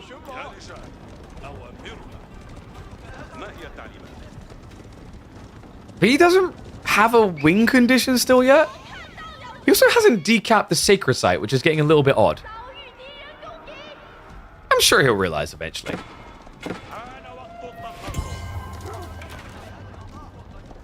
Dumu just now looking like he's going to end up playing a classic Terran build and going back. I mean, you've got gold, you've got wood, right? Food is your problem. Whether we'll be able to get the nest of bees in time is another question that needs to be answered. Fast coming in here. Lancer line is spinning fast, though. Villagers do have to shuffle away. Dumu doesn't have enough stone for another keep drop here. I think he's roasted, cooked, flambéed, and dead. B. I can't believe this game. 5 relics for Dumu, but B, even off that wall, even off that slowdown, he gets the dub. He is now 2-0 up, looking to make it back-to-back champions. And he's looking on point. I can't believe that. No, don't you dare start this. Stop saying Springolds. Stop it. Stop. I see you all. Stop it. Don't you dare. Don't justify it. Don't glorify it.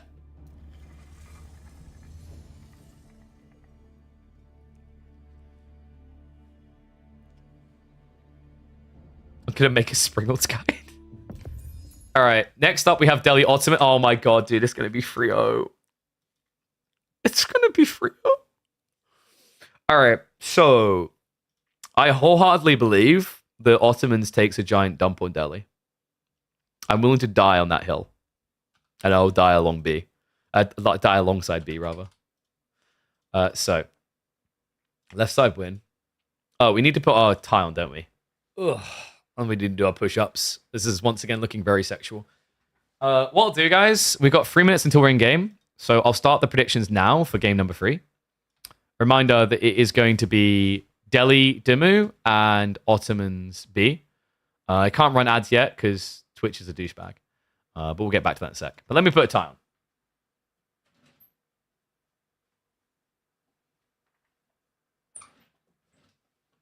Guys, you ready for this?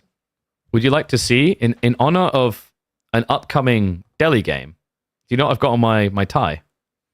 The perfect attire. Do you guys like elephants? We have elephants. No one saw that coming. Give us a scar. 5 gifties. I'm calling PETA? Whoa. I didn't kill the elephant. I'm just wearing it. Someone else killed it. All right. Delhi confirmed. I don't know, man. If people want to see what my Road to Conk series is going to feature me playing exclusively, they're going to have to keep tuning in and watching so that we get big enough for me to start that series. Oh. Rooting for... Wait, you say I'm rooting for Dimmu? Do you guys not just hear me say that I think Otto's hand Delhi their ass here? Where is the suit not being worn today? Maybe that's another thing. We'll go back to our regular formal wear if we become 1K CCV streamer. I used to do it all the time, actually. Funnily enough, back when I was like a 5-viewer Andy playing Dota 2 and variety games, I used to always wear shirt and tie, at least. Usually waistcoat as well. I think when I started doing esports events, I was like, oh, this is kind of nice. I get to do it when I'm away from home. Make it be a bit special. Keep it to itself, sort of thing. I need a tractor tie. I'll pass.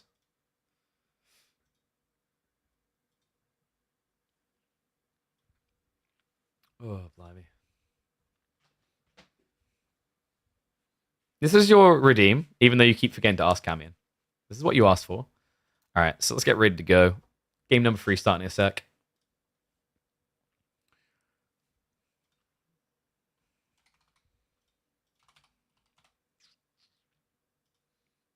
So, like, you know I said that they take a crap on Delhi? They do, but it is definitely high skill. Add a tractor jumper? I don't think I did. I don't remember that.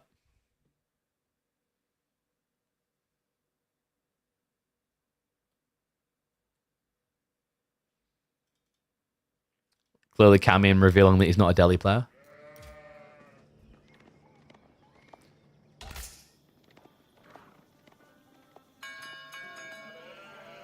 Here's a hot take for you. Ottomans are OP against Delhi. All right, Riot. No one expected me to say that. I can't believe it. Jaw dropped right now, but no, guys, it is true. A skill-based matchup for sure. You definitely have to execute correctly, but if you are clean on your execution, we could be seeing B going 3-0 up against Dimmu, who's currently on the Elephanto fanboys. Delhi versus Ottomans. Yeah, a classic green on green. A matchup with the old Tower Victory build used to be close to a 50-50. Ever since the Dome of Faith switch, Ottomans looked a little bit more sexy with the potency of Sapahi. I have to see if B is able to play this right. We've seen a few players come in close. In fact, I think we had some previous runs in Midweek Muster where someone... I'm trying to think. I think it's Anatan. He almost just rolled his opponent and then just one slip up let the Delhi back into the game. So that's what I mean is like you can take the lead, but it's a very fragile matchup. I find Delhi is one of the hardest civs for this detail. Like if you just flop once, they take over. So it's going to be opening onto the military school. Yeah, B's still one of the players that likes this. I've seen a lot of players kind of shift away from it. You know, I remember we talked about this with Crackety on like a cast on EGC before, where it's like, maybe it was King of the Hill, King of the North rather. It was quite a while ago. And we're talking about how like it feels weird with the timing right now versus just getting a tech up, right? It's actually a lot of times right now, we're not seeing many military schools in feudal age even. Most players are waiting until castle now to build military schools. Pardon your words, language, lady. I heard that. So 9 sheep to 9 so far. If B gets at least 50%, it's going to be happy because realistically, Delhi should always get more. And then on top of that, you do have the Anatolian Hills for the 10 sheep to top.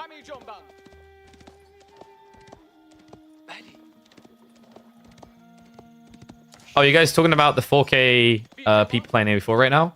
Yeah, I think that's one of the big French streamers. Dude, the French streamers are loving this. I know, I'm kind of working to see if we can get additional orgs involved in AoE4. I think it does lean some credence, and you know, it's more just the initial exposure, right? Like General Mate's definitely done something magical for the game, bringing Marine Lord on board with them. What's the biggest Spanish org? Need to go get that, you know?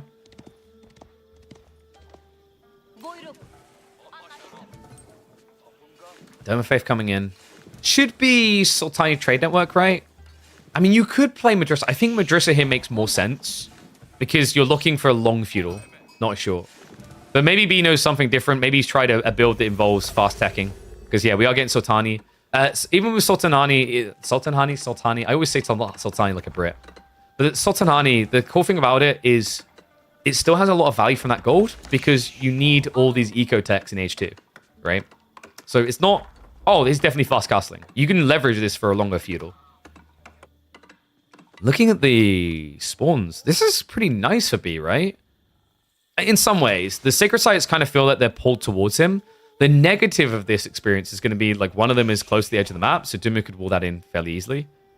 He could even kind of daisy chain these areas. We'll see. Opening should be Ghazi anyway, and then usually looking for a fast spear follow-up. That's what the Ottomans should be looking to do anyway. I don't know if Lucifer's still playing. Apparently there was rumors of 1 or 2 accounts on the ladder belonging to him, but I don't know if that ever got confirmed. I'd love to see Lucifer back, though. Very, very talented lad. My goal is to try and realistically increase the prize poolings in the scene. Like, the whole idea with the Midweek Musters is we're trying to provide a baseline for people to compete with. We're trying to, like, I think instill a level of professionalism in the way tournaments get executed frequently. Like, having people show up, schedule their games, play regularly, building those narratives. And my goal is, like, the reason why, you know, we went for the prize pool and we did is I don't want to be one of these people that spends 30,000 on an event for 2 weekends and then burns out because it wasn't profitable. So trying to help build interest in esports and also build up the talent pool. And as we build, we'll be able to do bigger and more wonderful events. Nice shoving from B. So this is why he went military school. That's very interesting. He doesn't want to go pro scouts, right? Like, you know, Delhi can eventually get it for free. You don't want to rush it. He does need to get that deer shoving a little bit better, though. But this is nice. So 2,450 food working for him. He hasn't moved for the east side one. You could, realistically. Is EGC profitable? I think they make enough to keep the lights on, at least. Otherwise, I don't think they would still be doing it, to be honest with you. The challenge right now, for those that don't know, 2024 was a very hard year for sourcing sponsorships. 2025, in theory, might be just as difficult. It's hard to say this early on in. But yeah, like, for tournaments and like that, whatever. You know, esports is in a very weird place where... I think we had this discussion before on stream.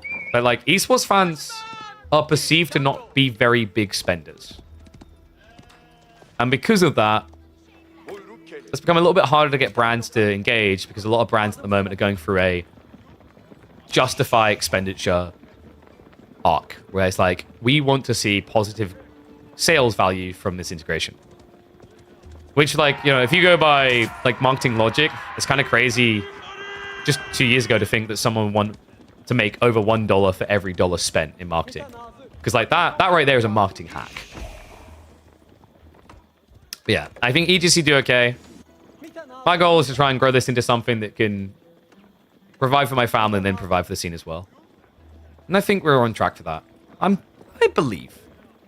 And you know what? I wouldn't be able to do it without people like B and Demo. Big shout out to these two. I think they've signed up for almost every single week so far. I love that, man. It shows they enjoy playing it. Like, that's my goal. I want to create an ecosystem that is obviously entertaining, but also that players like watching. Like playing in, rather, and that people like watching. I like to think we're doing quite a good job with this here. So, Archer's opening from Doom is very different. Archer Ghazi, like, usually you'd be thinking Spear plus Sipahi here. Doesn't Spear Sipahi rather just win? I mean, the issue right now is scaling for B. Yeah, it looks like instead of playing the Age, he's going Castle. That's interesting, though, because Demi went for Archers. Usually your expectation is your opponent won't come out quickly. Like, you'll play a lot more blindly onto the map with Spears than Archers, right? Because, like, Archers run into Horsemen, can't be protected. Spearmen run into Horsemen, great! Spearmen run into Archers, run away. So, like, that dynamic usually means that when people play Archery, they don't come out as quickly, which hampers Dumu's tech timings, because you won't be able to get the Sacred Sites as quick. And it also now allows B to get away with Blind Murder. We've got Fast Castle.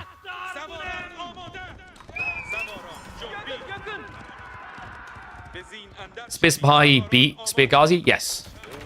And there's a really good reason behind that. It's the range. So what happens is in a fight, you know, let's say I got 20 Spears, 10 Sipahi, and you've got, you know, 20 Spears, 10 Ghazi. I'll even let you have 12. What happens is the Spears attack each other, and then the Sipahi pulls slightly back, and then stab over the spears, right? Like it's you know, it's phalanx for horseback units, really. Oh wait, is that Newman Dan's account name? I didn't realize it was Newman Dizzle. What's up, Numi? And yes, they do have more HP. The other cool thing about that mechanic, by the way, is once you force a melee mosh pit, you can activate Fortitude, and that breaks the fight entirely. Other funny thing on why Delhi can't just play Spear plus Ghazi is if you don't add in archers as well, a good Ottoman player will just add in the Imam point. AoE heal.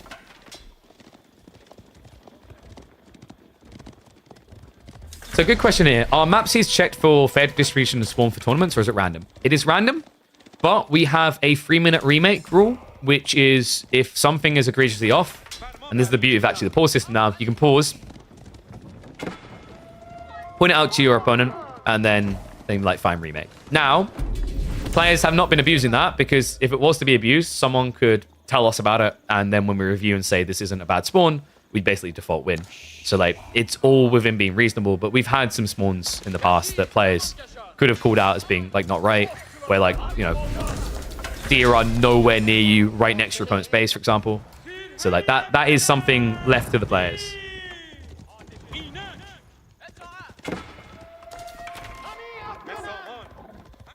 Okay, so B with the tech up coming through now. We have got Lancers already in the way. Dumu is going to try to mirror here, but his timing is going to be notably worse. He only has, what, 9 skulls? That's not too bad.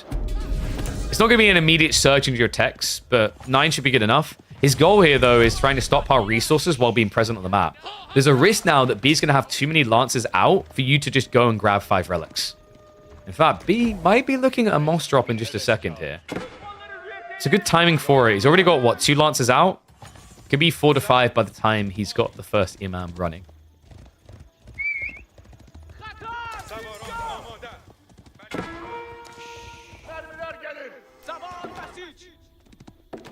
And we do have the freebie pro scouts now from Dimmu, but can't really hang around for that. Oh, this is a situation where Sipahi will lose, by the way. Remember, worst movement speed. Oh, and we didn't even talk about the other element of why we like long Ottoman feudal age is this.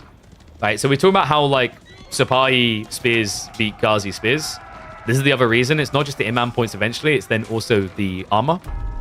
2 melee armor is pretty big. Makes you feel like a normal horseman. Interesting. So he throws away the Sipahi, keeps the scout and the meta going. Which is quite comedial, because the thing slowing them down the most there is actually the scout, and it's also the cheapest thing. Yeah, a little bit peculiar. Dimmu is about to go for his castle up. In the meantime, 2 relics already on the way home. B, it looks like he did pull that Imam point. So relics already being gathered up. A good blocker to what Dimmu really needs here. Lancers are already arriving, so not a great fight for this comp. Spearmen starting to trickle in, but one by one, not going to be feeling that great. Yeah, I'm a little bit worried for Dimmu here. He has at least got the gold trickle from the Sacred Sites. So that's going to give him a bolster into his own Lancers, and he can pump the production fast. However, you don't really want to go mass Lancers here against Janissaries. Another interesting thing about this matchup that makes it a big sad for Delhi. You're thinking elephants right now, right? Are you guys thinking elephants? Do you like elephants? You won't like elephants against Ottomans. Can you guess why? Gun beat elephant. Elephant gun good. Right? Like, it's actually quite a big problem. So Dimmu's probably going to have to play around infantry. You're probably looking at men-at-arms, crossbows. You can already see them actually coming through. Still needs to deal with the Lancer threat, though. Guys, will you look at that? B has chosen a Civ I don't mind building Springles because he's actually not paying anything for them. Military units coming out for free from the Mehmed Imperial Armory.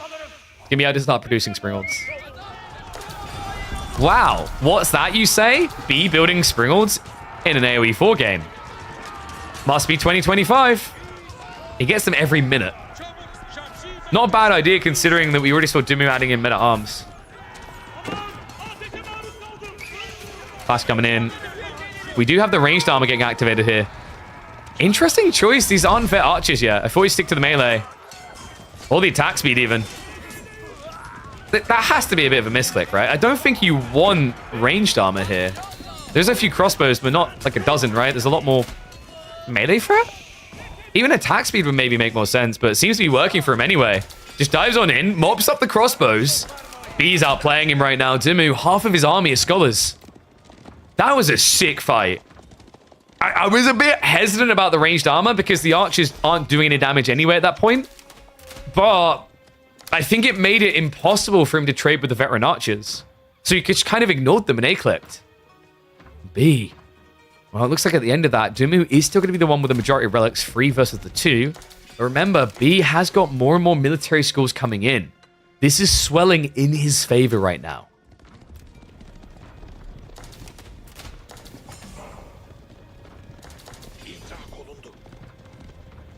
Armor useless? No, it is useless. Ranged armor on your knights is useless when you've already got undermesh against non-vetted archers. Now, I'm going to blow your mind here because you do 6 damage, and with undermesh, a lance already has 5 ranged armor. It's kind of like why you don't need to rush undermesh against mass feudal Jugnu when you build a few golems, right? I thought we'd go for the attack speed. I think that would have probably mopped a bit quicker, but I mean, credit to him, man. The micro is on point. We already saw him peel back the lances, and the cool thing about this, ready for it? AoE heal. Life is good right now for B. This is a quality army. And no, Dimu doesn't want to research for archers in a rush because he needs crossbows more, right? Now that he's not doing anything with this building, it would make sense. And we have tower elephants on the way. Uh-oh. Okay, so 2 ways this plays out. Dimu doesn't get seen building tower elephants. He builds up to like 7 of them. B's in trouble. Here's the more realistic way this plays out. B sees Dimu by the 2nd elephant.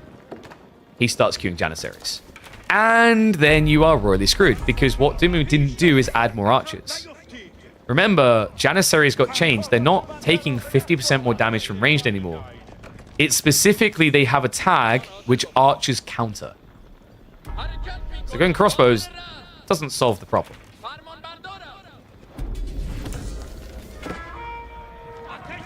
And B has more economy because he has the Sultani trade network, which gives you free traders for free.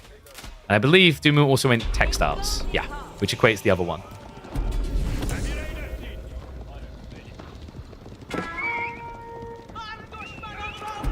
Oh, Elephant's about to be revealed pretty early here. Oh, he actually skirts it. Nah, I get seen. And B immediately pulls back. Would you like to guess what's coming next, folks? It's Janissary time. This guy is yelling very loudly at us. Sacred Sites are getting decapped, by the way, so like Dimu hasn't realistically got that much passive income. Especially when you consider how much these military schools are worth. We're up to 4 military schools plus the Mehmed Imperial Armory. B is most definitely ahead at this stage.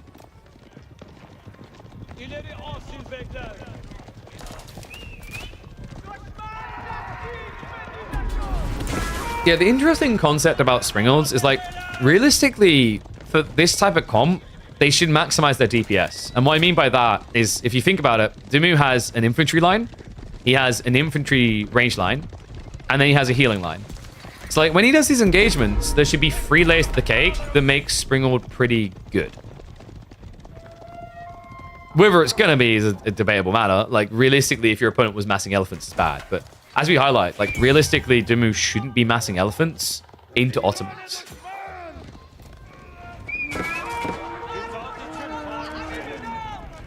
Lance counter still looks pretty scary as well. Dimu is trying to bloat that front line, but the problem is the more men-at-arms and spears you build, the better the Springald idea gets, right? I do think that, you know what? Springolds, to me, I don't want to say they're broken if used correctly, but in some ways, it does generate parallels to the idea of Buddhist monks, right? Which is the idea of a 50% damage reduction is insane if you were to micro all of your monks to debuff different targets. That would make the monk play for Japanese really good.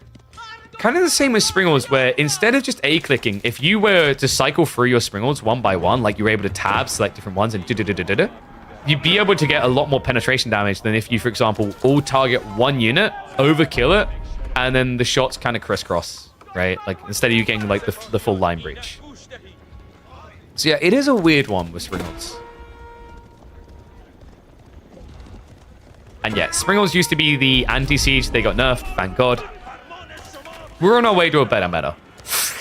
I believe it. Deeply. Oh, really, actually, though, guys, we are on our way to a better meta. We just need to now deal with Pro Scouts. We'll get there. Keep drop coming in. Dimu, not dead yet.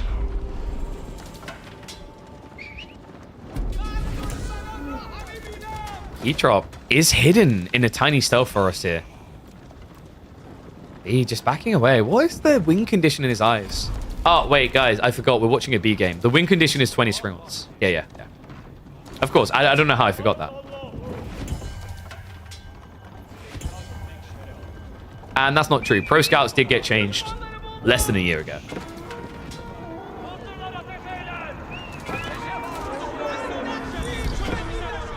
Raid's coming in. Like this from B. Dimu's posturing aggressively. He needs to get damage done now. Whereas B can fall back into his defenses. We've already got 25 Janissaries. Wait, he went for the point, right? He pulled the Jannies. It's a one-offer, but it's a winner. Dimu has to run away fast here. The chase is on. Lancers in the meantime are diving in. Dimu is going to start hemorrhaging economy. The keep should slow down the assault here from B. But not for long. Right now, B cannot deal with castles. Remember, his army is about 80% ranged at this stage. At least if you go by population, because Springholds. But the Lancers, I mean, they should be looking for economy right now. I think the only thing I'd maybe criticize for B is he spent way too much time A-clicking the reinforcing troops. Should have been looking for the villages here. Lancers could have done so much damage. Instead, now with the Wi-Fi activated, in 50 seconds, he'll be able to repair any done. He's about to go up to 3 TC effective. B might benefit from actually queuing up a few rams in the armory.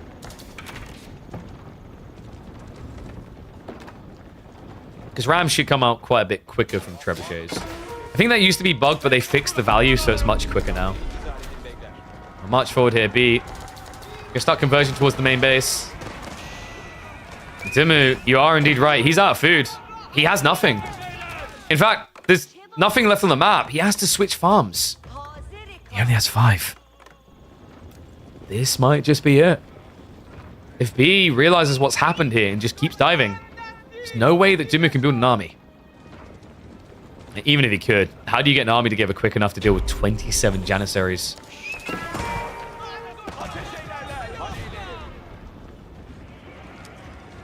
Dive comes in. Into the choke points. Now this base kind of protecting Dimu. It's a double layered cake, right? The base now forces funneling, which means Springles are better. And because you're mass range, your opponent can't use melee to counter you. Not that he could really afford mass horsemen to do so. Villagers also now just not reacting to what's happening. The Springles shots come in. He doesn't follow up though. Yeah, this is where I've noticed, like, Springles are dirty when you see someone gathering resources like a gold or you see them building a keep. You just immediately kill them. Speaking of extra kills coming through, it looks like the villagers on the stone have also been found. Dimu seems very reluctant to give this over, folks. Might it be because he's about to be up against match point with no points on the board? I think so. This is not looking great for Benny Boy. You have to remember that Dimu, I can't remember how old Asta is. He's basically the age where he's sleeping through the night. I believe B has a kiddo so young that he's being woken up in the middle of the night. So we have to balance that into the equation, is that B is used to having to be awake at unideal times. I don't know if Ben's been getting used to Kushki time.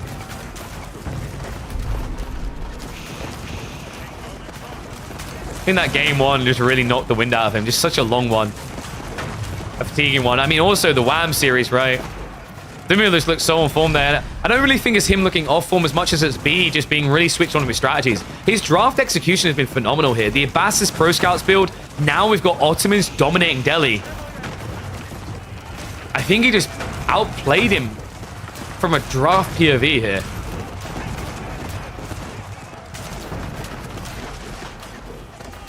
And with Istanbul Observatory on the way, this almost definitely should be instantly over.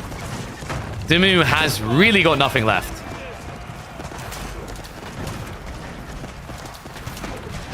He's going mass mangoes to try and recover his game. That's tricky, though. I mean, you can afford quite a few with the amount of gold. The problem I do see is your opponent has 17 Lancers. Why would he not just dive you here? I can tell you why. B's like, oh, we're going later into the evening? Sure, why not? A completely unnecessary back away.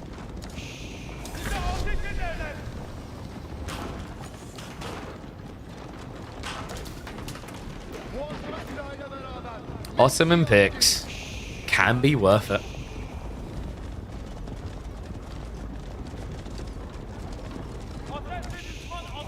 B may surprise people this weekend at EGC. I've been impressed, man. I was bloody well impressed by his performance in the All-Stars, Week 8, and now Week 9.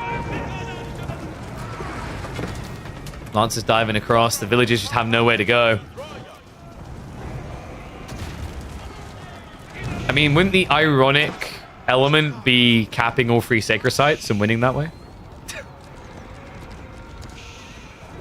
Look at this. We do have the Janissary guns coming. Question whether Janissary guns feels as good as hand cannoneers in the 4th age, but I mean, it feels pretty good when your opponent is stuck in age 3.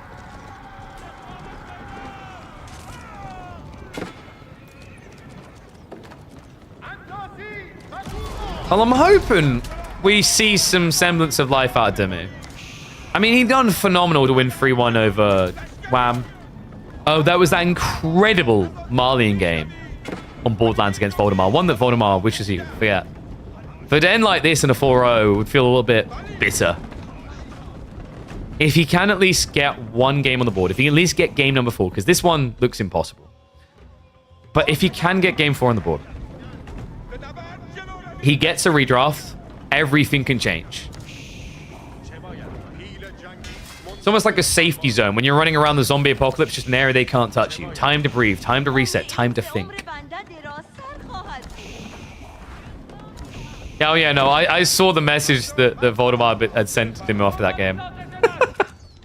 that one is still going to be going up on YouTube as the biggest throw of 2025.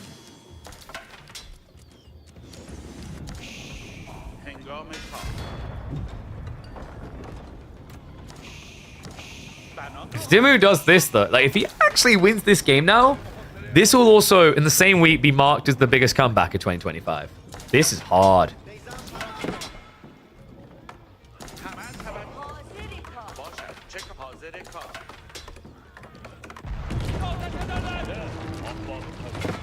Alright, so how does Dimu get back in? Gunpowder elephants? You are up against Janissary. It's a bit weird. He's got 9 mangoes. If he can just get to Imperial Age, he will have adjustable crossbars rushable. Right? 19 skulls already. It's decent pacing. It's super low percentile, but I almost feel like B is playing this way too slow. Slow rolling Dimu here is a mistake. Like, you're just giving him a way of potentially winning. Like, when you're playing Ottomans, if you're at 200 pop, you're wasting potential, right? There's units that could be produced for free that now can't be produced for B.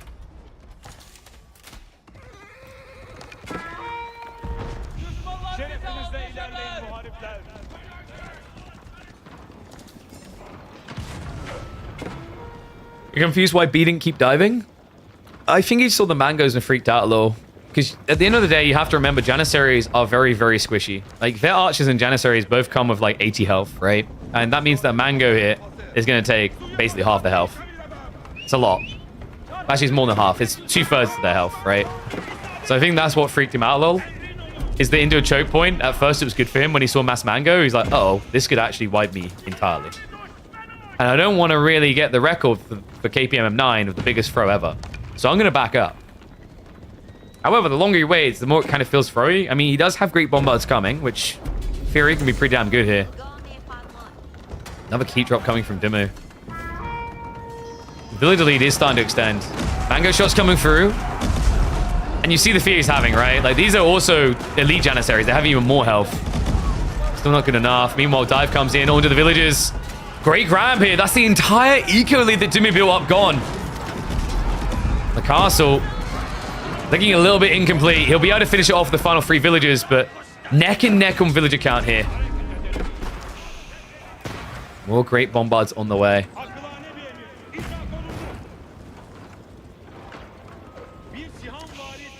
I mean, if B wants to play this safe, it's fine, but like, there's a difference between slow rolling and playing for a win. We do finally have Sacred Sites locking in, but I think this took a bit too long. Dimmu's still in a really rocky position. That's not just because he's hurling rocks. A big chunk of his military force is locked into what he needs to tech, right? He is almost there on the Imperial Age. We'll likely be looking at... I think you go Hissars here. The reason why you go Hissars over the good old elephants, there's a very good reason. Hissar is better because you're against Sipahi. So these gunpowder elephants are not going to feel great when they're running into a Janissary line. Extra food to get Ghazi would not feel great initially, but you can raid on the flanks, and then you can switch men-at-arms. So I think, like, for Dimmu to win this... Okay, he's going Talus Assault. I think the logic of playing flank raid and then coming back makes sense. Because you're immediately also getting food to invest, right? Maybe Ben just feels he's got enough farms at 39. Like, don't get me wrong, you don't want Ghazi to the direct fight, because Janissary will wipe them. But it's all about raiding. Knock at the door here. And B will not be kept out. How long is the siege going to take to get what it needs? Adjustable crossbars only takes 2 minutes. I think that's your priority. With adjustable crossbars, it could be a win. Great bombard count is at 2, but it doesn't really counter mangoes until you've got enough, right? And you have to be on point with the micro big time. Because mangoes take 2 hits to kill. If they get their hands on siege works, I think it's 152 health, right? So then it takes 3 hits directly to kill a mango now. And look at that. Isn't it good to be Delhi? Must feel quite nice. I don't even want to do the maths on how much resource this is being saved. Probably like 8,000. 10,000? Probably 10,000 because adjustable crossbars is 2,200 resources on its own. Great bombards are going to move in now. It's bowling ball time. He needs 2 minutes. Did he... Wait, he pulled scholars into the university, didn't he? Oh dear. I think he just recalibrated, brought them back out.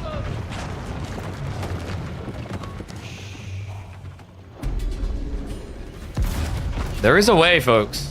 Do not write Dimmu off yet. It is hard.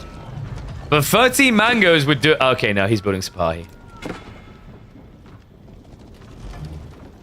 There was a way. Yeah, Sipahi is just kind of what you need here. The true kings of the late game, right? These unit stats are phenomenal. I mean, Dimmu does have spears coming, but spears get countered by the great bombards. Also, I just don't think you have enough time.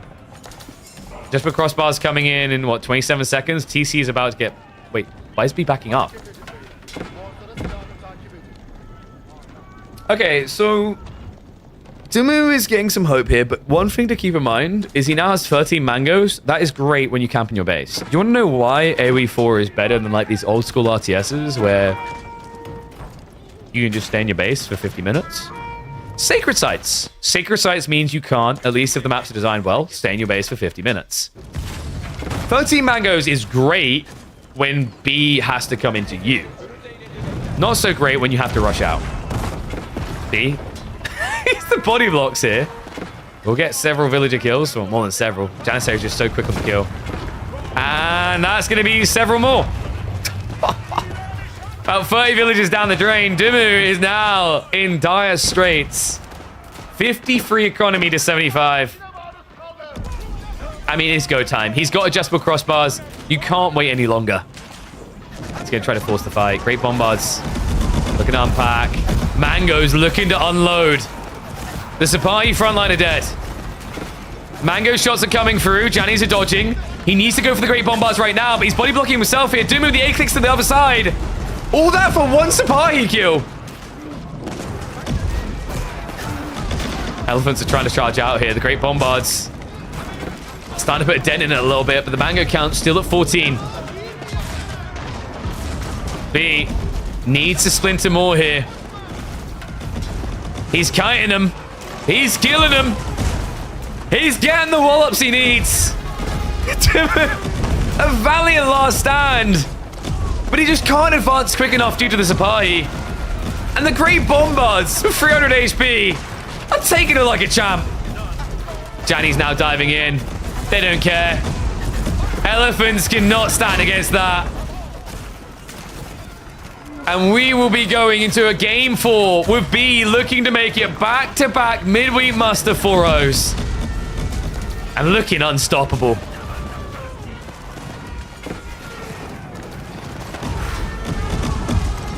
Well, I'm glad we had 2 semi-finals today. Otherwise, this even with the length of these games, this might have been a very quick stream. Dimu now knows nothing but perfection will get him gold.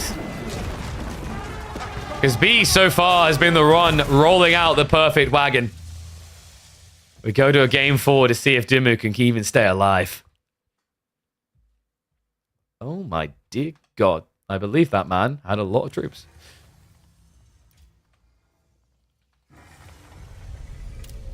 Oi, oi, oi. So, that's going to be an Otto win. See, do people believe me about Ottos now? Ottos are wild in that matchup. Because he couldn't play the classic elephant's going to save me move. It doesn't work.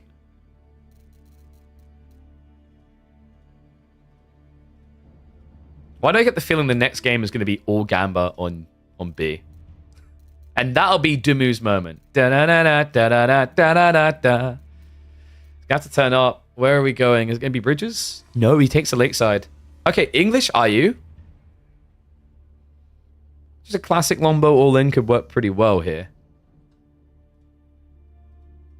I think Ing have been winning this particular matchup. Oh, goddamn. I was about to run ads, and then it just ran them for me. I wish there was a way to override and extend the ads, so we can do like 2 minutes ads now, so you guys don't have to worry about them. But yeah, we'll be in game in 2 minutes. I'm going to start the predictions new.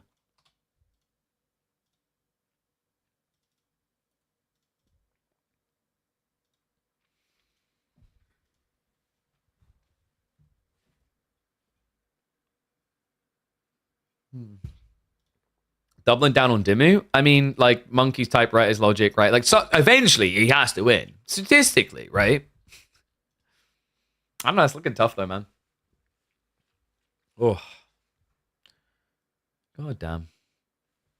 Oh, by the way, reminder, guys, if you want to know when these things are happening and when other things are happening with me, !Discord, something free you can do. Join that Discord. We always announce when we go live. We'll be live tomorrow. We're going to probably have a quick ganders at the brackets because they should be locked after the finals to see what the matchup's going to be for week number 10. We are going to be seeing a return of Bohemia, a map that has not been seen in, I want to say, 2 years. And also, another reason you should be following on all those socials. If you guys are liking the quality of my audio, I don't know if I can promise exactly SM7B levels of quality, but what I can do for you guys is make it a little bit better. Because in the coming days, I'm going to be starting a giveaway for this beast.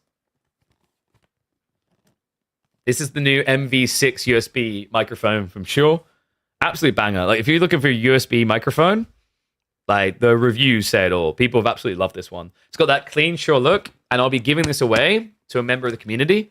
I'll be sorting out the giveaway and how we're going to do that. It'll be things like make sure that you're following on Twitch, YouTube, Twitter, etc. to get extra entry points into the giveaway. And yeah, I'll be shipping this off to one lucky individual in our community. It's really nice. I actually think like I don't know if anyone's been feeling this, but like good mics used to be, oh, streamer cares, no one else does. But I feel like more recently, people are kind of catching on that it's worth having a nice microphone. I think people are sick of the Call of Duty Modern Warfare 2 mum comments being made on a static microphone that sounds like you're deep throating it, you know?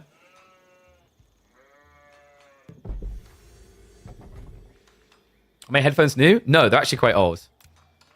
Sure have offered to send me some new headphones, so I might have some new headphones to show off as well. But yeah, these are old school ones. I've had these. These are like the old Astros. I've had them since 2014, 2013, I think. Oh, you're right. This map is absolute pants. No, literally, guys. If you turn them, look, it shouldn't be called Lakeside. It looks like pants. But things are looking pretty pants off, and time to go to bed for Dimmy. 3-0 lead for B. This is looking done. Can Dimmu claw back? English, a good place to start up against the Ibids. For B, I mean, there's certain civs that can create really weird game states of a pivotal transitions, and I do believe Ibids to be one of them. So curious to see what B has got cooking in game number. It's gonna be advancement. Wait, without dot. Wait, what? Okay, this is weird. Wait, this is the Pro Scouts build. Oh, no. He's ignoring water altogether. Now, what's really important is Dimmu needs to scout the water situation. Because if he does the old school build for English here, it's going to be like opening archery ship, right? That archery ship's going to be a waste. Yeah, this is Pro Scouts. We've seen a few players doing this. I'm sure MSN's somewhere in chat right now going, oh my god, B's doing it. It's good, it's good. That's exactly MSN's voice, I assure you. So it's been hit or miss when we've seeing it so far. It's really good and crafty on a map like this, because the thing is, on this map, the deer are all linked to one location, one area, one part of the map. There's 32 deer on offer on this spawn. Not bad. To put it another way, instead of just saying, oh, not bad, you end up getting, I think it's 8,000 food if you get all that deer. It's pretty crazy. Now, Dimmu long-term is going to be better off by having deep water fish.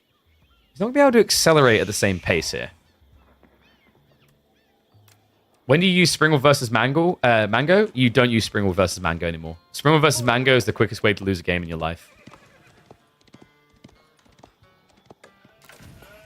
Oh, wait. Wait, is it not Pro Scouts? Oh, he went late dock. Interesting. So we aren't going to be getting the Pro Scout build. MSN is in shambles right now. We're instead going to be getting the fast tech timing for the archer ship. So this is the classic IBO build. That's intriguing, though. I guess he'd done that to maybe try and feign existence on water. I don't think it's even about that, though, because like Dimmu can't scout you that early. The logic is if you go advancement first before moving out, you're going to get a much cleaner tech up timing, probably save about like 15 seconds, 20 seconds at least, by delaying the dock, right? Because you start the tech up sooner and the dock can be gathered for afterwards.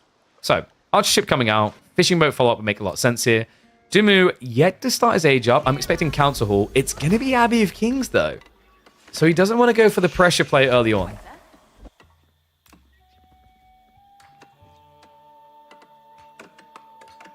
I like that comment. Like, we're talking about how late it is for Dimmu, and there's just... I have a colleague from Sweden. He goes to bed at 20:00.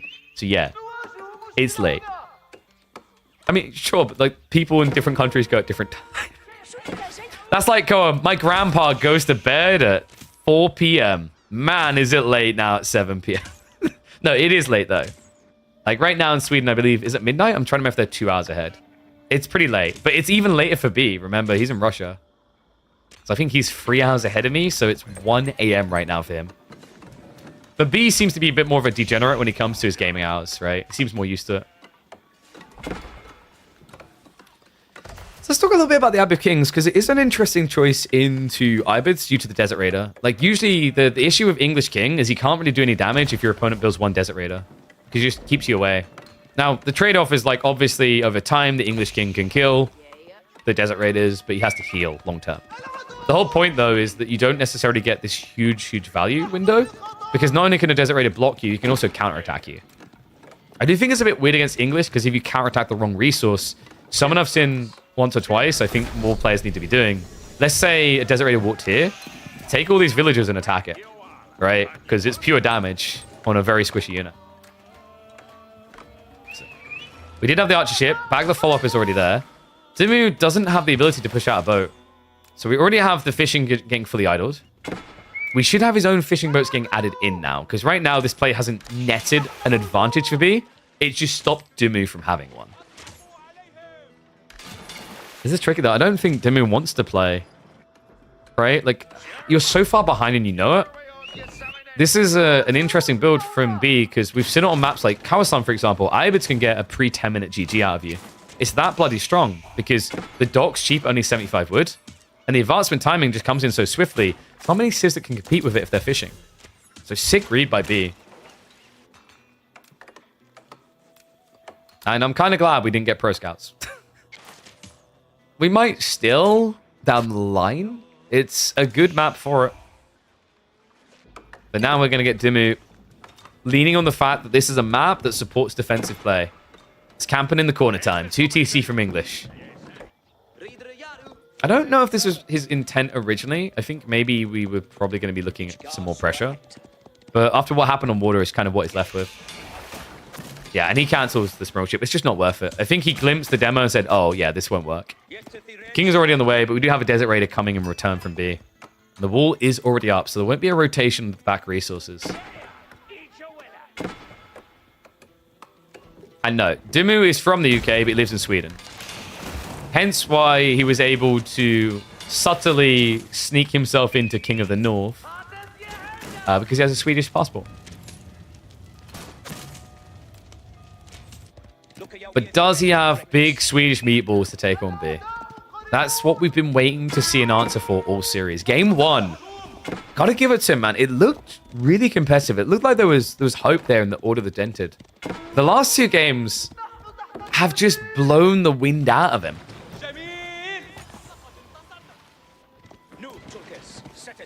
Nothing like a good old 2 TC English build to recover that arc, though.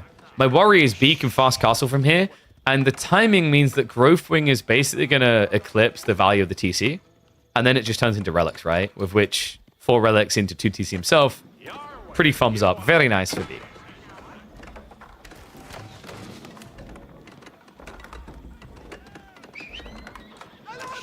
You're weird. You feel bad if anyone gets clean beaten. I don't know. There's like some elegance to it, right? Like some of the picks that B done, like the Ottoman pick versus Delhi, even though it's a clean sweep, that's really impressive the way he played it.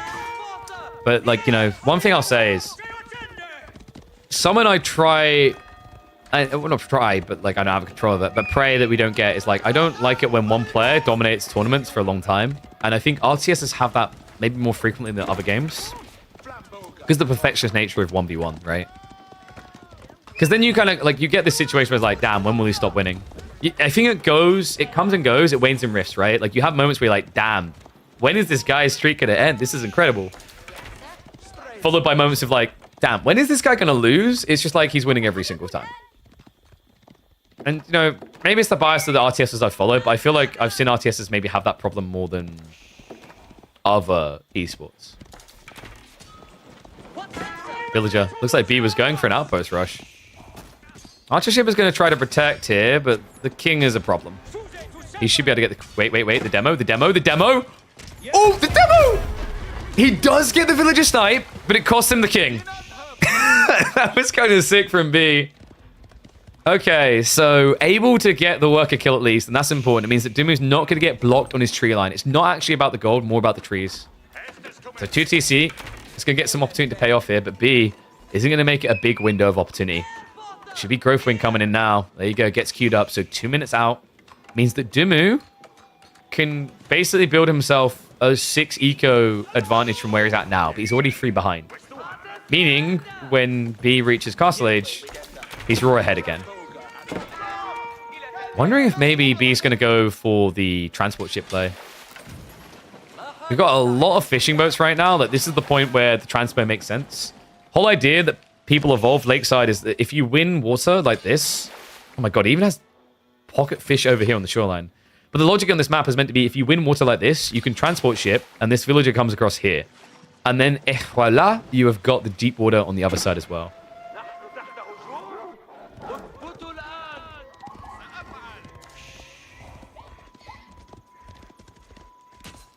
Meanwhile, for Dimu, probably going to need another farm cluster, at least one more. Honestly, I swear, English players are just allergic to berries. I feel like you need castle very aggressively here, so eating the berries isn't a bad thing per se. 41 villagers to 34. Basically, he's going to have like a true lead when it comes to villagers at least of 2 by the time tech completes. I imagine we're just looking at a simple Camel Lancer opening. Imagine if Dimu does something unhinged like maybe King's Palace. I mean, you know, what's free TC amongst friends, you know? He won't. White Tower is just such a good map for defending in the corner. On here, right? Like, it just gets too much value. What's up, Picture? Thank you very much for the Prime sub. Wait a second. Picture, what is a Prime sub and how do people use that? Is that something you get for free by having Amazon Prime and it allows you to get rid of ads on Twitch? That sounds genius. Just like Magnavoz, who was genius enough to raid us. Thank you, mate. Appreciate it. Hope you had a good stream. And once again, voila, we do have a White Tower on the way. Does want to short wall this so there isn't a wraparound, because right now Camel Lancers could leak in. It's a bit weird, actually, the placement, when you think about it, but there's nowhere better to put it right now, I'd say. Yeah, it's just like any sort of grab to the south side is too far off. This does still kind of pseudo-protect the farms, but there is open opportunities on the flanks from B. Camel Lancers now getting queued up. And we should be seeing a moss drop pretty urgently here.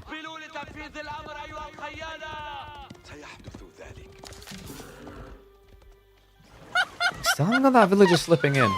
Hey, sup, dinosaur guy. That's a smart lad right there using that Prime sub. Welcome to Swarm. You know, but I'm pretty sure there's more birds in that picture, so you guys should keep subbing. Alright, ones if you think B's going to win this, twos if you think Dimu's going to take it. Because I'm looking at the way you guys predicted, and it was interesting enough, still about a 50-50 split. 55% of points predicted on B. Dervishes have been queued up by B. Dimu desperately needs an army, and it's going to have to be crossbows. Like, this is the thing in this matchup. Sometimes you'll just see mass knights, you feel really good. You can't do it here against Camel Lancers. It's a pointless play. Gulam's already coming, so that's actually going to be really good for Dimu. He does have to budget cut himself by going spears. He needs them against Camel Lancers anyway, but you can't afford anything better than spears with crossbows at this stage. I'm surprised B still hasn't gone for this play across, though. Like, I'm a bit worried that he's misplaying his economy. Right? Deepwater Fish is exhausted. You can't just play 8 like this and not have it run out. Whereas if you had a dock on the other side, you could split 4-4, you have infinite food.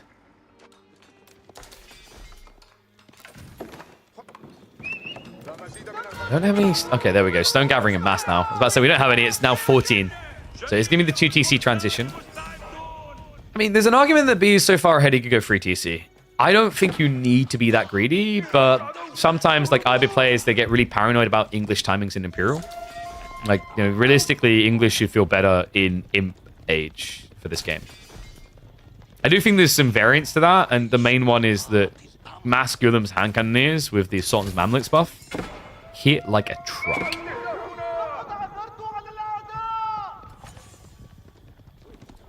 So we've got a wrap around here. Dimu did get wind of it, though. Second TC now being dropped in. Honestly, we'd just love to see a third TC on the deer. In fact, we're getting free TC. B hasn't stopped gathering. This is cool, actually, because what you can do is you can TC drop the deer, gather the stone behind, move sacred sites, and keep drop. There's a nice fluid momentum here for B. Dimu should be able to contest the keep at that pacing, though. Like, we're already talking about, what, 3 farm clusters. Monks are going to be picking up what they can, so we're at least going to get 1 relic coming home. I guess every little counts. Like, you have to remember, Dimu's trying to scale crossbows with very limited gold. Greed is good. Exactly. Why stop at 2 TC? Maybe 3, 4, 5. Looks like instead it is about that keep drop, though. So, all stone gathered. Unfortunately, the nerfs to keeps makes it a little bit hard. He's still 50 shy. Or maybe we just want 40... Okay, we've got TC coming in now. Has moved down to the deer. I think Dimmu would really benefit from just 1 or 2 knights. And looks like we do have the transport ship play now. And funnily enough, B, he was trying to snatch the other relic.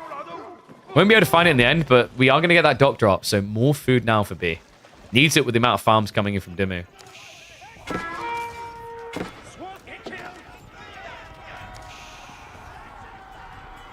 Yeah, I wondered how long it was going to take him. Was a little bit greedy to wait for the dervish as well. And looks like he does scout. That's a great read. This is a really crafty outpost. We've seen a few players do this now. With a spring on placement, it kills the fishing boats. So this kills B's opportunity to blow more food. It means he's going to have to look towards farms. And that will slow the game down. Exactly what Ben needs.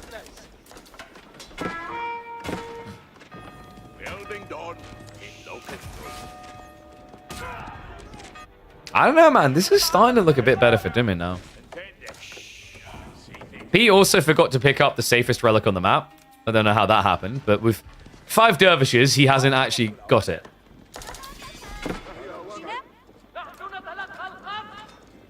Armorclad down the way. Oh boy, B's comp is starting to look pretty bad. Men-at-arms crossbows. Goodham's worst nightmare. Unit he can't kill fast, and a unit he dies to faster.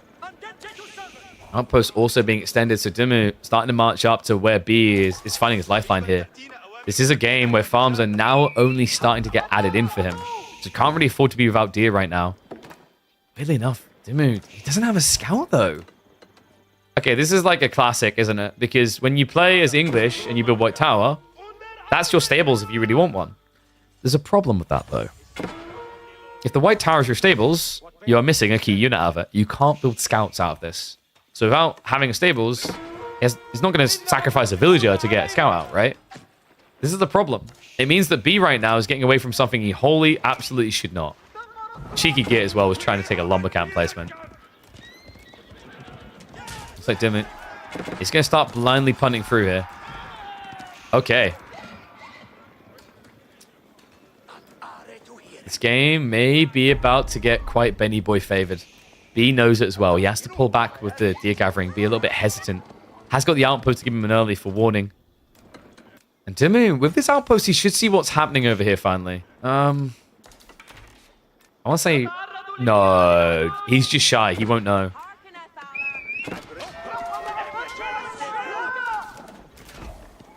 Six sites are now being locked in, so Ben is going to have that ticking time bomb. It's got to be said, we're reaching that point where Dimmu could very easily transition into Imperial Age with a Berkshire in the center of the map. A pretty impactful Berkshire at that. Yeah, B's not really ready to contest that yet. We have seen quite often Sacred Sites win this map, which I like, actually. I'm a fan of that. In some ways, I'm not going to say in every way it feels like a better King of the Hill, but like the element of Sacred Sites, right? I think the thing that stops it being better King of the Hill is how people feel about fishing. But this element, I do quite enjoy.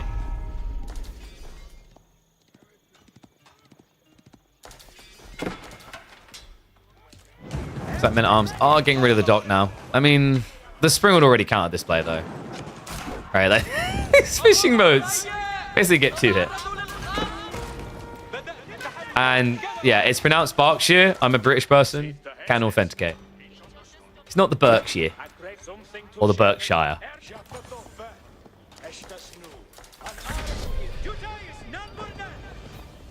Did B get Springles? Oh no, why did... Shut up! Why did you say... Why did you have... You know how we feel on this channel. You don't mention the S word.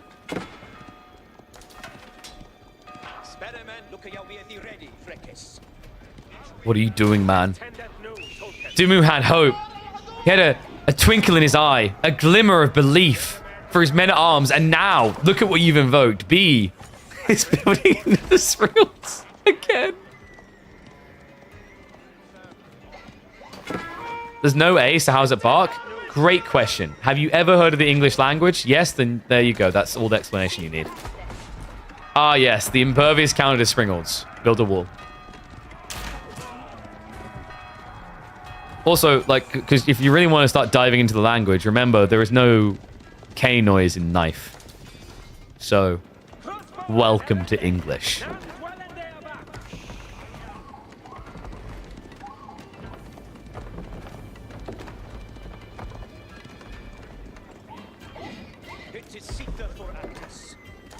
That's right. Leicester, or is it Leicester? See? My language is all kinds of warped.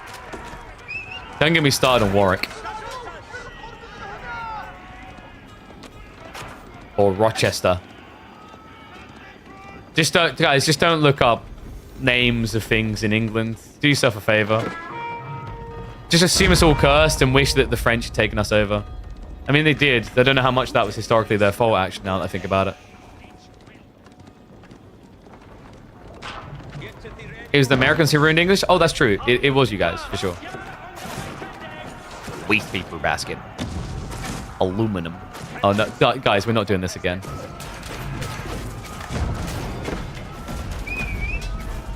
Oh, we have 5 Stringholds.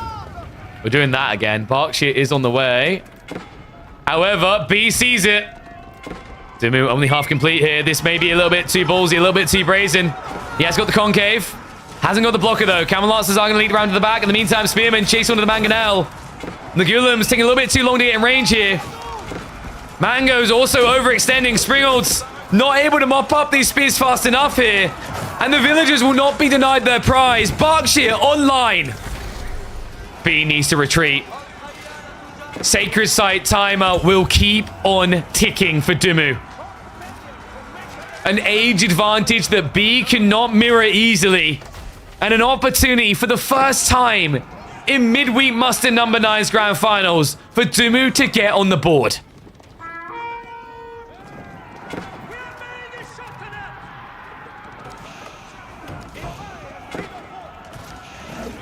And what a time to do it. He said nothing but perfection. Game 4 may be exactly what he needs, because if he wins here, we will see a redraft. We will see the potential for English to come again. Iabid, Juji, all of it. An opportunity to potentially outdraft B. The series definitely not over yet. B does have time to rally another surge. But does he have time to also go Imperial?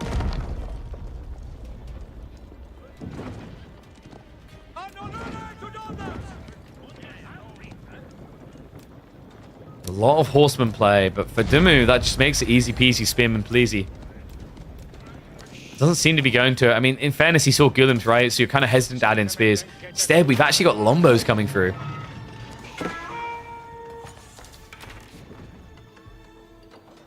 Where are all the B believers now? The B-levers, because what I'm seeing is a lot of advantageous text for Dumu. Even volley getting added in. Really interesting how much he's leaning into Lombos, but pretty good defensive unit when your opponent has to fight into you. Decent at sniping out the Mangoes. You know that B has to rush Imperial. That's going to be 2 minutes on the clock. Then on top of that, adjustable crossbars has another lofty chunk of time in, right? It's not going to give you much wiggle room when you consider that in grand total, that's going to end up being 3 minutes and 12 seconds before we can really fight. And we only have 5.5 minutes left on the clock. B, he has triggered it. It is going to be the advisors, Adabegs, coming in a minute and 30. Guys, you know what you do with them? What civs did I say are OP with Springholds? You remember clock towers because they're really tanky? What if we just, I don't know, stuck an Adabeg in a siege workshop? It's crazy, I know, but hear me. What if we just basically mini clock tower? No reinforcement wing? 9. Your opponent could have Lombos, right? And it's a Berkshire. I don't think Desert Raiders gives you the dive point. Is this the perfect opportunity for Master Smiths? No. He hasn't got range tech too. I just don't. I think Master Smiths is bad. You get all the Blacksmith tech straight away, but you pay, what, 3,600 resources to get a one-off saving of 500 times 4, right? So you save 2,000. Desert Raiders is a better rebate. Eventually fully pays itself back.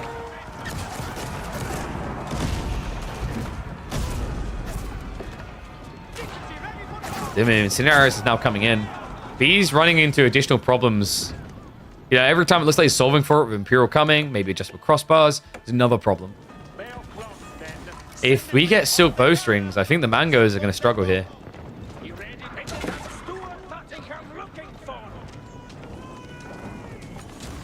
The armor tactics instead for Dumu. Okay, this is going to make B's entire comp depressing. The only thing that's going to carry him is... I can't believe I'm saying it. Mass Springles!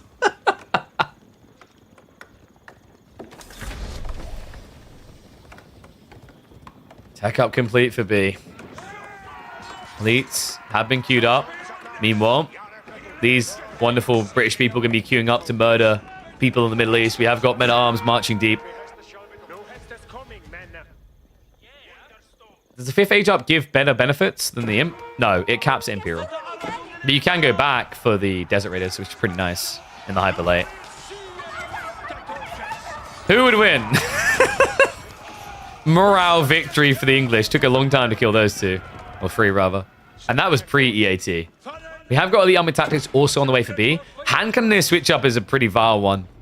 Dumu is now mirroring with his own, and those Hand Cannoneers will be better with the attack speed buffer. He even has network of citadels. And you know it's going to be there in the fight because B has to push into him here. Stonewall has almost been cracked. He never actually finished it. And the Springles... Wait, did he... Oh, he select alarmed. Wait, but this locks his pop, right? Because these technically exist. So right now he's got like 10 pop locked into this. He really needs to finish them. Has actually got the building coming in now again from the Hand Cannoneers. This is quite a lot of worker kills, by the way. I think he was at 110 before. It's adding up. The men-at-arms are still not dead, man. I think this is problematic because B, he's getting idled on farms in particular. And he needs to just blow a lot of units to send in here, right? He needs to be his StarCraft form and Zerg like there's no tomorrow. Oh, no, he ran the Trevor range. Oh, oops. You were meant to be the counter. That's going to slow him down. He's going to have to dive it. Silk Bowstrings is coming in. This tech gets dirty. So remember, that's going to put longbows up to 8.5 tower range, which would counter Hand Cannoneers. It's interesting that Dumu like prepped that tech and still went HCs himself. Also, I think maybe Dumu has a problem here with production. Not that many archery ranges, right? Like, considering how long that's been queuing. Yeah, he has 8 archery ranges, but Hand Cannoneers are very slow pump.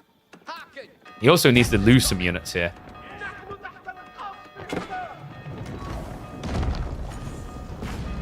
Why is everyone obsessed with Springles? We don't say them out loud. If you do, it channels more of them. It's like a special hack word that just spawns 5 more when B's playing. March of Death coming in. He needs to kind of force a squashed fight here to make the Springhorns and the Manganiques worth it. Can he do it, though? Shots coming through. The Spearman just mopping up that front line of horsemen too fast. The Ghulams are dying to the crossbows. We're getting a redraft. It's undeniable. We're 40 seconds away. Benny Boy surely has done it. It's a lot of siege. The siege can't really go in for those decaps. And the Berkshire seems a little bit too strong at this point. There is hope. There is belief of a better tomorrow for Benny Boy. One where he rises from his slumber, triumphant in Midweek Muster. And it could all start here. Game 4, and he's finally on the board. Benny Boy with the rise up. We've finally done it. We get to see a Dumu win. Bloody took a lot of effort. But now things get interesting. Now we head to a redraft. What happened before the draft doesn't matter. It's in the past. So mark it up.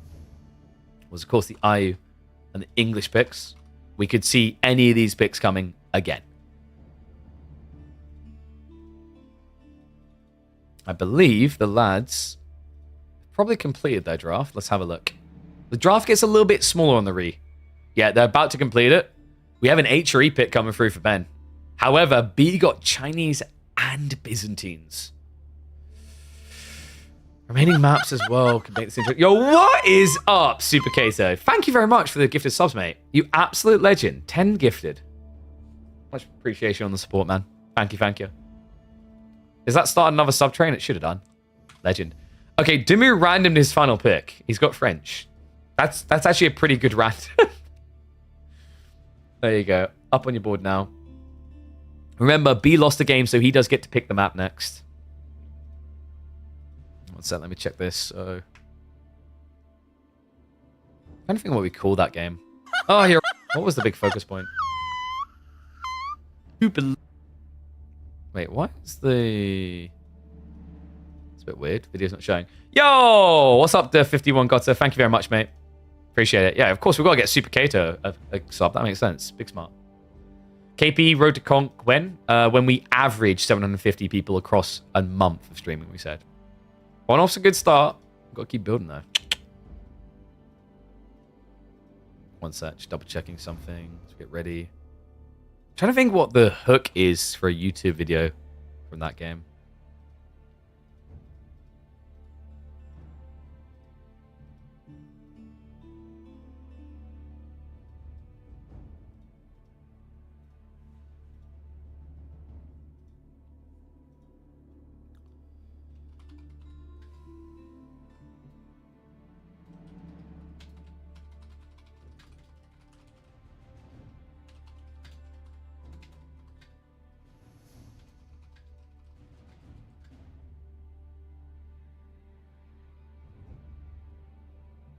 He's on the verge of a big stomp, maybe?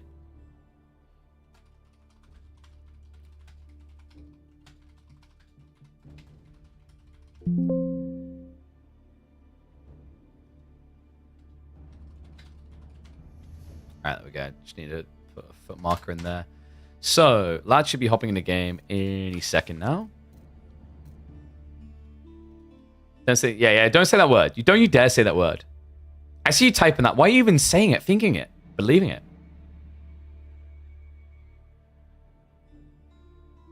Oh, okay. So we need to change that. Apparently there was something buggy with the system. Dimu did pick. His final pick is a Bastards. So he didn't random. It's actually ABBA, not French. And we're going to be going Borderland, which means we're likely looking at... Ooh, Malians versus Chinese. Maybe he goes HRE.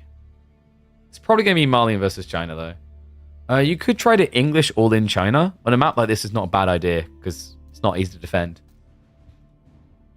Oh, what I'll do now, guys, I'm going to run 3 minutes ads so that we're pretty good to go afterwards, okay? There we go. KP subs line? Hell yeah. What are we at now? 356. What was our record? Was our record 380 for a month? Doing pretty well. We're climbing, baby. Riding all the way to the bank. Have Freya and Gucci's in no time.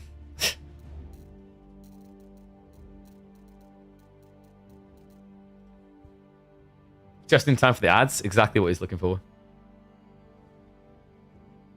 Dumu's still alive. Oh, and let me flip the... Sorry, I didn't need to swap the teams. Because obviously they draft from the other side. First pick difference. So yeah. There you go, guys. It's B3, Dumu 1. Yo, what's up, Mojo? Appreciate the sub, mate. Welcome to the swarm. Man's got taste.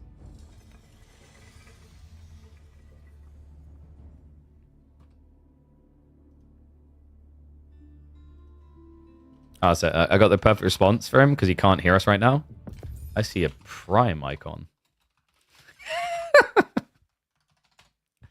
You got a Prime icon. You shouldn't have to worry about ads. Come on. All right, we'll start predictions. We are 3.5 minutes out. It's going to be HRE versus Chinese. Interesting pick. So it was what we thought. I think like Malians is just too predictable and countable for China. I like China in most matchups right now. HRE at least has a bit of spice, maybe some push potential. Maybe you actually give B a taste of his own medicine and play mind work here. Because you're a very aggressive line, right?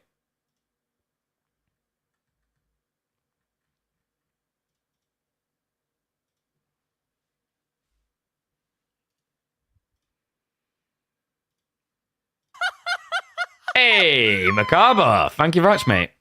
Welcome back to the swarm. Look at all these people. They've got good taste. I like you guys. Very smart choice. What are YouTubers up to? You having a good time as well?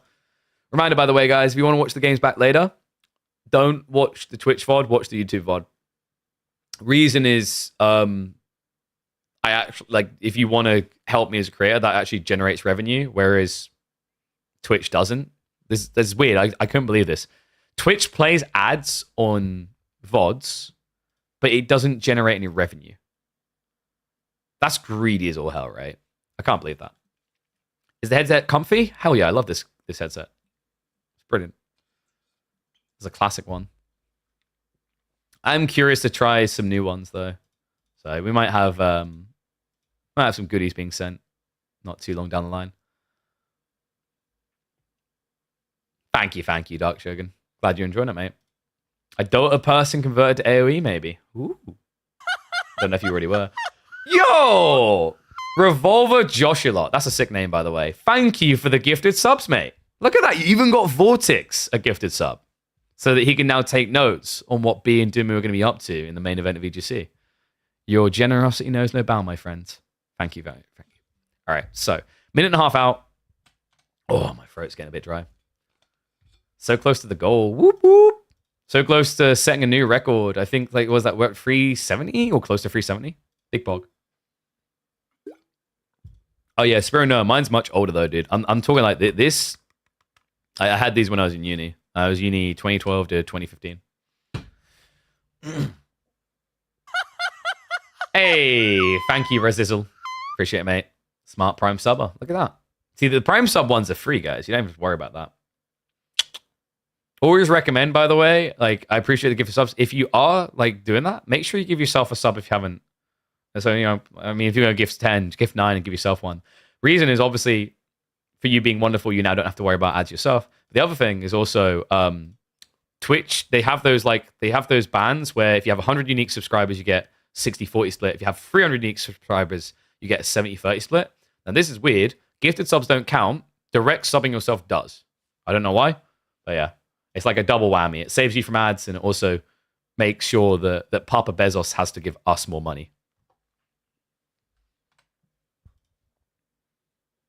New PC, new sub high, new microphone. Don't forget that as well. Hashtag sure. I'm sure it's improved the quality of the broadcast. Hey, we might actually have another brand we're looking to work with soon. So yeah, keep your ears open. Your eyes open? Ears to the round, eyes open. Whatever it's going to be.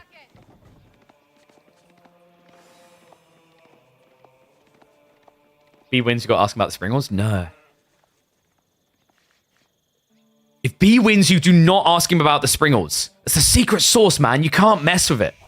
We're back. Game 5. Dumu has survived to a redraft. Can he make the reverse sweep happen?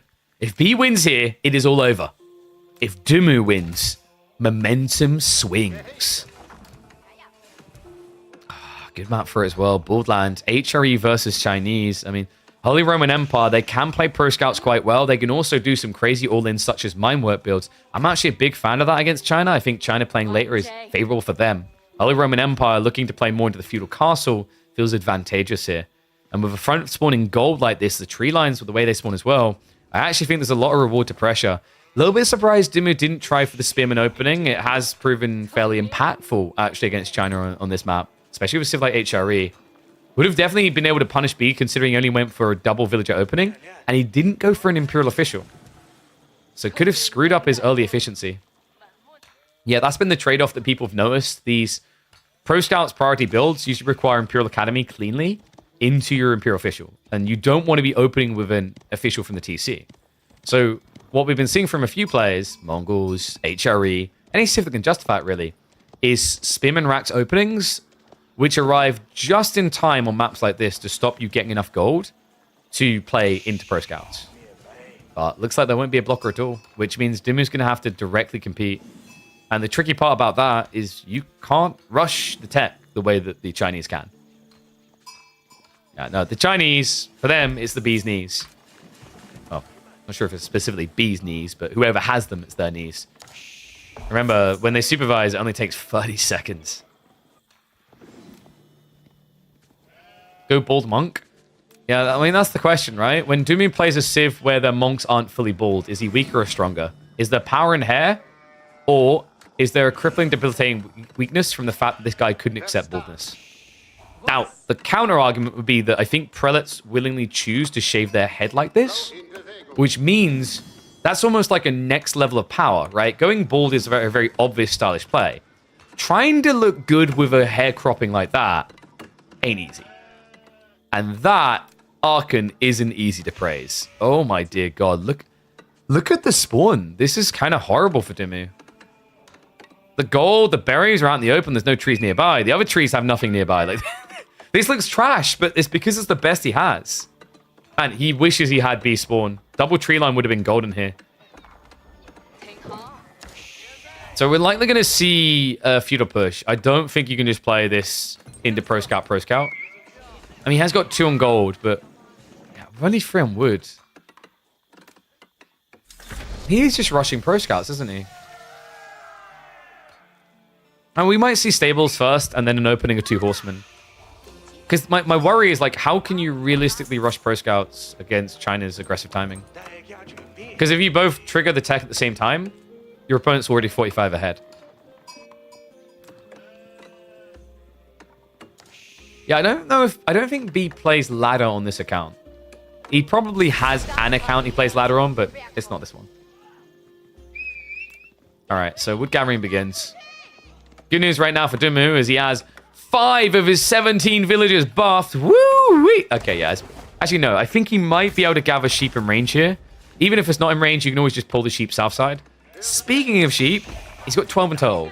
So, reasonable haul. 16 on B's end. This is... I don't know, like... So we set this up to the players on whether they think it's like a remake. I'm trying to figure out whether this is vile enough that like you could call for a remake. It's pretty bad for Dimmu. But it's not like something's inherently broken with the spawn, right? Which is like what you'd be looking for a remake. It's just a very unfortunate spawn. Alright, so Rats is coming in. We do have Spearman. Yeah, but not opening Spearman and now doing it on delay is a bit weird. It can work because the cool thing about Spears here is your marching drills allows you to chase down scouts and kill them very, very efficiently. So I quite like this, but B is going to be opening the stables. Obviously, I'm already prioritized pro scouts. We'll likely be seeing an immediate switch into archery range here. And then you can already see that Dimmu's prepped for that as well. Yeah, so this is, despite the egregious spawn, a good start for Ben.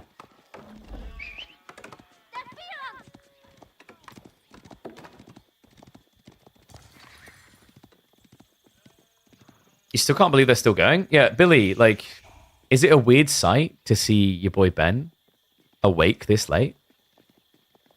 Now, all those evenings when you tried to ask him to play games with you late and he went, sorry, I don't ever stay awake this late. You've thrown it all into question now. He was lying. He can keep his eyelids open this late into the evening. I know, it's a shocker. He's probably drinking a pint, actually. That's usually how Ben stays awake. Some people get sleepy from drinking beer. It seems to allow Dimmu to keep fueling himself. So spears have arrived. Archers on the way. We already have an archery response coming in from B. We will need to supervise to defend this, because otherwise you're going to see probably double archery range quite quickly from Dimmu. I don't know if you can do double archery range with this spawn, though. This is one of those weird situations where, like, double archery range just burns you through too fast. Like, you've already got 12 villagers on a tiny tree line. Like, remember, this was double the size to begin with. All right, at this rate, that prelate's going to have more hair on his head than there's going to be trees left on this in the next 45, 60 seconds.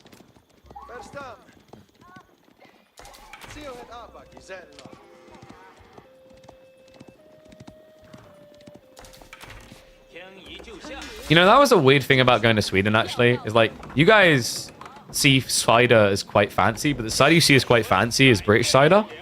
Whereas in England, we always see like things like Recorder League. The Scandinavian ciders is very fancy.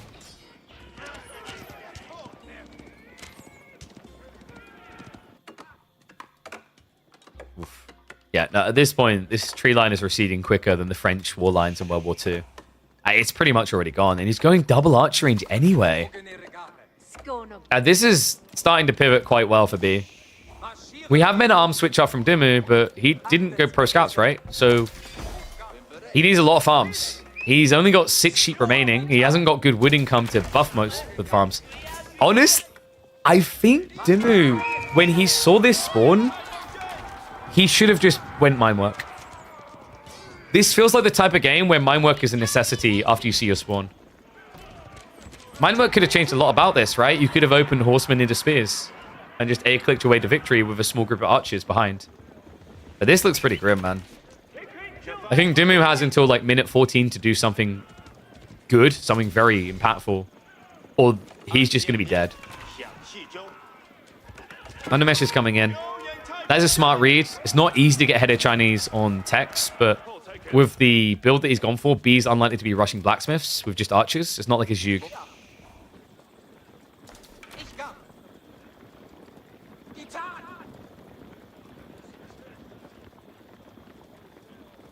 I think also mine work just feels better on this map in general because of the tiny tree lines, because you always have to keep moving around, right? Steel Arrow queued up immediately afterwards. B, did he even glance it? He may have seen it. This is tricky. Defender's advantage is real, guys. And arms are just being ignored right now. He's going to have to push this, and you already see Undermesh is being queued up. With supervision, that can be there like that. This is what makes it so goddamn dirty.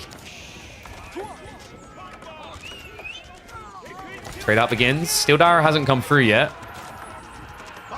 Good micro from B. Just kind of staggering his arrival here. Spear count is low. Marching drills will keep a few left alive here, but not much. He should be able to just shove this all the way away, so no pressure reaching his economy.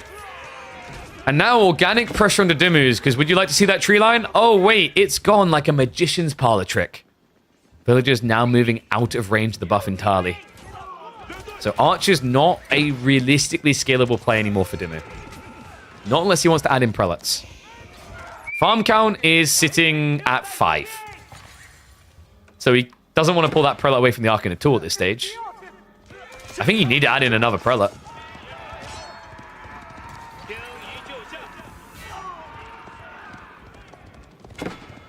B now even getting to the Barbican. So wondered if he would just try to raw rush castle, but the cool thing about Barbican here is it stops Dimu from sending it on you in feudal now.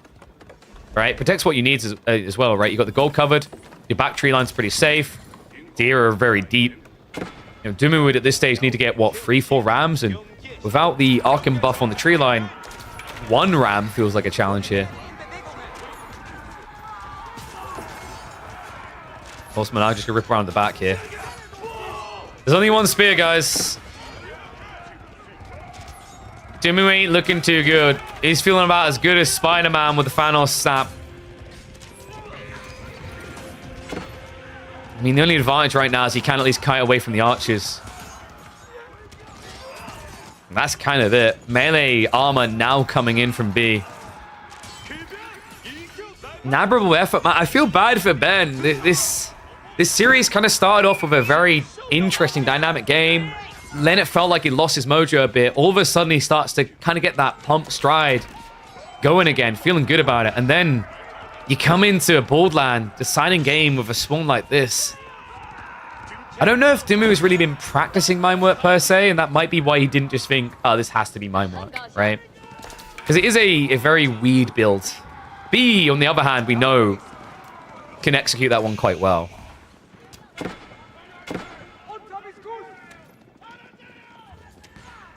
You know, it feels defeat is what we're seeing and what we're saying, right? But like, what you got to keep in mind is for Dimu to win this, you have to blow 30 men at arms, go castle. And you know, while there's a world in which that can happen, like, what's the response? What's B gonna have in that same time? We can already see step 1 of it. Before you even have 10 men at arms, he's gonna be able to be on his way to castle age.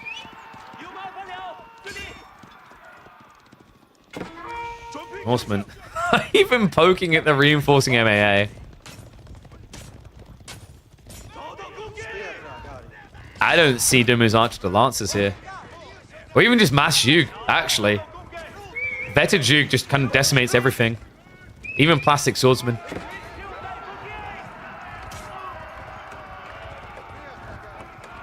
Now in the Blue Marine to make it easy to kill these villagers. And keep in mind, like, this resource that can be easily reached is Dumu's safest resource right now.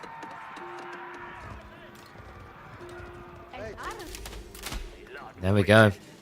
He's pulling the trigger. Clock tower now on the way. Damn. I mean, that's the way it swings sometimes. I think what you'll give him is like this creativity. I think if this was a more orderly series in general, I don't think B might be saying like Dumu in that more orderly fashion where you play standard, play mid. He has very good strategies and executions, but I don't think just has B been competing on that level. It's been the creativity with which he approached some of these opening picks in the draft.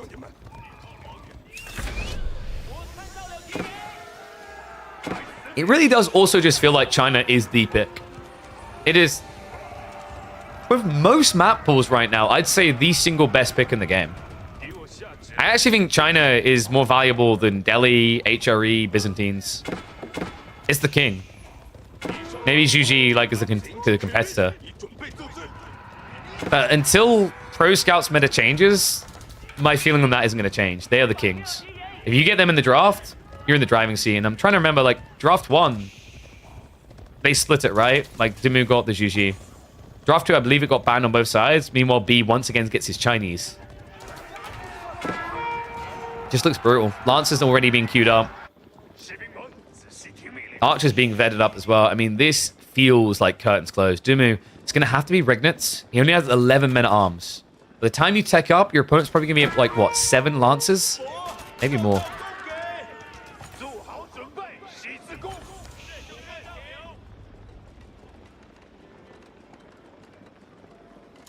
I mean, Regnitz is coming up, but it is a forward one, and it's going to get scouted early here. Archer's moving in. They're going to chase the villagers. That is going to reveal the build. I'm not sure if he saw that. But the Lancers are so close by, you can't help but sense the danger is going through the ceiling here. The risk getting too high. My men-at-arms are just desperate for attention. Gonna start diving in again. This is where Dumu has to make his stand. He can't really afford to back away. The worry I have is that the men-at-arms number isn't really going up. And Spearman coming in when there's still so many archers. What are you meant to do with this?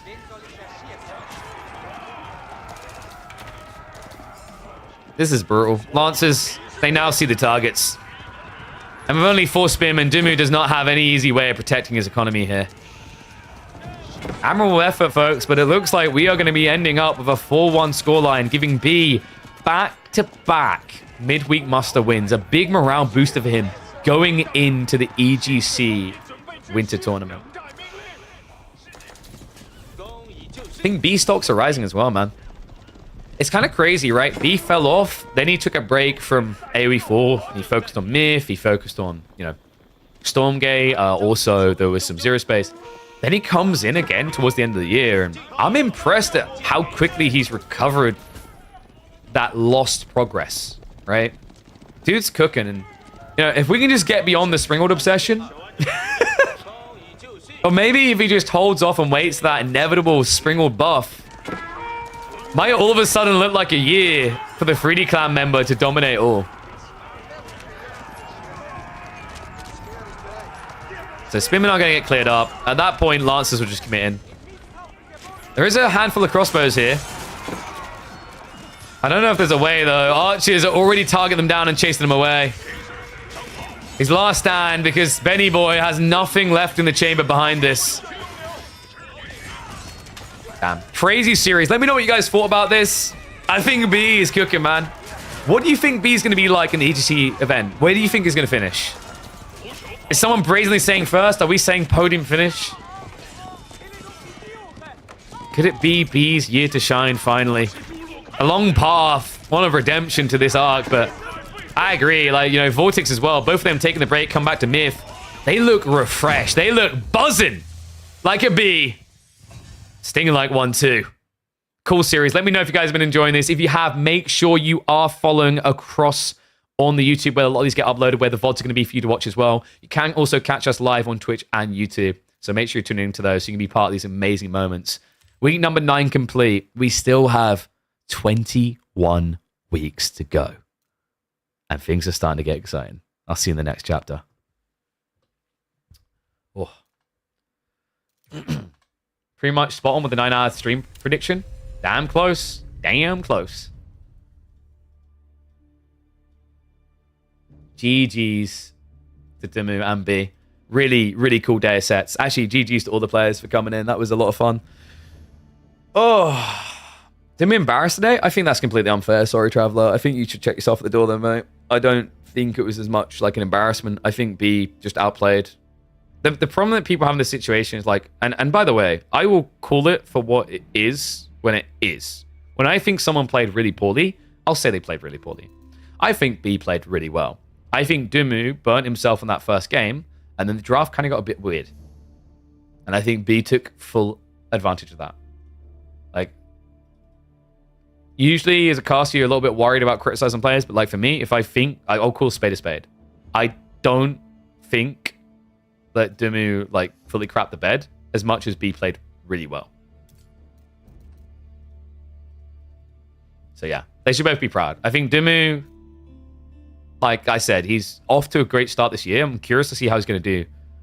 Like, honestly, I think like you'll especially be eating your words if we now literally go into EGC and imagine if B walks away with the title. Oof. But yeah, like even, dude, like saying like, okay, so saying you watch the guy, so like, no, like my opinion's valid.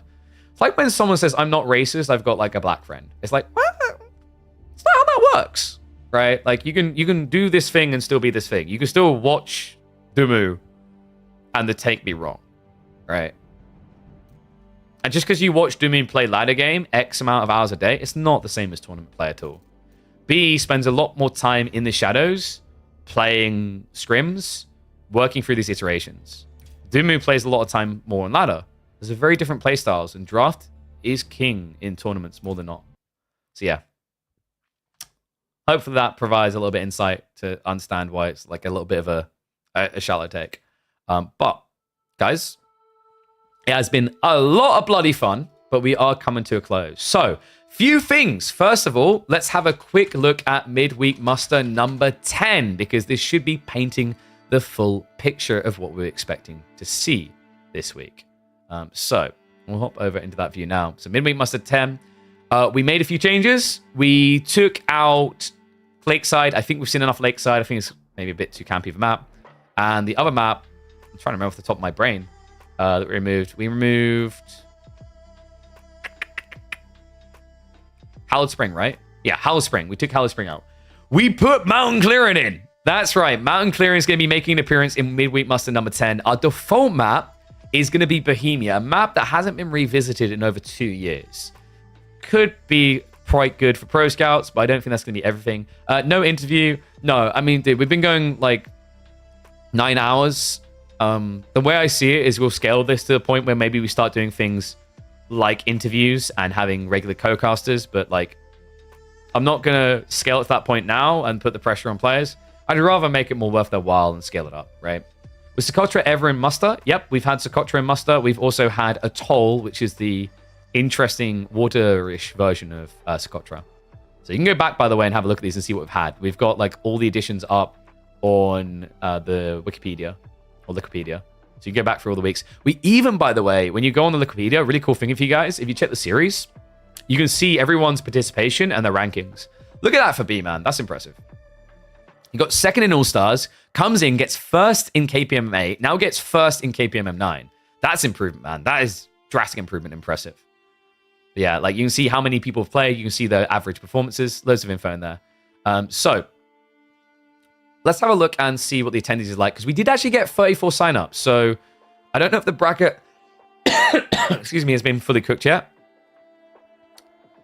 But the bracket shouldn't change too much, in my understanding. So I think we might be having Hussein going up against B. Pour one out for our boy Hussein. He's got a hard matchup. Not Dragavan. We're going to have Sass. We've got Tiger, Scatterbrained, Ezra, Voldemar, Jugger. New face and Jugger. Avali, Xlav, 3D Cat coming back again. We've got Jondo, Myriad, LP Catcher making it again. We've got Dimu going up against Lemonos. Love to see Lemonos signing up. Starflark versus Gully. Mia Micah versus Prabuti. That's a new one. Numidan and Boy is in. Look at that. Big Pog. Got Core up against Road, Lash versus MSN, Elyon versus Marco Tambi, and Kaiser Johan versus Stay Frosty. Some people were scared and wanted to hide their strategies from the weeklies. My message to those that are scared about revealing strats and signing up, I will say this much. I am cooking something big, as a reward for those that are frequently playing in Midweek Musters. So I wouldn't miss out on too many of them if I was you, because you'd be missing out on something very exciting coming up. Should hopefully have more of that to announce in the coming week. I'm hoping to be able to talk about it probably around the next finals. Going bigger and better. But pretty cool day. And amazing support. Appreciate everyone who's been tuning in across YouTube and Twitch. I think the average of this stream is probably going to be about 650-ish. YouTube is probably about like another 100, maybe 90, 100. Phenomenal. If it seems like I talk about numbers a lot, it's because it matters. You guys tuning in actually makes a really big difference. You guys letting other people know to tune in and letting other people know this is going on makes a big difference. Because what it means is we get ever closer to a point where we can bring in additional sponsors so that I can make a living for my family and do this full time consistently. But also so that we can then start putting that money back into the scene, upping the prize pools, upping the production, upping it all. So, guaranteed that is our goal long term. So keep supporting. Appreciate what you guys have been doing, as every day makes it a little bit easier. If I do have people that are interested in helping on the YouTube side, get in contact. We can figure out something that maybe makes sense. I'll see what's doable, whether it's like share of the revenue, rate, whatever. I'm eager to get someone in on the YouTube to manage thumbnails, titling, editing. I want it all. I want us to expand because I think YouTube is a big unlocker to growth for the whole scene as we continue. So yeah, do reach out, !mark Discord, and you can contact me there. But YouTube, I'm going to love you and leave you now. We're going to talk to Twitch for a minute or two more. Thank you very much for tuning in. Remember, guys, we kick off tomorrow. We should be live about 3 p.m. CET. So either 3 p.m. CET or about 3:30 CET is when I'll go live, when we'll have the round of 32, a bunch of those series. I imagine some of them will get scheduled quite quickly, like the B1, Voldemars series, maybe some Dimu, Starflark, Gully Deck, all those sort of things. So yeah, plenty to come. Every Monday, Tuesday, Thursday, and Friday. Got to mark it in your calendar, guys. This is the place to be. So I'll see you on the next one.